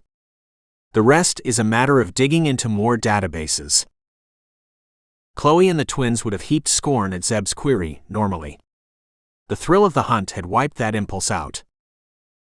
Broker hadn't even looked up at their arrival. He was standing, hunching over Werner's screen, frowning. Zeb joined him. Problem? Why would you have a boat repair business in the middle of nowhere? Why wouldn't you? Bear countered. If you've got a representative, boat people will come to you. They have a representative, Broker acknowledged. Good reviews. Not that far from the ocean. Zeb picked the sheets Werner had spat out, details of the owners, all 3 of which were companies. Werner had tracked down their shareholders and had run identity checks against them. The results weren't conclusive, and hence the supercomputer had flagged them up. Pawn shop will have traffic.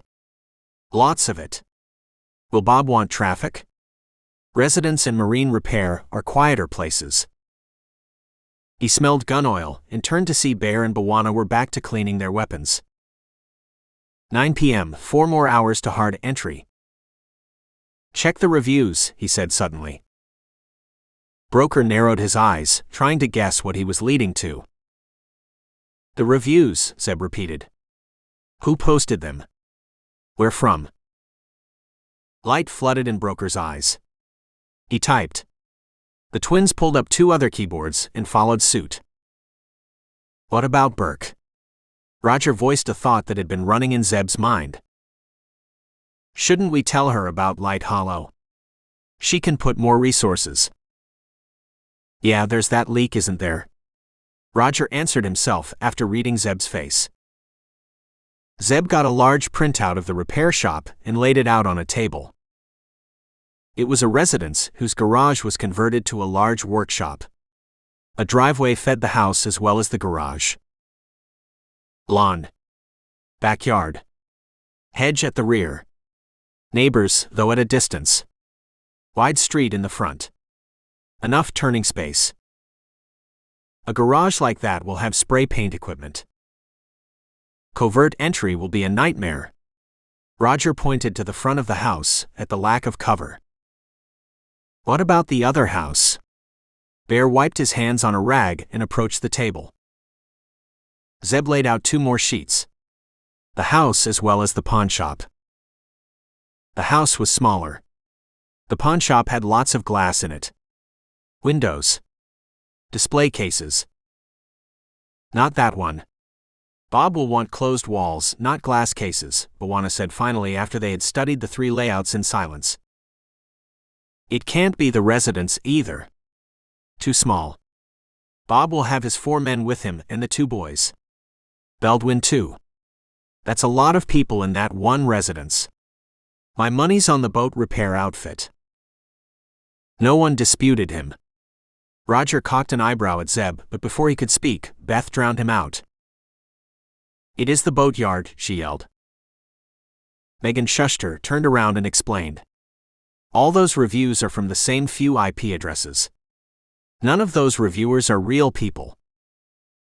We need to check it out. And we'd better do it fast, Broker said grimly.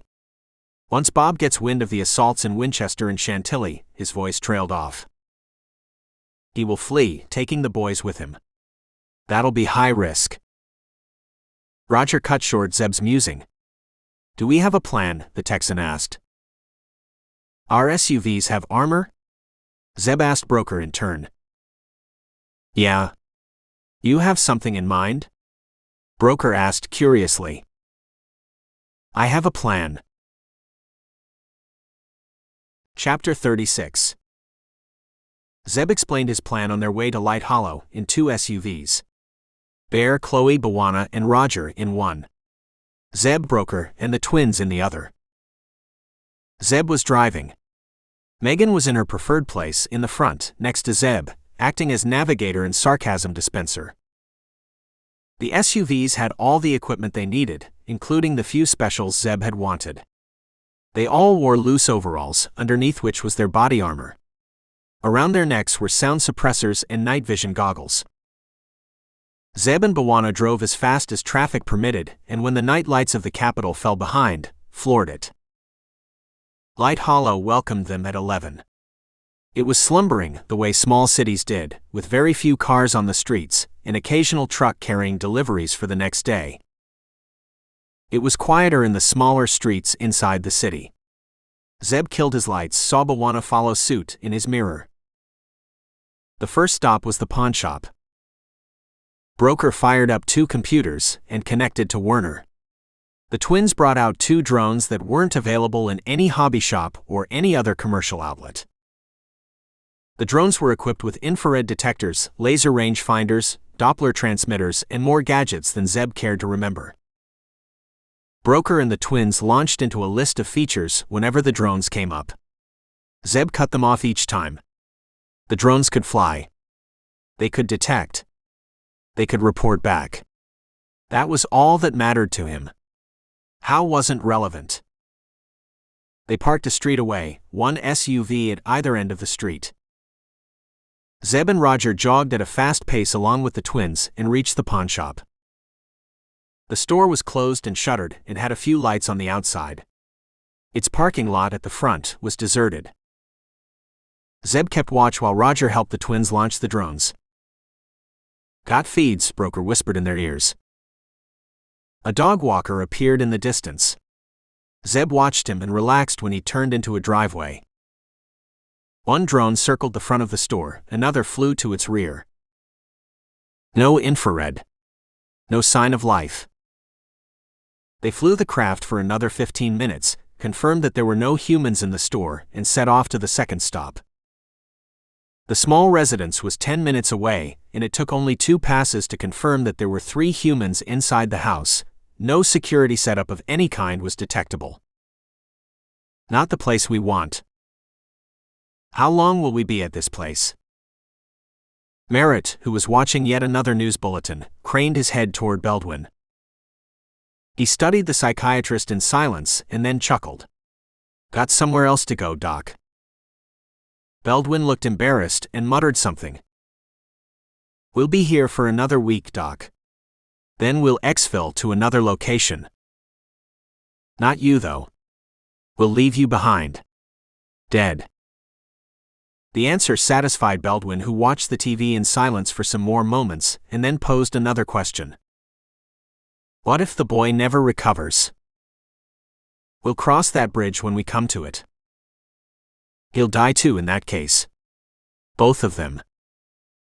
He watched the news for a while and then turned off the TV, checked on the men on the ground floor, and went upstairs. The first story had 4 rooms that faced the rear. The boys were in 2 adjacent rooms. Merritt was in one room opposite the boys' room. Next to the other boys was a bathroom and yet another room which Avram occupied. Carlos and Fisk shared a large room which had an attached bathroom. Merritt spoke softly to Avram and Pico, who were on duty, checked in on the boys, who were asleep, and went to his room. Another uneventful day, he thought, as readied his bed. The first drone rose uneventfully and blended with the night. It had dull, radar-deflecting paint and circled the front of the third location. The second drone followed and eyed the backyard. Infrared sensors. All over the front yard. Zeb could feel Broker's triumphant grin as he looked at the feed. Broker was parked half a mile away. The other SUV was at the other end of the street, facing Broker's vehicle. Zeb, Roger, and the twins were walking casually down the street. Just another pair of couples enjoying the late evening. The drones whirred silently, saw everything, and reported everything that they saw. One last confirmation needed, Zeb said aloud. Merritt didn't know what woke him. One moment he was in a dreamless sleep, the next he was awake. He glanced at the clock. 11:30. Not too late. A loud report sounded. Sounds like a shot. That probably woke me. His hand snaked to his cig in a practiced move, and he got to his feet and listened. More reports sounded. Shouts and yells came from the street. A gunfight right on the street. Carlos? Avram? Pico? Fisk, he called out softly. They acknowledged.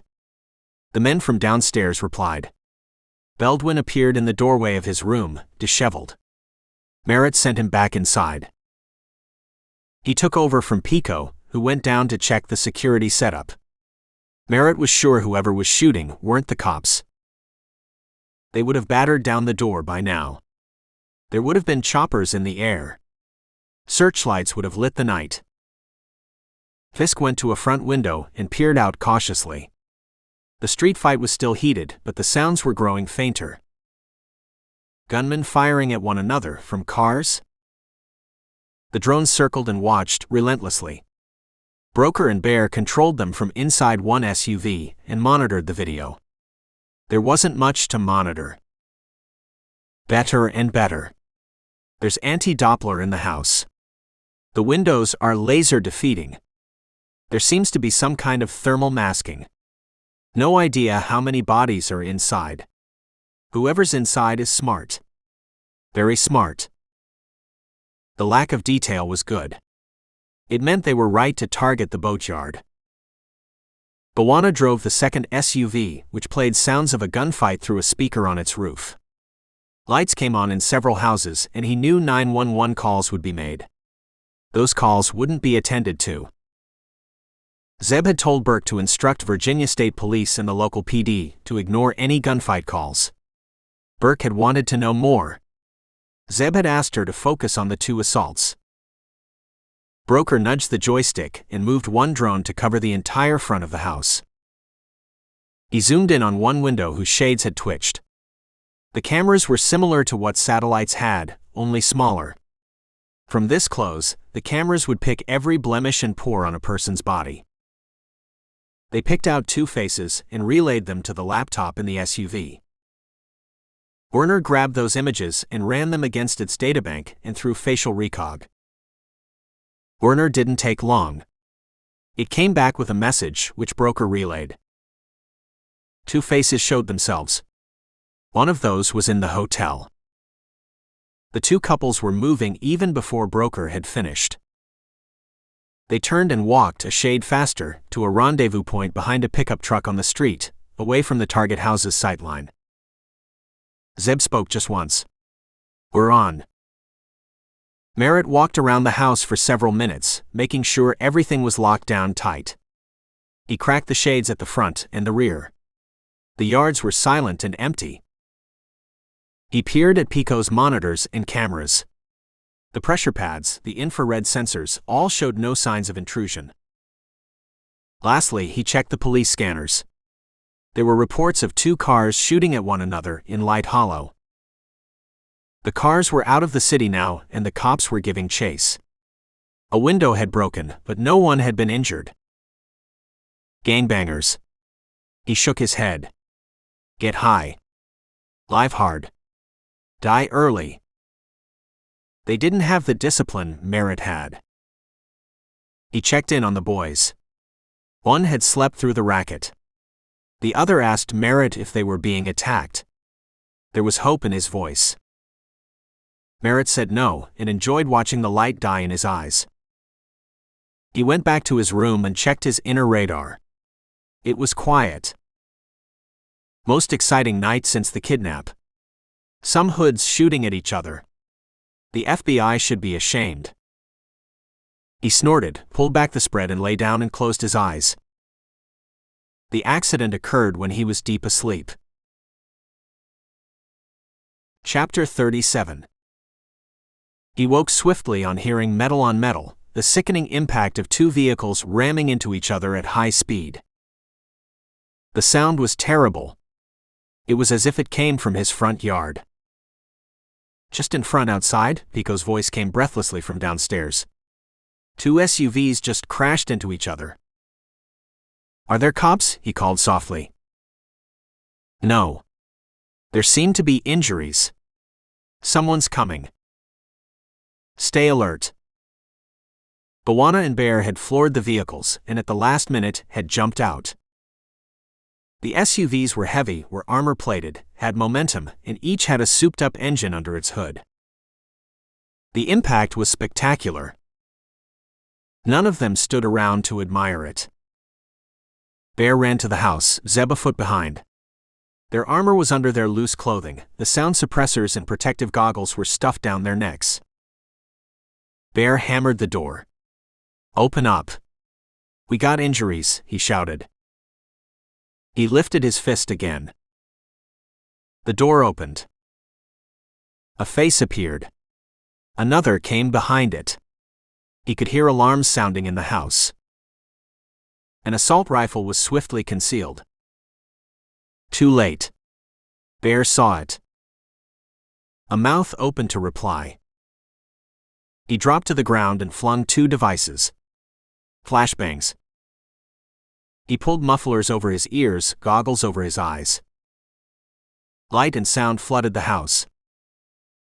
More light. More sound. Night turned to day. Silence turned to cacophony. Rifles chattered. Zeb took out 1 gunman. Another stumbled into view. His barrel turned smoothly. The shooter's face disappeared. They surged inside, crouching low, their eyes seeking, their weapons hungry. Broker was prone in the middle of the street, a Macmillan TAC 338 rifle cradled against his shoulder. One eye was glued to a scope, his finger rested lightly on the trigger. He fired initial rounds and brought down the windows. The flashbangs went off. Illuminated several gunmen in the living room. Broker took them down. A shot at a time. Trigger break. Target down. 4 down, Chloe called out softly. She was behind him, scanning with NVGs. She was his spotter. They didn't look behind, to the left or the right. Behind and around was taken care of by the twins. They dispersed any onlookers. FBI was their magic word. Roger and Bwana had raced to the side and rear of the house the moment Bear and Zeb had set off. 1 second to stand inside the cover of the side wall. Peer around the side. Backyard empty. A peek up. Rear of the house was empty. No faces at the windows. No gun barrels poking out. The second-story windowsills were about 15 feet from ground level. 4 large windows. They came to a decision without speaking. They crouched and ran beneath the first ground floor window. Bwana stood crouched, offering his back in between windows. Roger took a short run. Flew in the air. Used Bwana's back as lever. Soared in the night. His left hand reached out. Grabbed a sill. Right hand had a gun. It was a foolhardy move. It was suicidal. They didn't have a choice. He raised himself. Glanced once. Lowered his head down again. He didn't think of any hostiles. Bwana would take care of them. Hopefully. He raised himself again. Got a better look. Bed. Shadow on it. Shadow rising. He raised his gun. Lowered it. Shadow was unarmed. He broke the window, gun pointing straight at the closed door. Slipped a leg. Got his body inside. Powered himself up with the left hand. He grabbed the blanket back. Uncovered the shadow. Got one boy here. His voice was flat, emotionless. The boy's eyes were wide. He drew a breath. His mouth opened wide. Roger cupped a hand over his mouth. We are the good guys. We'll get you out. Do you hear me? He repeated his question again, half his attention on the closed door. If it burst open, he planned moves in his mind. Shove the boy down. Fire. Keep firing till the hostiles went down or till he died. The door stayed shut. The boy nodded. Roger pushed him under the bed. Secure for now. Bwana had 3 flashbangs. He hurled one each through 3 ground floor windows. At the first burst of light, he dived into a room. It was empty. In. At the first flashbang, Merritt knew. He donned his combat suit swiftly. Grabbed a getaway pack. Strapped it to his back. Grabbed his cig. Opened the door cautiously. Waved Pico and Avram to the ground floor. Fisk was already downstairs. His escape route was ready. He had planned for this contingency too. The gunfight below was thunderous. More flashbangs sounded. The attackers' shots were spaced, controlled. An ace team. Not your neighborhood cops. Merritt wiped the thought from his mind. He opened the boy's room. The boy was sitting up. He turned to Merritt. Merritt thrust his barrel inside the boy's mouth. Get up. He heard a window crash. Not his. The one in the next room. He shoved the boy to the window. One swift glance outside. No movement. He grabbed the boy by his waist and crashed through the glass. Then they were falling. Landing. Him on his left shoulder. The boy on top. He rolled over on his back. Pushed the boy away and rose to his feet. He pulled the boy upright. One hand to his back. He pushed him to a run. 1 second to the hedge. Another second to open the concealed entrance, and then they were in darkness. And safety. Zeb headed to the stairs, leaving the fight to Bear, Broker from the outside, and Bwana in a rear guard action. He laced the stairs in a steady stream of fire as he climbed. Mag changes as fluid as the slither of water on slippery rock. Reached the landing. Crouched. Turned. Aimed. No one. Turned again. Caught a shadow. He ducked just in time as a burst of fire sang in the hallway. Before he could respond, a door opened, answering fire came. A body fell. Zeb? Roger asked cautiously. Yeah. He's down. Bob got away. With the other boy. He escaped through the backyard. Zeb ran to the boy's empty room, saw the broken window, and threw himself out. He was vulnerable in the air. It didn't matter. Roger had his back. He landed on his feet, one moment impact, motion the next second. He reached the hedge. Tried to find the doorway. Gave up. Kicked it. His foot throbbed from shock. However, a door swung open. He snapped a glance. Didn't see anything. Just a narrow passage in darkness. He won't be hanging around to shoot. He took the risk. Bent low, snapped on a flashlight. No seeking fire came his way. The passage in the hedge was wide and high enough for him to stand. He ran. He strained to hear ahead. Got nothing but silence. He upped his pace. Fly? The darkness in him roared in warning. He flew in the air, rolled, got to his feet, looked back. The flashlight caught a reflection. A near invisible wire. A trap. He turned and continued running, his light now aiming at the ground and to the sides. He crossed the second neighboring house, then another. He lost count. A dimness far ahead beckoned him. A flash caught his eye. To the side. He stopped. Another wire strung in the hedge, lower than waist height. He tested the hedge carefully, paying attention to the tripwire. Another door swung open. He peered into the darkness, his flashlight piercing tunnels. Another backyard. Another house. Still dark. Could Merritt have gone into it? To his left, the dimness of the hedge's exit. Ahead, another possible exit. He wasted 1 second in thought. Beth, Megan, check out the dark house. He turned to the left and ran. 5 feet, then 10 feet. The exit receded behind him. The opening ahead approached. He thought he heard an engine cough. And then he was airborne. The explosion shook the night and carried him forward and dumped him just near the exit, where he lay still. Merritt threw the detonator away on the next seat. That blast would distract the pursuers. He tried the engine again. The boy was snarling, muttering, shouting. "Be quiet," Merritt roared. He swung round, whipped his barrel on the boy's forehead. The boy shrieked. Fell back. Tried to claw open the door. It was locked from the inside.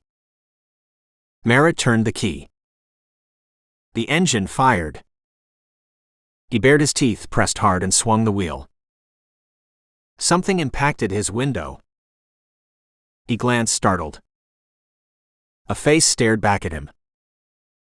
Zeb flung himself at the moving vehicle, his mind still reeling from the shock of the explosion. One hand wrapped around the roof railing. Another sought his gun. It was gone. He had lost it in the blast. He hammered the glass with an elbow. He could crack it. "I have done it before." He saw the pale face in the rear. The boy's eyes were wide in fright, mouth opening and closing in silent screams. Bob swerved suddenly to dislodge him. Zeb clung on. Elbow pointed in a spear. It was one of the hardest bones in the body. Zeb's elbow was powered by the darkness in him, which bunched and tightened into a ball, then flew through blood and veins to once again become muscle and bone, which then met glass. The window cracked. From behind Bob there was movement. The boy leaned forward. His hand reached around Bob and fingered the driver's door. The doors unlocked. Zeb tried the handle. It swung open suddenly and smashed into him. His grip loosened. Bob punched with his right hand. Zeb managed to duck it. Bob reached behind him. Brought his cig. Pointed it at Zeb. Zeb let go, fell on concrete as rounds spat above and ahead of him. Merritt stopped, engaged reverse gear and started backing up. It was time to finish this. A door swung open behind him. A blast of icy air hit him. The boy had escaped. "You!" Merritt shouted. The boy stumbled. Fell. Merritt could hear sirens in the distance. His escape time was running out. There was only one course to take. He swore. Inched to the rear a few feet. His window rolled down. His arm shot out. The cig bore down on the boy. His finger depressed. A shadow moved and threw itself in front of the body. The attacker. Merritt fired again. Center of mass. No time to aim. The body jerked again and again. Merritt tried to seek the boy behind. The man covered him. He changed a mag swiftly when the man moved. Merritt couldn't help staring for a moment. The man's face was bloody. He was moving slowly. Yet even through the few feet separating them through the darkness, he could make out the man's eyes. They were fixed on Merritt. Merritt couldn't turn his gaze away. The man seemed to be relentless. He seemed to bend. Something came out of his leg. Too late, Merritt saw the gun. He shifted to drive and accelerated suddenly. The shot still pierced the pillar behind him. He cursed aloud. Cursed the man. The boy. Daryl. Everyone he could think of. He jammed the pedal and swung to the exit. Rounds peppered him from behind. One burned his left shoulder. His left hand slipped. The wheel turned. The vehicle lurched. A tree appeared in view. Merritt blinked and tried to right the vehicle. Not a tree. A man. Tall. Dark. Implacable. Merritt shot through the windshield. A white starburst appeared. The man didn't move. Another joined him. Equally tall. Merritt's lights bathed them in whiteness. One black. One bearded. Something in their hands. Aimed at him. He raced his vehicle at them. He would go through them. He would pulverize them. The two men didn't move. Another starburst appeared in the windshield. One more.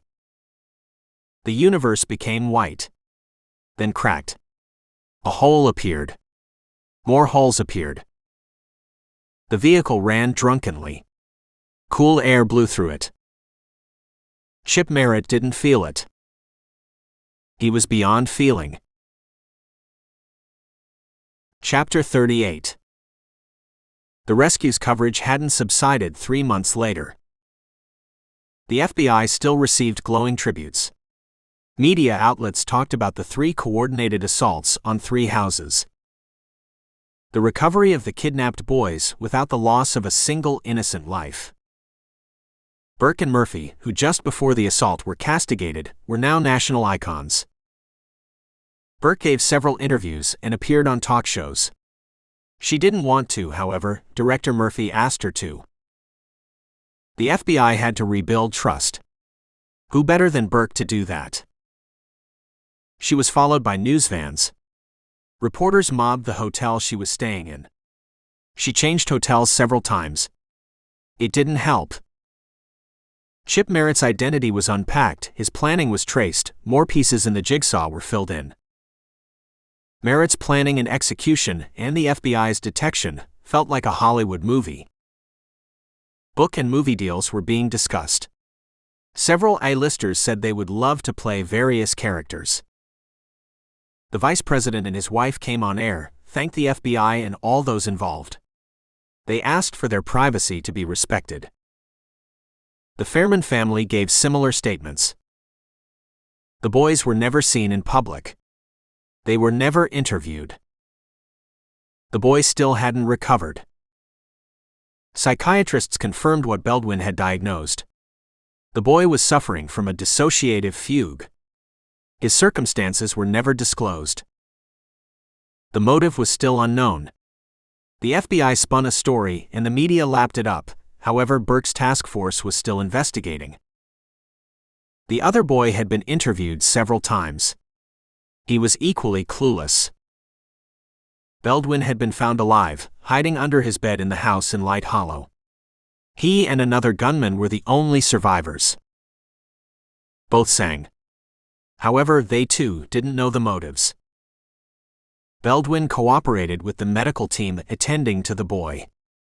He would do anything to lessen his sentence. He spilled everything he knew. He knew a lot. He didn't know why. Zeb had a broken rib from the shots Merritt had fired at his armor. The rib healed fast. He had several cuts and bruises on his face when the explosion had flung him to the ground. They mended. "It's not like you're going to get male modeling offers," Bwana said, after inspecting him critically. He never was in the running.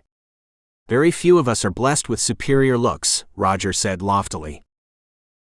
Burke and Bubba had spent hours with them, getting the details of their assault. Broker mentioned their strategy to the dumbstruck FBI team. Bubba shook his head finally. "That shouldn't have worked."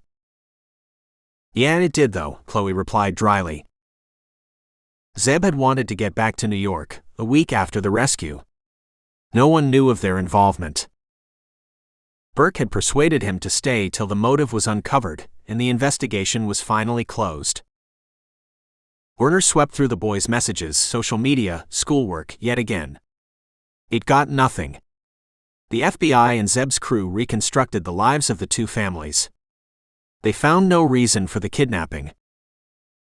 It was as if the motive had died with Merritt.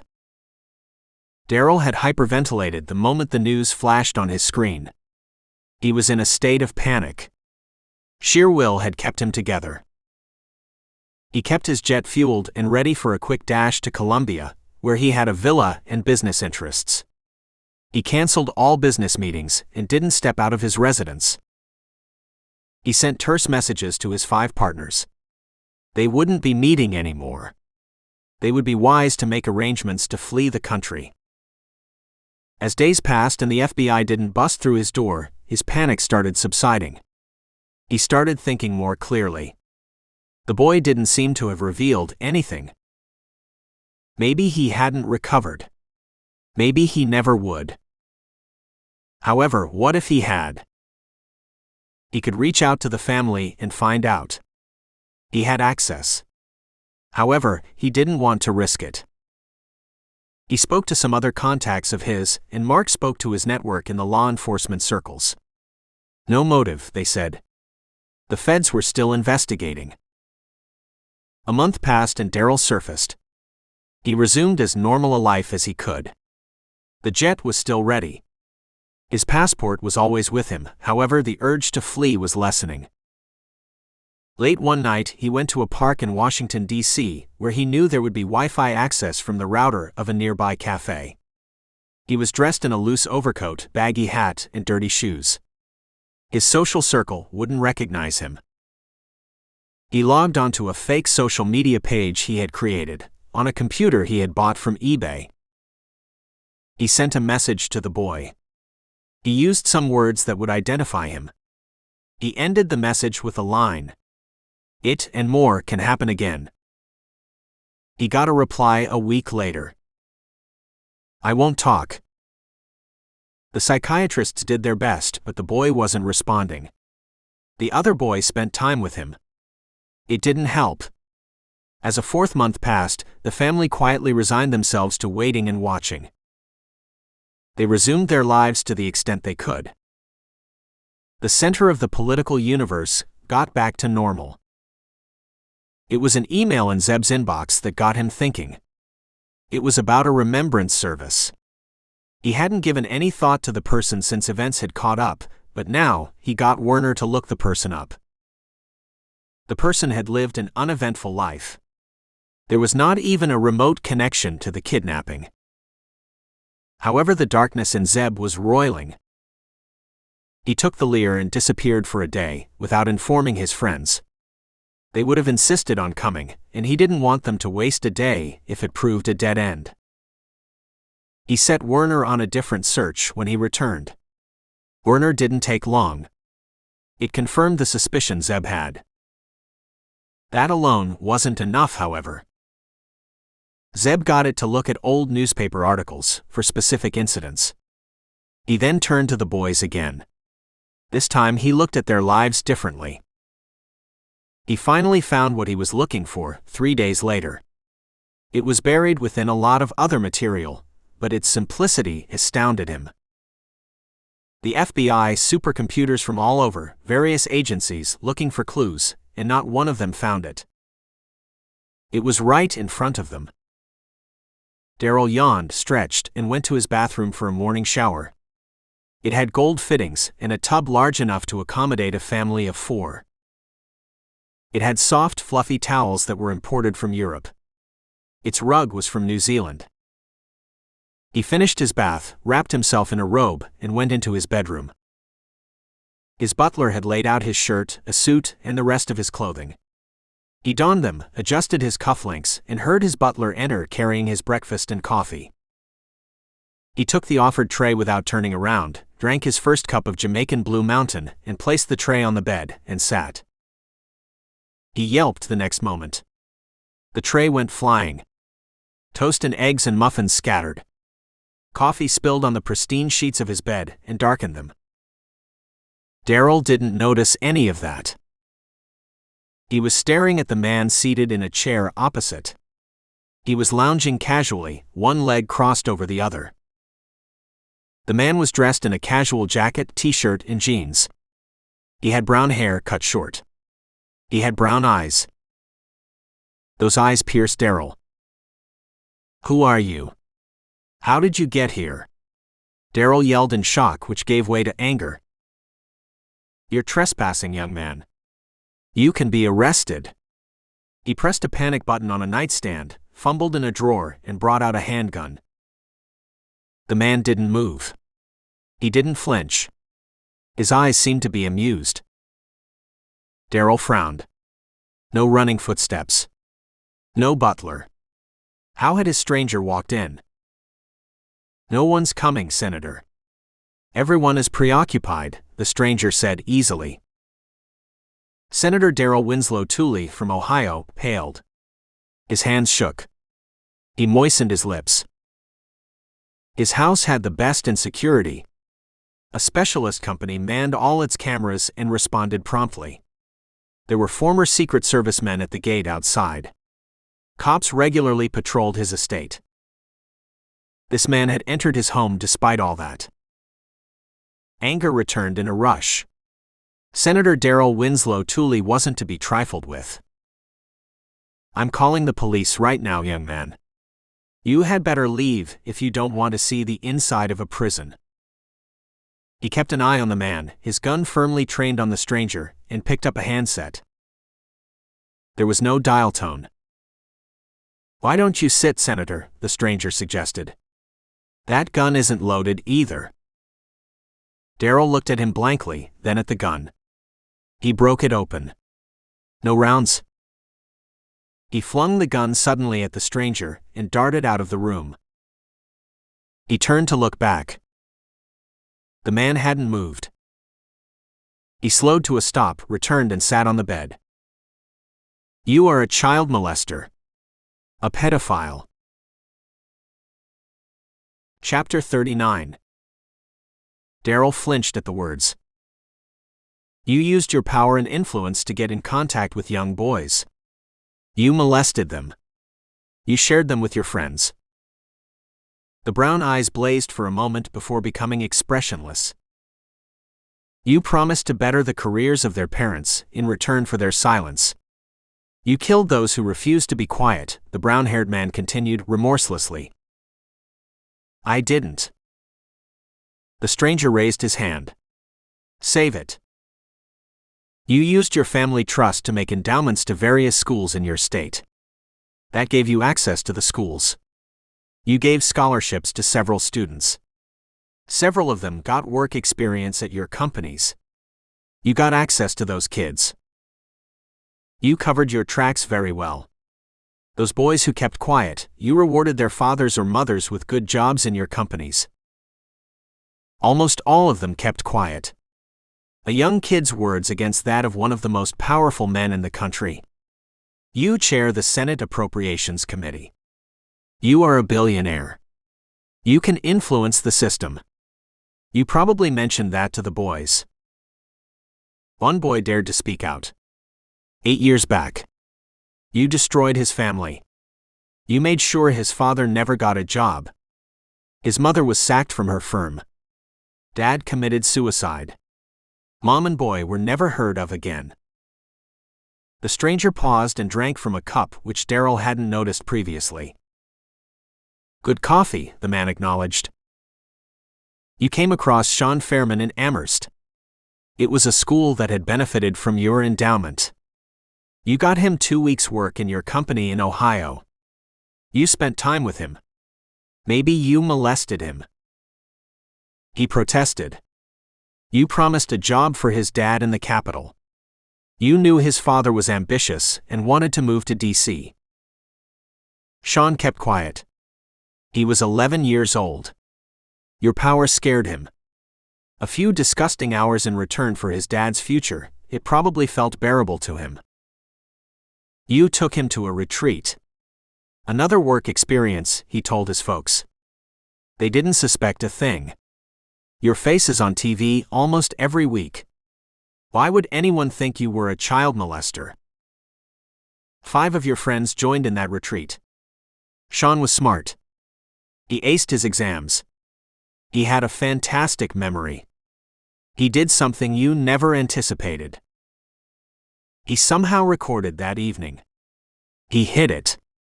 The next time you met him, he told you about the recording. You threatened him. Another sip. You came to an agreement.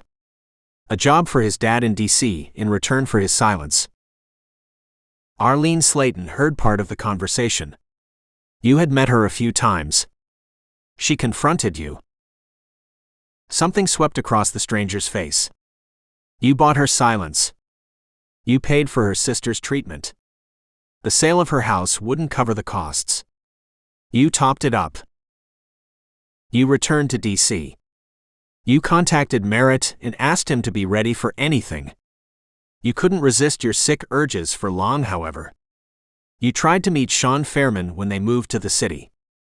He turned you down. By then he was friends with Barlow. You had gotten Merritt to monitor their messages. Merritt found the hotel appointment. You could have grabbed Fairman at any point. But you wanted a red herring. What better one than the kidnapping of the vice president's son? Unfortunately for you, Fairman went into a fugue. Zeb waited for the senator to protest, deny, and threaten. He did none of that. Daryl Winslow Tooley was a handsome man. He was single, wealthy beyond belief, and didn't lack female companions. He regularly graced society pages in newspapers. He looked a shell of a man. His face was devoid of color. His eyes stared sightlessly at Zeb.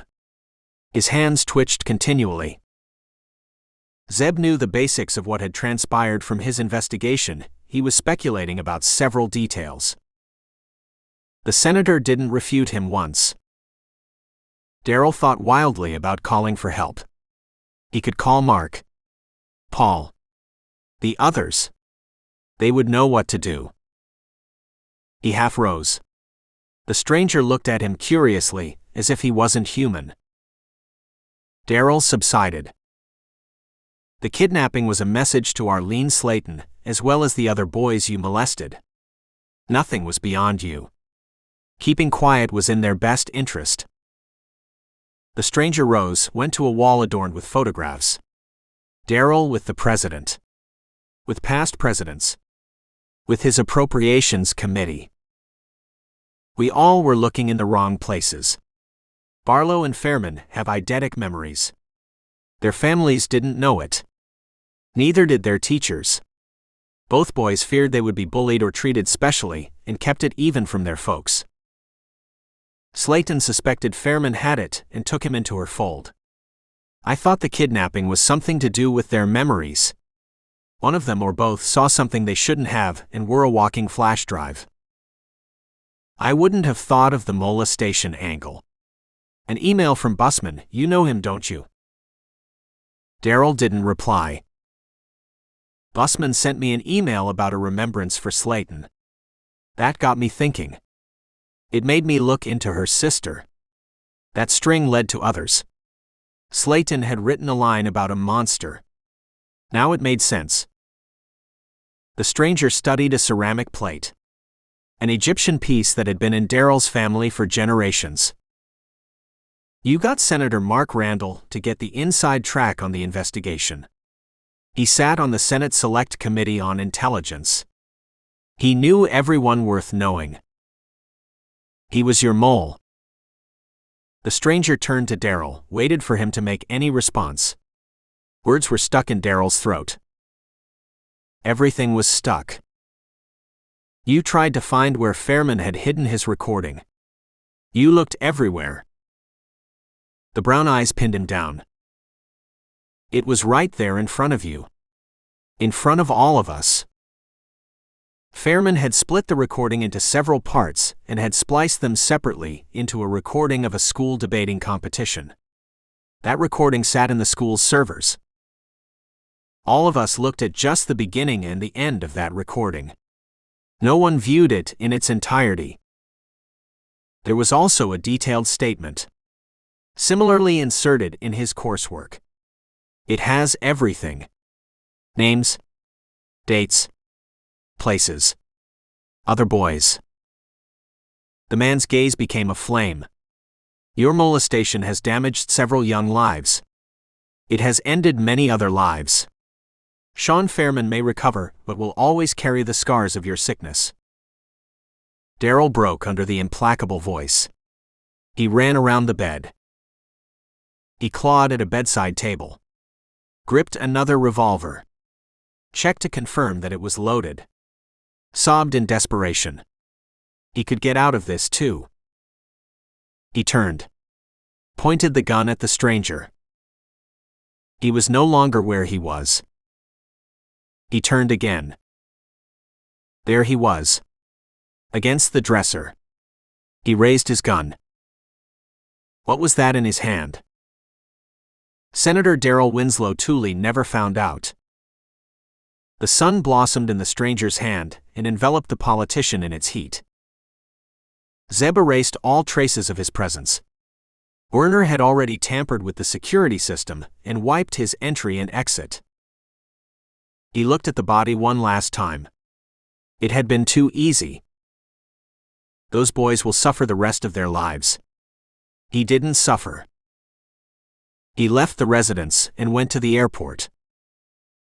There was one last job to be done. Storms returned home after a stroll in the evening.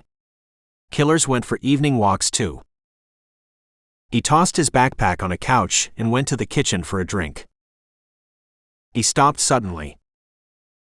A brown-haired stranger was at the sink, glass of water in hand, facing him. His other hand rested on the counter. There's always a risk when a paymaster dies, the stranger spoke without preamble. You should have changed identities and moved the moment Merritt died. Storms of shock, anger, and incredulity began to be swiftly replaced by icy coolness. Gun is in the backpack. Backpack's in the other room. There's one in the sideboard. You were confident of yourself, though. You had killed for years and hadn't come on anyone's radar. Your technique is perfect, the stranger acknowledged. You made one mistake, though. It wasn't your fault. You didn't know I would be involved. You didn't know I don't like killers of defenseless women. Storm sprang. He had worked it out in his mind. Left hand would open the sideboard. It would grip the gun. He would fall to put off the stranger's aim. He would fire left-handed. The plan worked. The stranger stood motionless even as he moved. Time became a liquid gray. Left hand reached out. Left hand gripped gun. Knees bent to lower his body. Still, the stranger didn't move. Gun came down. Moved to cover the stranger. Wait. When did that gun come in his hand? It was 2 a.m. when Zeb entered the house in Cleveland Park in the capital. During the flight back, he had thought about courage. He had thought about young boys and the weight they carried. He had thought about sacrifice and family and what children did for their parents. The security at the house was easy to overcome, despite the recent events. The media mob had long since disappeared. He stood for a moment in the living room and listened. There were normal sounds of a home at night. Electrical appliances ticking on and off. A faint sound of snoring.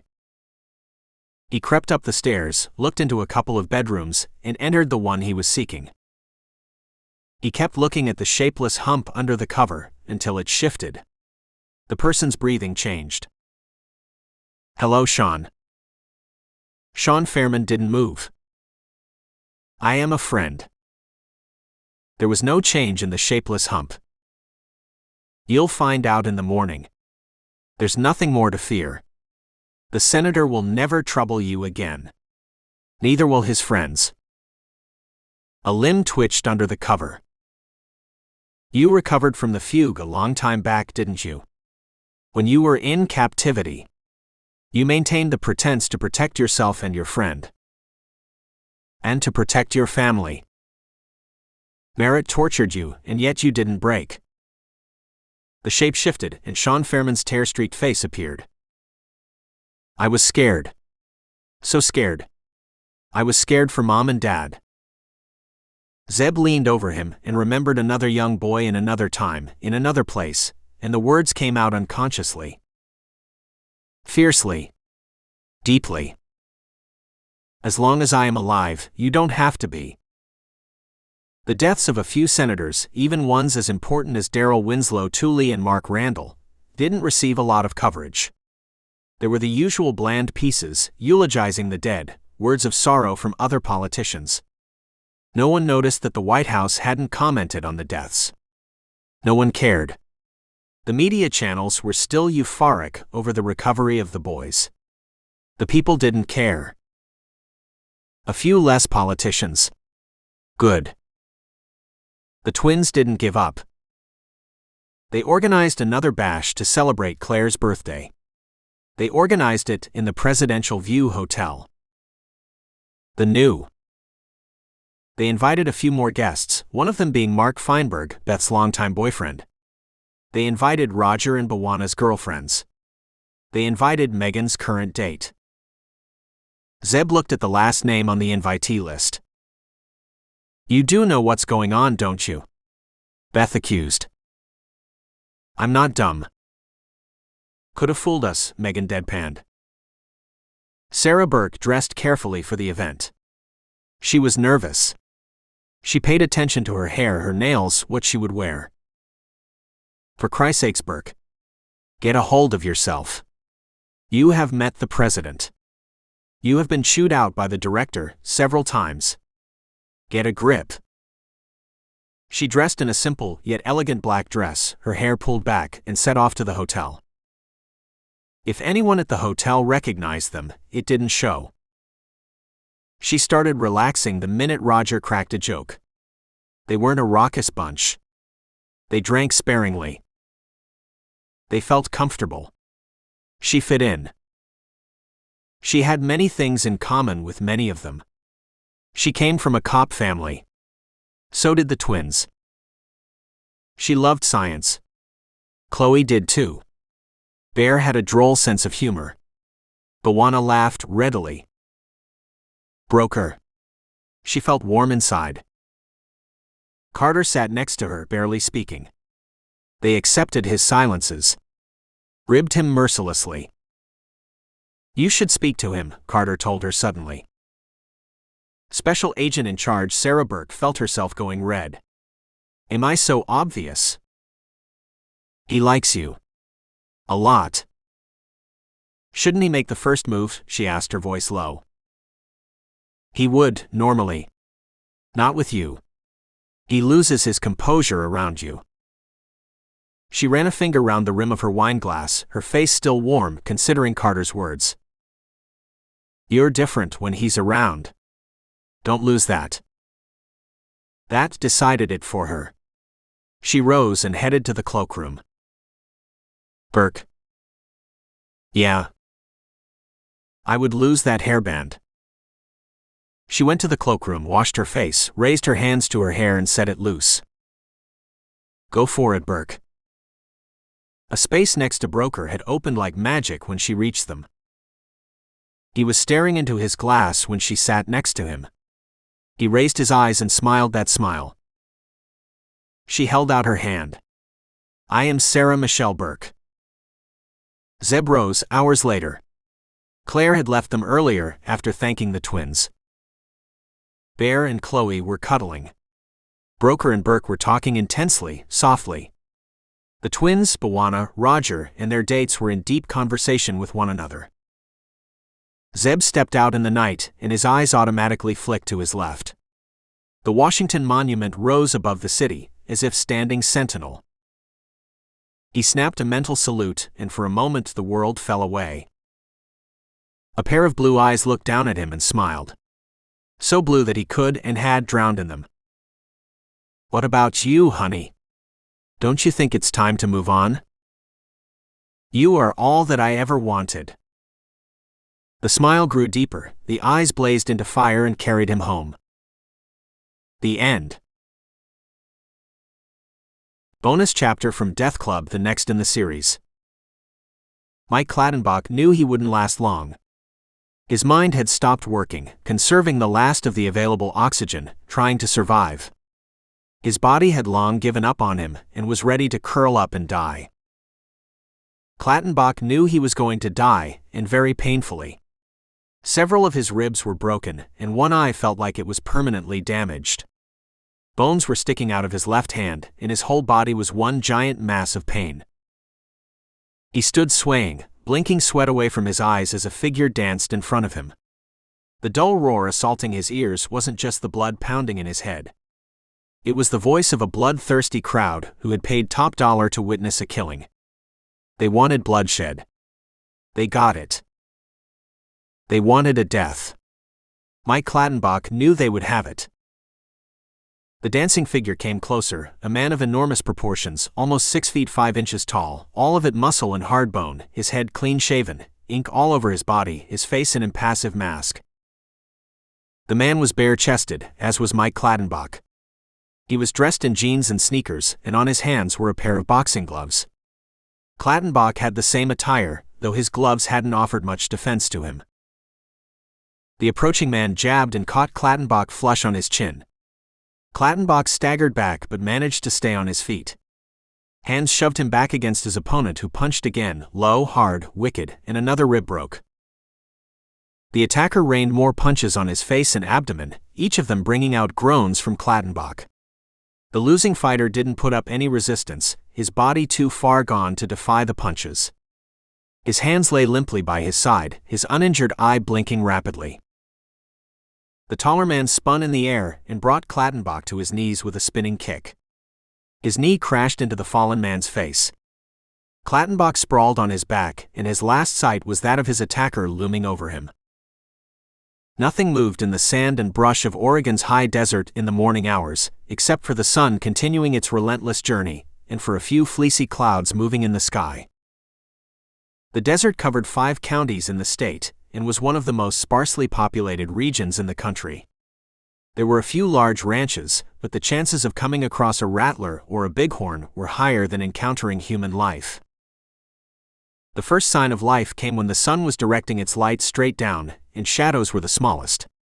A small blob appeared over the horizon, and over time, resolved into a human figure. The person moved steadily, stopping every now and then to wipe sweat and take a swig of water. The man was well equipped with a backpack and had several liters of water in cans strapped across his body. The backpack contained several pieces of clothing to tackle the heat and the cold. The temperature in the summer could go as high as the mid-80s and could fall to the low 40s. The man was brown-haired, lean and tall, and moved with an easy gait that suggested a lot of experience walking outdoors. The man Zeb Carter did have that kind of experience. He had walked in some of the most inhospitable deserts in the world, and across the most rugged terrain. He wasn't going to any particular place this time, nor was he on any mission. The high desert wasn't a region he had previously visited, and he was rectifying that during this trip. He was alone, his vehicle parked in a motel in Burns, which was on the edge of the desert. He had been in the desert for 3 days, camping in the open, and it was on the 3rd day he spotted the bald eagle. It was circling in the sky, swooping lower, and disappeared out of sight a mile away. Zeb had nothing better to do, and set out in the direction of the eagle. It rose several minutes later, and through his binoculars, he spotted a piece of flesh in its beak. Probably a wild animal dead. He checked his location and his phone. His GPS was working, his cell phone had no signal. The eagle was flying away in the sky and became a distant speck. Zeb navigated past a rocky outcrop and came to the bird's position and stood still at the sight that beheld him. A body, a human male from what remained of it, lying face up. He looked around swiftly, assessing any threat, the action second nature to him. Nope, no threat. He was the only living person for miles around. He approached the body cautiously, watching where he placed his feet. There were no tracks for him to carelessly erase. He got closer to the body and crouched next to it. The face had been savaged by wildlife, as was the upper torso. Heat and the dry weather had decomposed the skin, and white bone showed in several places. Male white, bare-chested, was what Zeb could make out from the remains. The bare-chested part intrigued him. No sane person was foolhardy enough to wander in the desert without clothing. The lack of tracks intrigued him even more. There wasn't much wind, and loose soil and sand wouldn't have covered tracks. He moved in widening concentric circles, but he still didn't come across any vehicle tread marks. He came back to the body and photographed it from various angles. He spoke in his phone and narrated his discovery of it. He went closer to it to get a better angle when a remaining patch of skin on a forearm caught his attention. There was a tattoo on that patch of skin, a design he knew very well. Several of his friends wore that ink. He pulled out his sat phone and powered it up, knowing that his holiday had just ended. The tattoo was that of a dagger crossed by 3 lightning bolts on a darker arrowhead background. Zeb had seen that ink on several of his friends once they had left the army. It was that of the Special Forces. End of bonus chapter. Author's message. Thank you for taking the time to read Zero. If you enjoyed it, please consider telling your friends and posting a short review. Check out Ty Patterson on his website, typatterson.com. Search for the Facebook group of Ty Patterson's readers on Facebook and join it.